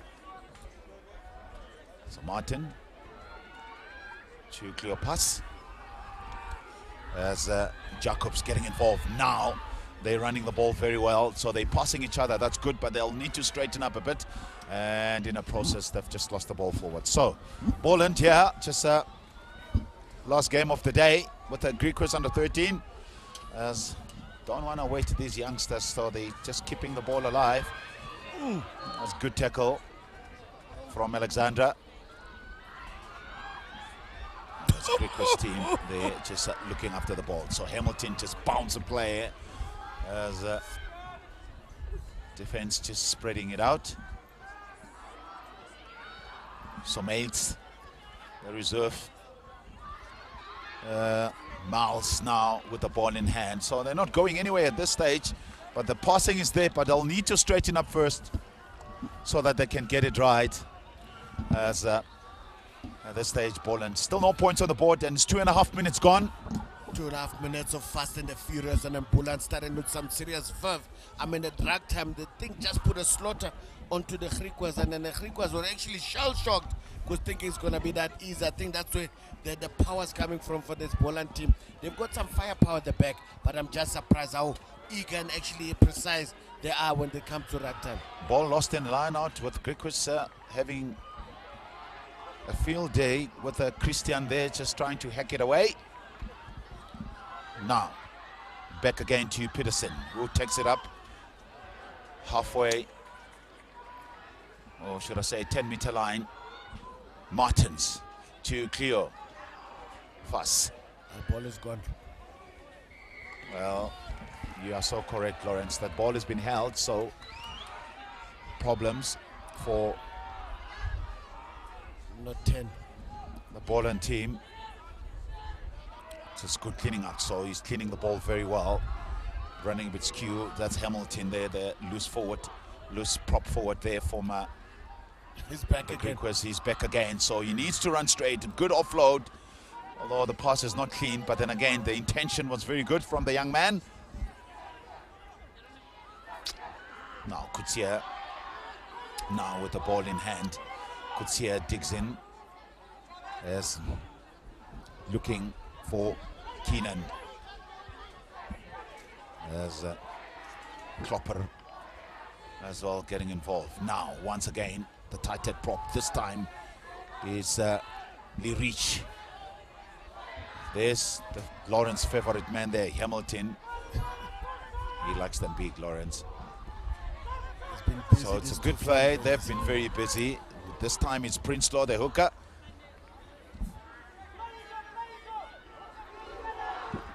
As this time defense has been very strong, being tackled backwards.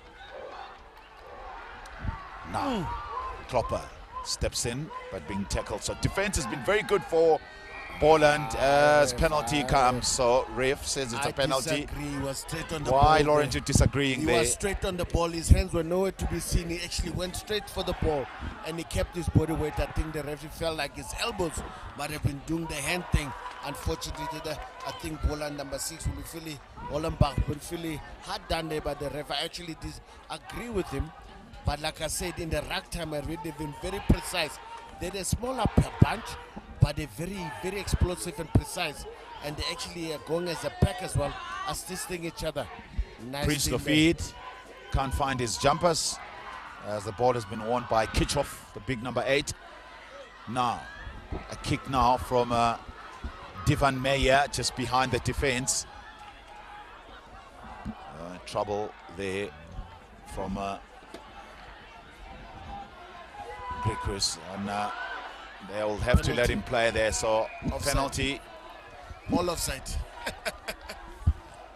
Yeah, I don't think that he was even aware. Hence, I'm saying that perhaps maybe a little bit of emphasis on the rules of the game from these youngsters is very important.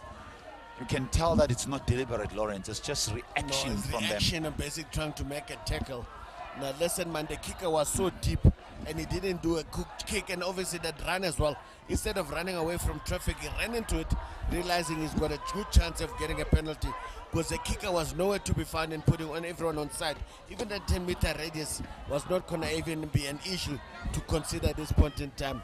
But I think that was good execution there by the Boland. I mean, must go to the line-out specialists there in basically Creer and Telemarkis, who are actually jumping up at every opportunity they get to make sure that if the hooker's that good, he must actually get through their hands. So Martin strikes, Martin kicks, and then he gets it over for Boland as first points on the board here for Boland. These teams have changed, Lawrence. Now they're kicking for balls. And yesterday they were all running almost everything. So I can tell now the mentality it has changed. Percentage rugby. Sometimes it's got to win. You get a win behind you. You get your team in good stead. And obviously an opportunity maybe to play in the final game. Who knows? Well, the ref just allowing to play with the big number 6. It's just taking the ball in, Hollenbach. And being stolen. Yes, you are correct. So Alexander getting involved there, the left wing from Boland. That was by Hook Crook ref. Yeah, I think the touch just picked it up air. Like no. There's some dirty hands in that rack. Unfortunately, the Boland there was caught found wanting right in front of the AR though, so it couldn't be that difficult to make that call. Well, 3 points in this game. It's only 8 minutes gone in this first half, so there's lots of time with the GRIQUAS deciding to find touch. Another thing I've picked up back when it comes to rag time, a referee not really emphasizing on that tackler to run away as quickly as possible, which I think is impeding cleaners to get there quick as possible. But they're doing it on both sides, so you can't really say they're being unfair in that position. But it's something I think, Coach, that's not straight. Or was it even 5? Well, Prince Lafitte and Hamilton gets, as they'll be very happy about this. So Nathan digs it in. Matthijs again. 9 just digs it in. He's wearing number 20. So pick up and go by the big number 4 Horn, being tackled backwards.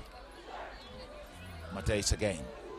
Now with Hamilton just standing in the center position as they're running skew, so they're not really helping themselves here. They should be going forward as the ball has been hacked back. Line out will take place on the far side of the park. But now the guys actually, GRIQUAS should know by now. Hamilton is an offloader. He'll take on a few guys, but someone needs to run off him a little bit just to make sure that offload comes. It goes into safe hands. They need to control that ball. Obviously trying to play loose at the moment is not conducive because BOLAND is really attacking everything that they can get their hands on. Prince Lafitte the line out, and looks like as if it was a skew. As you're right, it was opportunity for BOLAND to scrum and win the ball and play from interesting enough, remember when it's that skew, you got an option of a line out or you can take a scrum. Surprising enough, I think BOLAND is really fencing their chances when it comes to scrum time at this point in time. I suppose it's an easier ball to play from. A line-out can be a lottery at times, and they just want to make sure that they get a solid platform. Look how low the scrum half is. Channel 1 at 9:14, but the 8 doesn't give. Smith feeds. As Martin again. Now just good running there from the inside center, Daniels. As penalty says the ref, so now they're in a striking zone. So this time when they were inside their half, they opted for points, 3 points. Yeah, and I think the range is a bit too far, and even for the brave at kicking, I think there's a bit of attention needed there from obviously the ball carrier there. The Itzanteda might have got a foot or knee on its way there. That actually sorted him out, but they need to sort him out quickly with a bit of ice because the kick needs to take place exactly where he is. I wonder if the ref won't shift him either way, to the left or to the right, to try and continue with the game at this point. Well, the coaching staff from the BOLAND under 13A side, it's Melbourne Davis and Yaku Straydom. Well, with their manager Monelo. Here's the bench smiling at us. They're saying hello to Mommy at home if Mommy is not here. With their friends just watching this game. Well, you can watch all our games on SuperSport app school and covering all the under 13 games at Craven here in Krugersdorp. And they can also go revisit and actually go brag with their friends, not just to download the app as well. It's as easy as that. I mean, this is a great opportunity. I mean, nowadays we didn't know what TV was. You had to wait to be nice and big and tall and playing big tournaments. But now these boys, yay! What a kick! What a kick indeed from the young number 10, Cleopas, who comes from Northwook Primary School. Just finding a very good space or a touch finder on the near side of the park from where we're sitting from. Now line out there. Stolen. Prinsloo just gets the ball for GRIQUAS team. As they won't waste no time, they will clear immediately from where we're sitting from. Now Alexander, an exciting runner indeed. Beats one, and he's still going, he's still on his feet, being tackled just outside the 22-meter line.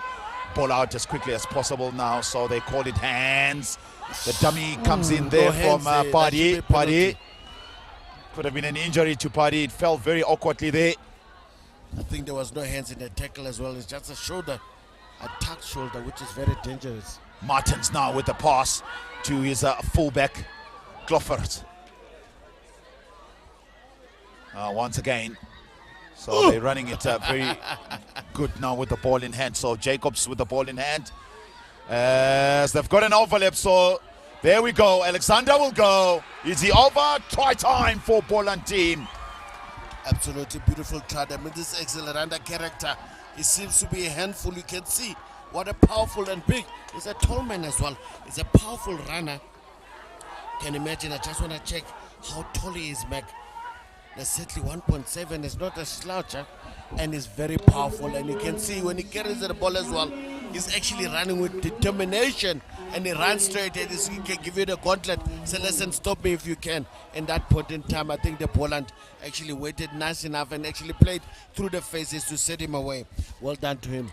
Let's see if the little scrum half is going to add the compliment of the T. Christian Martin.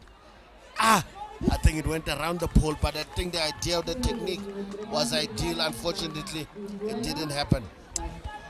Kirsten Martin missed the opportunity there to get the points to 10, but they'll be happy about 8 points. And there's still no points on the board for the under 13 from GRIQUAS. So first half off here, 14 minutes gone. I wonder, Mac, if GRIQUAS are actually not resting on that laurel of toppling the big bulls. But here they've matched a match. I think that's a knock-on. Yeah, it's a knock-on, the silly one there from Ray Nathan van Kluwer. The floor half comes from St. Andrews Primary School in BOLAND side. Well, losing concentration here. Well, we'll mention it again. Once again, probably one of the biggest things that we've seen in this tournament since from yesterday and in the morning. The players are really struggling just to receive the kickoff. Yeah, certainly not BOLAND putting pressure on the scrum there. I think they just need to play it in the open. Now, BOLAND there with the ball in hand. Kloppers, the inside centre, just taking it in. Big number 4 Horn just takes it up again. As a little bit messy, but they managing to come away with it. So now the space. Well. I think Bass there just overzealous with his over-skipping there. Went slightly forward. The idea was good. I just need to keep their composure. I mean, talented players, they don't need to rush. Remember these guys, they've beaten the Bulls coming from behind. So these 8 points, this 8-0 shouldn't really deter them in terms of going through their processes. I'm sure the coach will want to remind them every time, but they need to calm down, slow their roll, and actually go through a process nicely. Another solid scrum that they had. They were slightly under pressure, but managed to get the ball away. But they need to show a bit of composure when they're in a greater taking positions. Well, 8 points to 0 with 16 minutes gone. It's the first half. It's the last game of this tournament here. It's the day 2, if I'm not mistaken. Yes, it is day 2 under 13 rugby. Craven week in Krugersdorp in Monument World School. Good kick there from Cleophas. As a good chase as well, Mac. Lobster. They just get it in the ball, not being tackled, so you will still go. So Kutsia eventually been brought down. Was holding on as he needs to go down there. Now, this is one BOLAND have been really just looking forward to. Martins.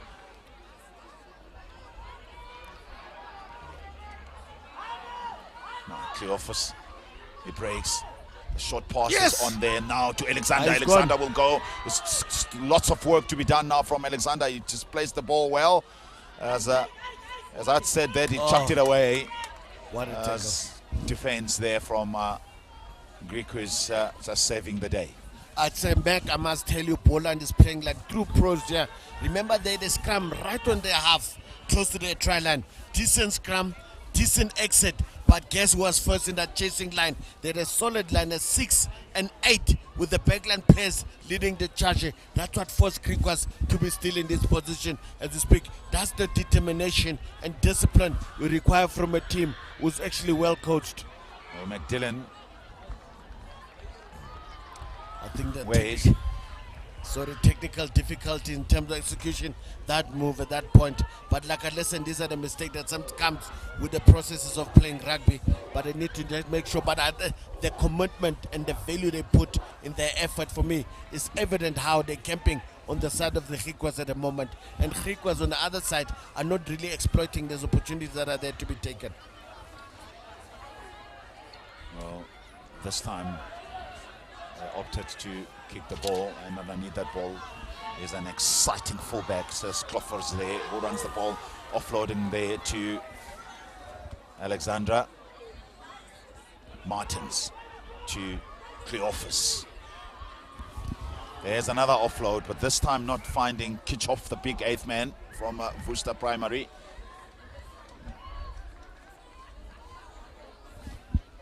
There's lots of stop and go now between these two teams. Both teams have really just ramped it up now with their mistakes.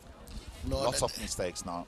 You know, when sometimes you meet force and force maker, these mistakes tend to creep up because it's a game of attrition. And obviously the one who's actually flexing the most. Look at that. Well, it's been blocked. Pressure is on, but coming away with it. A big number 12 from GRIQUAS Kloppers.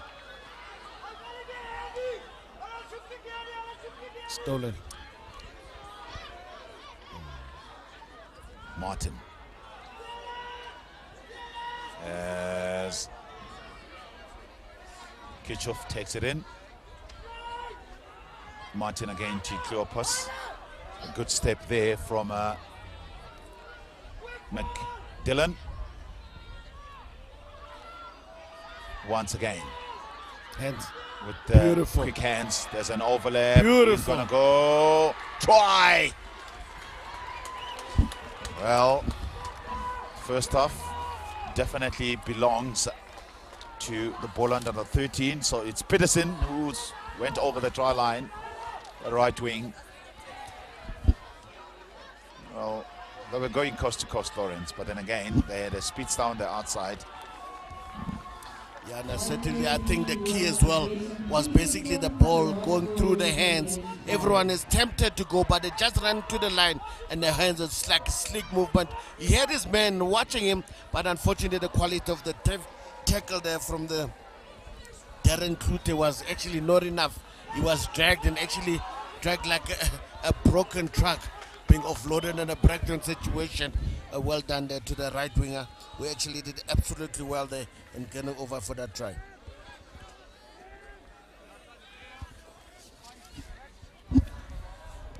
Well, there's a hold up again. We're not quite sure why, but the ref will get them underway. I was probably checking for something, as you see that Smith actually giving way there. Is it a yellow card?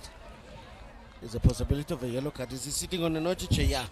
I think that's why he came here. Remember, they have to tell the coaches to what happened, so the coaches then actually explain why you've been taken off. Sometimes players get frustrated, say the ref is not being fair. Whoa! Well, Martins gets this one over Lawrence Sipaka. Yeah, I'm telling you, my lad, when the confidence just oozes through your veins, nothing seems impossible at this point in time. BOLAND is really playing with some pace and some verve and some passion. And I suppose both teams are very passionate teams. But supposedly everyone and everything is going right at the moment is BOLAND. But listen, GRIQUAS is not out of the woods yet. They're here to play. Unlucky, the big man unable to hold on to that. I mean, he's been actually influential since he came on. The number 19, Edward Jacobs, is a loose forward who likes to play ball in hand. I'm surprised, wonder sometimes if he doesn't play number 8 as well, because he really loved the ball in hand. He's been instrumental between the backs, linking on. It was unfortunate he couldn't hold on to that pass slightly in front of him. At the moment, he's actually playing at lock. Scrumming there with his fella line-out specialist. Yeah. And clear and actually making sure they get the things done there. Setting up is good from BOLAND. Need to get the binds up, but they need to get the heads up as well. They're lower than GRIQUAS. GRIQUAS under pressure, but they get the ball away. Mateis there with the pass. Just good run from the centers. As the ball just seemingly just popped up the way, not being looked after from the GRIQUAS team. As this time, it's coming away with it. There's good kick, good chase kick from BOLAND. Oof. Oh, no, no. Well, he gets it back, but then again, there was a forward pass. So Divan Meyer thought he was a lucky man or a lucky day for him today, and it was not to be. I think the initial chaser got a finger to that ball and went back to GRIQUAS, and GRIQUAS knocked it on again. So that's considered as a double knock, which GRIQUAS get to put in into the scrums there. But that was danger times there for GRIQUAS. I think they really need to be careful here. The fullback trades very well, but unable to hold onto the ball or often go for and then actually put pressure on the receiving player, and GRIQUAS unable to hold on as well. But I suppose the pressure that the BOLAND is putting on GRIQUAS at the moment is immense, especially at crime time. I think that's one thing they've done much better against the Bulls, is to put the Bulls under pressure in the scrums. I don't know what happened then. Maybe it's just BOLAND is better coached in terms of how they operate as a unit, because it's very key at the moment. I think must be very important. The outside center receiving some for GRIQUAS, receiving some attention or base. So something must have happened then, and obviously Magic Ice, nothing that Magic Ice can't fix. Yeah, we're all glad it's up and running again, the base. Who hasn't had no opportunity to play in this game. His team has been under so much pressure. So, feeds for Matthijs. Oh! Pressure. Oh, unlucky. Oh, the ref said no knock on. BOLAND. So, Martins now for the dummy.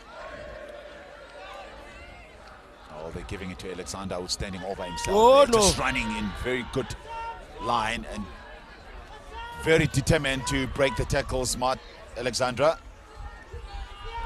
Pressure is on. So pick up and go. Is it a try? Yes, it is. So Josh Kruger, who picked up the ball and scored the try. So it's the third try now, Lawrence, for BOLAND under 13 team. Now I can tell you, Zol, you gotta give credit to this left winger here. Alexander is just a menace. He's a man who's fearless. Remember where he was running back into traffic, he was not running to fellow backs, he was running back to forwards who couldn't handle him as well. And it is a very powerful young man. And obviously Krill just finished up the job. The job has already been done. I think BOLAND here just taking control of this situation, leading by 20 points to 0 at the moment, and GRIQUAS no answers in the first half. Let's see if those oranges are gonna give him any ideas to come back and salvage something in the second half.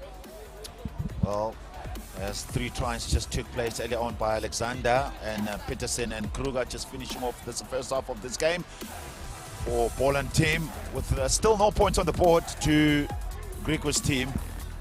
Looking at the halftime score. So halftime score, yeah, it's 22 points BOLAND, and GRIQUAS still no points on the board. Stay with us because second half is coming right away.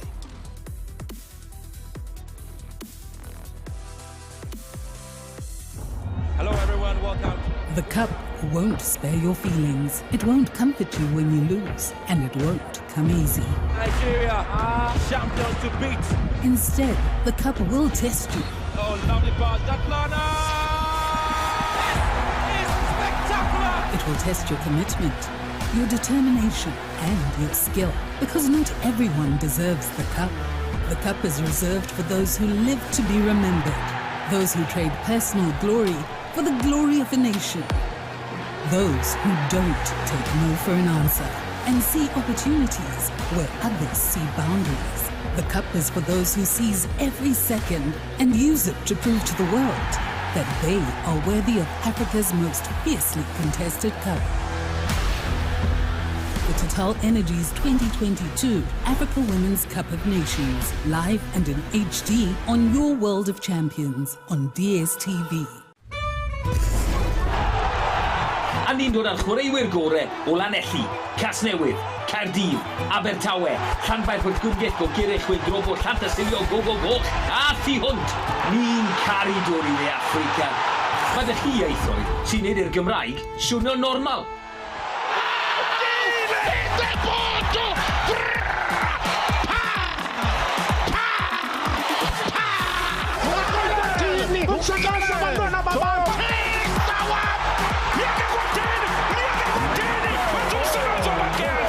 Felly, pen campwyr byd! Oeddech chi'n barod?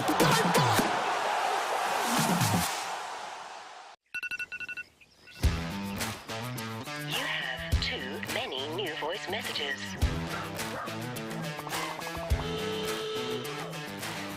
Morning, Neil. It's Anele. I'm sure you know what day it is. Is he on set already? Do you think that this is better for Insta or the red carpet? Good morning from Loftus. You are in studio, right? Hey, don't forget to warm up. Children's Party. It's Saturday, Neil. Saturday! Welcome to your weekend.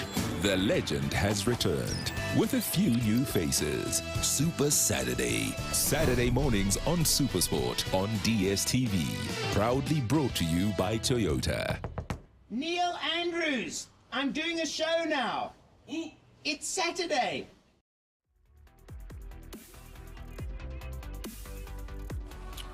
Well, welcome back to the second half of this game as BOLAND just leading the first half by 22 points to 0 as GRIQUAS will have to try and to make plans to get things right. So they haven't scored no points. It's a kick deep from BOLAND. With the Gareth there just taking the ball. He hasn't had any opportunity, so penalty says the ref. So mustn't really just rush things now, Lawrence. They'll have to try and play the game inside the opposition's half. Yeah, sometimes I think something, a bit of inspiration that took place in halftime. The fly was really get back into things as quickly as possible, and obviously emphasis was get into the game, get through your processes, but obviously you're going to do something out of character.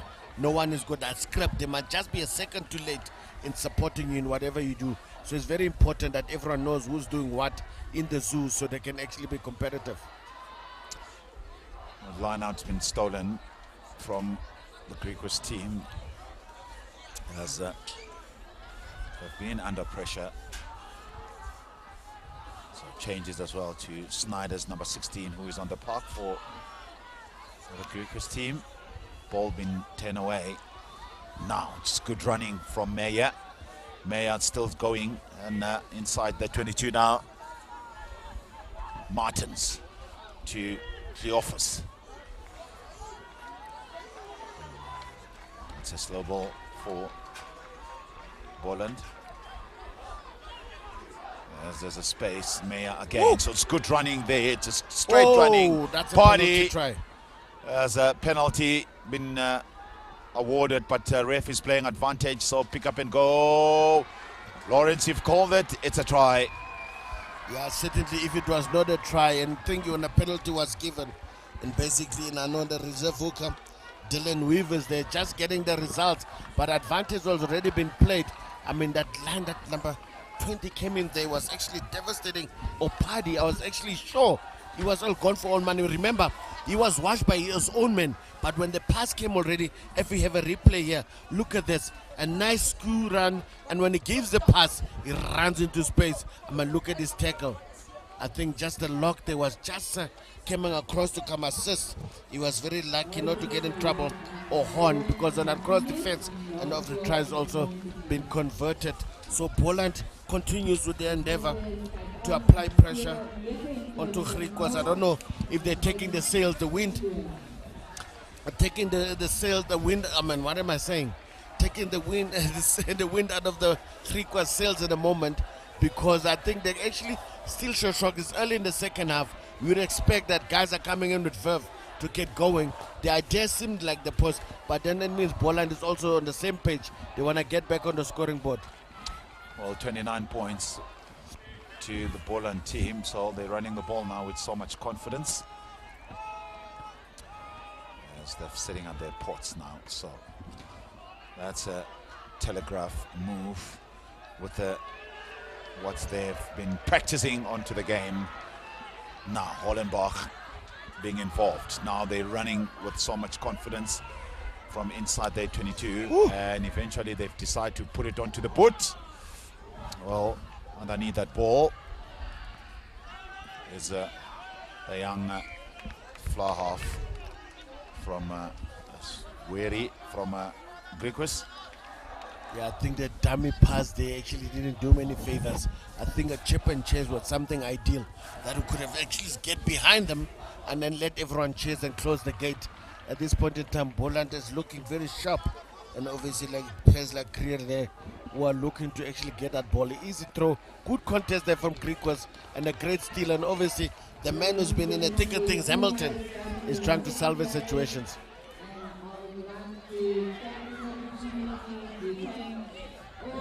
Run back into the traffic as the quiet Miles now getting himself into the game. Stolen. It's a clean stolen, so the ref says no.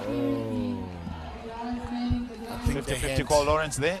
Yeah, no, I think it was a 50-50 because I think it was actually first man in. And it was so quick I even missed it as well, but the ref feels like the hands might have gone past the ball first. Not out. Well done. I think off the side of his boot. Yeah, I know exactly where the ball would have gone out in anyway. I think the fullback did one half job. The secondary job didn't come off so well because I think might have actually given someone else in a better angle to do the rest of the job, because already done the job of stopping that penalty kick to go out so he can have the ball for himself. Line out thrown by Snyder. Been held up. They're trying just to run the ball wide, so good hit there by Apollos, just looking after his ball from GRIQUAS team. Ball just coming out very quickly now. Good running from their big inside center, Kloppers. Now. Oh no. Miles. Why not play the ball? Number 6, flank forward there. Ref had an opportunity to play advantage. I mean, the ball was in the right person to actually play advantage.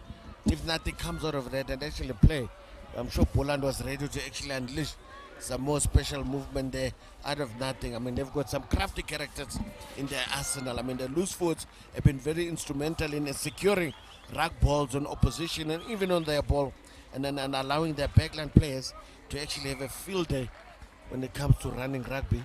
And they've certainly been entertaining in the process.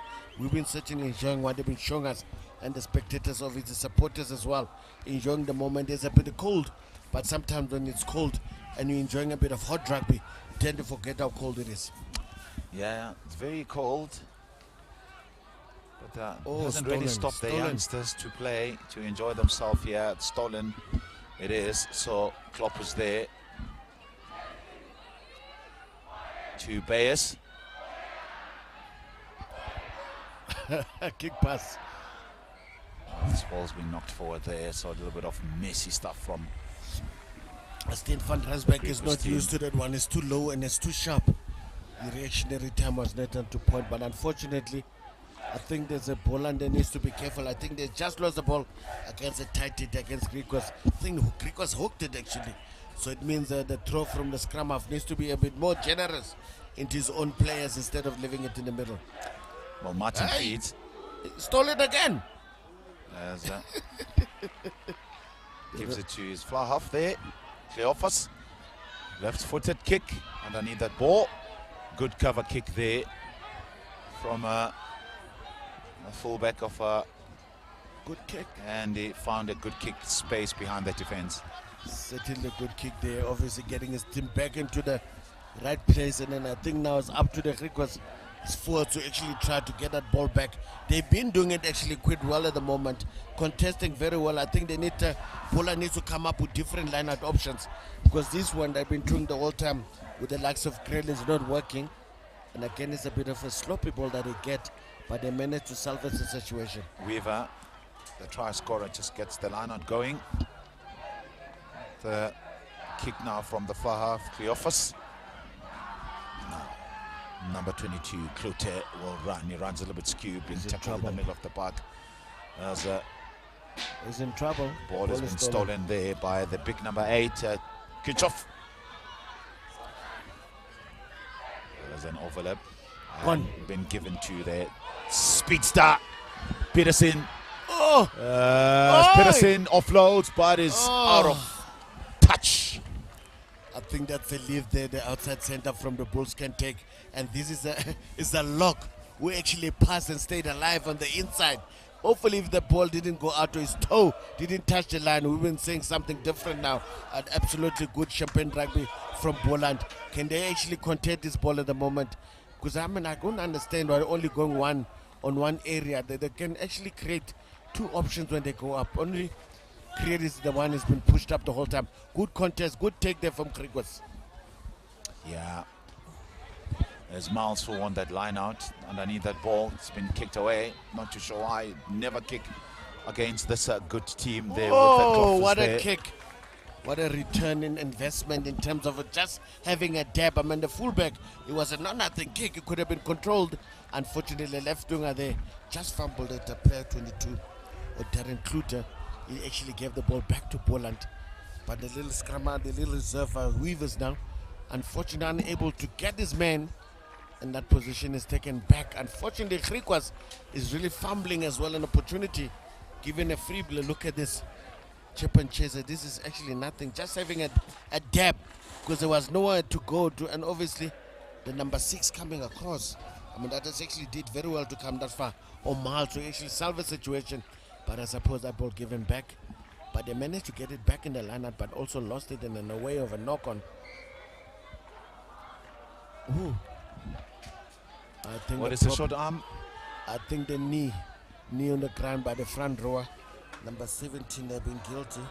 Hamilton takes, he runs skew, decides to run straight. 3 men that brought him down.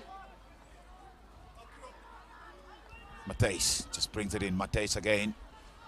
Has a good step, so there's an overlap on the outside. A good cross-cover defense, just coming in as quickly as possible. Matthijs to Miles, number 6 flank forward. Matthijs again, pass is not that great, and the ball has been knocked forward. Yeah, no, thing is broken down in this GRIQUAS as basically cohesion and actually team effort here, because the passes are not sticking, they're going to ground. But I suppose it's also trying to force things instead of just going to your default players and just get yourself back in the game one way or the other. Unless they've made someone who's doing this open game much better than they do, and they seem to be shell-shocked at the moment. And Boland, the problem they've been having is a bit in the scrums in the second half. GRIQUAS has stolen a couple of their balls, but this time they managed to get it, and this backline is hungry to go. Definitely, it's just Divine Meyer, as he's the one that has been hungry for the Boland team. Yeah, I think the first time that we see a ref blowing a player not rolling away after making a tackle, actually having a snooze, because the way he was lying down there was not even an attempted wiggle to seem to get away. And obviously Boland is not going to miss this opportunity to extend their lead and actually make it a 32, an impossible mission for GRIQUAS to even try and come back. That gives an opportunity, then it means they can play whatever they like. The coach won't be too mad because the game is half in the bag. I mean, with only less than 13 minutes to go, it's certainly all for Boland to do here. Well, he concentrates, Martin, and he strikes this one, and the flex goes high, so 2 points. He adds Martins, and that should take them now to over 30, so 32 points to 0, as Boland managing to score 4 tries and converted 3. Honestly, I don't think that GRIQUAS will be coming back in this game.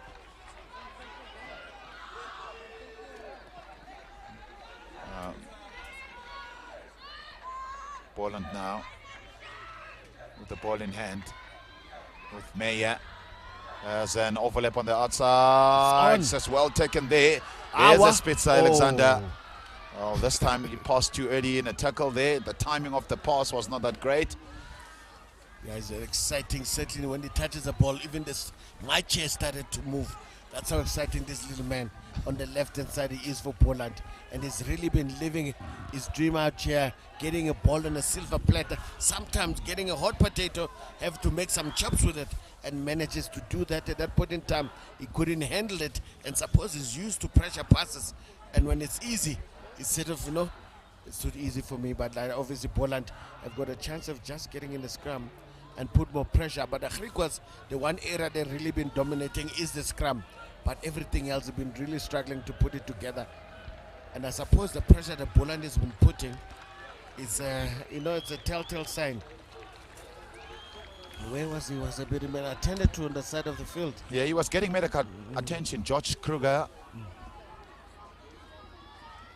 who is back in action now, taking his position at lock for Boland under 13 team.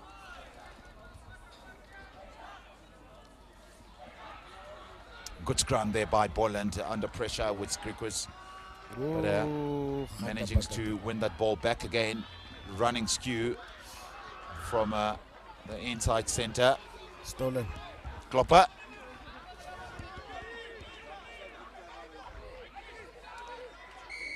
Stolen back. Penalty. A little bit of chirps or undiscipline there from Boland. Yeah, surprisingly so. They've been very good. They've been very quiet. Divan Meyer showing a bit of his frustration there. But that's unnecessary when you're leading on a scoreboard. Just a bit of he felt like he actually did very well to steal that ball, but unfortunately it's not his fault that it was stolen. His charges needed to come and actually secure it.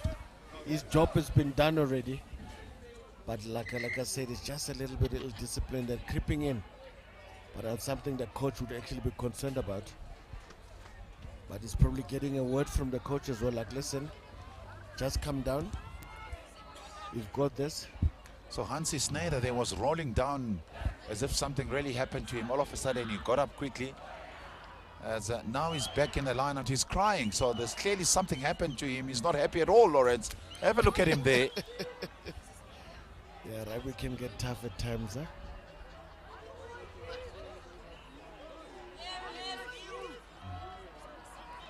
Oh, and the ball was meant for him. With Stevens there, getting the ball. Now, Hamilton offloads. Was intercepted by Alexandra. This ball been won back again from GRIQUAS side. Counter-ruck.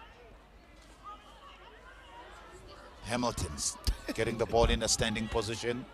And they're keeping him up. That's a tall task. But Boland have done it well, but and managed to get it the ball wet, and something is done very well. Unfortunately, now the ball is in the wrong hands. And this man has been busy. Very busy indeed. So that's your man of the match. I am a suspect that Lawrence. No, certainly for me, he's actually been outstanding in the open, Solid with or without the ball. Well, there we go again. So Kitchoff will go. Kitchoff. He's got an player on the outside, Alexander, but he doesn't need him. Then he scores his own try. Yeah, certainly indeed. I mean, another man who's actually in alongside Hollenbach. They've been really busy. That's why they're making difficult things for GRIQUAS. Yeah, maybe that's why GRIQUAS couldn't get anything right, because they were really hustling every opportunity at rack time. A beautiful try there from the number 8. Clearly showing a pair of heels as well. Look at this man, Hollenbach. He's the one. He's got 4 men keeping him busy, and obviously keeping 4 of them busy. And then the ball came 3. Reinforcement came and the ball went through the hands. And another man who's been very busy, and Jersey 19 Jacobs, and obviously number 8, a couple of handoff. I mean, that's a pair of heel of note, because those are backline players that couldn't actually hold him in. So that just shows you what kind of speed this number 8 has got. And absolutely lovely stuff here. And literally keeping up with this left winger. Maybe that's why his left winger was not complaining. He knows when they do some speed work there, that's probably one of the guys who can keep up with him. Well, he has contributed, definitely. That's Kitchoff at number 8, who studies at Vusta Primary School. As a kick now, the penalty. So,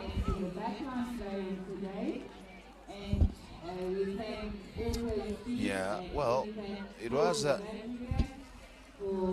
try, and he missed the kick. So 37 points to 0.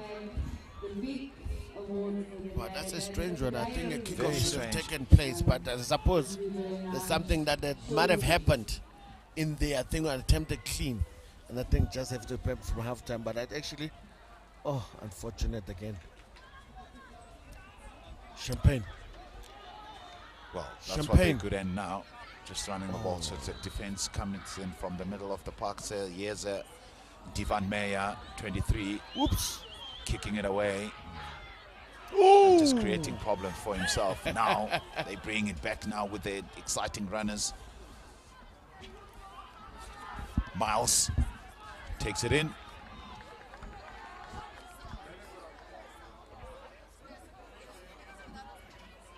As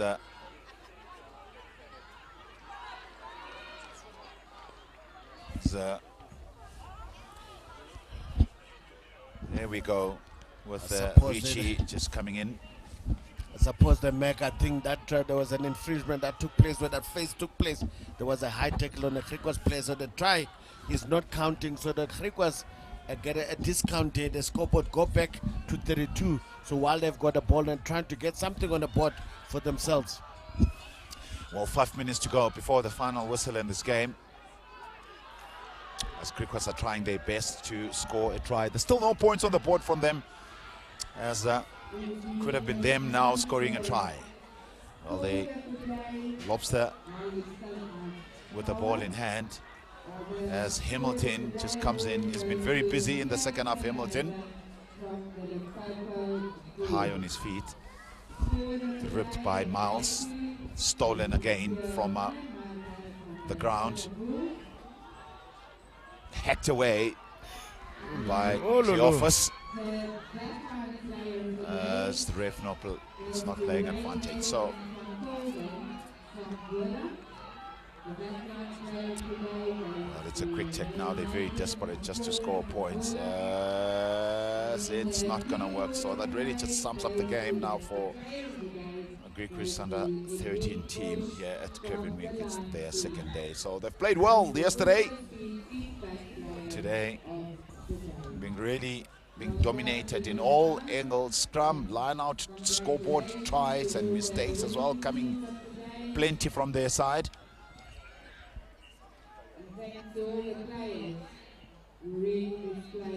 Tomorrow, all the teams will be having a breather. So it's a break tomorrow, so they'll have a well-deserved rest, all these teams. As this time, Boland decides just to kick the ball away. Well, strange. Very strange. And that's also a penalty because all those players are in front of the ball. GRIQUAS, they're just kicking the ball for no reason at all. They're putting themselves under so much pressure. So 3 minutes to go before final whistle. Unless the ball, when it was kicked, it was touched. But I mean, doesn't make sense because the player that was kicking it was so far behind. The ref actually missed that one because the front row was already putting pressure there. You would assume this is a penalty that needs to take place within a 10-meter radius. But the turnover in the ball. Boland actually got one back against the throw the head there. No. Oh, Meyer just knocking the ball forward there inside their half. Now, good recycling of the ball, that one from GRIQUAS. And the pass not that great for the young man who's waiting for the ball. It's Lobster. So, kicked away again from Boland team. Divan Numera actually certainly made up for that mistake there. Actually got the ball back, hustled it actually from the big lock. We actually tried to hand him off, but at the same time just hasn't moved off the ball. Got his team nicely into the half of GRIQUAS again, with an opportunity to contest that line out. Obviously, Krill has been instrumental in trying to do so, but GRIQUAS had other options. Their front jumper, the sixth flanker, is actually been immense Miles. But unfortunately, that ball goes to the side of the boot. It means it's direct as well because the line out took out outside the 22. So actually, there's actually advantage to Boland having to walk inside the 22 now. With the line out having to take place, I think actually Craven must try to do a dummy, force them to jump so he can actually jump later because I mean Miles is actually very quick off the ground and has got good support. Yeah. Line out. Hands. For Boland, and they've decided to kick. So silly mistakes now from the players. Perhaps maybe you know, a little bit too excited. So with the time notice on their side, a minute to go before the final whistle now, or maybe 1.5 minutes, with 32 points to BOLAND team, and still no points on the board for GRIQUAS. They'll be very disappointed about this. I'm telling you now, for them just to come away without no points after a very good game yesterday, just beating the Bulls. As one wonders how much that game has taken out of them at this point in time. BOLAND did just a fly putting the foot wrong, but they've got another chance of scoring a last dash in terms of a try here, and to just put the nail into the coffin. Yeah, Meyer just takes it up 5 meters towards the try line. Well, Martin is waiting for that ball, just pick up and go from Party. Another pick up there from Aaron Hollenbach, and he scores a try. Is it Hollenbach or is it Greer? Hollenbach, who scored. Yeah, the man who's actually been in the thick of things. I mean, certain look, how fast is he running backwards? He's ready to start again, as if he's chasing the game. Certainly well deserved from Hollenbach. He's been in the thick of things. I mean, really, one player that deserves it is certainly him. Absolutely immense. He was actually very hard at work without the ball, but actually now getting be rewarded as well with the ball in hand. It's absolutely beautiful. I think he got a bit of support there as well from his fellow lock in Greer. Certainly well deserved. The last kick there from Meyer. Meyer kicks and he misses that one. So that should stay to 37 points to 0. Good excitement there. Just players just running onto the park, just being very happy for the BOLAND team, who has done very well today in making sure that they're winning their team away. Lawrence, perhaps maybe if you're looking at all the games that took place here just leading into this game, how can you sum up the day today? Listen, today was actually like hot like fire, because excitement, the pressure, teams are really competing on another level today with some close encounters. The Sharks had actually a close encounter they could have had. I mean, the Lions had actually massive gains against the Bulls, but you can say all the teams that have played, I mean, the scoreboard is flattering here, 37-0, but don't worry, GRIQUAS did put up a fight, but unfortunately nothing that came from their side was working, and everything in BOLAND's favor. And BOLAND, the excitement just shows, probably the only team that has won 2 games today. And so far, I think our likes of the Lions as well, among the few players, that few teams have actually won 2 games. So BOLAND feel like they've got a chance of playing in that final last game when it comes to the end of the week. Well, any exciting player that you saw today, Lawrence? I was pretty impressed, and I mean, with the left winger. And obviously Hollenbach has been in the thick of things, but the pace and power of the left winger was something to marvel at. And obviously I think the teamwork from these BOLAND players was very hard to just isolate a few players, because they were proactive in whatever they do. Well, some very few good games that we've seen today, with Southwest Streets just winning today by 20 points to 29. And of course with the Lions just beating the Bulls by 19 points to 15. And of course the last game that we've been witnessing today, the BOLAND just winning by 37 points today to 0. So from me, Lawrence, Mac Masina and Lawrence will say good evening or good night. Certainly.